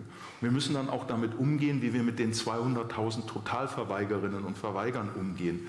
Also wir müssen schauen, wie wir das lösen. Und es hilft überhaupt nichts, der General Naumann ist im Raum und viele andere, dass man am Freitag durch den technischen Bereich geht und wundert, warum derjenige, der auf dem Brett unter der Ölwanne liegt, sich nicht bewegt oder den Arm hochgebunden hat und schläft. Also wir können uns nicht leisten, dass wir Dienst um seiner selbst willen machen, sondern Dienst die nicht nur eine vernünftige Dienstaufsicht ermöglicht, die sowas feststellt, sondern einfach ein Dienst, der Spaß macht und Einsicht in den Sinn für unser Land bringt.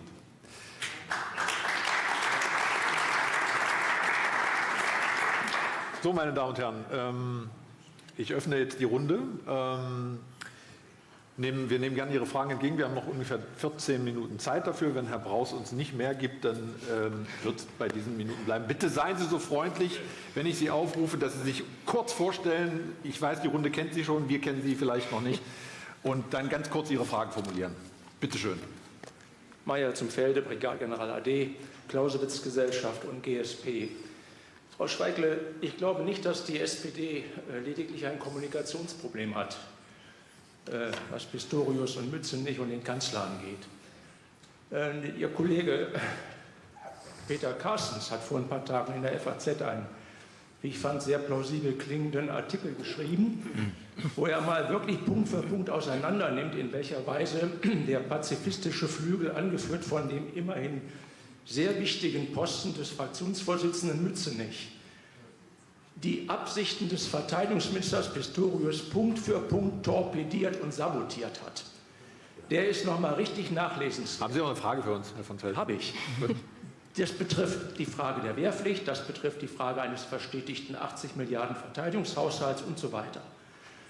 Roderich Kiesewetter, das ist die Frage, an die ich jetzt hier an dich adressiere.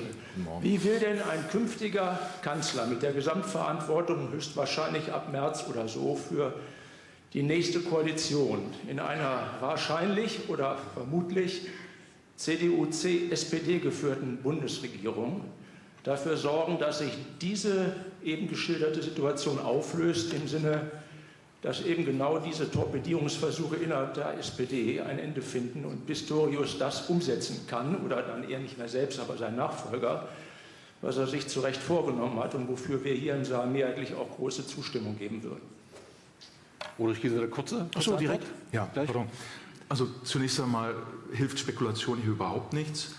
Und es bringt auch nichts, um jeden Preis zu regieren und dann diese Fragen zu verschieben und sie dann im Koalitionsalltag, Herr van Essen weiß, wovon ich rede, 2009 bis 2013, dann einfach zu dilatieren. Und dann bringen die einen die Mütterrente und die anderen bringen die Rente nach 45 Versicherungsjahren.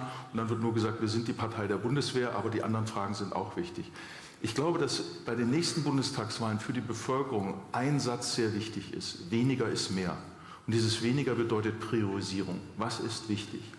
Und ohne jetzt irgendwelchen Dingen vorzugreifen, es ist viel wichtiger, so stark wie möglich zu werden und sich einen Koalitionspartner auszusuchen, als jetzt schon zu sagen, mit denen nicht, Rufe aus Bayern, und mit denen auch nicht. Und dann bleibt das Alte Und wir haben ja die Rehabilitierung eines Bundeskanzlers, der sehr moskaunah ist. Wir haben eine Änderung in einem Generalsekretärsbereich. Das heißt, es ist in der Struktur der eben angesprochenen Partei schon angelegt, dass das, was Mützenich mit Einfrieren eines Konflikts angesprochen hat, ja schon vorgesehen und eingepreist ist. Deswegen hat Friedrich Merz auch sehr klar öffentlich gesagt, keine Vorfestlegung. Und im Übrigen haben die Grünen, was Russland angeht, die geringste Belastung und die klarste Position und sind der Union da am nächsten in diesen Fragen. Deswegen so stark wie möglich werden, aber von vornherein klar sagen, dass das nicht auf die Ebene der Kompromisse gehört. Solche Kompromisse müssen ausgeschlossen werden. Ja, das ist ja schon mal eine klare Antwort gewesen. Bitte schön.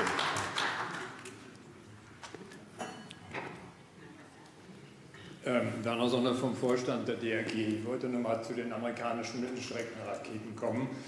Kurzer Blick zurück. Der Erfolg der Stationierung beim NATO-Doppelbeschuss in den 80er Jahren bestand ja auch vor allem darin, die Glaubwürdigkeit, dass nicht zuletzt auf deutschen Druck diese Mittelstreckenraketen nicht nur in Deutschland stationiert worden sind, sondern dass es ein Burden-Sharing gab, wo auch andere NATO-Staaten mit einbezogen wurden.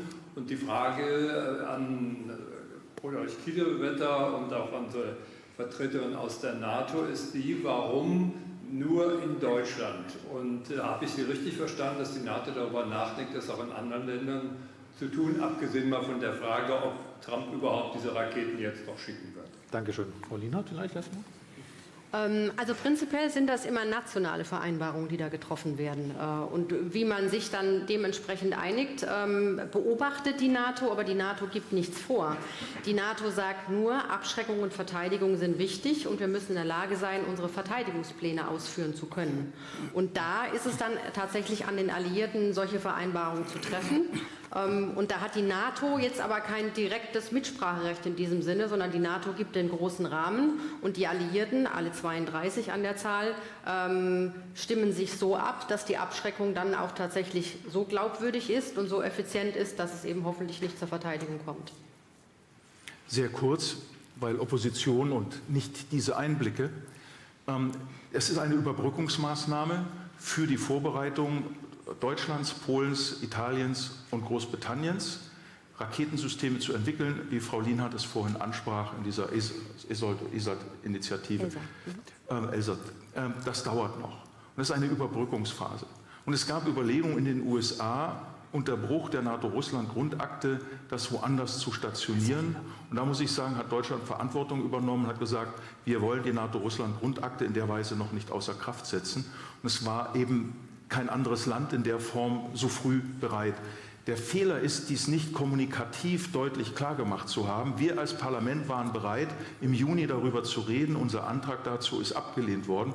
Und noch ein letztes, das ist in der öffentlichen Debatte völlig untergegangen. Stoltenberg hat im Jahr 2018, als 17 ruchbar wurde, das längst stationiert war, gesagt, mit einem einstimmigen Beschluss, korrigiere mich Karl-Heinz Kamp, oder Herr General Braus, ein Punkt, dass die NATO verzichtet, konventionell und nuklear nachzurüsten, wenn Russland bereit ist, diese Systeme zurückzuziehen.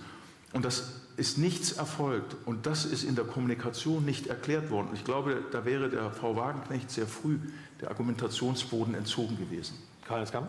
Ja, nur noch ein Satz. Es gab offenbar sehr frühzeitig aus dem Kanzleramt Wünsche an die USA, das zu stationieren, zumal die USA auch entsprechende militärische Einheiten bereits in Deutschland stationiert hatten, die solche Waffen eigentlich in ihrem Portfolio haben. Es hat nur eine ganze Weile gedauert, der inneramerikanische Abstimmungsprozess.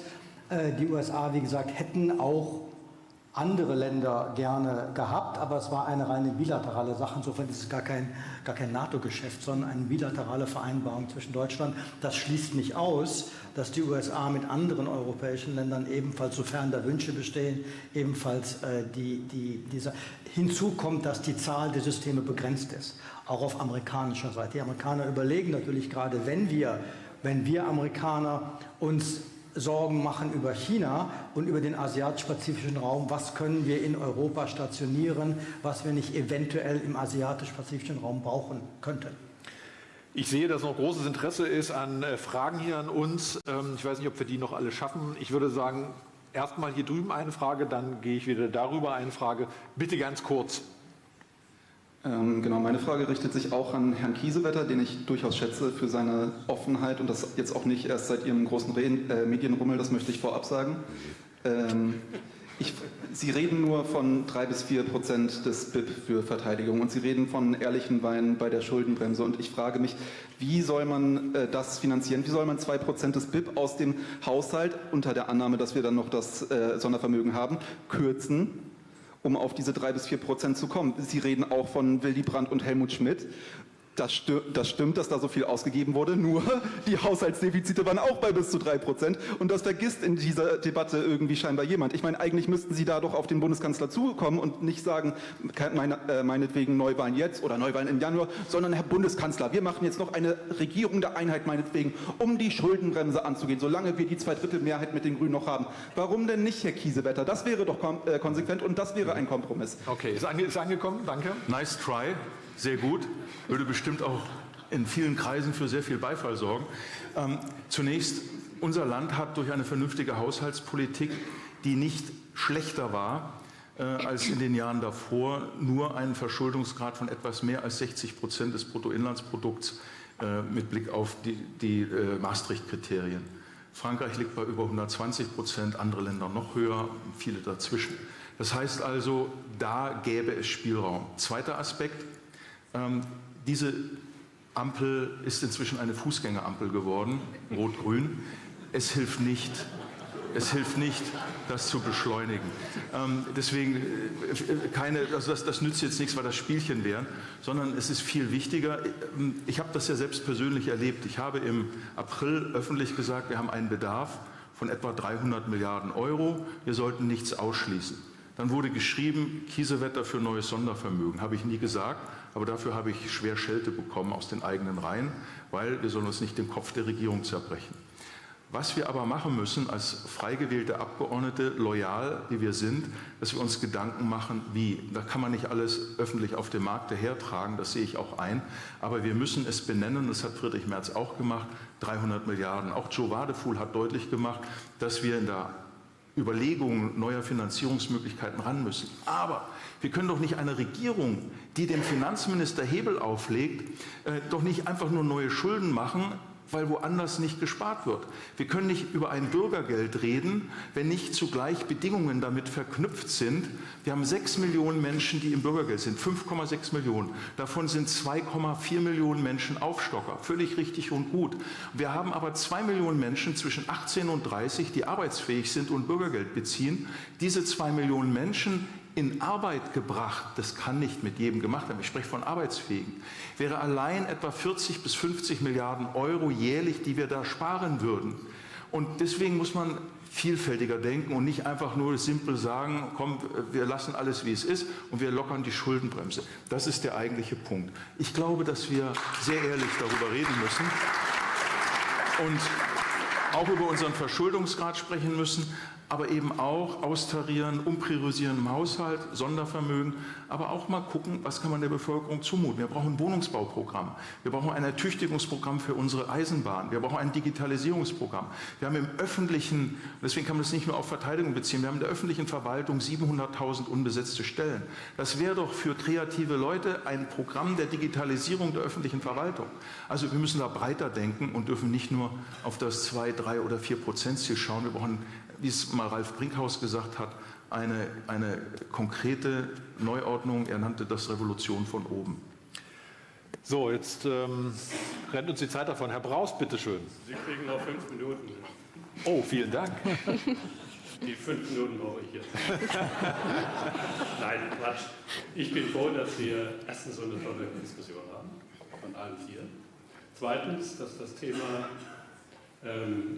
Stationierung von amerikanischen Mittelstreckenflugkörpern geklärt wird hier. So klar, wie es noch nie ausgesprochen wurde. Es geht um konventionelle Waffen, nichts anderes. Es geht um Luftverteidigung, kollektive Verteidigung. Also es geht um Stärkung der kollektiven Verteidigungsfähigkeit der Allianz. Warum die nach Deutschland kommen, ist, weil diese Multi-Domain Task Force eben in Deutschland steht.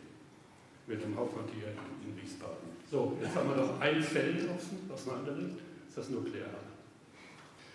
Trump hat ja den Eindruck erweckt, für seine losen Reden sagen. Wenn ihr Europäer nicht eure Rechnung bezahlt, verteidige mich nicht. Er hat auch den Eindruck aufkommen lassen, immer wieder im Wahlkampf, dass es auch für die nukleare Abschreckung gilt. Dann stellt sich die Frage, was wäre die Alternative, wenn er an dieser Bedingung festhält? Gibt es eine Alternative? Wenn ja, wie sähe sie aus? Ich sage Ihnen nicht, was ich denke, aber... Das ist, glaube ich, eine sehr gute Frage für Karl ins Kamp. Herr Kamp. Zunächst einmal, unabhängig davon, was Trump sagt, haben wir in den USA einen parteiübergreifenden Konsens für den Erhalt und Ausbau der nuklearen Abschreckung, auch für die Verbündeten. Wir hatten 2023 gab es die Strategic Posture Commission, eine überparteiliche Gruppe von Kongressabgeordneten, die einen Bericht vorgelegt haben, da steht das alles so drin. Also da mag der Trump andere Meinungen haben, aber es gibt, wie gesagt, außer ihm auch noch andere. Insofern sehe ich im Moment die nukleare Abschreckung der USA nicht gefährdet. Ich glaube auch, dass sie nahezu alternativlos ist. Zumal sie ja auch nicht unbedingt mit Kosten verbunden ist. Das ist ja nicht etwas, was Sie abziehen können. Das ist ein Versprechen, was aus den USA kommt. Und ich sehe auch einen Präsidenten Trump, das nicht auflösend, glaubwürdig auflösend, so dass der Putin sagt, super, jetzt gibt es diese Abschreckung nicht mehr, jetzt kann ich Polen überfallen. Der Unsicherheitsfaktor wird immer bleiben, zumal Trump ja seine Meinung ohnehin 7-mal am Tag ändert und man nicht genau weiß. Aber wirklich mal im Extrem gesprochen. Jetzt morgen passiert das Undenkbare, dass Trump sagt, ich will die Europäer nicht mehr und nuklear schon mal gar nicht. Wir haben britische und französische Nuklearstreitkräfte. Die sind in der Zahl, Herr Naumann hat es gesagt, wesentlich kleiner. Allerdings ist Abschreckung etwas, was vor allen Dingen im Kopf des Gegners stattfinden muss. Und könnte ein Putin wirklich ausschließen, dass in einem Fall eines Angriffs von ihm auf Polen oder wer auch immer nicht doch französische und britische Kernwaffen gebraucht werden? Wenn sie gebraucht würden, wäre der Schaden für ihn unvorstellbar groß. Das war immer die Logik der französischen Kernwaffen. Die Franzosen haben gesagt, natürlich können wir von der Zahl her nicht mit den sowjetischen damals Systemen wetteifern. Wir können den Bären nicht erlegen, aber wir können ihm eine Tatze abreißen. Und Bär ohne Tatze ist nicht so wirklich gut. Insofern, Sie haben eine Abschreckung. Nicht, dass ich mir dieses Szenario wünsche. Ich glaube, dass wir nach wie vor, dass die höchste Priorität sein muss, den transatlantischen nuklearen Abschreckungsverbund zu halten. Und der ist im Moment so stabil, wie er lange nicht war. Wir erinnern uns, dass im Jahr 2009 eine deutsche Bundesregierung in ihrem Koalitionsvertrag den Abzug der amerikanischen Kernwaffen gefordert hatte. Davon sind wir weit entfernt. Insofern bin ich da deutlich optimistischer. So, Herr Braus hat mir zwar 5 Minuten noch gegeben, die sind aber auch um. Und ich möchte ungern den Veranstalter verärgern. Deswegen sehen Sie es mir nach, wenn ich Sie jetzt nicht mehr dran nehmen kann. Es tut mir leid. Haben Sie schon gerechnet? Okay. Gut, ist meine Schuld, ich hätte Sie einfach ein bisschen dazu anleiten können, kürzer zu sprechen, aber das ist mitunter bei diesen Themen auch sehr schwierig nur zu machen, weil es ist einfach sehr viel zu sagen auch und ich glaube, da ist sehr viel in dieser Runde bei rumgekommen. Das war sehr viel Inhalt. Ich danke Ihnen für Ihre Aufmerksamkeit und Ihre Fragen, die Sie uns gestellt haben. Ich danke aber vor allem hier den Panelistinnen und Panelisten für eine engagierte und sehr fachkundige Debatte. Herzlichen Dank, Herr Braus. Dann würde ich jetzt an Sie übergeben. Und an Sie? Okay.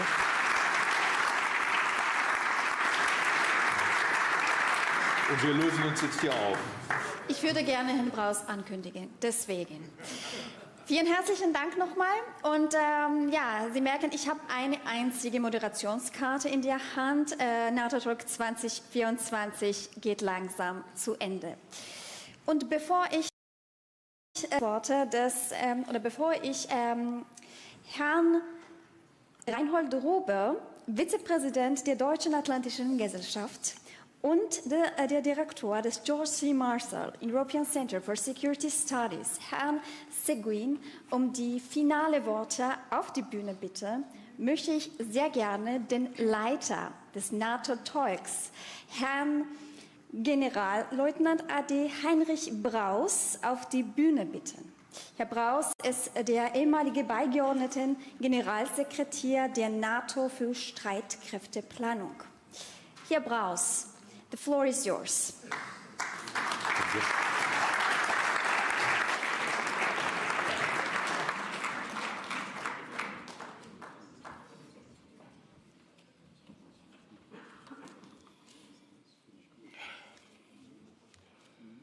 Vielen Dank. Meine Damen und Herren, mir fällt jetzt die Aufgabe zu, die diesjährige NATO Talk-Konferenz der DAG über politisch-strategische Folgen der Präsidentschaftswahlen in den USA zusammenzufassen. Wie soll man das machen?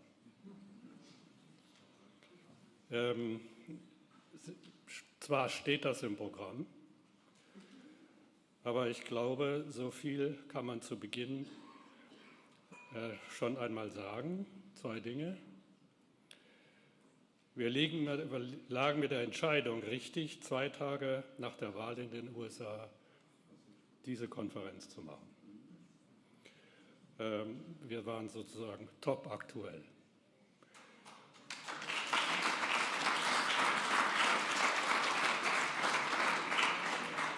Und haben nach meiner Einschätzung auch das breitestmögliche Programm diskutiert, und zwar inhaltlich intensiv. Die Diskussionen heute waren vielfältig, anspruchsvoll, teilweise musste ich mich wirklich anstrengen, mitzukommen, interessant, lebhaft und engagiert. Das lag sicher auch daran, wie die Wahlen gestern ausgingen in den USA. Was die Folgen für die amerikanische Außen- und Sicherheitspolitik sein werden, ist, und da unterscheide ich mich vielleicht von wirklichen Kennern, aus meiner Sicht heute noch nicht ausgemacht. Denn ein Programm dafür kam nach meiner Beobachtung im Wahlkampf nicht vor. Bis auf Trumps Ankündigung, den Krieg in der Ukraine am Tag 1 nach seiner Amtseinführung zu beenden. Salopp frage ich mich dann, und was ist am Tag 2? Was dies konkret bedeutet, wissen wir also heute noch nicht. Aber besorgt sind nicht nur die Ukrainer. Sicher ist meines Erachtens aber wohl, dass der künftige Präsident Trump dezidiert darauf bestehen wird, dass die Europäer ihre Rechnungen bezahlen, wie er das nennt. Ich vermute, dies wird darauf hinauslaufen, dass Sie, besonders wir Deutsche, die Verteidigungsausgaben deutlich zu erhöhen haben nach Trump. Ob er dies im Wahlkampf expressis verbis als Bezahlung für amerikanische Schutz- und Verteidigungszusage versteht, einschließlich des nuklearen Schutzes, muss man sehen. Und ich bin dankbar Karl-Heinz Kamp für die Aussage, dass in dieser Frage auch Trump nicht alleine ist, sondern ein republikanisches Establishment, die davon was versteht. In diesem Zusammenhang sei daran erinnert, dass erstmals seit 30 Jahren wieder aus konkreten Operationsplänen, Frau Lienert hat das sehr klar gesagt, für die Verteidigung des gesamten Bündnisterritoriums die Kräfte und Fähigkeiten objektiv, nachweisbar, nachvollziehbar, abgeleitet und als Streitkräfteziele der Nationen zugeordnet werden, statt auf der Grundlage eines allgemeinen Level of Ambition, also eine Angabe, was man als NATO können will, und generischen Szenarien für im Umfang begrenzte multinationale Kontingente im Rahmen von Stabilisierungsmissionen. Der gegenwärtige Sakeur Cavoli nennt das einen fundamentalen Systemwechsel, militärisch. Die Zahl der Streitkräfteziele und deren Qualitätsanspruch wird aus diesem Grund drastisch steigen. Drastisch. In einigen Feldern um ein Vielfaches.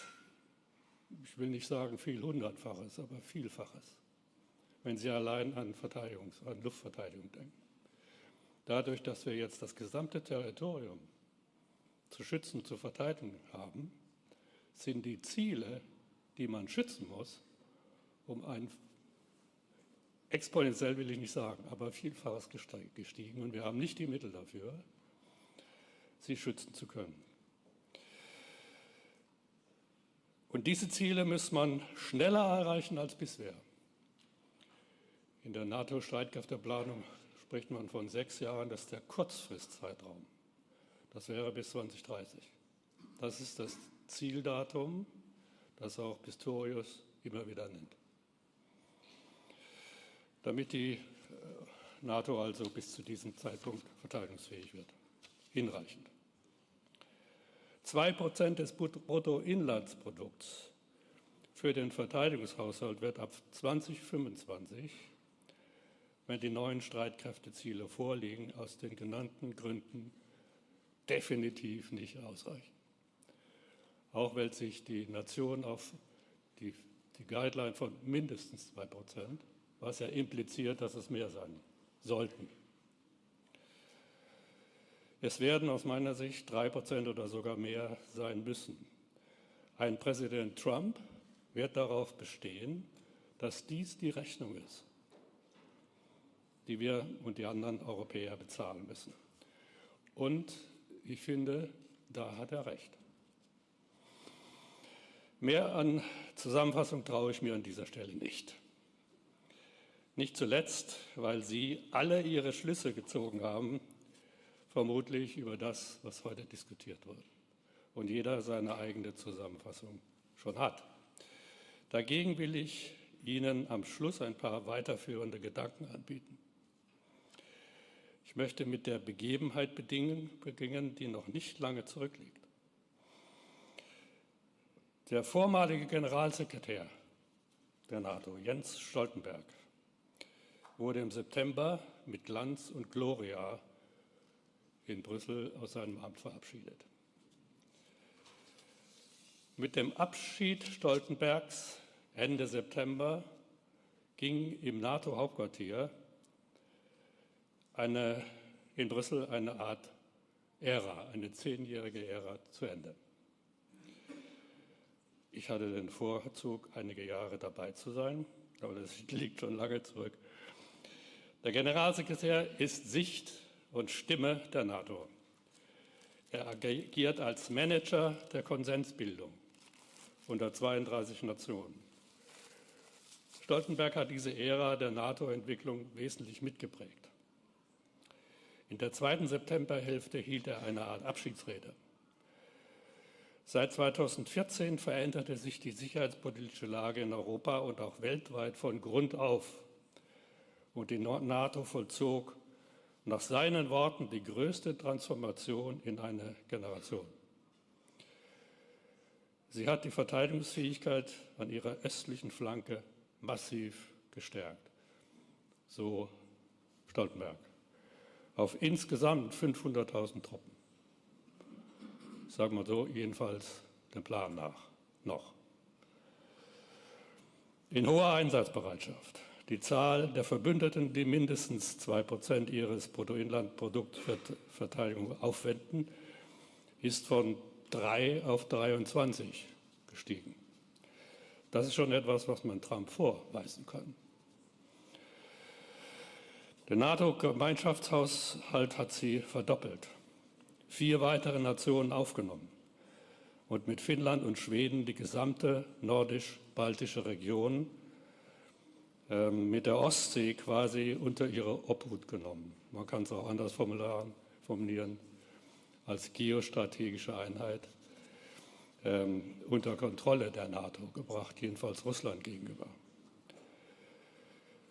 Sie hat die Ukraine nahe an die NATO herangeführt und die Unterstützung für sie vervielfacht, nicht als NATO, aber als Alliierte.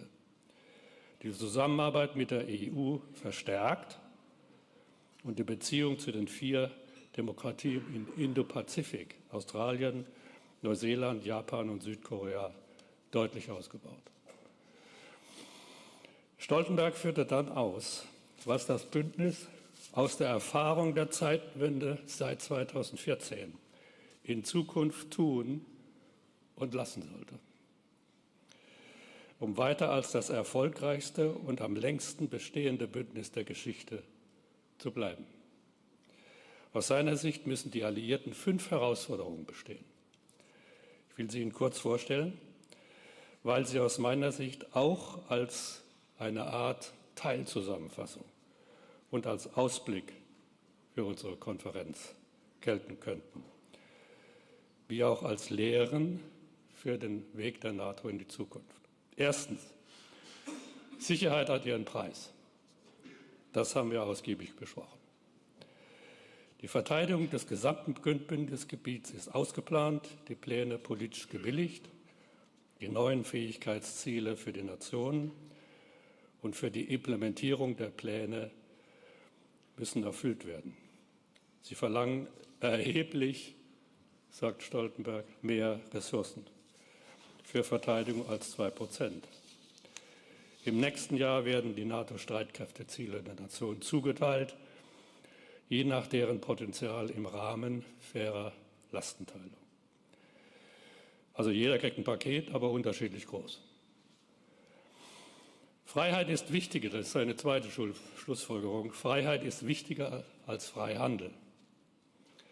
Die Verbündeten müssen vermeiden, in wirtschaftlicher Abhängigkeit bei Energie, seltenen Erden, neuen Technologien und kritischer Infrastruktur von möglichen autokratischen Gegnern zu geraten, die diese zur politischen Erpressung und Lähmung der Entscheidungs- und Handlungsfähigkeit von Verbündeten nutzen können.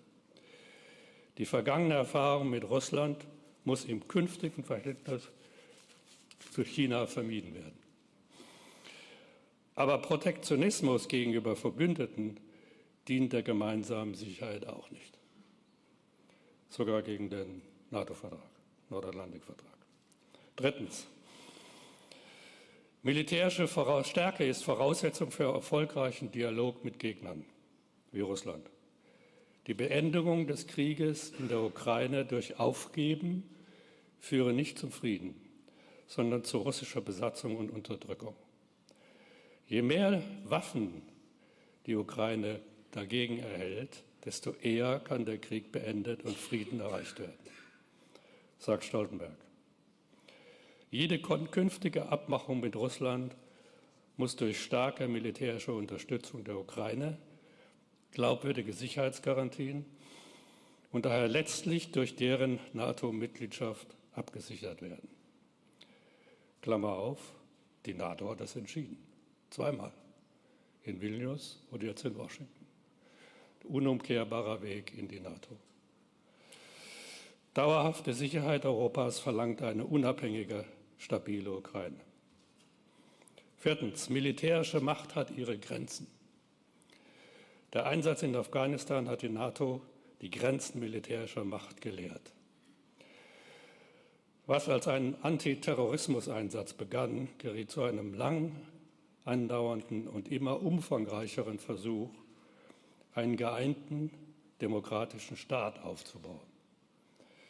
Eine schleichende Ausweitung und dann vielleicht Überforderung auch des Einsatzes mit vielen Opfern. Nach dem Abzug fiel dieser Staat wie ein Kartenhaus zusammen. In Zukunft muss jeder militärische Einsatz außerhalb des Bündnisgebiets, das Deployment of Choice, wie Frau Lienert sagte, ein klar definiertes Ziel haben, das realistisch ist und in einer akzeptablen Zeit erreicht werden kann. Fünftens und schließlich und vor allem anderen, das transatlantische Band zwischen Nordamerika und Europa muss erhalten und von beiden Seiten zum beiderseitigen Vorteil gepflegt und gefestigt werden. Die Existenz der NATO sei keine Selbstverständlichkeit und nicht für alle Zeit garantiert, sondern das Ergebnis einer bewussten Wahl und bewussten politischen Willensentscheidung. Aus geopolitischen und militärstrategischen Gründen gibt es heute keine Sicherheit für das Europa der Europäischen Union ohne die USA, Kanada, Großbritannien, Norwegen und die Türkei. 80% der Verteidigungsausgaben der NATO leisten nicht EU-Staaten. Von der nuklearen Abschreckung der USA ganz zu schweigen. Umgekehrt hat keine der Großmächte mehr Verbündete und Partner als die USA. Sie sind eine Grundlage ihrer Weltmachtrolle. Vor allem aber sind, so Stoltenberg, die heutigen sicherheitspolitischen Herausforderungen für den Westen so groß, so vielfältig und so verflochten, dass die Verbündeten sie nur gemeinsam bestehen können. Denn auch die Mittel der USA sind begrenzt. Soweit Stoltenberg. Ich fahre jetzt mit Braus fort, der bekanntlich nur beigeordneter Generalsekretär war. Die USA sind Weltmacht und wollen und aus unserer Sicht müssen es bleiben. Ich bin sicher, dies will auch ein Präsident Trump. Dafür ist das über ein Dreivierteljahrhundert gewachsene Bündnis mit Europa eine wesentliche, wenn nicht die mitentscheidende Voraussetzung. Europa und die USA sind füreinander der jeweils wichtigste und größte Handelspartner. Immer noch. Zusammen erwirtschaften sie rund die Hälfte des Weltsozialprodukts. Der gesicherte militärische Zugang zu Europa und die amerikanische Präsenz hier ist Grundlage für amerikanische Projektionsfähigkeit in den Nahen Osten, nach Nordafrika und gesamten Mittelmeerraum und Mittleren Osten. Damit dies aus amerikanischer Sicht auch so bleibt, muss Europa frei und stabil bleiben und daher sicher vor russischer oder chinesischer Einflussnahme und Kontrolle. Eine europäische militärische Macht zu bleiben, liegt also auch im strategischen Interesse Amerikas. Und man muss hoffen, dass die künftigen Berater Präsident Trumps ihm das verdeutlichen. Was uns Europäer betrifft, so bleibt die militärische Präsenz der USA hier von wesentlicher Bedeutung. Allerdings einer USA, die auf Partnerschaft mit Europa setzt. Selbst wenn sie eine europäische Verteidigungsunion im Wortsinn bilden könnten, European Defence Union, Ursula von der Leyen, und allein zur konventionellen Verteidigung Europas in der Lage wären, wäre die dauerhafte Präsenz der USA mit Nuklearwaffen zur Abschreckung eines imperialistischen Russlands unentbehrlich. Es sei denn, Frankreich änderte seine Doktrin. Großbritannien träte in die Defence Union ein und wir und die anderen könnten auf eine Art erweiterter europäischer, französischer Nuklearabschreckung vertrauen. Sie merken, das klingt alles ziemlich irreal. Es ist auch klar, dass die politische und militärische Interventionsfähigkeit der Vereinigten Staaten im Nahen Osten auch im strategischen Interesse der Europäer liegt. Keine europäische Nation hat dazu die Macht, die politische Unabhängigkeit und Glaubwürdigkeit bei den Konfliktparteien. Und schließlich entspricht es den Interessen der Europäer, dass die USA dauerhaft die Gegenmacht zu China im indopazifischen Raum bilden, die demokratischen Staaten dort schützt, den Zugang zu Märkten offen und die globalen Lieferketten intakt hält. Deswegen sind die beiden Räume verbunden. Strategische Vernunft der künftigen Administration vorausgesetzt, sollten die USA also eine euroatlantische und indopazifische Macht bleiben und bleiben wollen. Und man muss hoffen, dass dies Donald Trump mit der Zeit auch so sieht. Aber unabhängig davon, wer in Washington regiert, verschieben sich die Gewichte. Ein großer Teil der militärischen Fähigkeiten wird künftig für Einsatzoptionen im Fernen Osten vorgesehen werden. Kommt es zu einem militärischen Konflikt mit China, beispielsweise um Taiwan, würden die USA zahlreiche militärische Hochwertfähigkeiten, besonders ihrer Luft- und Seestreitkräfte, in den Indo-Pazifik verlegen, die bisher für die kollektive Verteidigung Europas vorgesehen sind und mit denen SACEUR in den gebilligten Verteidigungsplänen rechnet.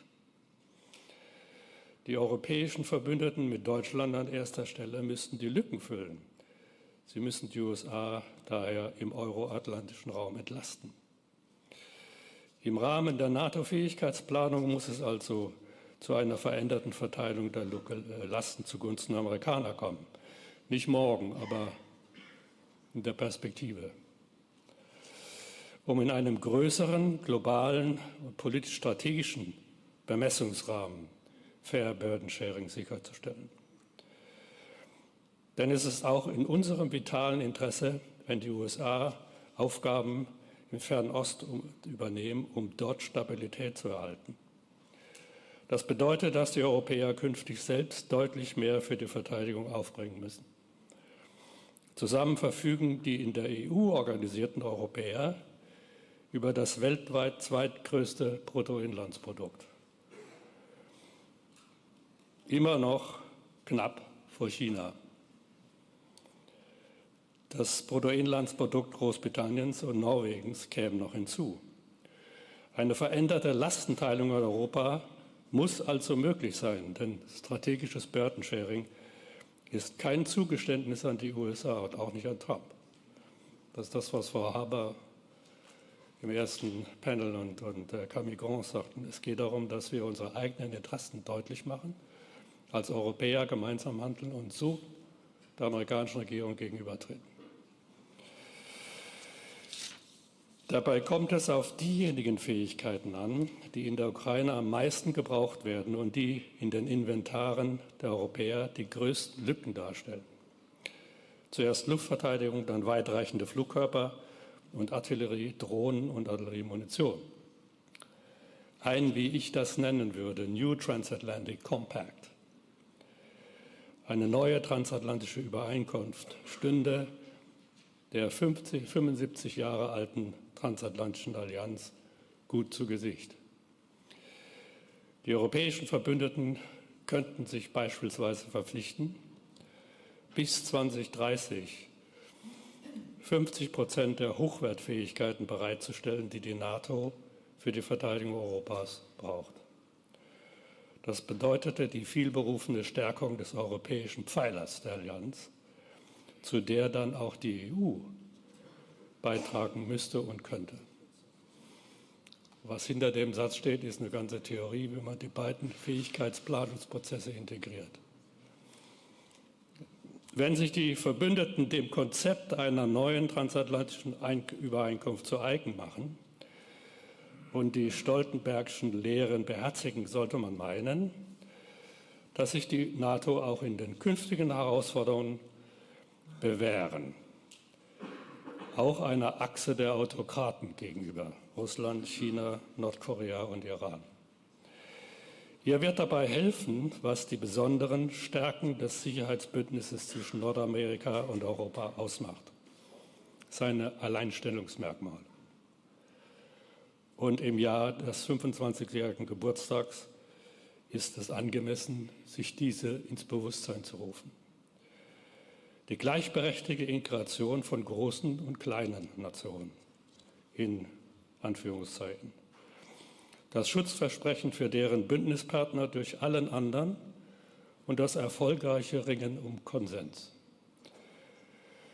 Generationen von Diplomaten, Soldaten und zivilen Mitarbeitern und Mitarbeiterinnen in den Stäben der Allianz diesseits und jenseits des Atlantiks haben eine gemeinsame transatlantische Grundhaltung als Alliierte entwickelt, die den inneren Zusammenhalt und die Funktionsfähigkeit des Bündnisses geprägt und gefördert hat. Mit der NATO-Kommandostruktur, dem Verbund von militärischen Hauptquartieren in Europa und Nordamerika, verfügt das Bündnis über eine permanente militärische Analyse, Planungs- und Führungskapazität wie keine andere internationale Organisation. Mit den USA allerdings an der Spitze. Dies sollte auch einem Präsident Trump zu Pass kommen. Generationen von alliierten Offizieren und Unteroffizieren, Männern und Frauen, die in der NATO gedient haben und dienen, haben eine gemeinsame militärische Kultur entwickelt. Alle die genannten Faktoren sind für den Zusammenhalt des Bündnisses, seine Glaubwürdigkeit und Handlungsfähigkeit entscheidend. Sie zeichnen dafür verantwortlich, dass die Nordatlantische Allianz in 75 Jahren ihres Bestehens die verschiedenen Epochen ihrer Entwicklung gemeistert und selbst mitgestaltet hat, ohne ihren Wesenskern zu verändern. Vor allem anderen liegt dieser Kern, ihre Raison d'être, in den wenigen Artikeln des Nordatlantikvertrags. Beim Treffen der Außenminister der NATO am 4. April 2024, also dem Geburtstag der NATO, hat es der vormalige Generalsekretär so formuliert: Never has a single document with so few words meant so much to so many people. So much security, so much prosperity and so much peace. Nicht zuletzt deshalb ist die Allianz von 12 auf heute 32 Nationen gewachsen und weitere wollen beitreten. Ich danke sehr für Ihre Aufmerksamkeit und möchte jetzt zum Schluss noch, wenn Sie im Saal sind, mein Team für die Vorbereitung der Konferenz auf die Bühne hier neben mich bitten. Und zwar ist das Doppelteam der DAG und des George C. Marshall Centers, denn denen gebührt ein Riesendank.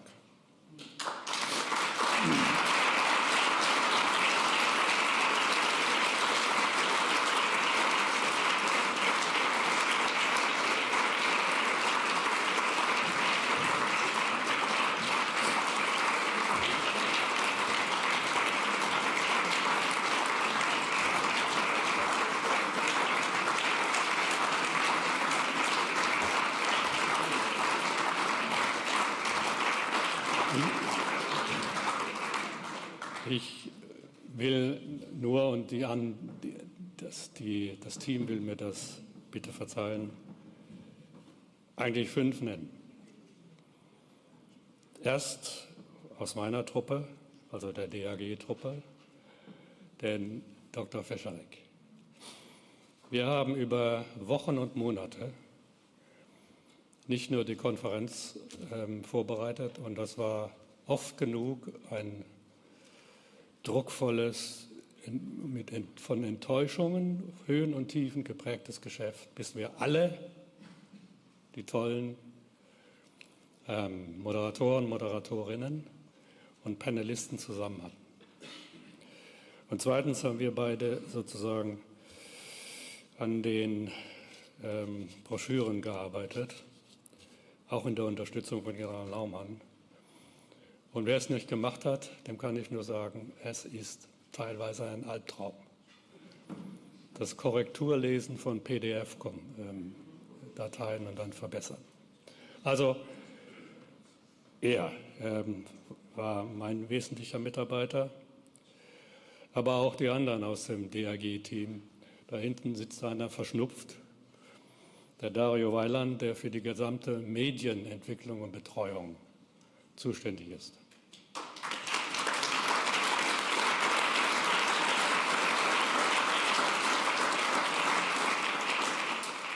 Die Mariam Kublaschwili haben Sie schon genügend kennengelernt, die gehört irgendwie auch dazu.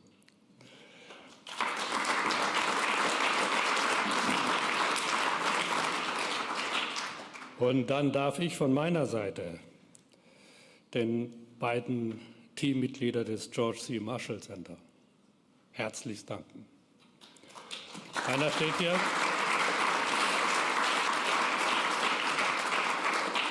Der Oberst Dr. Hagemann und die Frau Katrin Bastian, die steht hier nicht. Sie ist nämlich abtrünnig geworden und vom George C. Marshall Center ins BMVG. War heute Morgen da, habe ich gesehen. Aber die beiden waren sozusagen das kongeniale Gegenüber von uns. Wir haben vielfach über VTC das Programm ausgehandelt und das Konzept dafür entwickelt und auch die Vorbereitung unternommen. Die anderen, die hier stehen, und Sie sehen mir das nach, gehören zu dem, was Herr Fescharek mit großer Sympathie und Respekt als die helfenden Hände nennt. Nämlich alle, die im Hintergrund mithelfen, damit dieses aufgebaut wurde und das ganze Programm läuft. Und ich darf mich in diesem Sinne auch bei Ihnen bedanken und sage, es war toll, mit Ihnen zu arbeiten. Ich muss es jetzt erstmal verdauen und dann schauen wir mal, wie wir es nächstes Jahr machen. So.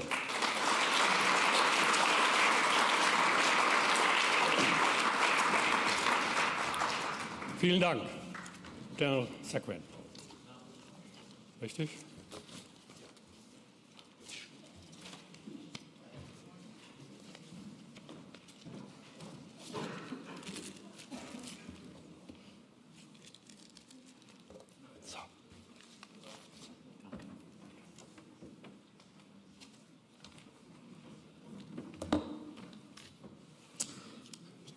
Okay. Guten Abend. I feel like I've been placed in a really bad position as one of the last two speakers between yourself and a Bavarian beer, which I'm told is the best in Germany. I know this is probably the wrong crowd to say that, but my Bavarian friends assure me of this. There's obviously a few here. Unlike General Brous, I didn't think 2 days after the U.S. election was a good time to have NATO talk, mostly because I didn't think we know the results of the election 2 days afterwards, but I also didn't want to be roped into a panel to talk about the U.S. elections 2 days after. But I was proven wrong. It was most appropriate, and the dialogue was most valuable. When I go to a conference, I have a very simple definition of good to great. A good conference is a day's worth of notes, about 5 pages worth in my notebook that I revisit and digest. A great conference is 10 pages of notes.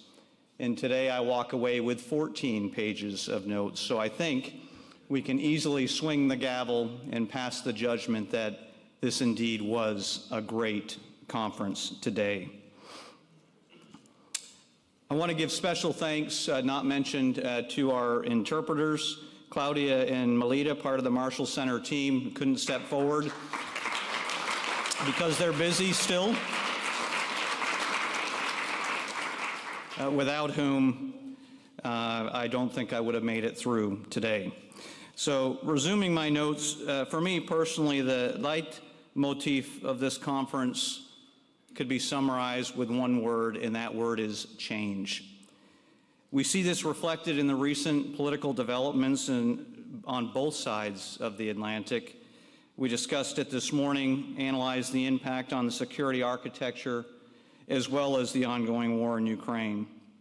Addressed autocratic actors like Russia and China, who are challenging us from a security perspective in trying to change the rules-based international order. In doing so, they're using means of hybrid warfare, which attack our traditional concepts and ideas of war and peace, from Europe to the Arctic, as we heard about today, and beyond. I think in times of change, two things are essential. First, we need to assess how to adapt our concepts. We visited that during our fourth panel today. Second, we need to recall which resources we can rely on in times of change and disruption. For me, our transatlantic relationship will always remain foundational to global security. And there's no place that we get to live it each and every day like at the George C. Marshall Center, European Center for Security Studies, with our unique German-American partnership and the conversations that we have daily. Unfortunately, I don't have the time to go through all 14 pages of my notes with you, and I think Heinrich's already done a tremendous job summarizing, but I did want to give you just a few quotes that I actually circled within my notes for takeaways. 6 November was a day of historic change for the United States and Germany. The changes will be with us for a long time, a day full of surprises, not political West versus East, but left versus right. There will be a new transatlantic bargain. Secondly, with these changes, what will Germany's leadership role be in the midst of a need for greater responsibility to support Europe and Ukraine? In Europe, we heard this morning the questions, what do you want? What do you need? And that Europe must act now with respect to Ukraine and not wait for the U.S. to lead, potentially in a direction not palatable to Europe nor the Ukraine. We also got the chance to highlight some tremendous talent via the Dr. Karl Lammer Peace Prize. I don't know if he's still with us, but what a tremendous idea and effort that he's brought about, and my personal commendation and congratulations to the recipients. I also thank General Naumann. A pleasure to meet you, sir, and for sharing your invaluable insights and very clear-sighted recommendations. Thanks to all the panelists, our organizers, the partnership that we have with DAG, the members who have already been recognized from Team DAG and Team Marshall Center. This was not possible without your dedication and hard work over many, many months, as Heinrich pointed out. To the young participants today, I'll kind of end with something that I stated at the beginning, but a little bit differently. Your questions and engagement in today's NATO Talk affirms the inspiration I receive from you, from our youth, and restores or retains my confidence that I have in the future of our respective countries. Thank you for your interest in something greater than self and the tremendous participation today at NATO Talk. I really enjoyed meeting and interacting with so many of you. I appreciate you introducing yourselves to me, and I look forward to future interaction. To Heinrich, thank you, sir, once again for partnering with us. This is the second year in a row, so I think we can clearly say it's a tradition. So thank you, sir. Thank you all for joining us today for these, as you can attest to, really important discussions and dialogue, but are but the beginning, not the end. These events, these gatherings are crucial today, more so, in my opinion, than they've ever been. As I've stated before, together we are stronger. Together we can and will address the complex security challenges of our time and work toward a safer, more secure future for the generation that follows. Vielen Dank. Schönen Abend.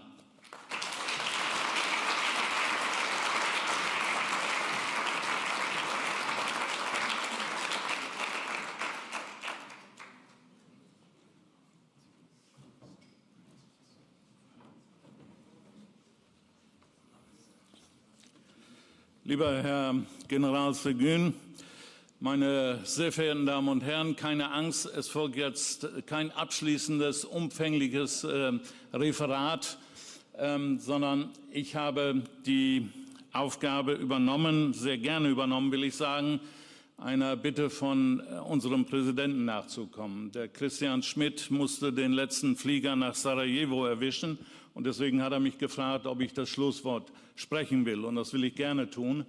Insbesondere deswegen, weil ich finde, aber da können Sie sich alle Ihre eigene Meinung bilden, dass diese heutige NATO-Konferenz, ich empfinde das so, die spannendste war, die ich bisher erleben konnte.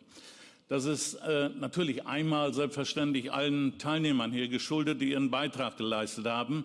Aber es ist vor allen Dingen der Tatsache geschuldet, dass wir uns heute, einen Tag nach historischen Ereignissen, mit Themen befassen, die eigentlich ständig auf der politischen Agenda stehen. Aber einmal die Wahl in den Vereinigten Staaten, der unerwartete Ausgang der Wahl und dann die Umbrüche, die es am selben Tage noch gegeben hat in unserer nationalen Regierung, mit denen wir uns jetzt in den kommenden Wochen und Monaten national auseinanderzusetzen haben.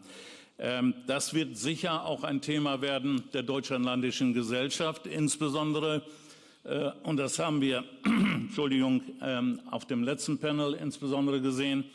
Das wird sich konzentrieren auf die Außen- und Sicherheitspolitik, auf die Frage, wie geht es weiter in der Ukraine, wie geht es weiter im Nahen Osten, ein Thema, was heute nicht unbedingt so im Mittelpunkt stand, was aber, denke ich, auch weiterhin unbedingt ganz oben auf die Agenda gehört, die vielen anderen Fragen, die uns da auch bewegen.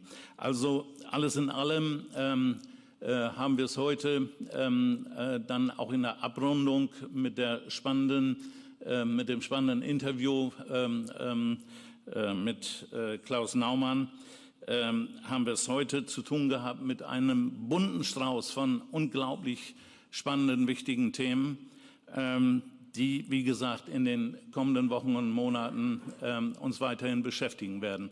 Erlauben Sie mir aber bitte einen Vorschlag. Wir haben im nächsten Jahr ein Thema auf der Agenda und ich freue mich, dass wir auch dann wieder mit dem Marshall Center zusammen, weil wir die Tradition entwickelt haben, wie wir heute gelernt haben, dass wir wieder mit dem Marshall Center zusammen die NATO-Konferenz machen können. Und ich denke, ich spreche im Namen aller, das ist ein tolles Format, gerade auch, wenn wir uns den Hintergrund anschauen und die engen deutsch-amerikanischen Verbindungen immer wieder uns vor Augen führen, dann macht das Sinn und dann sollten wir das auf jeden Fall tun. Und ich kann jetzt schon mal verraten, im nächsten Jahr